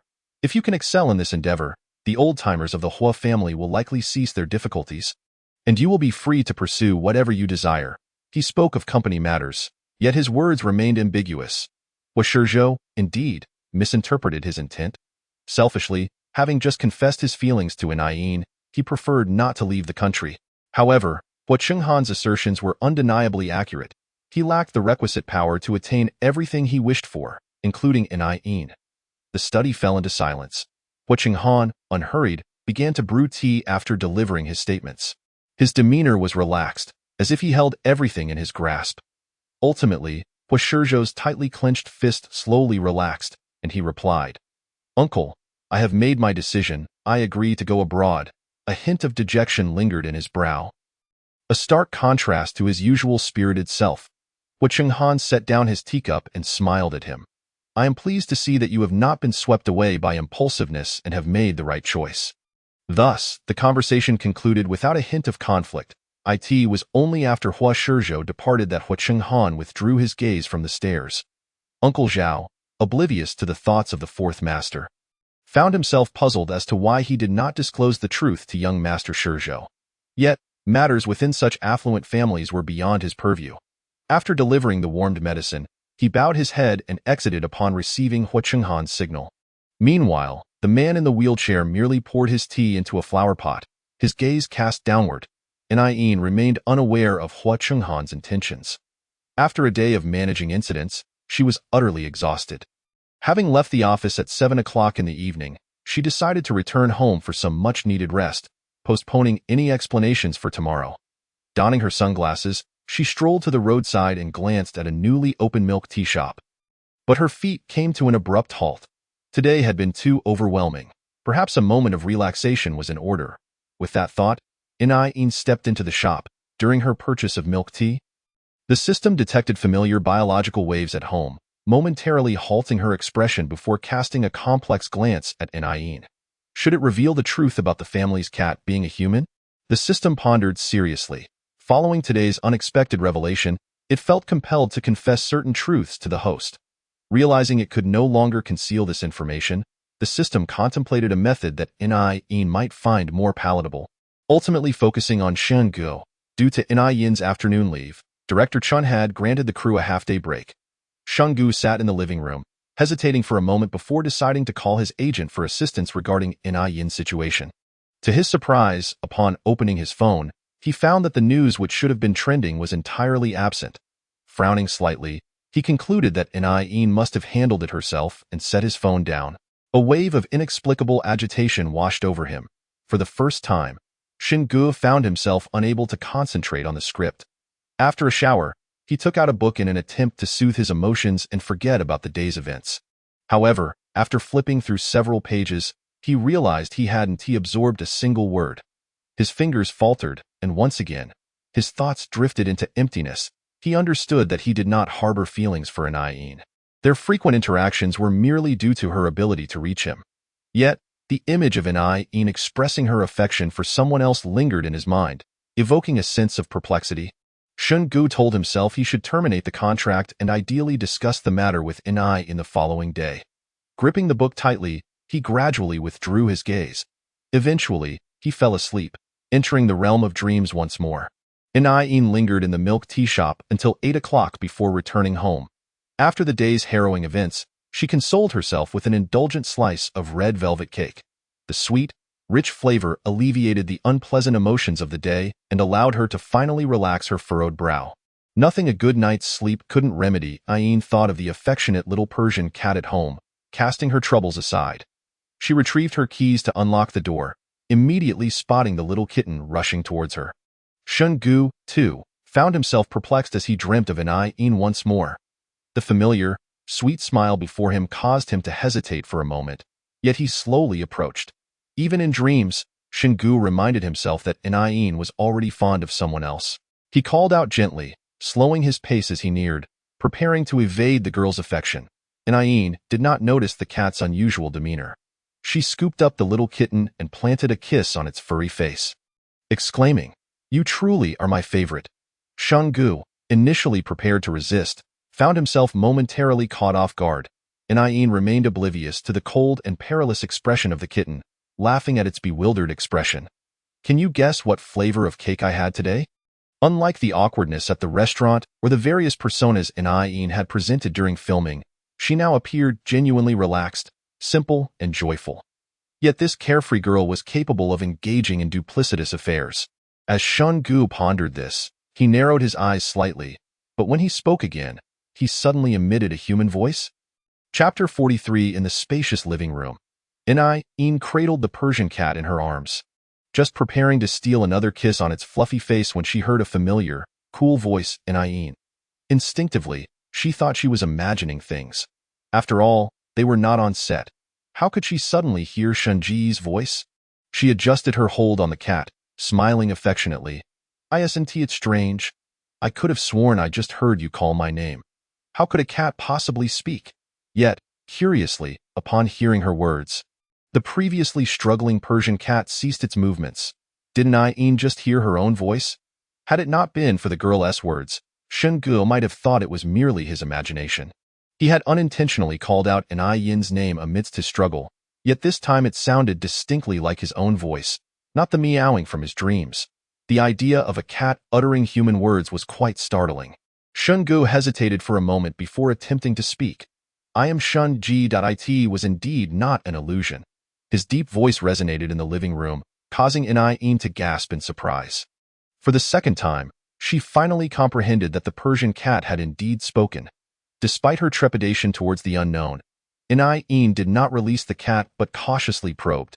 "You are the Persian cat? And you were the one calling me just now?" The girl appeared anxious, and Shungu understood that very few people would readily accept such a fantastical premise. He pursed his lips and spoke again. "Ayin, I am Shungu." The cat's emerald eyes locked onto the girl, its small feline lips articulating the words with clarity. Ayin was at a loss for whether to marvel at this extraordinary phenomenon or be astonished by the content of the message. "System, my cat claims to be Shungu." Even at this moment, Ayin found herself incredulous at the talking Persian cat declaring itself to be Shungu. However, the system showed no signs of surprise regarding this miraculous event. It even seemed to momentarily freeze before, sensing Ayin's lack of response and her ominous demeanor, it slowly stated, "He is not mistaken. Not only is he your cat, but so are Hua Chenghan, Peiyu, Wei Shitzi, and Hua Shizhou. They are all your cats." Yet Ayin did not hear the remainder of its words. Upon hearing the system affirm the Persian cat's statement, her heart erupted. The Persian is actually Shungu. What on earth is happening? Just then, she suddenly grew suspicious and asked, "System, is this matter related to you?" From the system's abrupt silence, Ayin already discerned the answer. She had long suspected that the system was hiding something from her, but she never expected to uncover it in such a manner. Hearing the cat speak, only to discover that the familiar Persian she had been living with was indeed Shungu, Ayin now yearned to sever ties with this unreliable system. The revelation that her casual partner had transformed into a cat was something it had never disclosed to her. Ayin's forehead twitched, unsure how she had mustered the patience to listen to the system's complete explanation. Taking a deep breath, she inwardly questioned the system. "So, all of them had once transformed into my cats. When did this all begin?" Despite her efforts to remain composed, Ayin's expression was far from pleasant. She heard the voice in her mind. "Actually, it all began the moment you first crossed over." The system, rarely feeling guilty, lowered its voice slightly and Ayin was almost laughing in frustration. "Why didn't you tell me such an important matter?" At this point, the system felt a bit guilty, but it forced itself to regain composure and coldly replied, Weren't we in a Cold War back then? Moreover, the irresistible forces of the original plot are not something everyone can alter. When it initially bound itself to Anayin, it had promised her two conditions. One was to undertake tasks together to earn a living, and the other was to prevent Anayin from falling into the original plot's conclusion. The system believed that the best way to avert the original ending was to help the original female supporting character redeem herself. What method could be more persuasive than having the male leads witness a person's true character firsthand? But now, the system, which had felt quite clever, swallowed its words and reminded Anayin, "Host, please refrain from getting angry for now." It paused and added, "The part-time target number 5 is still watching you." Anayin, fine. She turned around and indeed saw Shingu already perched on the sofa, staring at her unblinkingly. Aware of the gravity of the situation, Anayin knew she must first resolve this significant dilemma before her. Her expression shifted rapidly, returning to normal in an instant, almost more exquisite than her performance on set. After listening to the system's convoluted explanations, Anayin understood that she must not give herself away. She pressed her lips together and cautiously ventured, "Mr. Shen, you..." Before she could finish, a cold voice interrupted. "Just call me Shanji." Boc slowly rose to his feet. Despite the implausibility, Shingu realized something was amiss with today's dream. His expression turned serious as he prepared to hear what Anayin had to say. At this moment, Anayin, of course, could not reveal the truth, so she decided to shift the blame instead. "Shingu, I wanted to ask how you ended up becoming my cat." Shingu was equally perplexed. Logically, if this were a dream, the interaction with Anayin felt far too vivid. He squinted, finally articulating the suspicion that had long lingered in his heart. "This isn't a dream?" Anayin appeared somewhat puzzled. Shingu pondered for a moment and proposed, "Call me on the phone you have now. If it connects, it means it's a dream. If not..." He was always alert while sleeping and hadn't turned off his phone that night. If Anayin could wake him with a call in his dream, it would confirm it was merely a dream. If she couldn't, then there was only one possibility. He had truly transformed into a cat, with his consciousness residing within an animal. Just as Anayin was troubled about how to explain, Shingu thought of this method and promptly acted on it. He dialed a familiar number, and both man and cat listened quietly as the phone rang numerous times. Yet no one answered. Anayin glanced at the Persian cat and dialed again, but the result remained the same. Deep down, Shingu had already found his answer. So, this should not be my dream, but a reality. Anayin feigned ignorance, even though she could easily tell Shingu that her consciousness was perfectly clear and this was not a dream. However, the more one says, the more mistakes one makes. It was better to let him misunderstand and find his own excuses. After this period of indecision, Anayin had learned how to handle situations adeptly in various circumstances. Although she didn't wish for this ability, it had become somewhat stable. "Mr. Shun, are you saying that neither of us is dreaming, and you have genuinely turned into my cat?" Anayin asked without a hint of shame. Shingu nodded, slowly furrowing his brow. "I don't know what happened either." He paused, then revealed the truth. "This started the last time we met in the restroom, but I couldn't speak then, so I thought it was a dream." Indeed, this aligned with what the system had indicated. Anayin cursed inwardly while maintaining a facade of surprise. "Is that so?" Then, during this time, she seemed to feel her private life was being pried into, which made her somewhat awkward.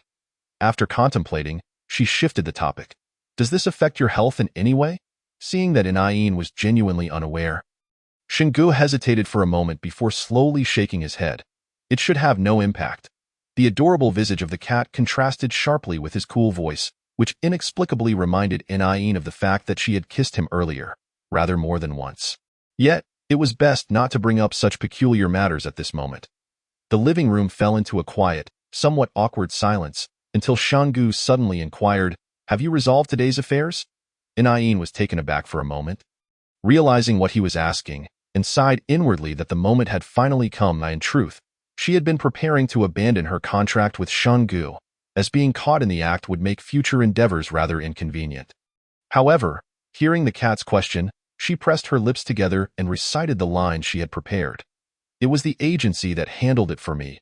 Anayin looked at Shingu and resolutely stated, "I should apologize for what happened during the day, otherwise, let us terminate our contract." This was a matter Shingu had been pondering in his heart, but the sudden transformation into a cat made him hesitate. The duration of his cat form was random and not fixed, meaning he would likely find himself in such situations again at Yin's residence. Intruding into a woman's private life was something Shungu had never contemplated before. If he were to dissolve the contract with Yin, he was lost in thought when the doorbell rang.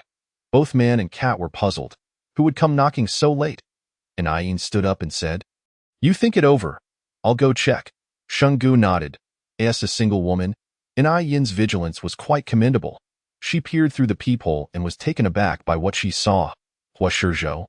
Why is he here? If it were any other day, without knowledge of the cat's transformation, Yin would have opened the door without hesitation. But now, she subtly glanced back at Shungu and felt that opening the door would undoubtedly lead to disaster. After hesitating for a moment, her hand on the doorknob relaxed. When the doorbell rang again, she called out, "I'm sorry, Mr. Hua. I've already changed my clothes. There's something we can discuss over the phone?"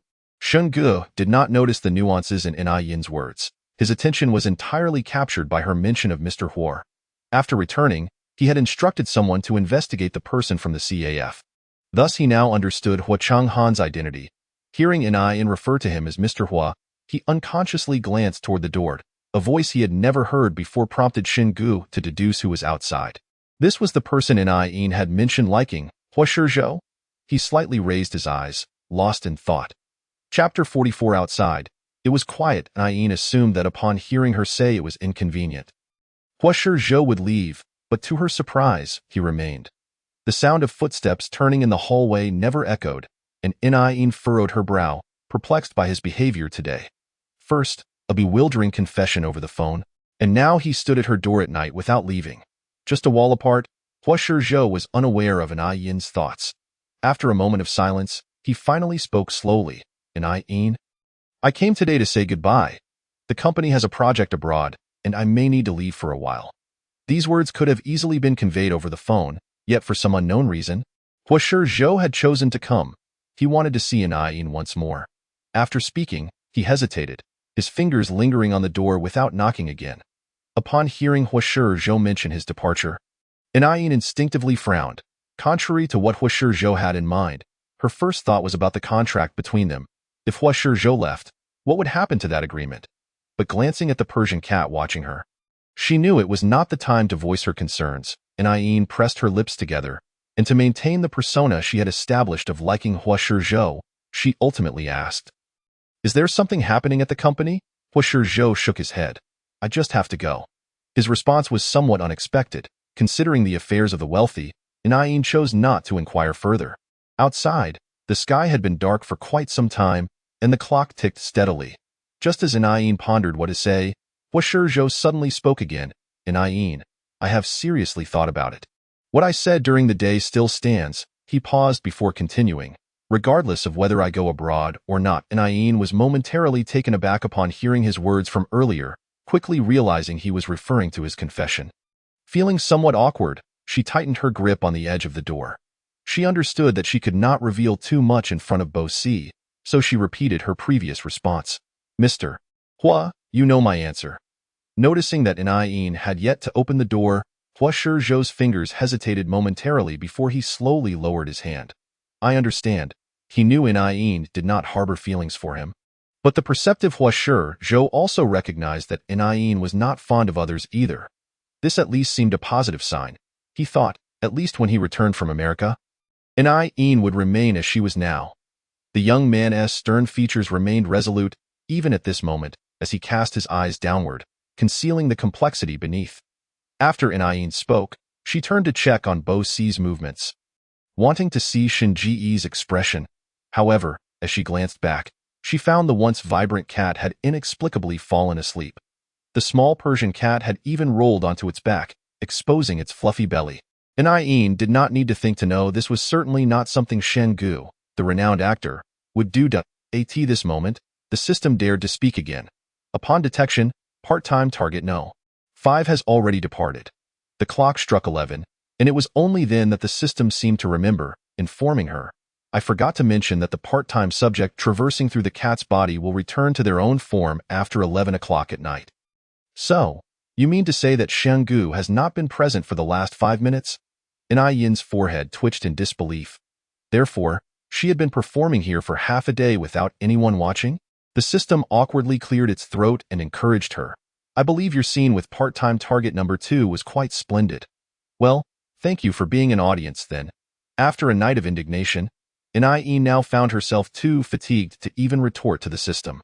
While the two conversed, the commotion outside had ceased.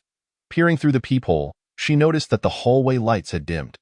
Uncertain whether Huashizhou had truly left, she hesitated briefly before opening the door. Indeed, there was no one outside. As Huashizhou was about to step into the elevator, he heard the sound of the door lock clicking.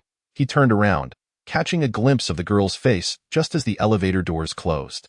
The expression on Huashizhou's face, which he himself did not quite understand, softened. His slightly cold brows unfurled slowly, revealing a hint of inexplicable sentiment. Nie still cared for him. Otherwise, she wouldn't have opened the door in the end. Would she? Unaware that Nie had merely opened the door to ascertain whether anyone was present, Huashizhou thought to himself, gradually dispelling the sense of loss he felt. The corridor had plunged into complete darkness. And after failing to see any figures, Nie shut the door. Forget it, I should get some rest. She glanced at the time and murmured to herself. Meanwhile, Shungu found himself entangled in thoughts after waking up. Having learned that the events of the previous night were not merely a dream, it became increasingly difficult for him to view Nie through the lens of an ordinary person, especially after their intimate interactions. Rubbing his forehead, he sat up, weariness evident in his demeanor, yet he couldn't shake thoughts of Huashizhou, who had come to find Nie before leaving. A sense of irritation welled up within him. That person was the one Nie liked. Did she ultimately open the door for him? The mere thought of a solitary man and woman being together in the middle of the night left Shungu feeling unsatisfied. Although he and Nie had no genuine relationship, he simply did not wish for. The youth's gaze dimmed, attempting to reassure himself. He was merely concerned that Nie might be deceived. For she was the only one capable of approaching him without evoking disdain. Moreover, how could a man like Huashizhou truly cherish Nie? Otherwise, he wouldn't have knocked on the girl's door in the dead of night. Unaware of the latter half of that thought, Shungu resolutely concluded that he must not allow Nie to be misled. This notion subtly influenced Shunji's demeanor the following day when Nie arrived at the set. Having taken a day off yesterday, Nie made a point to arrive early to avoid delaying everyone's work. Most were fine, but Shungu, she glanced at him, who was particularly earnest during rehearsals, seemingly dedicating all his time to the script. Mr. Shun, aren't you going to eat? Shungu paused momentarily, glancing at his watch. 5 o'clock. He suddenly remembered it was already afternoon and that he should go eat. The surrounding assistants had already busied themselves, and he was about to ask Nie if she wanted to join him when she shyly replied, Mr. Shun, I believe I've rehearsed enough for today. My assistant called for me, so I'll be leaving first. Having finished her lines half an hour earlier and noticing Shungu showed no signs of leaving, she finally spoke. The girl's smile was etched in his mind, her shallow dimples exuding a sweet charm. The word Shungu had on the tip of his tongue faltered, and he ultimately replied, You go ahead and eat. I'll wait. Abit. Nie, perplexed, walked away alone. Leaving Shungu behind. Shungu, do you have feelings for Nie? Director Chin, who had been observing from the sidelines for quite some time, suddenly inquired. Thoughts about having feelings for Nie had never crossed Shunji's mind. Frowning slightly at the director's words, he replied with a hint of displeasure, You're overthinking it. We are merely colleagues. Director Chen, however, remained unconvinced, nodding thoughtfully as he watched Nie's retreating figure. With no scenes scheduled for the evening, Nie could have chosen to spend time with Shungu, but today was somewhat special. Wei Shitzi had come to visit. This was Nie's first encounter with him during a set visit. Compared to Huashizhou, who had confessed the night before, her fondness for Wei Shitzi was notably higher, as he exuded an aura of a comfortable friend. However, had he not confessed earlier, Nie would have felt even more at ease now. Taking advantage of her assistant's cover, she entered a discreet car parked by the roadside, turning back to smile and ask, What brings you here today? They both tacitly avoided mentioning the previous incident. Wei Shitzi smiled and shook his head. I happened to finish work early today and thought I'd drop by to see you. Seemingly concerned that Nie might feel awkward, he added with a smile. I also wanted to check on Bosi. It feels like ages since I've seen him.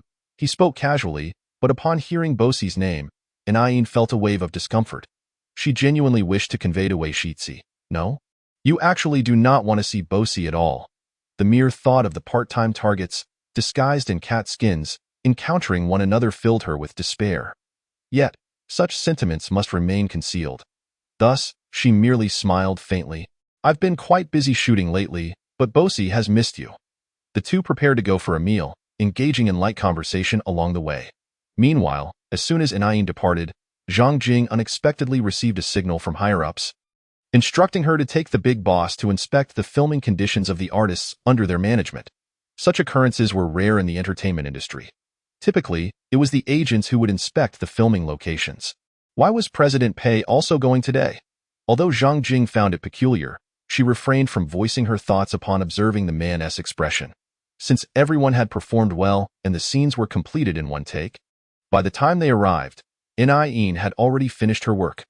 Peiyu, having not seen Inayin for many days, had overheard a secretary mention a site inspection during a meeting with an unknown sentiment. He set aside his current tasks to come and take a look, only to find himself disappointed. He concealed his discontent well, appearing unaffected. Aside from Inayin, there were other employees from Xinghan on set. After offering a few words of encouragement to the secretary, he pretended to show concern for his artists. Engaging in conversation with the director, Inayin didn't cause any trouble for Director Chen. Did she? Peiyu inquired. This question sounded oddly familiar. Director Chen recalled that when Inayin first joined the crew, her agent had posed a similar question. How was it that President Pei was echoing this now? Yet, the old fox was still an old fox. He smiled and replied nonchalantly, "Rest assured, President Pei, Inayin is quite capable, and with Emperor Shun's guidance during this time, there were no major issues." Zhang Jing couldn't help but twitch her lips at this remark. Before them lay the footage from today's shoot, which Director Chen had been editing. Upon Peiyu's arrival, he paused the playback. The video just happened to feature Inayin and Shun Guo in a kissing scene. The girl leaned forward, wrapping her arms around the young man's neck in the rain. Director Chen proudly remarked, "Look at this scene." The two of them coordinated beautifully, nailing it in one take. The sight of Inayin kissing someone else pierced Peiyu's heart acutely. His gaze fixated on the screen, his palms tightened, and his expression darkened subtly.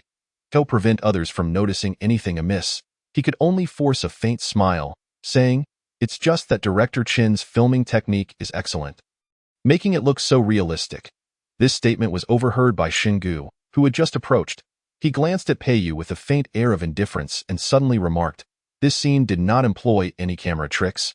Chapter 45. Inayin remained oblivious to the standoff between Peiyu and Xingu regarding the camera techniques. She and Wei Shizi chatted about lighthearted topics as they prepared to grab a meal. As the car traversed the city, Inayin initially assumed they would dine at a Western restaurant like before. However, upon arriving at their destination, she realized her assumption was incorrect.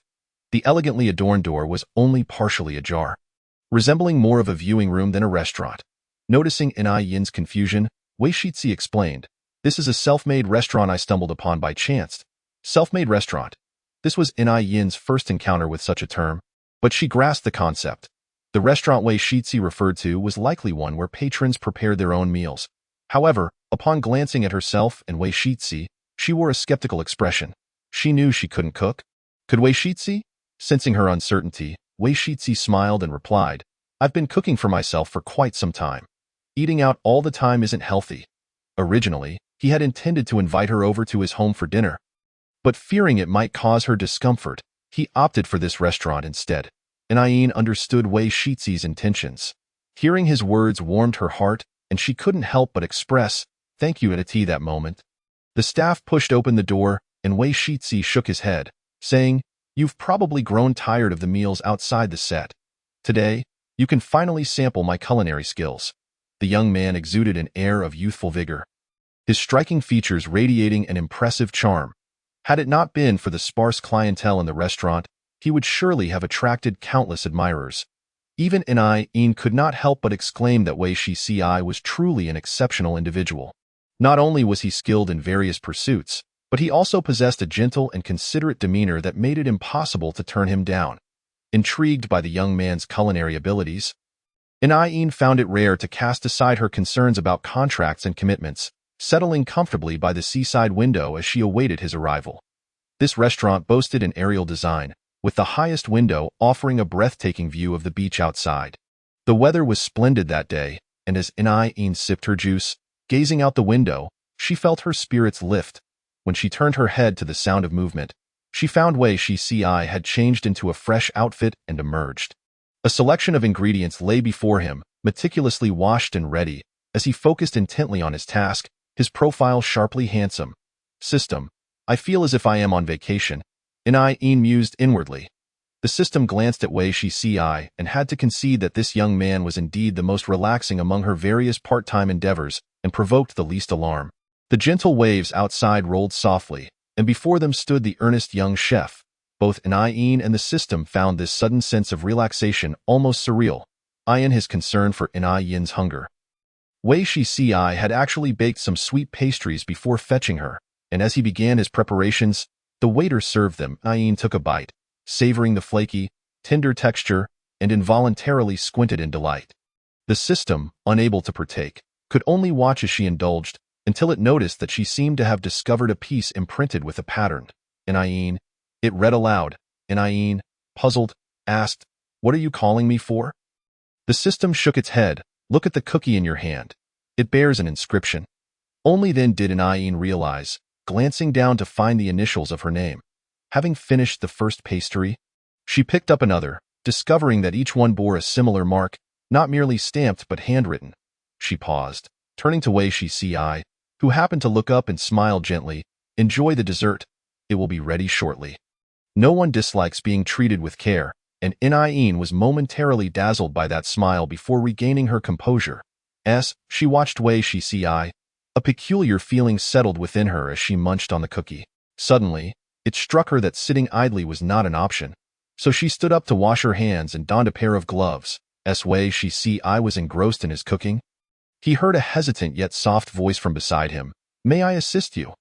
Understanding that her unease stemmed from inactivity, Wei Shici did not decline, replying with a smile, "Could you please wash the tomatoes for me?" The young man did not insist that she remain seated, and In felt relieved, responding with a smile, "I can certainly manage that." She cheerfully retrieved the tomatoes from the fridge and efficiently began washing them. The water cascaded down her fingers, drowning out the vibrations of her phone on the table. During her time on set, In had kept her phone on silent, and now that she was free from the production, she had forgotten to turn the sound back on, allowing the noise to fade into the background.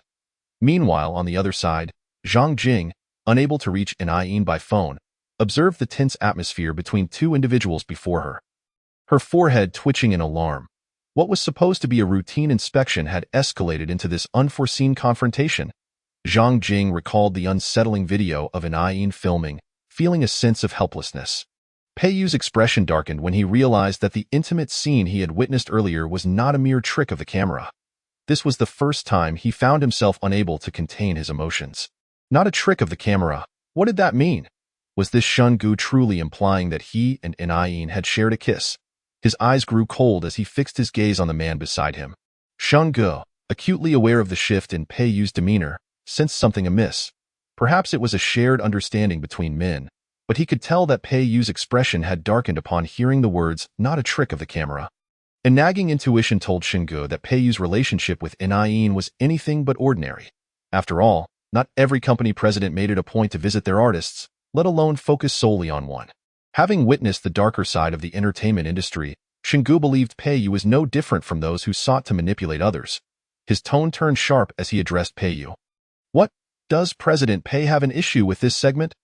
Peiyu pressed his lips together, furrowing his brow as he retorted coldly, "I had no idea that Emperor Xian was so dedicated that he would not even use a double for a kissing scene." Peiyu was aware of Shin Ji's reputation for being fastidious, even if he was not entrenched in the entertainment world. Yet now Shungu claimed there was no double for his scene with In. Peiyu's unexplainable fury ignited within him, leaving him unsure of the source of his anger. He took a step closer, his voice low and menacing. "I warn you, In is not someone you can toy with." That statement elicited a laugh from Shungu. The cool-eyed youth raised an eyebrow, a smirk playing on his lips. "I do not recall Miss Inai having a boyfriend. In what capacity does President Pei make such a claim?" The atmosphere shifted, and even Director Chun found himself perplexed, unsure how the conversation had spiraled into this. Upon hearing Xian Ji's provocative words, Peiyu felt a pang of realization. As merely an Yin's superior, He indeed had no authority to dictate her affairs. However, having grown up alongside Ayin, Pei could not deny the discomfort he felt in her absence. A mix of past guilt, jealousy, and other complex emotions bubbled to the surface. And Pei's voice grew colder. And you? What is your relationship with Ayin? A senior seeking to exploit her under the guise of filming? Zhang Jing, witnessing this exchange, recalled Pei's unusual concern for Ayin from days prior. A knot forming in her stomach. Meanwhile, Shun Gu, irked by the insinuations, felt his temper flare, and no matter what, his relationship with Ayin was undoubtedly stronger than Pei's. He scoffed. At least I can openly film with Miss Ai. His emphasis on filming triggered images of the intimate scene from earlier in Pei's mind, and he could no longer contain himself. It was unclear who struck first, but chaos soon ensued. Leaving the scene in disarray, Director Chen quickly signaled for Zhang Jing to call Ayin, but when she dialed, no one answered. Unaware of the turmoil she had inadvertently caused, Ayin was busy assisting Wei Shici in preparing dinner. She had silenced her phone, and it was not until 8 o'clock, after finishing the meal, that she noticed the missed calls. 10 missed calls made Ayin arch an eyebrow. What could have happened? Seeing her reaction, Wei Shici, concerned that perhaps the meal did not suit her palate, inquired, "Is something wrong?" Ayin shook her head. "It's my manager's call. Perhaps there's an issue with the company." "Why not return the call?" "It could be something important," Wei Shici suggested, fully aware of how much Ayin valued her career and not minding the interruption of the dinner he had so thoughtfully prepared. Deep down, he merely wished for Ayin's happiness, never intending to become a hindrance to her growth. Having learned about Ayin's troubled family background, he felt a pang of sympathy for her. Through their interactions, he recognized that she was profoundly insecure, and the only being that seemed to penetrate her heart was a cat. Thus, he never took her earlier rejection to heart. He had ample time to wait for her, and she could take as long as she needed to test his resolve. Wei Shici considered himself a patient man. He cherished Ayin and was willing to embrace and support all her endeavors. This feeling was novel yet not unwelcome. He understood his nature and knew that only Ayin could evoke this side of him. He felt that for her, anything was worth pursuing, as he reflected on his thoughts. Wei Shici could not help but smile. After Ayin finished her call, he remained silent, merely lowering his head to slice the steak he had prepared, handing it to her, completely unaware that Ayin had stiffened in her seat after ending the call. "What did you say?" Ayin asked, incredulously. On the other end of the line, Zhang Jing glanced at the hospital room, lowering her voice. "You need to come quickly. President Pei and Emperor Xian got into a fight over you and are now hospitalized." Chapter 46. In the romantic restaurant, one person was cutting steak while another was on the phone. Upon hearing Zhang Jing's revelation that Pei and Shen Gu had fought because of her, Ayin was rendered speechless. How could Pei, who was perfectly fine at his company, have ended up on set and gotten into a brawl with Shen Gu? Confusion swirled within her, and before she could ask anything further, Zhang Jing seemed to become increasingly uncomfortable, hastily adding, "I'll explain everything when you arrive. I'm at XXX Hospital. Hurry." Ayin's phone volume was low, and seated across from her, Wei Shici did not hear the conversation. Upon seeing her hang up, he noticed her pallor and grew concerned. Did something serious happen? Faced with the earnest gaze of the young man, Ayin found it impossible to disclose that the brawl was over her. She hesitated, guilt creeping in for deceiving Wei Shici. Yet, she maintained an air of feigned helplessness, sighing, "I just received a notification from my manager that another lead in our production was struck by a prop this afternoon and has been hospitalized.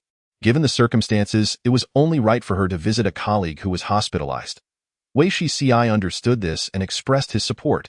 He comprehended the girl's inner turmoil at that moment and could not help but say, "Since your hospitalization has reached such a serious extent, it is indeed necessary to have a look." There was a calmness in his demeanor as he spoke this, accompanied by a hint of gentleness. Ayin felt an increased sense of guilt, and she rarely protested to the system in her heart. "Once the one-year contract is up, I shall not renew with Pei or Shen Gu." The system, already familiar with Ayin through their interactions, feigned agreement but paid no heed to her words. "You should think about how to proceed to the hospital later." The mere mention of the hospital caused Ayin a headache. She realized it was time to bid farewell to Wei Shici, and thus, with a hint of regret, she said, "Dr. Wei, I shall take my leave now. Please let me treat you next time you are free." Wei Shizi gently shook his head. It's quite all right. With one less person, he could not enjoy the meal alone. The young man naturally rose, picked up his coat from the chair, and asked, "Where are you headed? Allow me to accompany you." The restaurant was situated quite far from the city center, and Ying knew she would have difficulty hailing a cab alone. Seeing Wei Shizi's offer, she nodded. "Thank you, Dr. Wei." Wei Shizi smiled lightly. "If it is a bother, then do not call me Dr. Wei in the future."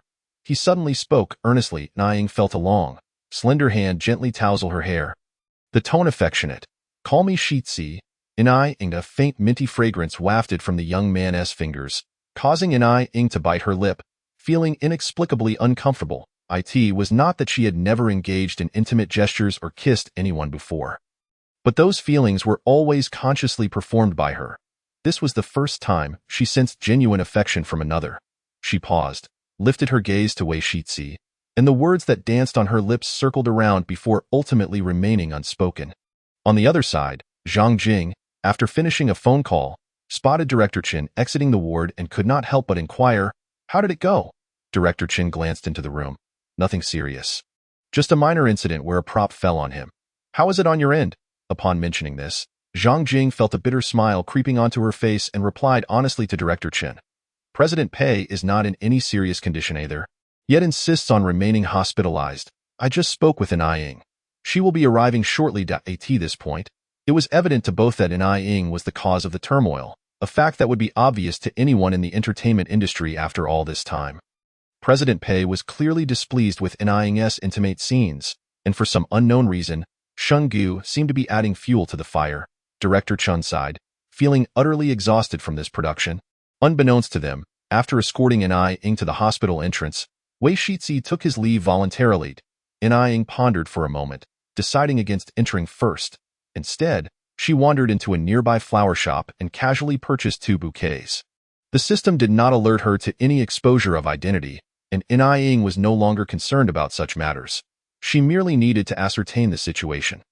Furthermore, under the guise of an ordinary subordinate or junior colleague, Ying felt it was essential not to arrive empty-handed. She waited downstairs for half an hour, and once the owner had wrapped the bouquets, she proceeded back into the hospital. As the elevator doors opened and she saw familiar figures, Zhang Jing finally exhaled in relief. "You finally made it. By this time." Director Chun had already entered the ward, leaving only the 2 of them outside the premium room, aside from the nurses making their rounds. Ying felt somewhat helpless. What exactly happened? How did they end up fighting? In truth, it was merely a coincidence. Both were in a state of discontent, and who could have predicted that amidst the chaos, a prop would suddenly fall? Zhang Jing recounted the incident in a few brief sentences, causing Ying's forehead to throb in disbelief. "Is it really that simple?" "Indeed, it is that simple," Zhang Jing affirmed with a nod. On her way here, Ying had envisioned countless scenarios, yet she never anticipated it was merely due to a kissing scene. As an actress, filming intimate scenes was quite normal. How could Pei Yu, as the president of an entertainment company, be unaware of this? She bit her lip, her suspicion regarding Pei Yu's recent odd behavior surfacing in her mind. Zhang Jing, noticing the 2 bouquets in Ying's hands, raised an eyebrow. "Which one are you going to visit first?" One was her superior, and the other was a senior colleague, making the choice rather difficult. Moreover, the awkwardness was compounded by the fact that both were her contractual lovers. Ying sighed, handing 1 bouquet to Zhang Jing. "Please hold this for me. I will go see President Pei." Zhang Jing nodded, reminding her. Their rooms are next to each other, and Ying hesitated for a moment, suddenly feeling that even this simple task of delivering flowers had become quite a challenge. This was decidedly not a case of exposure, yet it felt akin to one, leaving her trapped in a battlefield of emotions where smiling seemed nearly impossible. Fortunately, Pei Yu's room was ahead, and she took a deep breath, knocked on the door, and heard a voice from within. "Come in, Miss Ying." The secretary, upon hearing the voice, stepped out, nodded at her, and closed the door behind her. Upon entering, Ying saw Pei Yu sitting on the hospital bed, turning to look at her. Coming to visit the set yet getting into a scuffle, resulting in an unexpected hospitalization, left Pei Yu feeling uncharacteristically awkward. He lowered his eyes to calm his expression before slowly speaking. "Do not act in films with that scoundrel. Regarding resources, I will arrange something better for you." definitely not inferior to what you would have with Shang-gu. As he spoke, his demeanor grew increasingly frosty. Nying barely grasped the meaning of his earlier words when Peiyu continued, "We have no need to collaborate with crews that take advantage of actors under the pretext of filming. I was unaware before, which is why he paused, adding a comforting note, "There will be no more future collaborations." Nying listened, utterly perplexed. System? What is he talking about? The system pondered briefly before responding calmly. He is probably feeling agitated. At the same time, as Peiyu spoke, news of the Pei Group's president encountering an accident while inspecting the company had already made headlines. Upon returning to the hospital, Wei Shizi stumbled upon the news and furrowed his brow upon hearing the mention of Sanya Hospital. Sanya Hospital? If his memory served him correctly, was that not where Nying's colleague had been hospitalized due to an injury? What a coincidence, he mused internally, planning to visit Peiyu the following morning. Chapter 47. Due to Shun Ji's injury, the filming of the production was temporarily halted, and Nying found herself with a rare few days of leisure. Yet, since the two were injured because of her, she felt obligated to buy some fruits and report to the hospital daily. In truth, Peiyu could have been discharged long ago. However, for reasons unknown, he continued to remain in the hospital. During lunchtime, Nying brought 2 bowls of congee and, as she approached the door, noticed the young man engrossed in work. "President Pei, are you feeling any better today?" Despite harboring doubts about the doctor's diagnosis, Nying outwardly expressed concern for Peiyu's condition. Upon hearing her voice, Peiyu lifted his head. Initially, his expression softened upon seeing Nying, but as soon as he noticed the 2 bowls she held, his countenance reverted to its usual coldness. "Are you just here by chance to see me?" Nying glanced at the congee in her hands and understood the situation. However, she had not anticipated Peiyu to be so sensitive about it. Throughout these days, every time she brought 2 items to the hospital, he had expressed dissatisfaction. She raised an eyebrow, dismissing his attitude. After all, she still needed to bring what was required for Shang-gu.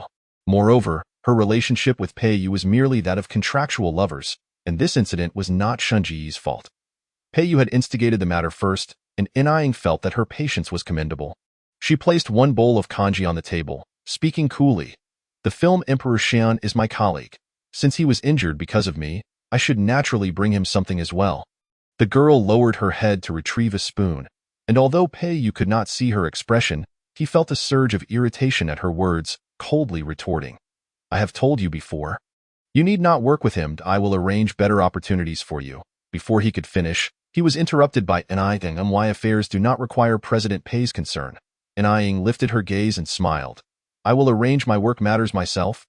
This will not affect our contract." It was precisely due to Peiyu's incessant offers to help her find alternative work that Nying could no longer contain herself. Her expression remained calm, and her smile was faint. "President Pei, I do not recall our relationship being intimate to that extent." Since Nying's arrival, Peiyu had drawn a clear line between them, proposing a contractual arrangement. Nying believed this indicated his complete disinterest in the original character, perhaps even a dislike for her. In their subsequent interactions, they had maintained a strictly professional demeanor, yet now he presented himself in such a manner. The only explanation Nying could think of was that something might have transpired when Peiyu had transformed into a cat. However, these matters concerned Peiyu alone and did not alter her perception of him. Nor were they sufficient to make Nying accept his seemingly caring yet domineering tone. After enduring for several days, Nying finally spoke up, even feeling a sense of refreshing clarity. "System, I have longed to confront him." She communicated inwardly. The system, accustomed to Nying's daily retorts, remained indifferent. Unaware of Nying's thoughts, Peiyu was momentarily taken aback upon hearing her words. The atmosphere in the hospital room grew tense.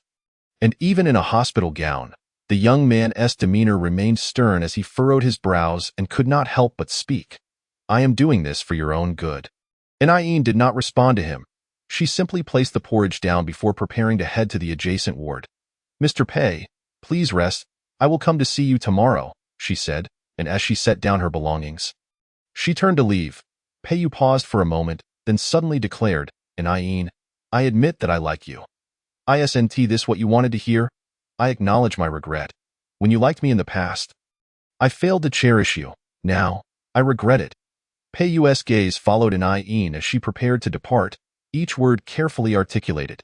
Yin's footsteps faltered momentarily, and a sense of resignation blossomed within her heart. She had sensed that Peiyu's recent behavior was somewhat unusual, and his admission came as no surprise. However, why should he assume that just because he liked her, she was obliged to accept him? From Peiyu's tone, Yin discerned that he believed she had deliberately spoken out of spite to retaliate against him. At that moment, she couldn't help but think that he had an inflated sense of self-importance. She halted, prepared to voice her thoughts, when suddenly the door swung open. Wei Shici, having heard of Peiyu's injury and intending to visit, had just approached to knock when he overheard the conversation inside. Considering that Shin Gu was in the next room, Peiyu's voice had not been lowered, and so Wei Shici found himself pausing before knocking. He arrived just as Yin had finished confronting Peiyu. Missing the earlier exchange but clearly hearing Peiyu's proclamation, "I like you." Wei Shici had never felt such absurdity. He was calling out Yin's name. Peiyu confessed that he liked Yin.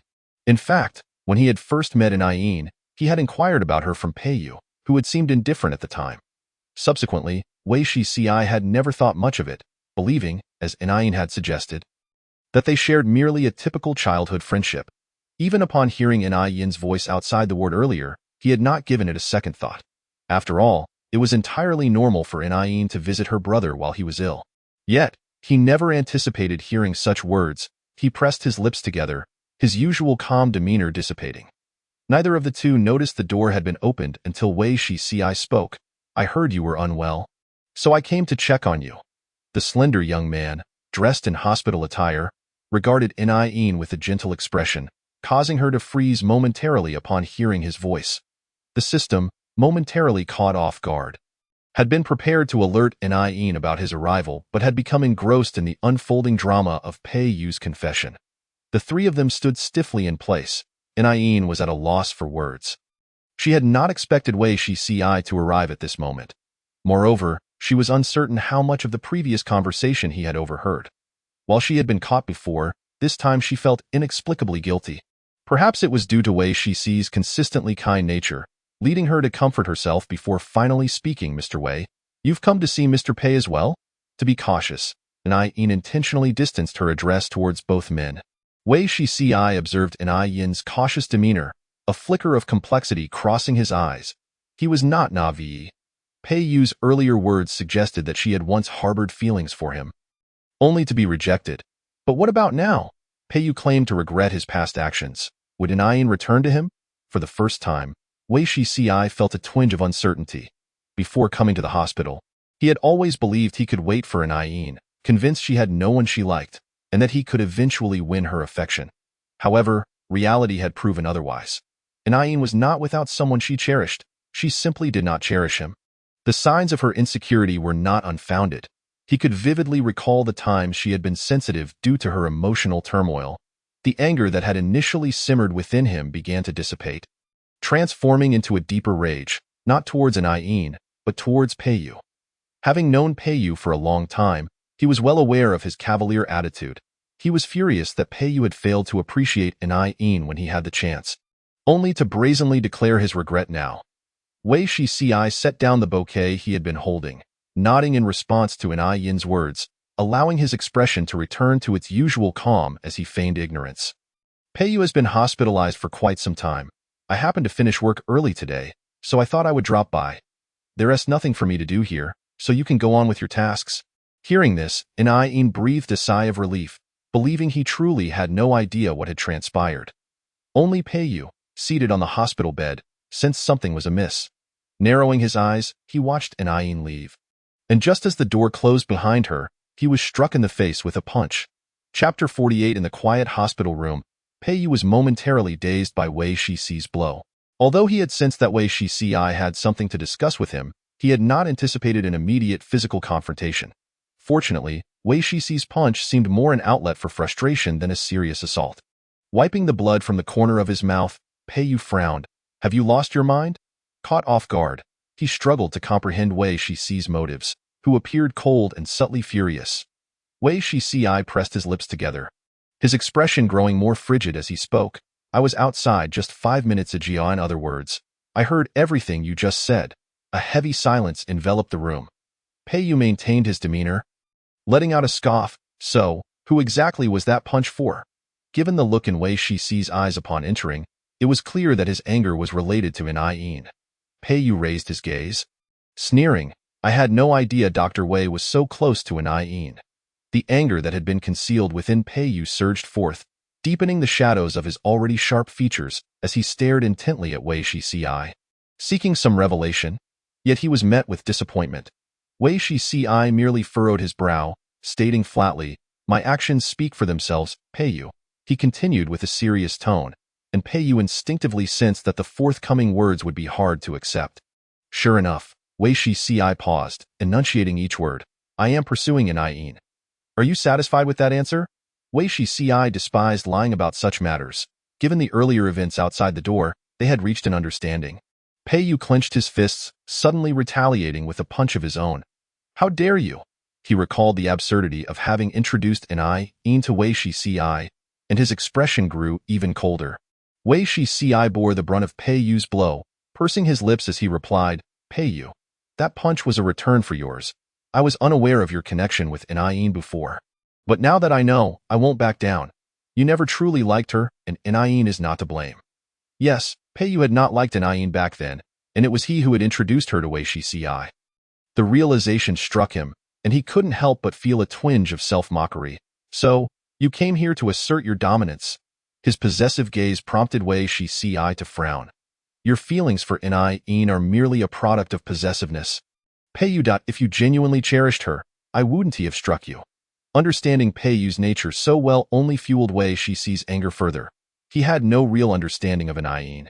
He believed that just because she had begun a new chapter in her life, he could stake a claim. If he had caused her pain once, he would not allow it to happen again. Wei Shici was resolute. He had taken the time to clarify his feelings for Yin, and thus stood firm in his stance. Having never witnessed such a look from Wei Shici, Pei Yu saw through the gentle facade of the doctor, now stripped of its warmth, replaced by an unsettling seriousness. Faced with such intensity, Pei Yu's own anger flared. Wei Shici, do you think you alone have the right to say such things? Yin and I have grown up together. She can never forget me, he stated coldly. I won't let her go. Upon hearing Pei Yu's declaration, Wei Shici's expression remained impassive, refusing to retreat. Then let it be a fair competition. But the condition is that you must not harm Yin. Yin remained oblivious to the confrontation between the two men in the hospital room. After stepping outside, she sat on a bench in the corridor. Feeling uneasy and speculating to the system, what do you think they will discuss? The system shook its head. Perhaps they will fight. Yin dismissed this notion entirely, pressing her lips together. Fight? How could that be possible? Setting aside the fact that Wei Shici was unaware of the situation, even considering his gentle nature, she found the system's prediction utterly implausible. Just as she was about to respond, she spotted Xingu emerging from the examination room. In comparison, Shunji's injuries were more severe than Pei Yu's, as he was genuinely hospitalized. Dressed in a white patient gown, the young man approached slowly. Upon seeing Yin seated outside, he assumed she was waiting for him, and his heart softened slightly. Have you eaten? Yin nodded, then remembered the warm porridge she had brought earlier. Feeling somewhat embarrassed as she said, I intended to bring it to you directly, but when I saw you were not here, I left it. The once warm porridge had now grown cold. Had it been any other time, Xingu would have surely refused to eat it. However, the slightly awkward expression on the girl's face caused him to pause in his tracks. He felt an unsettling restlessness within, almost as if he were unwell, yet he bent down to pick up the kanji. It's nothing. I haven't eaten and am rather hungry. Xingu deliberately ignored the assistant who had ordered fresh takeout half an hour ago. After spending several days in the hospital, Yin visited him daily. On the first day, she had apologized to Xingu on behalf of Pei Yu, but whether he accepted it or not remained unclear. In any case, she simply came to clock in each day, caring not for anything else in Yin's heart. Today was no different, except for the unexpected presence of Wei Shici. She sat quietly in the corridor, watching as Xingu opened the kanji box and took a sip, when he suddenly asked, Does Pei Zong from your company have feelings for you? The cold kanji slid down his stomach, leaving him with a slight discomfort. Xingu was unsure of the significance of his own question, yet it slipped from his lips. He realized that his curiosity about Yin had grown too intense, disrupting his normal life and clouding his judgment. Even if he did not wish to admit it, Shingu recognized the absurdity of his provocation towards Peiyu.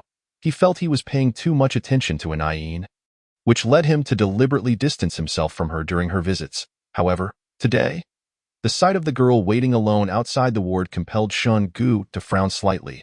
He could see that Anayin genuinely cared for him. But what of Peiyu? What did she think of him? Driven by this thought, Shingu posed his question. Anayin was momentarily taken aback by his inquiry, finding it remarkable that everyone seemed to be asking her this today. She glanced at Shingu, contemplated for a moment, and replied, "Though I grew up with Pei Zong, we are not particularly close. What happened that day was likely a result of possessiveness." She attributed it to possessiveness.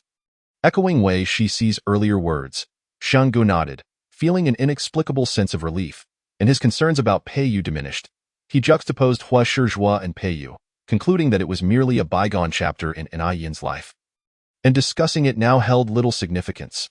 Moreover, the most crucial point was that they couldn't transform into cats at night. The thought that only he could become a cat softened Shunji's expression unexpectedly, rendering even the cold kanji palatable. Anayin, oblivious to his thoughts, noticed he had finished his kanji and, considering her task for the day accomplished, contemplated heading home. After bidding farewell to Shingu, she prepared to leave, only to encounter Wei Shici descending the stairs. It was a mere coincidence that Anayin had just exited the adjacent ward as Wei Shici emerged. Had Shingu seen them, it would have sparked yet another misunderstanding, but astonishingly, they missed each other by mere minutes. Wei Shici, reflecting on his earlier conversation with Peiyu, wore a more subdued expression. He drove to the entrance, intending to wait for Anayin until her colleagues finished. Just as he parked, he spotted the girl hailing a cab by the roadside. The scar on his lip was quite prominent. Glancing in the rearview mirror, he tossed the tissue in the ashtray before proceeding. "Dr. Wei?" Upon rolling down the window, Anayin was slightly taken aback to see him. Wei Shixi's tone was gentle. "I just finished a chat with Peiyu. Are you heading home? I can give you a ride." Anayin had no reason to refuse, especially after having accepted Wei Shixi's previous invitation. She smiled, her eyes curving. "That would be troublesome for you." "Dr. Wei." Wei Shici nodded. As the car left the hospital, Peiyu's expression suddenly darkened. "Pei Zong, when will we be discharged?" The secretary, pressed by company matters, approached Peiyu with a hushed tone, startled by the intensity of Peiyu's gaze. "Today, I believe," the stoic youth replied coolly, his displeasure evident. Peiyu had not anticipated Wei Shici's remarks today. It was clear he had developed feelings for Anayin. But who wouldn't? In such matters, even brothers could not tolerate interference. His brow furrowed, and he gradually relaxed his clenched fist. On the other side of the hospital, the atmosphere in the car was somewhat awkward. Anayin fell silent once inside, eager to learn what Wei Shici and Peiyu had discussed but unsure how to broach the subject. So she kept her mouth closed. It was Wei Shici who broke the silence, completely avoiding the mention of their earlier altercation, instead gently asking, "Do you have any free time this weekend?" "This weekend? That's the day after tomorrow, right?" Anayin recalled that she had no work commitments that day and replied as usual, "No. Why do you ask?" Wei Shici smiled. "Oh, nothing in particular. I was thinking that if you're free, we could take Bo Si for an outing. The weather has been quite pleasant lately." He refrained from mentioning the arrangement with Peiyu, unsure whether Anayin still harbored feelings for him. This was the first time Wei Shici felt such uncertainty. He could face Peiyu without hesitation, yet felt no confidence in his conversation with Anayin. This feeling of anxiety deepened in his gaze, rendering him somewhat helpless. Anayin, unaware of his thoughts, agreed to the outing, recalling her free schedule. She glanced up inadvertently and noticed the wound at the corner of Wei Shici's mouth, prompting her to inquire. "Dr. Wei, what happened to you?" Her voice expressed genuine curiosity. Wei Shici suppressed his brow, tightening his grip on the steering wheel, but managed to smile. "It's nothing. I probably just bumped into something." "Bumped into something that deep?" Anayin found it hard to believe, but seeing Wei Shici's reluctance to elaborate, she refrained from pressing further. After he dropped her home, she hesitated before suggesting, "Dr. Wei, I have some medication at home. Would you like to come in for a moment?" Their eyes met, and Wei Shici could see the sincere concern reflected in Anayin's gaze. He wanted to refuse but held back the words, ultimately yielding under her persistent look. "Thank you for your trouble. It's no trouble at all, In replied with a smile. Since the system had indicated that the transformation into a cat typically occurred at night, In remained oblivious to the fact that her Persian cat had already morphed into Huicheng Han. Chapter 49. This was the first time In invited a strange male into her home. A situation that could have felt awkward. Yet, given her familiarity with Wei Shici, she felt no anxiety as she opened the door. In went straight to the medicine cabinet to retrieve a bottle of ointment for bruises before returning. Wei Shici sat quietly on the sofa, displaying commendable politeness by refraining from casual glances around. Upon noticing Yin's return, he softened his expression. Thank you for your help, Yin paused. Feeling somewhat helpless. You've assisted me so many times. It's just applying some ointment. How could it be a bother? Yin had already surmised how Wei Shici had acquired the injury on his face. Initially skeptical of the system's claim that he had been in a fight, she had not expected it to be true. There had only been the two of them in the ward. There was no way he could have hurt himself like that. She bit her lip, realizing that Wei Shici likely acted out of anger after overhearing Pei use words outside, feeling a tinge of regret for not having noticed sooner. Naively believing that nothing was amiss, perhaps the seriousness etched on her face prompted a comforting smile from Wei Shici as he replied, I'm really fine. This will heal quickly. His tone was gentle. But Yin chose to disregard his reassurances. Holding a cotton swab dipped in disinfectant, she turned back towards him, finally stating, Don't move. Due to the proximity required for applying the ointment, they were close enough for Wei Shici to notice her fluttering long lashes, which stirred an inexplicable sense of unease within him. The cold touch of the cotton swab made him frown involuntarily, snapping him back to reality. Yin assumed he was in pain and thus made a conscious effort to be gentler. I am sorry, I'll be more careful, she said softly.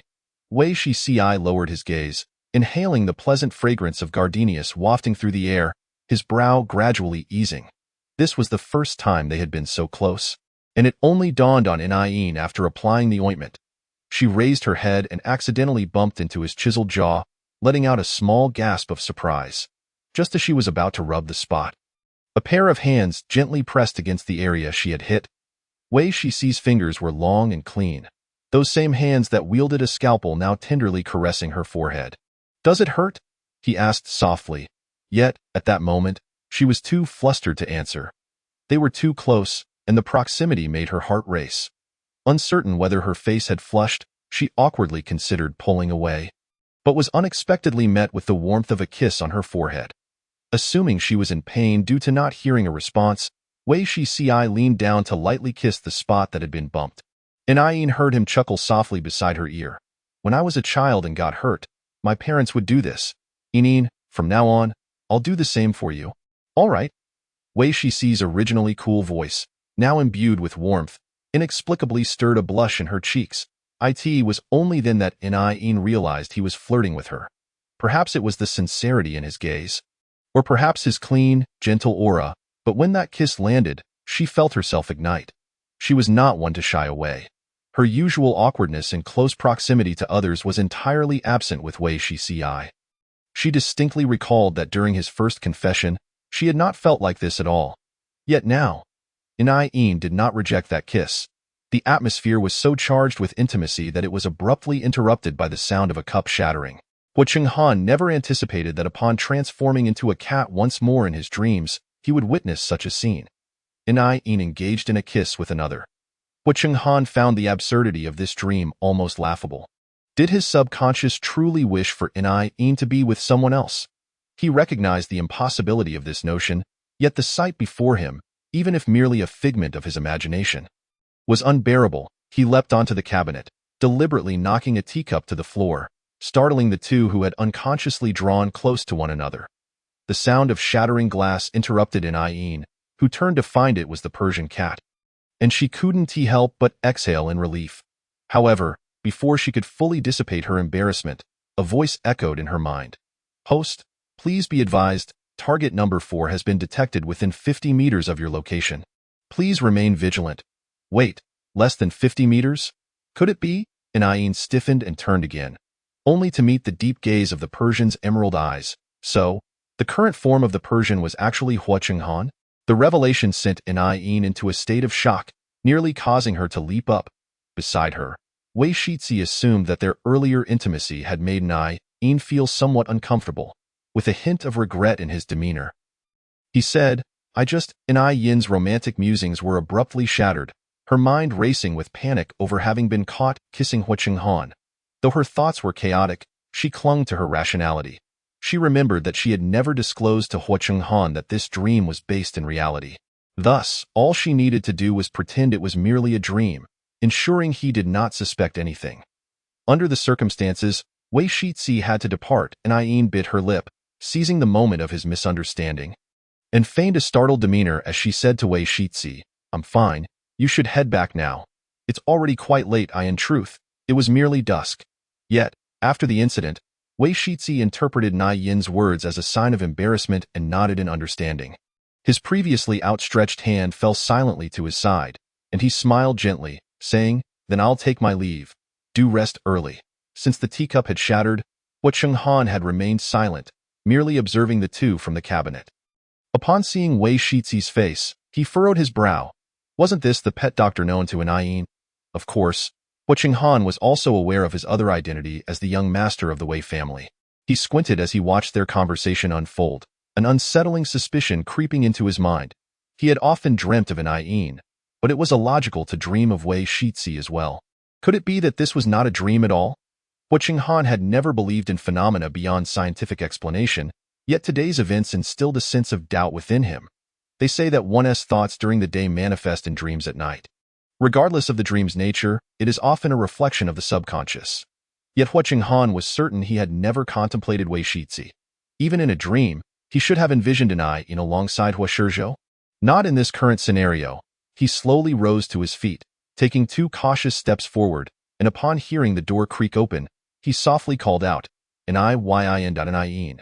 Just as she opened the door for Wei Shixi. Froze in her tracks? XXX? She had completely forgotten that the cat could now speak. But wasn't the system's earlier setting regarding Shanji's functionality merely a temporary affair?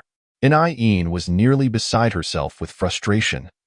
Such a significant detail had been inadequately communicated by that dreadful system. However, there was no time for complaints now. As Hua Chenghan uttered her name, both he and Wei Shixi sensed something amiss. Had someone just spoken? The young man, poised to depart, hesitated, puzzled. Just as Yin was about to shake her head in denial, Hua Chenghan confirmed her name once more, Yin. The clarity of his voice reverberated through the living room, and Wei Shixi discerned the source of the sound. The formerly fluffy Persian cat now bore a cold gaze, its depths clouded with confusion. How was it suddenly capable of speech at that moment? Hua Chenghan was finally able to ascertain that this was not a dream. He truly had transformed into Yin's cat, and everything that had transpired over the past few days was indeed real. Yet, for reasons previously unknown, he had been unable to vocalize until now. After calling Yin's name, Hua Chenghan locked eyes with the young man on the floor. Once the initial shock subsided, the memory of witnessing Yin kiss someone flooded his mind. And confronted with Wei Shixi's inquisitive gaze, Hua Chenghan's expression turned somewhat unfriendly. He had only half believed the absurdity of Yin's affection for Hua Shizhou, yet even that was sufficient for him to find a way to distance Hua Shizhou from her. Now, having seen Yin in such close proximity to another, Hua Chenghan's gaze darkened. The doctor, once disregarded, had now transformed into a formidable rival. Unbeknownst to Hua Chenghan, he assumed Yin's casual relationships were merely those of lovers. A sense of long-buried anger stirred within him. Still, he maintained the composure of the unflappable Huasai, refraining from any displays of instability. As the two faced off, Yin stood between them, wishing fervently to turn back time and strangle the version of herself who had faltered under the system's temptations. At that time, it was merely a lack of funds. Now, however, she was on the verge of disaster. She bit her lip, preparing to extend her previous ruse, feigning a newfound realization that the Persian could speak.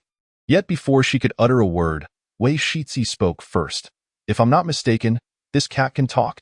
He recalled his nightly dreams of transforming into Yin's cat and felt an inkling of curiosity about the connection between the two events, leading him to question the nature of the dream itself. Upon hearing Wei Shixi's inquiry, Hua Chenghan's eyes flickered with contemplation as both man and cat turned their gazes toward Yin. Under Hua Chenghan's discerning scrutiny, Yin found it increasingly difficult to maintain her facade. She could deceive Shang-gu, who possessed limited knowledge, but could not conceal the truth from the possessive Hua Qinghan, who was acutely aware of her daily life. Since the last banquet, Hua Qinghan had meticulously investigated every detail surrounding Yin, including the sudden changes in her circumstances.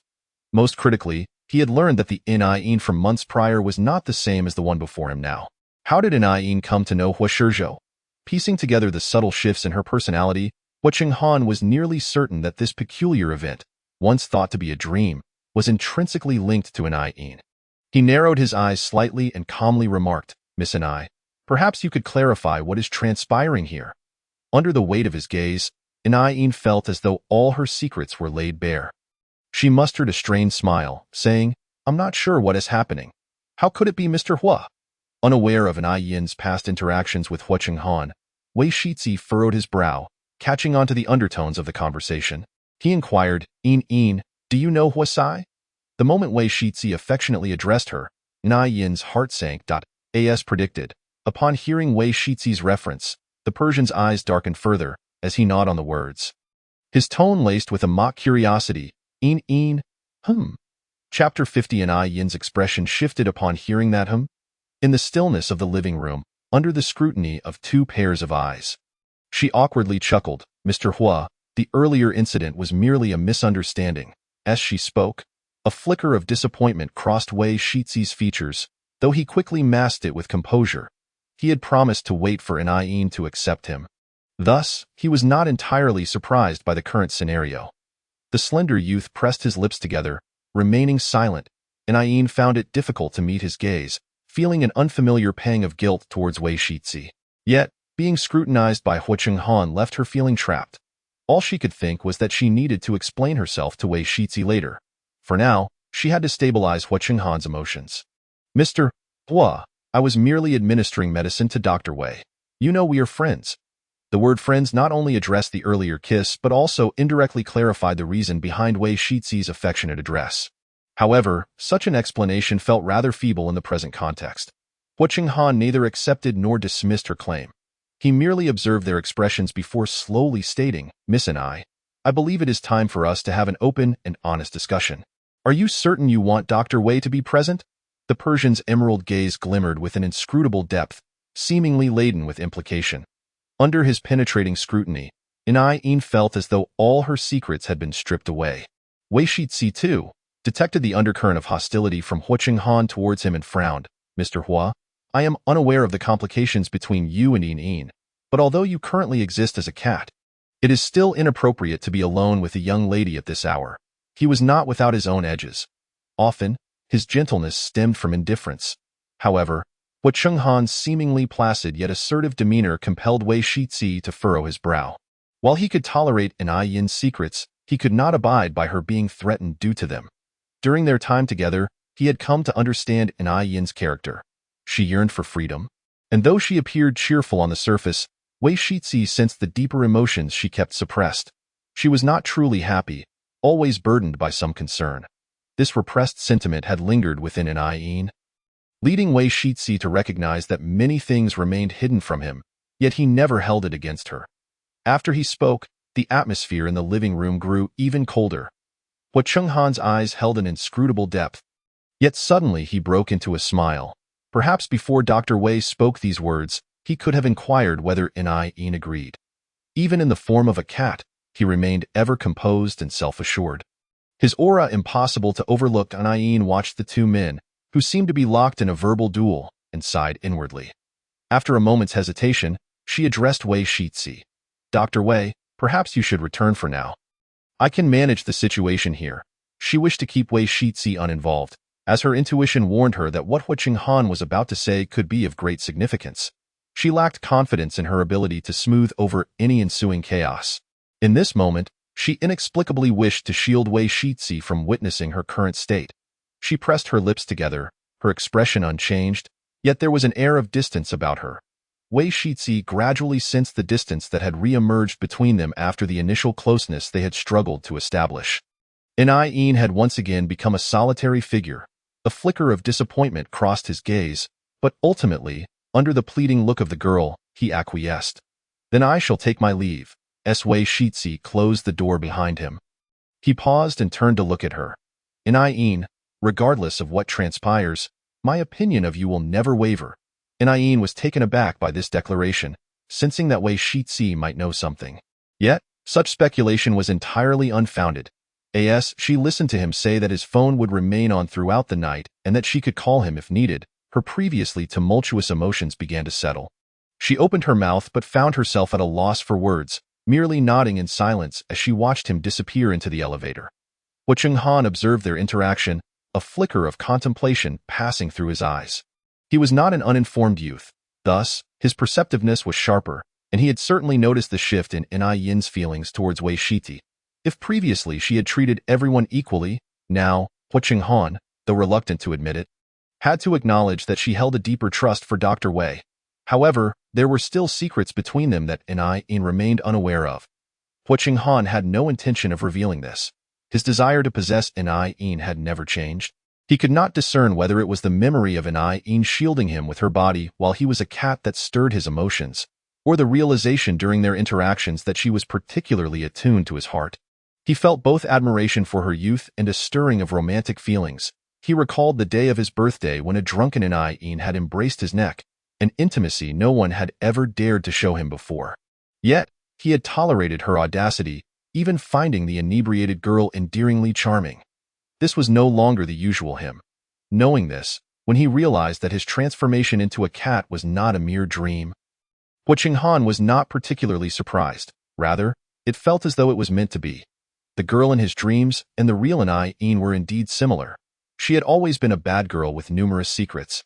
After bidding farewell to Wei Shitsi, Yin felt a twinge of anxiety within her. What could he possibly want to discuss with me? I just stated that I am unaware of how the transformation into a cat occurred. Yet Hu Chenghan seems disbelieving in her mind. She debated with the system, hopelessly hoping to devise an emergency plan. However, the system could only respond glumly. If the truth is unveiled, perhaps you should terminate the contract? Yin felt that might be her only option, but would possessing the ability to transform others into cats truly lead her to a scientific laboratory? As her thoughts spiraled chaotically, Hu Chenghan finally spoke. You are not Yin? Are you? What? Yin initially misheard, and upon realizing the implication, she froze. What does it mean to say I am not Yin? Has Hu Chenghan discovered something? Her heart sank as she connected with the system while maintaining a facade of calm. In truth, Hu Chenghan was merely probing. After all, his earlier conjectures ventured beyond the realm of science. He had intentionally claimed that the girl was not Yin to test her, but he was disappointed to find that Yin revealed nothing. After confirming with the system that there was no evidence Hu Chenghan was not the original Yin, she felt a sense of relief wash over her. She subtly relaxed her clenched hands and smiled. I am indeed Yin. Mr. Hua, what are you talking about? As she smiled, Hu Chenghan's gaze sharpened, and he scrutinized her intently for a full minute. Yin nearly faltered under his scrutiny, but her composure held. Mr. Hua? She tentatively addressed him. Hu Chenghan pressed his lips together and withdrew his gaze, speaking in a low tone. I misspoke. The unsettling atmosphere seemed to dissipate, yet Yin remained vigilant. She blinked, realizing she could no longer cede control to Hu Chenghan, and took the initiative. Mr. Hua, regarding how you became my cat, I genuinely do not know. I only discovered that the Persian could speak when you just mentioned it. Her appearance exuded a sweetness and exuberance. Yet her eyes maintained an air of sincerity. Hu Chenghan recalled how she had lied before him in a similar manner. She had claimed to like Hua Shizhou, only to be close with another man at home. Furthermore, he had uncovered connections between Yin and Pei Yu Dai in the same social circle. This girl managed to extricate herself unscathed from entanglements with so many others. If not for his sudden transformation into a cat, he would not have discerned the truth. Hu Chenghan's expression remained calm as he observed Yin's evident anxiety, prompting a faint smile from him. You need not be nervous. I harbor no disbelief in your words. The notion of him having no disbelief? Yin regarded Hu Chenghan with skepticism, unconvinced of his sincerity. She bit her lip, deciding to take a bold stance. Mr. Hua, I am unsure what misunderstanding today has led you to think otherwise. But since you have witnessed it, I shall refrain from explaining further. When I signed the contract with you, there was no clause prohibiting me from liking others, So whether I am fond of Hua Shizhou or someone else, it ultimately bears no relevance to you. Upon hearing this, Hua Chenghan understood Enai Yin's intent. His gaze grew serious as he replied, "It is indeed of no concern to me." Just as Enai Yin felt a sense of relief wash over her, he suddenly chuckled lightly and casually dropped a bombshell. "However, what if I wish for you to become the matriarch of the Hua family? Miss Enai, I believe we are the most suitable pair. For no one else can transform into your cat as I have. No, you are overthinking it. Besides you, there are 4 others." Enai Yin suppressed her urge to retort, her brow furrowing slowly. "Mr. Hua, Before she could finish, Hua Chenghan interrupted. "You may take your time to consider. There is no need to rush to reject me." Enai Yin found it difficult to fathom how he could speak so nonchalantly about such a significant matter as marriage. Yet, observing the expression in the Persian's eyes, she understood he was not jesting. The formidable Hua Sai had never faltered, and this time he remained resolute. "Miss Enai, I presume you have yet to disclose your relationship with Shizhou to Dr. Wei?" he inquired coolly. Enai Yin grasped his implication. She listened as Hua Chenghan continued. "Miss Enai, someone of my age has witnessed much. In contrast, my disposition is inevitably firmer than that of youth. I know precisely what kind of person I desire and can embrace her. But what of others? Do you dare to gamble?" His voice was soft, yet the question left Enai Yin momentarily speechless. He had indeed struck a nerve. She felt a twinge of insecurity when facing Wei Shizhi. Wei Shizhi was a paragon of integrity, while she struggled to be forthright. Even in moments of affection, she felt compelled to conceal part of her feelings. This inability to respond left her feeling guilty and somewhat uneasy. The thoughts that had long been buried within her heart, so hidden that even the system was unaware, were effortlessly articulated by Hua Chenghan, leaving Enai Yin's emotions in turmoil. Enai Yin bit her lip in silence within the confines of her home. On the other side, Hua Shizhou had finally returned to the family estate after a long absence due to work obligations, only to find Hua Chenghan, unusually, not present. He placed the documents in his study, preparing to leave when he inadvertently noticed a photo frame lying askew on the desk. Assuming he had accidentally knocked it over, Hua Shizhou reached to set it upright, only to gaze upon the face captured within the photograph. Was that not Enai Yin? Chapter 51. After Hua Chenghan proposed his choice, Enai Yin did not immediately provide an answer, for she understood that her response would not alter Hua Chenghan's ultimate decision. For a man as powerful as Hua Sai, no matter how genteel his exterior appeared, his essence was undeniably assertive. The Persian's emerald eyes fixated on her as Enai Yin pressed her lips together, at a loss for how to shift the conversation. Fortunately, the system interrupted her thoughts, indicating that time had run out. The hour hand pointed to 11. Enai Yin breathed a sigh of relief inwardly, yet maintained an expression of feigned ignorance as she watched the fluffy cat slowly close its eyes, succumbing to sleepiness. A minute later. "System, are you certain Hua Chenghan has truly left?" Enai Yin inquired, unable to suppress her curiosity as she observed the Persian sleeping.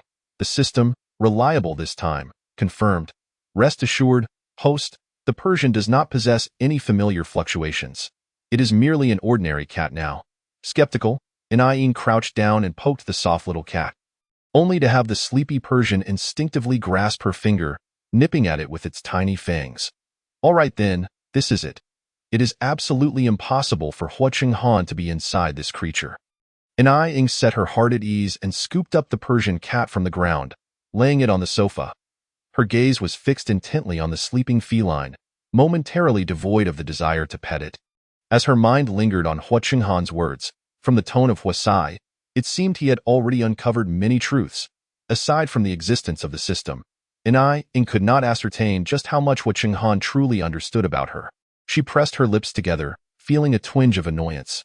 "System, what should we do now?" The system, feeling somewhat flustered by the widespread revelations, struggled to maintain its composure and suggested with a facade of calmness, "Since the money is already in our possession, how about we breach the contract?" Though the system had proven unreliable in the past, this proposal resonated with Enai Yin. She gently rubbed the Persian's ears, contemplating. But would terminating 5 contracts simultaneously create too much of a stir? Enai Yin mused that if this were not a novel, her reckless actions would have led to her being jointly ostracized by the 5 powerful figures from the very beginning. But of course, all of this was thanks to the system. The system, sensing its host's thoughts, fell silent, feeling somewhat intimidated. With a sigh, In resolved to follow the system's advice of canceling the contracts one by one, planning to flee with the remaining funds afterward. Yet, the thought of Wei Shitzi, she brushed aside the faint reluctance in her heart, closing her eyes to make a decision. Wei Shitzi was indeed a remarkable person. But if he were to discover her true nature, or learn of her duplicitous entanglements, In could not guarantee that he would regard her as he did now. Forget it, In told herself. Those fond sentiments were merely built upon a foundation of mutual ignorance. She repeated this to herself, suppressing those peculiar emotions deep within her.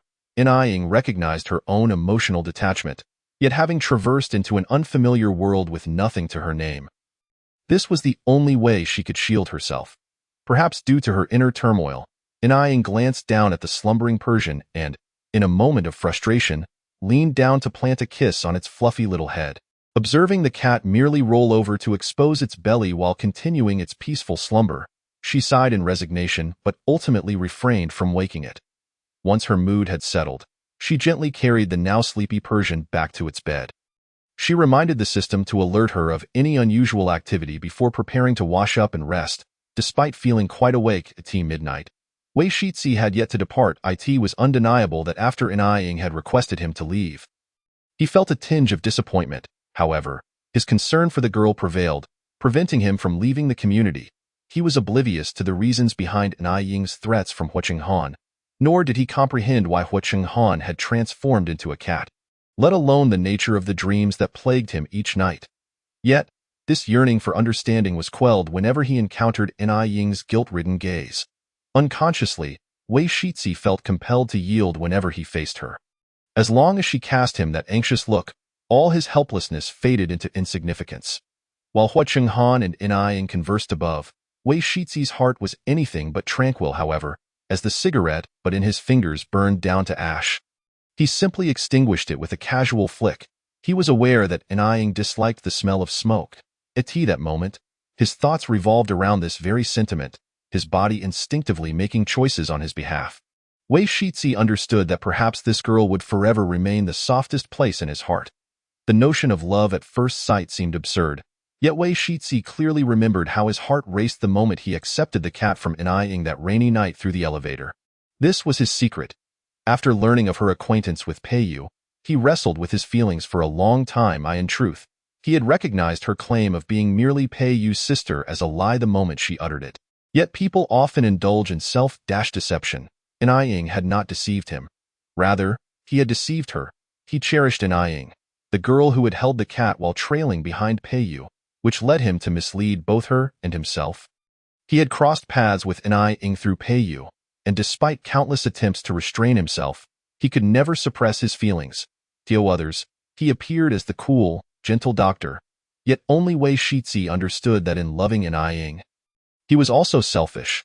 The lights remained on upstairs, and Wei Shitzi let out a bitter smile, hesitating with his phone in hand. Ultimately, a voice deep within urged him that if he did not make the call now, there might never be another opportunity.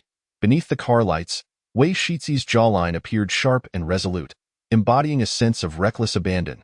He finally dialed the number, In, having just finished her shower and struggling to find slumber. Was about to head to the kitchen for a warm glass of milk when she heard her phone ring. She set down the milk carton and turned to glance at the screen, her movements faltering upon seeing the caller ID. Host? The system sounded puzzled. In snapped back to reality, hesitating briefly before ultimately answering the call. Hello? The girl's soft voice flowed through the receiver, bringing a sense of calm to Wei Shitzi's heart. The tension that had plagued his face dissipated, and his lips unconsciously softened into a smile. It seemed that a single word from In was enough to soothe him. He pressed his lips together and slowly spoke. Are you asleep? Ying. The name, which had only been uttered for the first time that evening, made In feel somewhat uneasy. She had anticipated that Wei Shitzi would ask something, yet he merely repeated her name. In furrowed her brow, suddenly pulling back the curtains, only to see the familiar car parked below.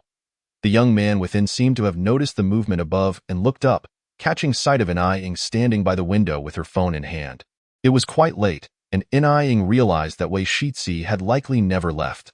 Remembering the disappointed expression he had worn when she asked him to go, she felt a pang of discomfort. "It's so late, Dr. Wei. Why haven't you gone to bed yet?" Detecting her inner conflict, Wei Shixi chuckled softly. "I can't sleep." He tightened his grip on the phone and suddenly confessed, "For some reason, I feel that if I go back tonight, everything will change. I might lose something very important." His last words were spoken with sincerity, and Ying, who was preparing to breach the contract and flee, felt a sudden wave of guilt wash over her. "Dear Wei, you should rest. We can discuss this tomorrow." She attempted to interrupt his train of thought, but the young man continued. "Ying," he called her name again, then smiled gently. "You should sleep. I'll keep you company." Perhaps his assumptions were correct, yet Wei Shixi was no longer prepared to press the matter further. He sensed In Ying's tension and understood that she was aware of his feelings. However, when In Ying chose to evade the topic, Wei Shixi realized he could not force her to confront her emotions. Thus, he simply smiled and said, "I'll wait for the day you willingly share your thoughts with me. For now, rest easy. I'll be downstairs, keeping you company." Even across the distance of the phone line, In Ying could envision the expression on Wei Shixi's face as he uttered those words. His unwavering indulgence toward her, a subtle stirring within her heart, made it difficult for her to decline. The system detected the unrest within its host, but, being a non-sentient entity, could not comprehend the depth of such emotions. It merely offered a logical reminder. Based on probability, it is highly likely that the host will find it challenging to achieve restful sleep tonight. In Ying was fully aware. After the cascade of revelations, it would be remarkable if she could still find sleep. Yet, the system's words did not pertain to this. It, observing the host's conflicting feelings, ruthlessly pierced through the final veil. Scientific analysis reveals that the host is actually experiencing insomnia due to the third-party job. With her innermost thoughts laid bare, In Ying's lips twitched in annoyance. She felt that while the system was inept at its primary tasks, it excelled at prying into her private affairs, ignoring the voice in her mind that continued to chatter. She lowered her gaze, allowing the gentle rhythm of breathing on the other end of the line to gradually calm her heart. The milk in the kitchen had been warmed, and In Ying poured it into a cup. Returning to her room with her phone in hand. After speaking, Wei Shixi did not hear a response, but remained undeterred. He pressed down the car window, watching as the lights in her room extinguished. Just as he lowered his head, he suddenly caught a faint voice. "Good night." In Ying hesitated as she lay in bed, then unexpectedly spoke. Upon uttering those words, her lips involuntarily curved into a smile. Wei Shixi was momentarily taken aback, then chuckled softly, returning the sentiment. "Good night." He refrained from ending the call, just as he had promised, remaining by In Ying's side throughout the night. Meanwhile, Hua Chenghan awakened to a new day. Rubbing his temples, he felt as though the events of the previous day were still somewhat surreal. The refined and assertive man glanced in the mirror, recalling his conversation with In Ying from the night before. And his brow relaxed. He knew that In Ying had always been an astute individual and understood what choices to make under various circumstances. Given a little more time, his girl would provide him with a satisfactory answer. Just as Hua Chenghan was lost in thought, a knock sounded at the door, and Zhao Shu's voice penetrated the silence. "Sir, young Master Shizhou returned last night and is currently in the guest room." Aware of Hua Chenghan's preference for solitude, Zhao Shu would not disturb him without good reason. Hua Chenghan understood that the only reason for Zhao Shu's early visit was that Hua Shizhou wished to see him. Unbeknownst to him, Hua Shizhou had already uncovered something from a photograph after entering the study last night. After taking the medicine handed to him by Zhao Shu and sipping it, Hua Chenghan calmly stated, "Let him in." What Hua Chenghan was unaware of was that, prior to knocking on the door, Hu Shizhou had been standing outside for quite some time. At first sight of the photograph, Hu Shizhou's heart plummeted to the depths of despair. Those things that were typically overlooked began to crystallize in his mind, and for the first time, doubt arose within him, compelling him to investigate the origins of this photo. The outcome was unexpected, yet not entirely off the mark. In Ying and Hu Chenghan were indeed acquainted.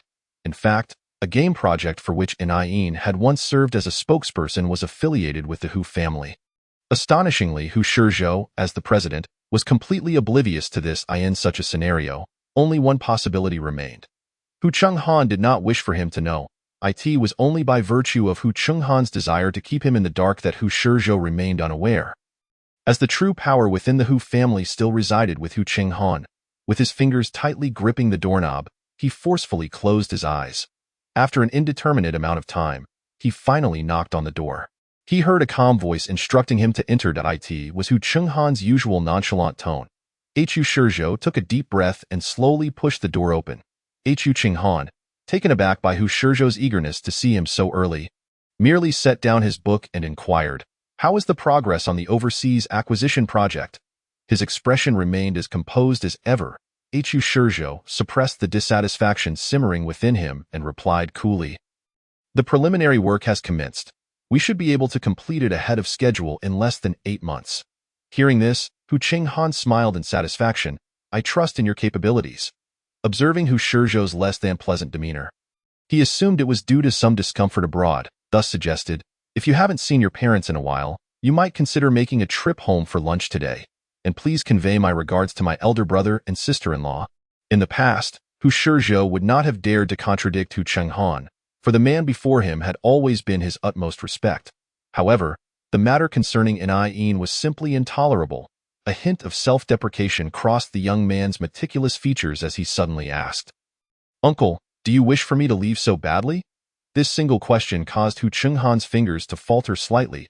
He furrowed his brow and replied coolly, "Where did you hear such nonsense, Shizhou? This is not a venue for you to vent your frustrations." Though curiosity lingered, Hu Chenghan merely offered a calm reminder to watch his words. Yet this tone only served to fuel Hu Shizhou's anger. Realizing he needed clarity, he proceeded to question Hu Chenghan under his impassive gaze. "Uncle, what exactly is your relationship with Yin?" The young man's expression was grave, his brows furrowed, reminiscent of Hu Chenghan's own youthful recklessness. He knew this day would inevitably come, and thus felt no surprise. Though a flicker of understanding crossed his eyes, after a moment of silence, he spoke, "Since you have asked, it seems you already possess the answer." Hu Chenghan looked at him calmly. "Yin will be the matriarch of the Hu family." "My wife, that is the answer you seek." Even though Hu Shizhou had anticipated this, hearing it directly from Hu Chenghan caused his gaze to darken. "Your wife?" he echoed, locking eyes with Hu Chenghan, his lips pressing into a thin line. "So, the acquisition in America was merely a ploy to distract me. Your true objective is Yin? Uncle, you are well aware of my feelings for Yin and at this moment. Hu Shizhou had regained his composure. He was inherently a person of great self-discipline, and after the surge of anger, reason returned. Yet, as he gazed at the man across from him, his heart felt a chill. Nevertheless, Hu Chenghan's expression remained unaltered in the face of such accusations. After hearing Hu Shizhou's words, his brow relaxed somewhat. "I understand," he said gently, "yet sometimes, affection alone does not dictate everything, Shizhou. You are still too young." Hu Shizhou was too young, which meant he was merely Hu family's Hu. While the Hu of the Hu family was Hu Chenghan's Hu, the distinction may appear subtle, yet it held the power to determine many outcomes. Hu Chenghan chose not to elaborate further, simply closing his book and informing him, "If you are unwilling to accept this, you may seek out Yin. However, the result will remain unchanged." Hu Chenghan was certain that Yin, harboring many secrets, would not divulge this matter to anyone else. Thus, having been sent away, Hu Shizhou had lost his chance from the very beginning. Meanwhile, Yin remained oblivious to the clash between the uncle and nephew of the Hu family. Due to Shunji's injury, the production team had yet to commence work, leaving her in a state of complete leisure. Yin idly glanced at her reflection in the mirror, her mind drifting back to Hu Chenghan's words from the previous night. To be the matriarch of the Hu family, she pursed her lips, dismissing that option from her heart. Though Hu Chenghan wielded immense power, Yin had no desire to be tied to someone with an obsession bordering on the pathological. Just as she was lost in thought after finishing her morning routine, the doorbell rang. She peered through the peephole and saw Wei Shizi. Having purchased breakfast that morning, Wei Shizi stood outside, contemplating whether to ring the doorbell. Despite having not slept the previous night, he appeared just as he always did, dressed in a simple shirt that exuded a sense of cleanliness, prompting a sense of relaxation in those who beheld him. Yin hesitated for a moment before opening the door. "Dr. Wei? You?" Sensing the girl's indecision, Wei Shizi offered a faint smile. "I know there's a great breakfast place nearby, so I brought some for you while it's still warm." He made no move to enter and offered no further conversation. Yin's brows gradually furrowed, and as Wei Shizi turned to leave, she suddenly called out to him. This thought crossed her mind in an instant, leaving even Yin herself somewhat astonished. But she still said, "Dr. Wei, I was thinking, why don't you come in and eat together?" The echo of Wei Shizi's words from the night before lingered in her ears, and her heart softened. Perhaps she should give it a try. With that thought, she gradually stepped aside to let him in. Wei Shizi had been prepared to leave, but he was taken aback when Yin did not reject him again. He turned back to see the girl's eyes shining with warmth. "Let's eat together." Following the events of the previous night, that familiar smile returned to Yin's face. Although she had always found matters of the heart troublesome, when faced with them herself, she did not shy away. Just as Wei Shizi had said the night before, had he not made that call, she would have simply walked away. Yet the reality was that he did call. Throughout the night, he had stayed by her side, and Yin was acutely aware of this. When others treated her sincerely, she reciprocated in kind. With a radiant smile, Yin's eyes sparkled, and finally, Wei Shizi smiled back. His previously austere features softened, leaving Yin momentarily entranced before she shook her head, silently chiding herself for losing focus. Meanwhile, Peiyu, having completed his business affairs post-discharge, found himself restless. He recalled his conversation with Wei Shizi a few days prior and felt that he could not afford to wait any longer. Peiyu believed that Yin still harbored feelings for him, but having been hurt deeply, she had simply changed in the present. He set aside his work, resolved to have a serious conversation with Yin, and glanced at the phone nearby. While Yin and Wei Shizi dined, her phone rang incessantly. Initially, she had no intention of answering, but upon glancing at the quiet young man across from her, she decided to pick up. "Hello?" To her surprise, the voice on the other end belonged to Pei Yud. Yin maintained her composure but raised an eyebrow. "President Pei, what can I do for you?" Peiyu had already reached the ground floor when he heard Yin's words and paused momentarily. "Do you have time? I would like to discuss something with you." Yin pressed her lips together, recalling her discussions with the system the day before, and resolved, "Actually, I have something to discuss with you as well. Let us meet this afternoon. Then let us meet at the CAF by the entrance in the afternoon." Peiyu confirmed the location. After exiting the company, he felt a slight relaxation in his brow. The previous few meetings with Yin had ended on sour notes, and he knew that were it not for their contractual obligations, Yin would be reluctant to meet him at all. Thus, he was somewhat taken aback by her straightforward agreement this time. Yet he did not dwell on it, assuming it was simply Yin willing to give him another chance. After a brief moment of contemplation, he instructed the driver accompanying him to the World Trade Center. Pei was not fond of shopping, and the driver expressed surprise. "Mr. Pei, you're not heading home?" The young man, seated in the back of the car in his tailored suit, tightened his grip on his phone and replied coolly, "Not going home. I'll be buying a few things."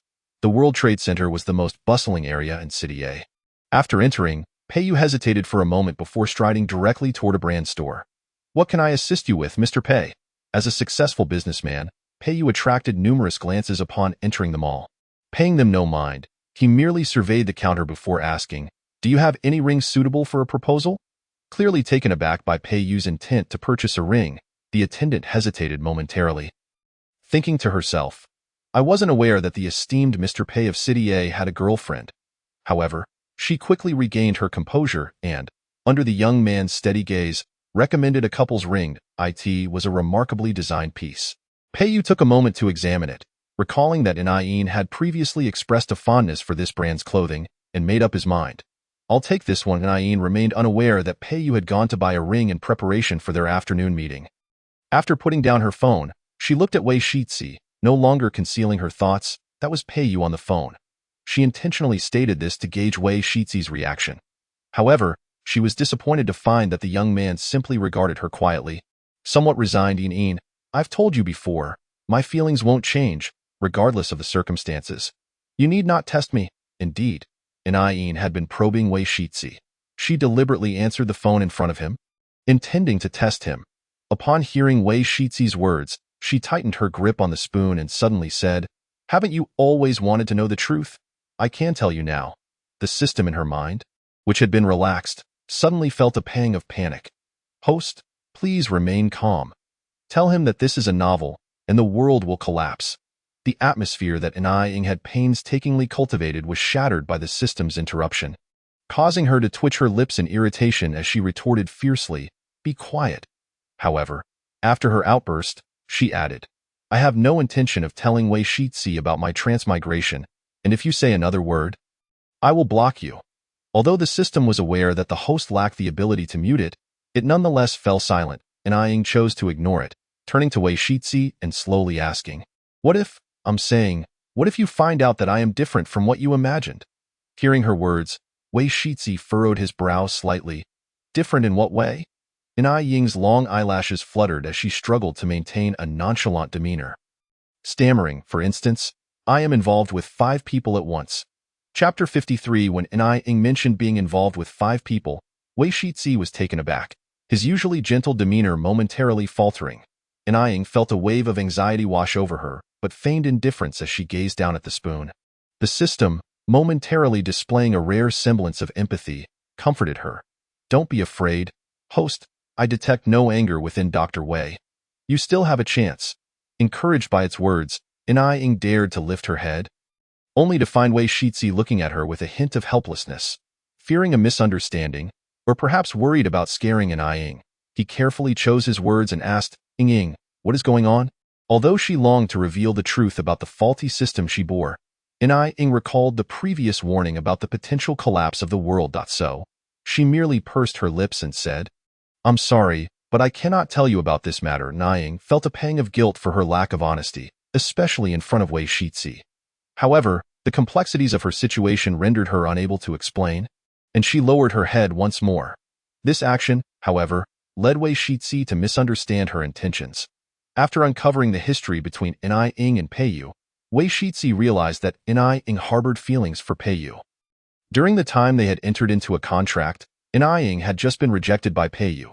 He assumed that Ying was seeking revenge on Peiyu by being with him, even engaging with 5 others, and while he felt a sense of helplessness, he also felt an inexplicable pang of sympathy. Unbeknownst to him, Peiyu had unwittingly become a scapegoat.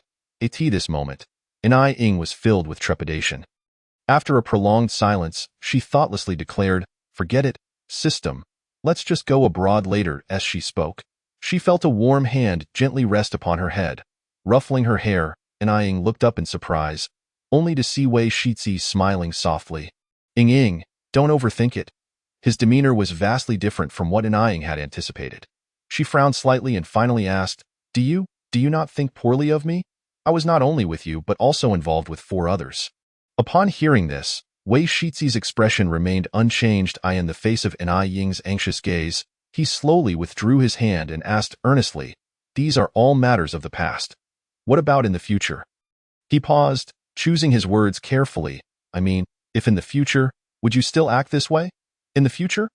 Ying thought of her current predicament, having already made up her mind to break the contract. The system no longer pressured her, and she resolutely shook her head. She had no intention of complicating her life further. Wei Shitzi, witnessing her response, felt his initially stern expression soften. Then, I shall say, I do not mind. He knew Ying had been deeply hurt by Peiyu and understood the source of her unease. However, her willingness to be honest with him indicated that she was ready to let go of the past. Since the person he cared for was determined to move on and start anew, what reason did he have not to support her? Even though those past experiences had troubled him, they had become insignificant in the present moment.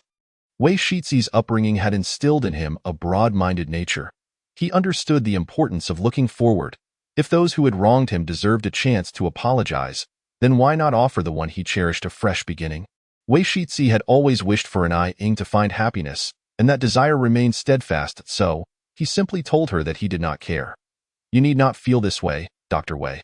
Upon hearing him say he did not mind, Ying subtly tightened her grip on the spoon while maintaining her expression. Wei Shitzi was acutely aware of Ying's current emotions. As he observed her, feeling her long lashes tremble, he thought to himself, perhaps I should adjust my own emotions. At this point, he chuckled softly, his voice warm as if joking. But to prevent my current state from being exposed, could Miss please close her eyes for a moment? Ying, still bewildered by Wei Shitzi's thoughts, complied and shut her eyes. With her eyes closed, she pressed her lips together, appearing somewhat tense. Unable to resist, she internally questioned the system. What is Wei Shitzi doing?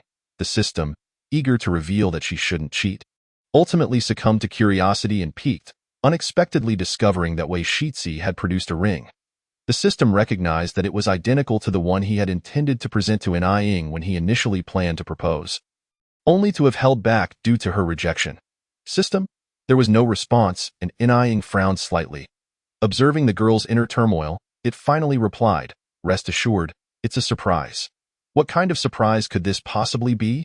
Before Ai Ying could voice her skepticism towards the system, she heard a gentle voice say, "All right, you may open your eyes now." Slowly, she opened her eyes to find a beautifully crafted ring box before her. Wei Shizi pushed the box towards her, his eyes glimmering with joy. "After I have adjusted my emotions, this is my answer. Ying Ying, will you be with me? I will do my utmost to take care of you." Such words of proposal often seemed inadequate, yet Ai Ying could see the sincerity in Wei Shizi's eyes. Under that gaze, the ring appeared to become almost scorching. Ai Ying lowered her eyes, opening her mouth to speak. "But her unspoken words were laced with insecurity as thoughts of Hua Chenghan and the others raced through her mind. Wei Shizi seemed to sense her concerns, holding the ring and gazing at her. "Ying Ying, trust me. Leave everything to me. You need only await the outcome." Such matters did not require the girl to take charge. The cold ring slipped onto her finger, and for the first time, Ai Ying felt a stirring in her heart. Gazing at Wei Shizi's steadfast profile, she couldn't help but tease, "Dr. Wei, does this mean you're cleaning up my mess?" Upon hearing her quip, Wei Shizi couldn't help but laugh. His gaze towards Ai Ying carried a hint of indulgence as he replied with a hint of exasperation, "I feel as though I have yet to do anything for you." "How could that be?" Ai Ying recalled his seemingly small yet considerate gestures, feeling that his statement was somewhat unjust. However, the young man merely smiled and said, "Ying Ying, my childhood was rather mundane. One time, I happened to see a neighbor's child reading fairy tales by the roadside, and I heard that a deity would grant 3 wishes to those favored by it. I am not a deity, but I wish to fulfill one of your wishes each day." He spoke the last sentence with a quiet demeanor, his tone unexpectedly sincere. He understood her more profoundly than she realized. Those who arrived in this world too early often struggled to obtain what they desired, and Ai Ying was one such example. She was acutely aware of this world, leading her to sometimes appear indifferent rather than merely laid back, which was why she had not resisted much when binding the system. Wei Shizi recognized her reliance on Peiyu and understood her anxieties, which is why he was willing to indulge her further. Whenever Ai Ying found herself in trouble, he would step in to help her clean up the mess, and no matter how difficult the circumstances, he would never allow her to face them alone. In the quiet living room, after hearing Wei Shizi's words, Ai Ying fell into a moment of contemplation before finally pursing her lips and saying, "I am not a child anymore." The system, detecting the host's insincerity, fell into a suspicious silence but chose not to expose her. Although Wei Shizi had promised to handle things for her, Ai Ying ultimately decided against bringing him along to meet Peiyu. After all, the confidentiality of the contract could not be compromised, and it was a matter she had to address herself. Wei Shizi had always respected her wishes regarding these matters, so he refrained from pressing further, simply saying, "You may proceed as you see fit. Speak your mind, and I will handle the rest." The Wei family held a respectable position in City A, and even Master Hua had to show them some deference. This was why Wei Shizi felt confident making such a statement, and Ai Ying nodded in agreement, and as she prepared to leave, Wei Shizi dialed the Wei family phone, and Ai Ying remained unaware of the conversation he had with his parents. But she felt a sense of relief after hearing Wei Shizi's assurances. Meanwhile, at the Hua family estate, Hua Chenghan had been reading in his study when Hua Shizhu, with whom he had just argued, had left. The man pressed his fingers to his temples, feeling fatigued, when Uncle Zhao entered with some medicine. "Sir, please take this." The man seated in the wheelchair furrowed his brow, yet still managed to lift the bowl and drink its contents in one go. Observing Lord Hua Chenghan taking his medicine, Uncle Zhao let out a sigh of relief, contemplating calling the kitchen to prepare some breakfast, as Miss Ai was absent and Lord Hua had not eaten all day. However, he dared not voice these thoughts. A minute later, after Hua Chenghan set down the medicine bowl, he suddenly remarked as Zhao prepared to leave, "You instructed someone to keep a close watch on Shizhou these past 2 days. Inform me of any developments." Uncle Zhao paused, puzzled as to why the gentleman would want to monitor Shizhou, but nonetheless acquiesced. He couldn't shake the feeling that the relationship between the gentleman and Shizhou had grown rather peculiar. And recalling the expression on Hua Shizhou's face upon his departure, Uncle Zhao concealed his thoughts. At that moment, As Inaying stepped outside, she unexpectedly encountered a familiar figure. A black Bentley was parked at the entrance of the residential complex. Its window revealing a well-known silhouette. Inaying halted her departure. "Mr. Hua, I thought you were abroad." Upon seeing Hua Shizhou's expression, she swallowed her words, unsure of what else to say. It was evident he was waiting for her. Hua Shizhou then spoke. "Would it be convenient for you to get in the car to talk?" His voice was steady, as it usually was, and Inaying, trusting him, opened the door and took a seat.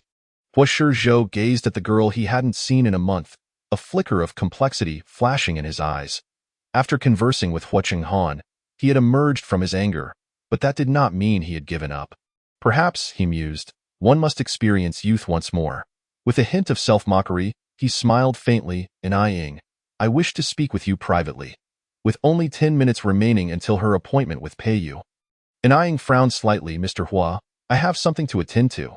She assumed this would prompt Hua Shizhou to let her go. However, unbeknownst to her, Hua Shizhou had just been unsettled. Upon hearing her words, he calmly tightened his grip on the steering wheel and turned his head to ask coolly, "Is it a date with Hua Chenghan?" The mention of Hua Chenghan shattered Inaying's facade, and she finally understood why Hua Shizhou had seemed off that day. By this point, she had already deduced the nature of her relationship with Hua Chenghan. Inaying pressed her lips together, feeling inexplicably that this matter had been brought to Hua Shizhou's attention by Hua Chenghan himself. After posing his question, Hua Shizhou's composed demeanor grew somewhat colder, as if he were forcibly suppressing something, and he fell silent as he started the car. Chapter 54. Inaying found herself momentarily stunned as Hua Shizhou suddenly drove off. As they left the neighborhood, she furrowed her brow. "Mr. Hua, where are you taking me?" Yet, her inquiry went unanswered. Hua Shizhou merely pressed his lips together tightly, seemingly battling an internal struggle, without sparing her a glance. The car doors were locked, and an uneasy premonition washed over Inaying. She silently questioned the system in her mind. "System, what is happening with Hua Shizhou?" The system glanced at the man in front of them, whose expression was frigid, and pondered before responding. He must have been affected by something. After all, he just inquired about your relationship with Hua Chenghan and learned that the person he likes shares a special connection with his uncle. Such a blow is not easily borne. The system continued, "You might want to take this opportunity to call for help." Though she didn't believe Hua Shizhou would do anything irrational, Inaying decided to heed the system's advice. She dialed Wei Shizi's number, prepared to call for assistance at the slightest hint of trouble. Meanwhile, Peiyu, who had been waiting for half an hour without sight of Inaying, sensed something amiss. Inaying was never late. Even during their most tumultuous times, she always arrived on time. Yet, half an hour had passed, and the CAF remained devoid of her presence. Peiyu contemplated calling her but hesitated, fearing she might misinterpret his call as an attempt to rush her. After a moment's deliberation, he resolved to wait 10 more minutes. If she didn't arrive by then, he would call in the quiet CAF. Patrons came and went, and the clock hands crept towards 3 in the afternoon. Peiyu furrowed his brow, unable to resist any longer, and pulled out his phone. The call log displayed Inaying's name as the first entry. He dialed her number, but no one answered. The sound of the dial tone echoed repeatedly. Unwilling to accept this, Peiyu tried again, yet the outcome remained the same. Inaying's silence puzzled him. He knew she would never stand him up. His heart sank. After a brief hesitation, he called Wei Shizi to inquire if he knew Inaying's whereabouts. Despite their recent fallout, Peiyu found himself compelled to seek assistance. Fortunately, the call connected after just 2 rings. Peiyu was unsure whether to feel relieved that Wei Shizi wasn't with Inaying or worried about her unexplained absence, even with a tumult of thoughts swirling in his mind. When the call connected, he merely stated coldly, "This is Peiyu." Wei Shizi, aware of his identity, was intrigued by Peiyu's sudden call. He had expected him to be with Inaying at the CAF. Before he could inquire, Peiyu preempted him. "Is Inaying with you?" "Ing." Wei Shizi's expression shifted. "She's not with you?" Just an hour ago, Inaying had left to meet Peiyu, yet according to his tone, she was not in his company. Wei Shizi pursed his lips. "Inaying isn't at home." What exactly is happening? In that moment, both men set aside their differences, and Peiyu recounted how he had waited at the CAF for a long time without seeing Inaying. Upon learning that Wei Shizi had no news, Peiyu's heart sank further. "Has Inaying had any recent conflicts with anyone?" he inquired. Wei Shizi shook his head, regaining his composure, and replied solemnly, "Let's split up the search for her and keep in touch." Pei Yu nodded in agreement. Unbeknownst to them, Ying was completely unaware of the turmoil her disappearance had caused. She had intended to call Wei Shizi, but the car had taken her to the outskirts, where the signal was entirely cut off, preventing her from sending even a single message. Hua Shizhou was not intent on harming Ying. He merely wished to have a private conversation with her, without Hua Chenghan's knowledge. Thus, he had brought her to this place, the only villa he had purchased to distance himself from the Hua family. However, perhaps due to the fearsome expression on his face or the misleading nature of the secluded environment, Ying felt a sense of dread. Throughout the journey, she clutched her phone tightly, mentally strategizing with the system. "System, can you gauge Hua Shizhou's current level of anger?" she asked, nonchalantly. The system hesitated before responding. Target 2's emotional state is currently at 20%. However, the darkness level has surged to 70%. Emotional fluctuations have increased by 50%. Ying discreetly stole a glance at Hua Shizhou, who maintained his serious and composed demeanor, almost prompting her to admire this formidable figure. Meanwhile, she couldn't help but feel a twinge of sarcasm. Hua Shizhou just confessed his feelings for me, only to discover my connection with his uncle. I suppose it's fortunate he hasn't resorted to violence. The system chimed in with a hint of sarcasm. Perhaps he intends to confine you in the villa and engage in something untoward. The abruptness of this statement nearly caused Ying to choke. She began to suspect that during her recent hiatus from work, the system had been secretly watching something rather scandalous. "Be careful. I might just block you," she retorted in her mind, her forehead twitching as she dismissed the thought, though her mood gradually lightened. Even if she often regarded the system as useless, having a voice by her side at this moment was undeniably reassuring. As Ying observed the car weaving through the woods, it ultimately came to a halt beside a villa, causing her heart to skip a beat. Hua Shizhou was the first to exit, opening the door for her. This once gallant gesture now struck her as somewhat disconcerting. Ying's lips twitched as she slowly exited the vehicle, unwilling to step into the villa. "Mr. Hua, what is your purpose in bringing me here?" she reiterated. Hua Shizhou glanced up at her, his expression complicated. "Are you afraid of me?" The normally self-disciplined and austere young man's gaze fell lightly upon her, causing Ying's body to stiffen imperceptibly. Ultimately, feeling somewhat resigned, she responded, "Mr. Hua, if you have already discovered the truth, you should understand what kind of person I am, shouldn't you?" At this juncture, Ying had somewhat resigned herself to her fate, since she couldn't divulge the system's secrets and Hua Shizhou was already aware. She might as well embrace the persona of a wicked woman. With this thought in mind, she aimed to dissuade Hua Shizhou from pursuing her. Standing outside the villa, she declared, "Mr. Hua, what you ought to do now is let me leave. Otherwise," she intended to finish with a warning about the police potentially arriving, but Hua Shizhou misinterpreted her implication. Upon hearing her say otherwise, he paused slightly, then slowly raised his head. "Otherwise, Hua Chenghan won't let me off the hook?" The mere thought of Ying's connection with Hua Chenghan sent Hua Shizhou's emotions spiraling. One was a girl he cherished, while the other was a respected elder. He had never anticipated that they would be involved behind his back. Hua Shizhou pressed his lips together, his expression distant as he remarked, "He cannot find this place either." It was unexpected for Hua Shizhou to misunderstand so deeply. Ying felt a twinge of helplessness. Yet, she found herself believing Hua Shizhou's words. He was always meticulous in his actions, and if he was certain that Hua Chenghan would struggle to locate this place, it would undoubtedly pose a challenge for Wei Shizi as well. Nevertheless, she still could not comprehend Hua Shizhou's intentions for bringing her here. She pursed her lips and said, "Mr. Hua, my relationship with Fourth Master Hua has ended. If there has been a misunderstanding, I would like to clarify it now. Neither you nor Fourth Master Hua and I can ever be together." She thought her statement was sufficiently clear. To her surprise, Hua Shizhou perceived it merely as her attempt to placate him, especially given his current state of mind. Perhaps sensing the girl's unease, he regarded Ying, his eyes momentarily closing before slowly reopening. "Ying, I am still rational and will not harm you, even under these circumstances." Upon hearing this, Ying subtly exhaled, believing he had acquiesced. She cautiously inquired, "Then, Mr. Hua, may I leave?"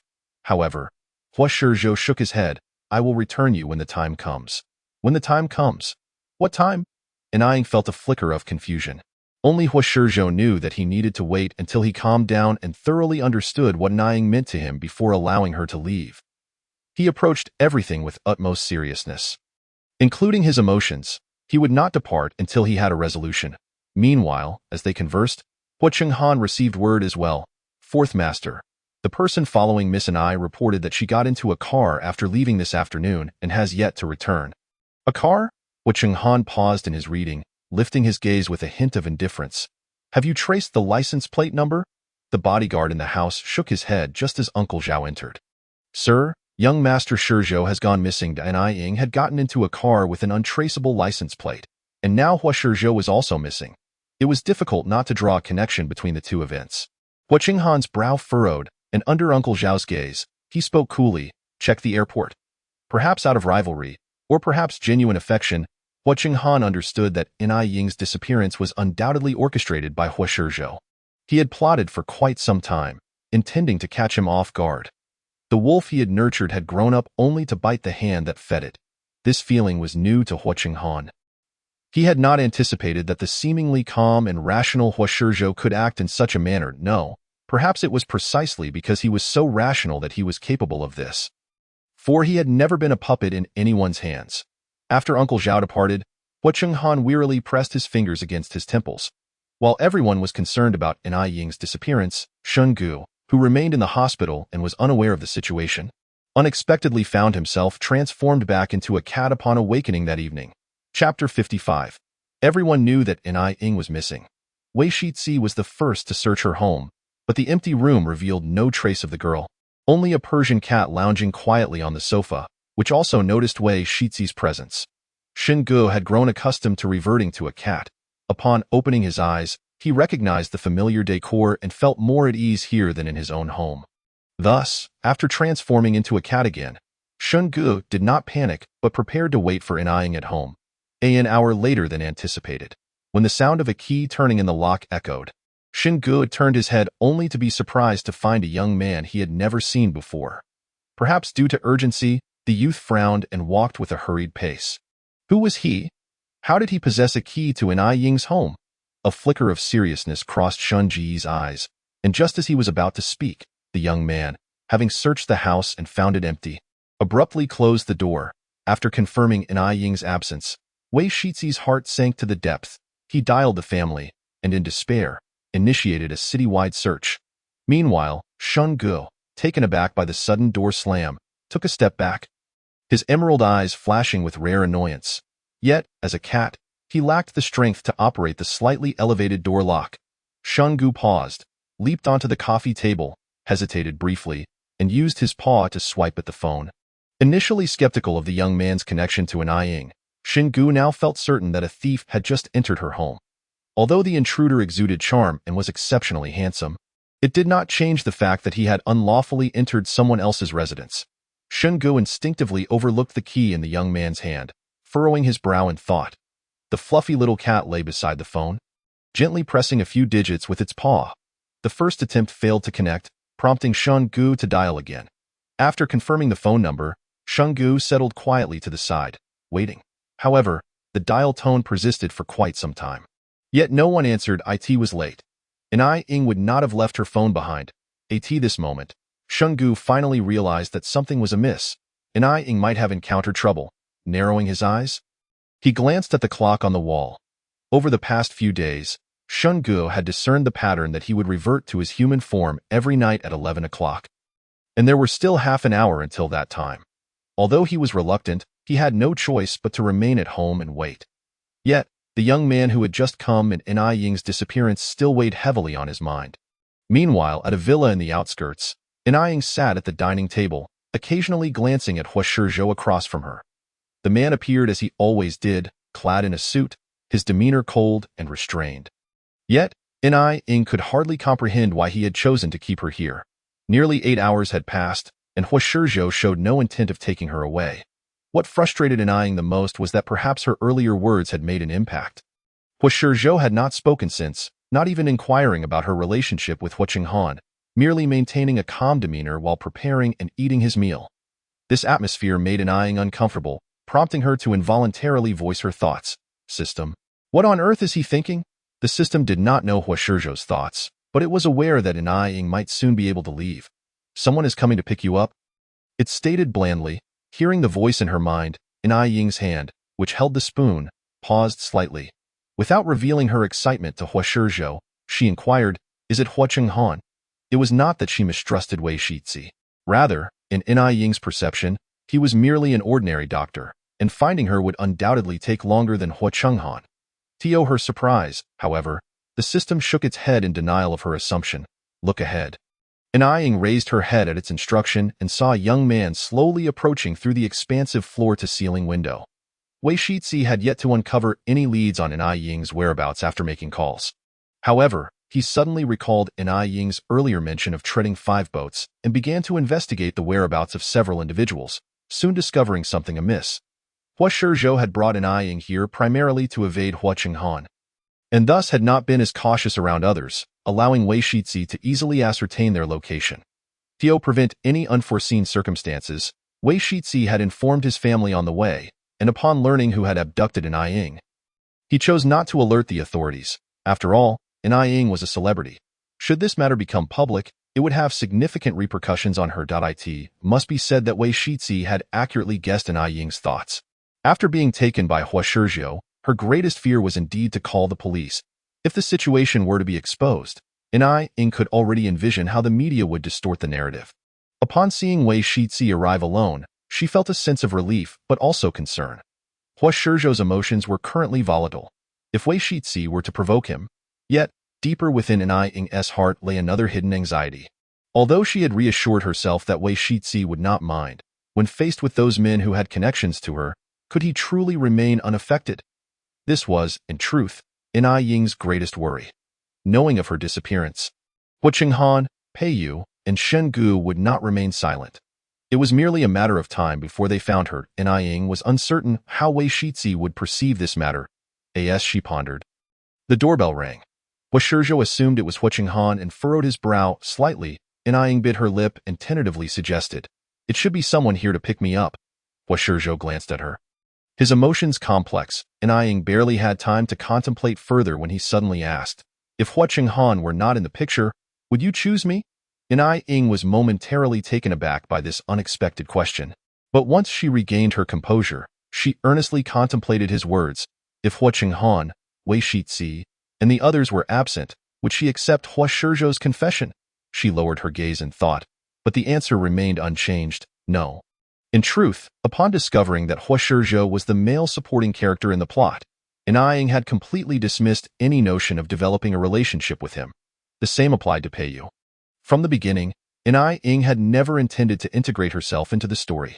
Thus, while she would be distracted by Hua Chenghan's concern or moved by Wei Shizi's gentleness, she would never waver at Hua Shizhou's confession. Fundamentally, there was no possibility between her and Hua Shizhou. Therefore, after Hua Shizhou posed his question, she pondered for a few seconds before shaking her head. "I'm sorry, but I believe that matters of the heart cannot be forced." Hua Shizhou understood her meaning, and for the first time, a sense of despondency washed over him. During the 8 hours that Ai Ying was absent, he pondered deeply.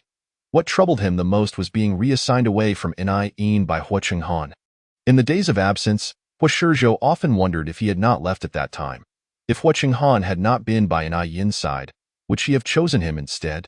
He calculated these probabilities in his heart over and over again. But now, upon hearing the girl speak those words, Hua Shizhou realized he had lost. Perhaps he had never had a chance from the very beginning. He had merely been deceiving himself. He was an exceedingly rational individual and, in this moment, would not engage in self-deception. After Ai Ying's candid confession, although Hua Shizhou felt a sense of reluctance, he ultimately accepted the truth. He comprehended the implication behind Hua Chenghan's words, that even if he were to inquire of Ai Ying, the outcome would remain unchanged. Having received the answer, Hua Shizhou slowly released his tightly clenched hands. Ai Ying, unaware of his thoughts, merely observed as he abruptly stood up and opened the door just before the doorbell rang again. Wei Shizi knew Ai Ying was within this villa. He had been ringing the doorbell for quite some time. But no one answered, and he was just about to call someone to pry it open when footsteps echoed from within. Frowning, his expression grave, he had anticipated various scenarios regarding the situation in the villa. Yet he did not expect the first words he would hear upon the door's opening to be, "Fourth uncle?" Hua Shizhou had assumed it was Hua Chenghan and had spoken as he opened the door, only to find a completely unfamiliar young man standing outside. "Who are you?" he inquired. Wei Shizi also frowned. "And who might you be?" In the context of Nai Yin's apparent abduction, Wei Shizi's usual good temper had dissipated, and he glared coldly at the man before him. "What have you done to Yin Yin?" "Yin Yin." Upon hearing this nickname, Hua Shizhou's expression shifted slightly. The juxtaposition of a gentle man and a stern one was initially a delightful sight. But their expressions betrayed a different story. Nai Yin felt a pang of guilt upon hearing their voices. The system observed its host's bold demeanor towards it, but her timidity in front of the outsiders, prompting a smirk. Yet, as a system, it did not grasp human emotions. For Nai Yin, the previous sensations had not been as intense, but now, facing Wei Shizi, her earlier contractual partner, she genuinely felt a sense of unease. Fortunately, Hua Shizhou understood that discussing matters here was inappropriate and stepped aside to allow Wei Shizi to enter. Wei Shizi immediately spotted Nai Yin seated on the sofa, and upon seeing she was unharmed, he breathed a sigh of relief. Meanwhile, Hua Shizhou cast a cold glance, furrowing his brow once more to ask, "What is your relationship with Nai Yin?" This question was directed not only at Wei Shizi but also at Nai Yin. A foreboding sensation stirred within him, causing the emotions he had just managed to regain to become turbulent once again. The living room fell into an unsettling silence. Wei Shizi was about to respond when Nai Yin interrupted. Aware that this day would eventually arrive, Nai Yin had prepared herself for this confrontation long before. She stood, offering a reassuring glance to Wei Shizi, and then spoke slowly, "He is the one I love. Earlier, you asked if I would choose you if Hua Chenghan were absent. I said no, and the reason is that I already have someone I love." Upon hearing her words, Wei Shizi was momentarily stunned, his eyes glimmering with joy. He knew Nai Yin harbored reservations and had been prepared to wait until she was entirely ready, yet he had not anticipated her willingness to respond at this moment. The refined young man's gaze softened as he reached out to hold her slightly trembling hand. Nai Yin, confessing in front of so many for the first time, felt nearly overwhelmed with anxiety. Yet, at that moment, Wei Shizi extended his hand toward her, as if to comfort her, his palm firmly yet gently enveloping hers. Turning to look back at him, she met his warm, smiling gaze, and her heart gradually found peace. Hua Shizhou's complexion darkened significantly upon hearing her declaration. "What did you say?" Observing his sullen expression, Nai Yin thought, at this moment, she steeled herself and repeated, "I said, I love Dr. Wei, and we are preparing to get married." As her words fell, a sharp sound echoed through the air. Turning around, she saw Pei Yu's ashen face behind her, alongside Hua Chenghan, who was pushed in a wheelchair. His smile vanished. Chapter 56 In the Quiet Villa. Nai Yin sensed something was amiss after speaking. She turned to find Pei Yu glaring at her, his expression dark, while Hua Chenghan beside him wore a similarly cold demeanor. "You and Wei Shizi are getting married?" Pei Yu asked, his fists clenched tightly, the ring in his suit seeming to mock him at that moment. Nai Yin had not expected his arrival, but the words were already spoken, and there was no turning back. Besides, who she chose to be with was of little concern to Pei Yu. She bit her lip, resolved to be candid. "Wei Shizi and I have made our plans, and I have accepted his proposal. I called you today to inform you that our previous contract is now void." Upon hearing this, the expressions of the three men present, aside from Wei Shizi, soured. Yet, Hua Shizhou still grasped the crux of the matter. "What contract? Is it the one I am thinking of?" Nai Yin understood that if she wished to be with Wei Shizi, she could not conceal this truth, so she nodded silently. Pei Yu furrowed his brow at Hua Shizhou's inquiry. As he was not foolish and had begun to piece things together, it appeared that Hua Shizhou was aware of the so-called romantic contract he had with Nai Yin. Seeking clarity, he asked, "Can someone explain what exactly is going on?" It was then that Hua Chenghan, who had remained silent, finally spoke. The man in the wheelchair appeared slightly fatigued, yet his presence remained formidable, and there was an unsettling calmness in his demeanor. "Miss and I, you have truly surprised me," he said, a hint of resignation in his tone, as if he were on the verge of laughter. Nai Yin, however, could not find humor in the situation, especially as she heard Hua Chenghan continue. "If I am not mistaken, you must have signed a romantic contract with all four men present, correct?"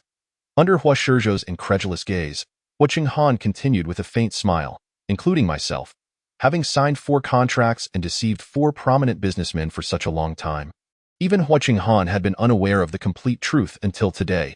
He had initially believed that Yin was merely entangled with Hua Shizhou and the others, but the reality was far more complex. He realized he was merely one of Yin's contractual partners. Noticing Yin's silence, Hua Qinghan furrowed his brow, seemingly recalling something else. There's one more I forgot. The film emperor from your production team must also be one of them. So that makes 5. Yin was genuinely impressed by Hua Qinghan's ability to speak so lightly about the situation. However, a closer look would reveal the cool and gloomy depths of his gaze. Wei Shizi instinctively pulled Yin behind him, just as he was about to speak when a voice interrupted. Is that true? Shun Gu, who had worked hard to become human and finally discovered Yin's whereabouts, arrived just in time to hear Hua Qinghan's words, and his voice grew heavy as he thought of his own contract with Yin. Under the scrutiny of 4 pairs of eyes in the hall, Yin felt as if she were about to be pierced through. Yet, having brought this upon herself, she resolved to face it. Thus, she gritted her teeth and nodded. This matter is my fault, and I will compensate for the consequences. To these powerful men, the idea of breach of contract and compensation was nothing more than a jest. No one would demand Yin's money, for they were merely enraged, their expressions growing colder. Pei Yu slammed his fist onto the table, while Hua Shizhou maintained a restrained demeanor behind him, and Yin instinctively tightened her grip on Wei Shizi's hand, feeling a sense of relief when he reciprocated. Hua Qinghan observed it all, feeling a strange sense of wonder. This was the first time events had unraveled beyond his control. He had believed he understood Yin well and was aware of her vulnerabilities.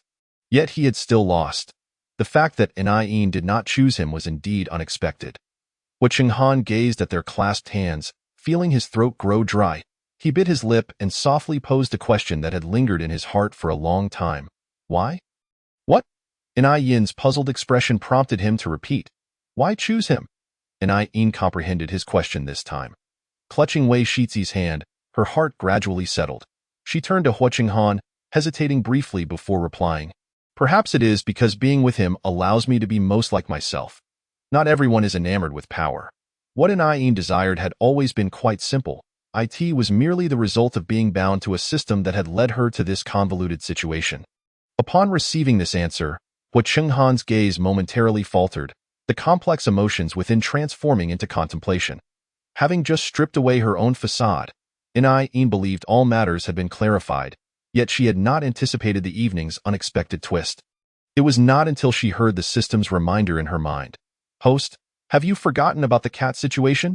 The mechanical voice caused Yin's relieved expression to freeze, gradually twisting into one of exasperation. After finally settling her debts, she discovered yet another complication, and Yin felt an overwhelming urge to confront the system. Why did you insist on this ridiculous cat transformation activity in the first place? She seethed internally. The system, feeling quite innocent, maintained its mechanical tone. Wasn't it to help you escape the original plot? This method is the most straightforward. All right, straightforward it may be, but what do we do now? The system insisted that its existence must remain concealed, yet now, should anyone mention transforming into a cat, it would be impossible to keep this secret. At that moment, how should one explain? Yin felt as though her worries had turned her hair white, while the system remained remarkably composed. After a moment's reflection, it suggested, when the time comes, simply deny everything, feigning ignorance. I shall subsequently adjust the attributes of the Persian, rendering them incapable of transforming again. With this promise from the system, Yin finally felt a sense of reassurance. Wei Shizi, unaware of her thoughts, assumed the girl was merely frightened, and thus turned to say, we are departing now. If anyone wishes to remain here, you may do so. However, contrary to Yin's expectations, the scene she had envisioned did not unfold. After all, everyone believed that only she possessed the ability to transform into a cat, and in such circumstances, they were reluctant to reveal their trump cards. Hoping for future opportunities, little did they know that, following the system's adjustments, no one would be able to transform into a cat again. Protected in the embrace of the young man behind her, Yin managed to calm her furrowed brows, yet some remained discontent. Observing the intimate interaction between Wei Shizi and Yin, Pei Yu could not acquiesce, No matter the circumstances, he scoffed, standing defiantly at the door. I do not agree with today's events, and Ying nearly found his tone amusing. They shared no relationship, so what confidence did Pei Yu possess to voice his dissent? She frowned at him, stating, Mr. Pei, this is my matter. Pei Yu paid her no mind, instead directing his gaze towards Wei Shizi, asserting, I will not let go. Hua Shizhou, upon hearing this declaration, lifted his head, only to find that Ying merely pressed her lips together before raising Wei Shizi's hand in hers. The couple's rings glinted, possibly stinging someone's eyes. Wei Shizi spoke slowly, devoid of mockery, simply stating, this is the answer between Ying and me. His tone remained consistent, yet anyone could discern the tenderness beneath. Hua Qinghan gradually closed his eyes, and just then, media personnel, having heard of Ying's abduction, rushed to the scene. The camera crew halted at the entrance, fortuitously capturing the moment when Ying, adorned with her ring, raised her hand alongside Wei Shizi.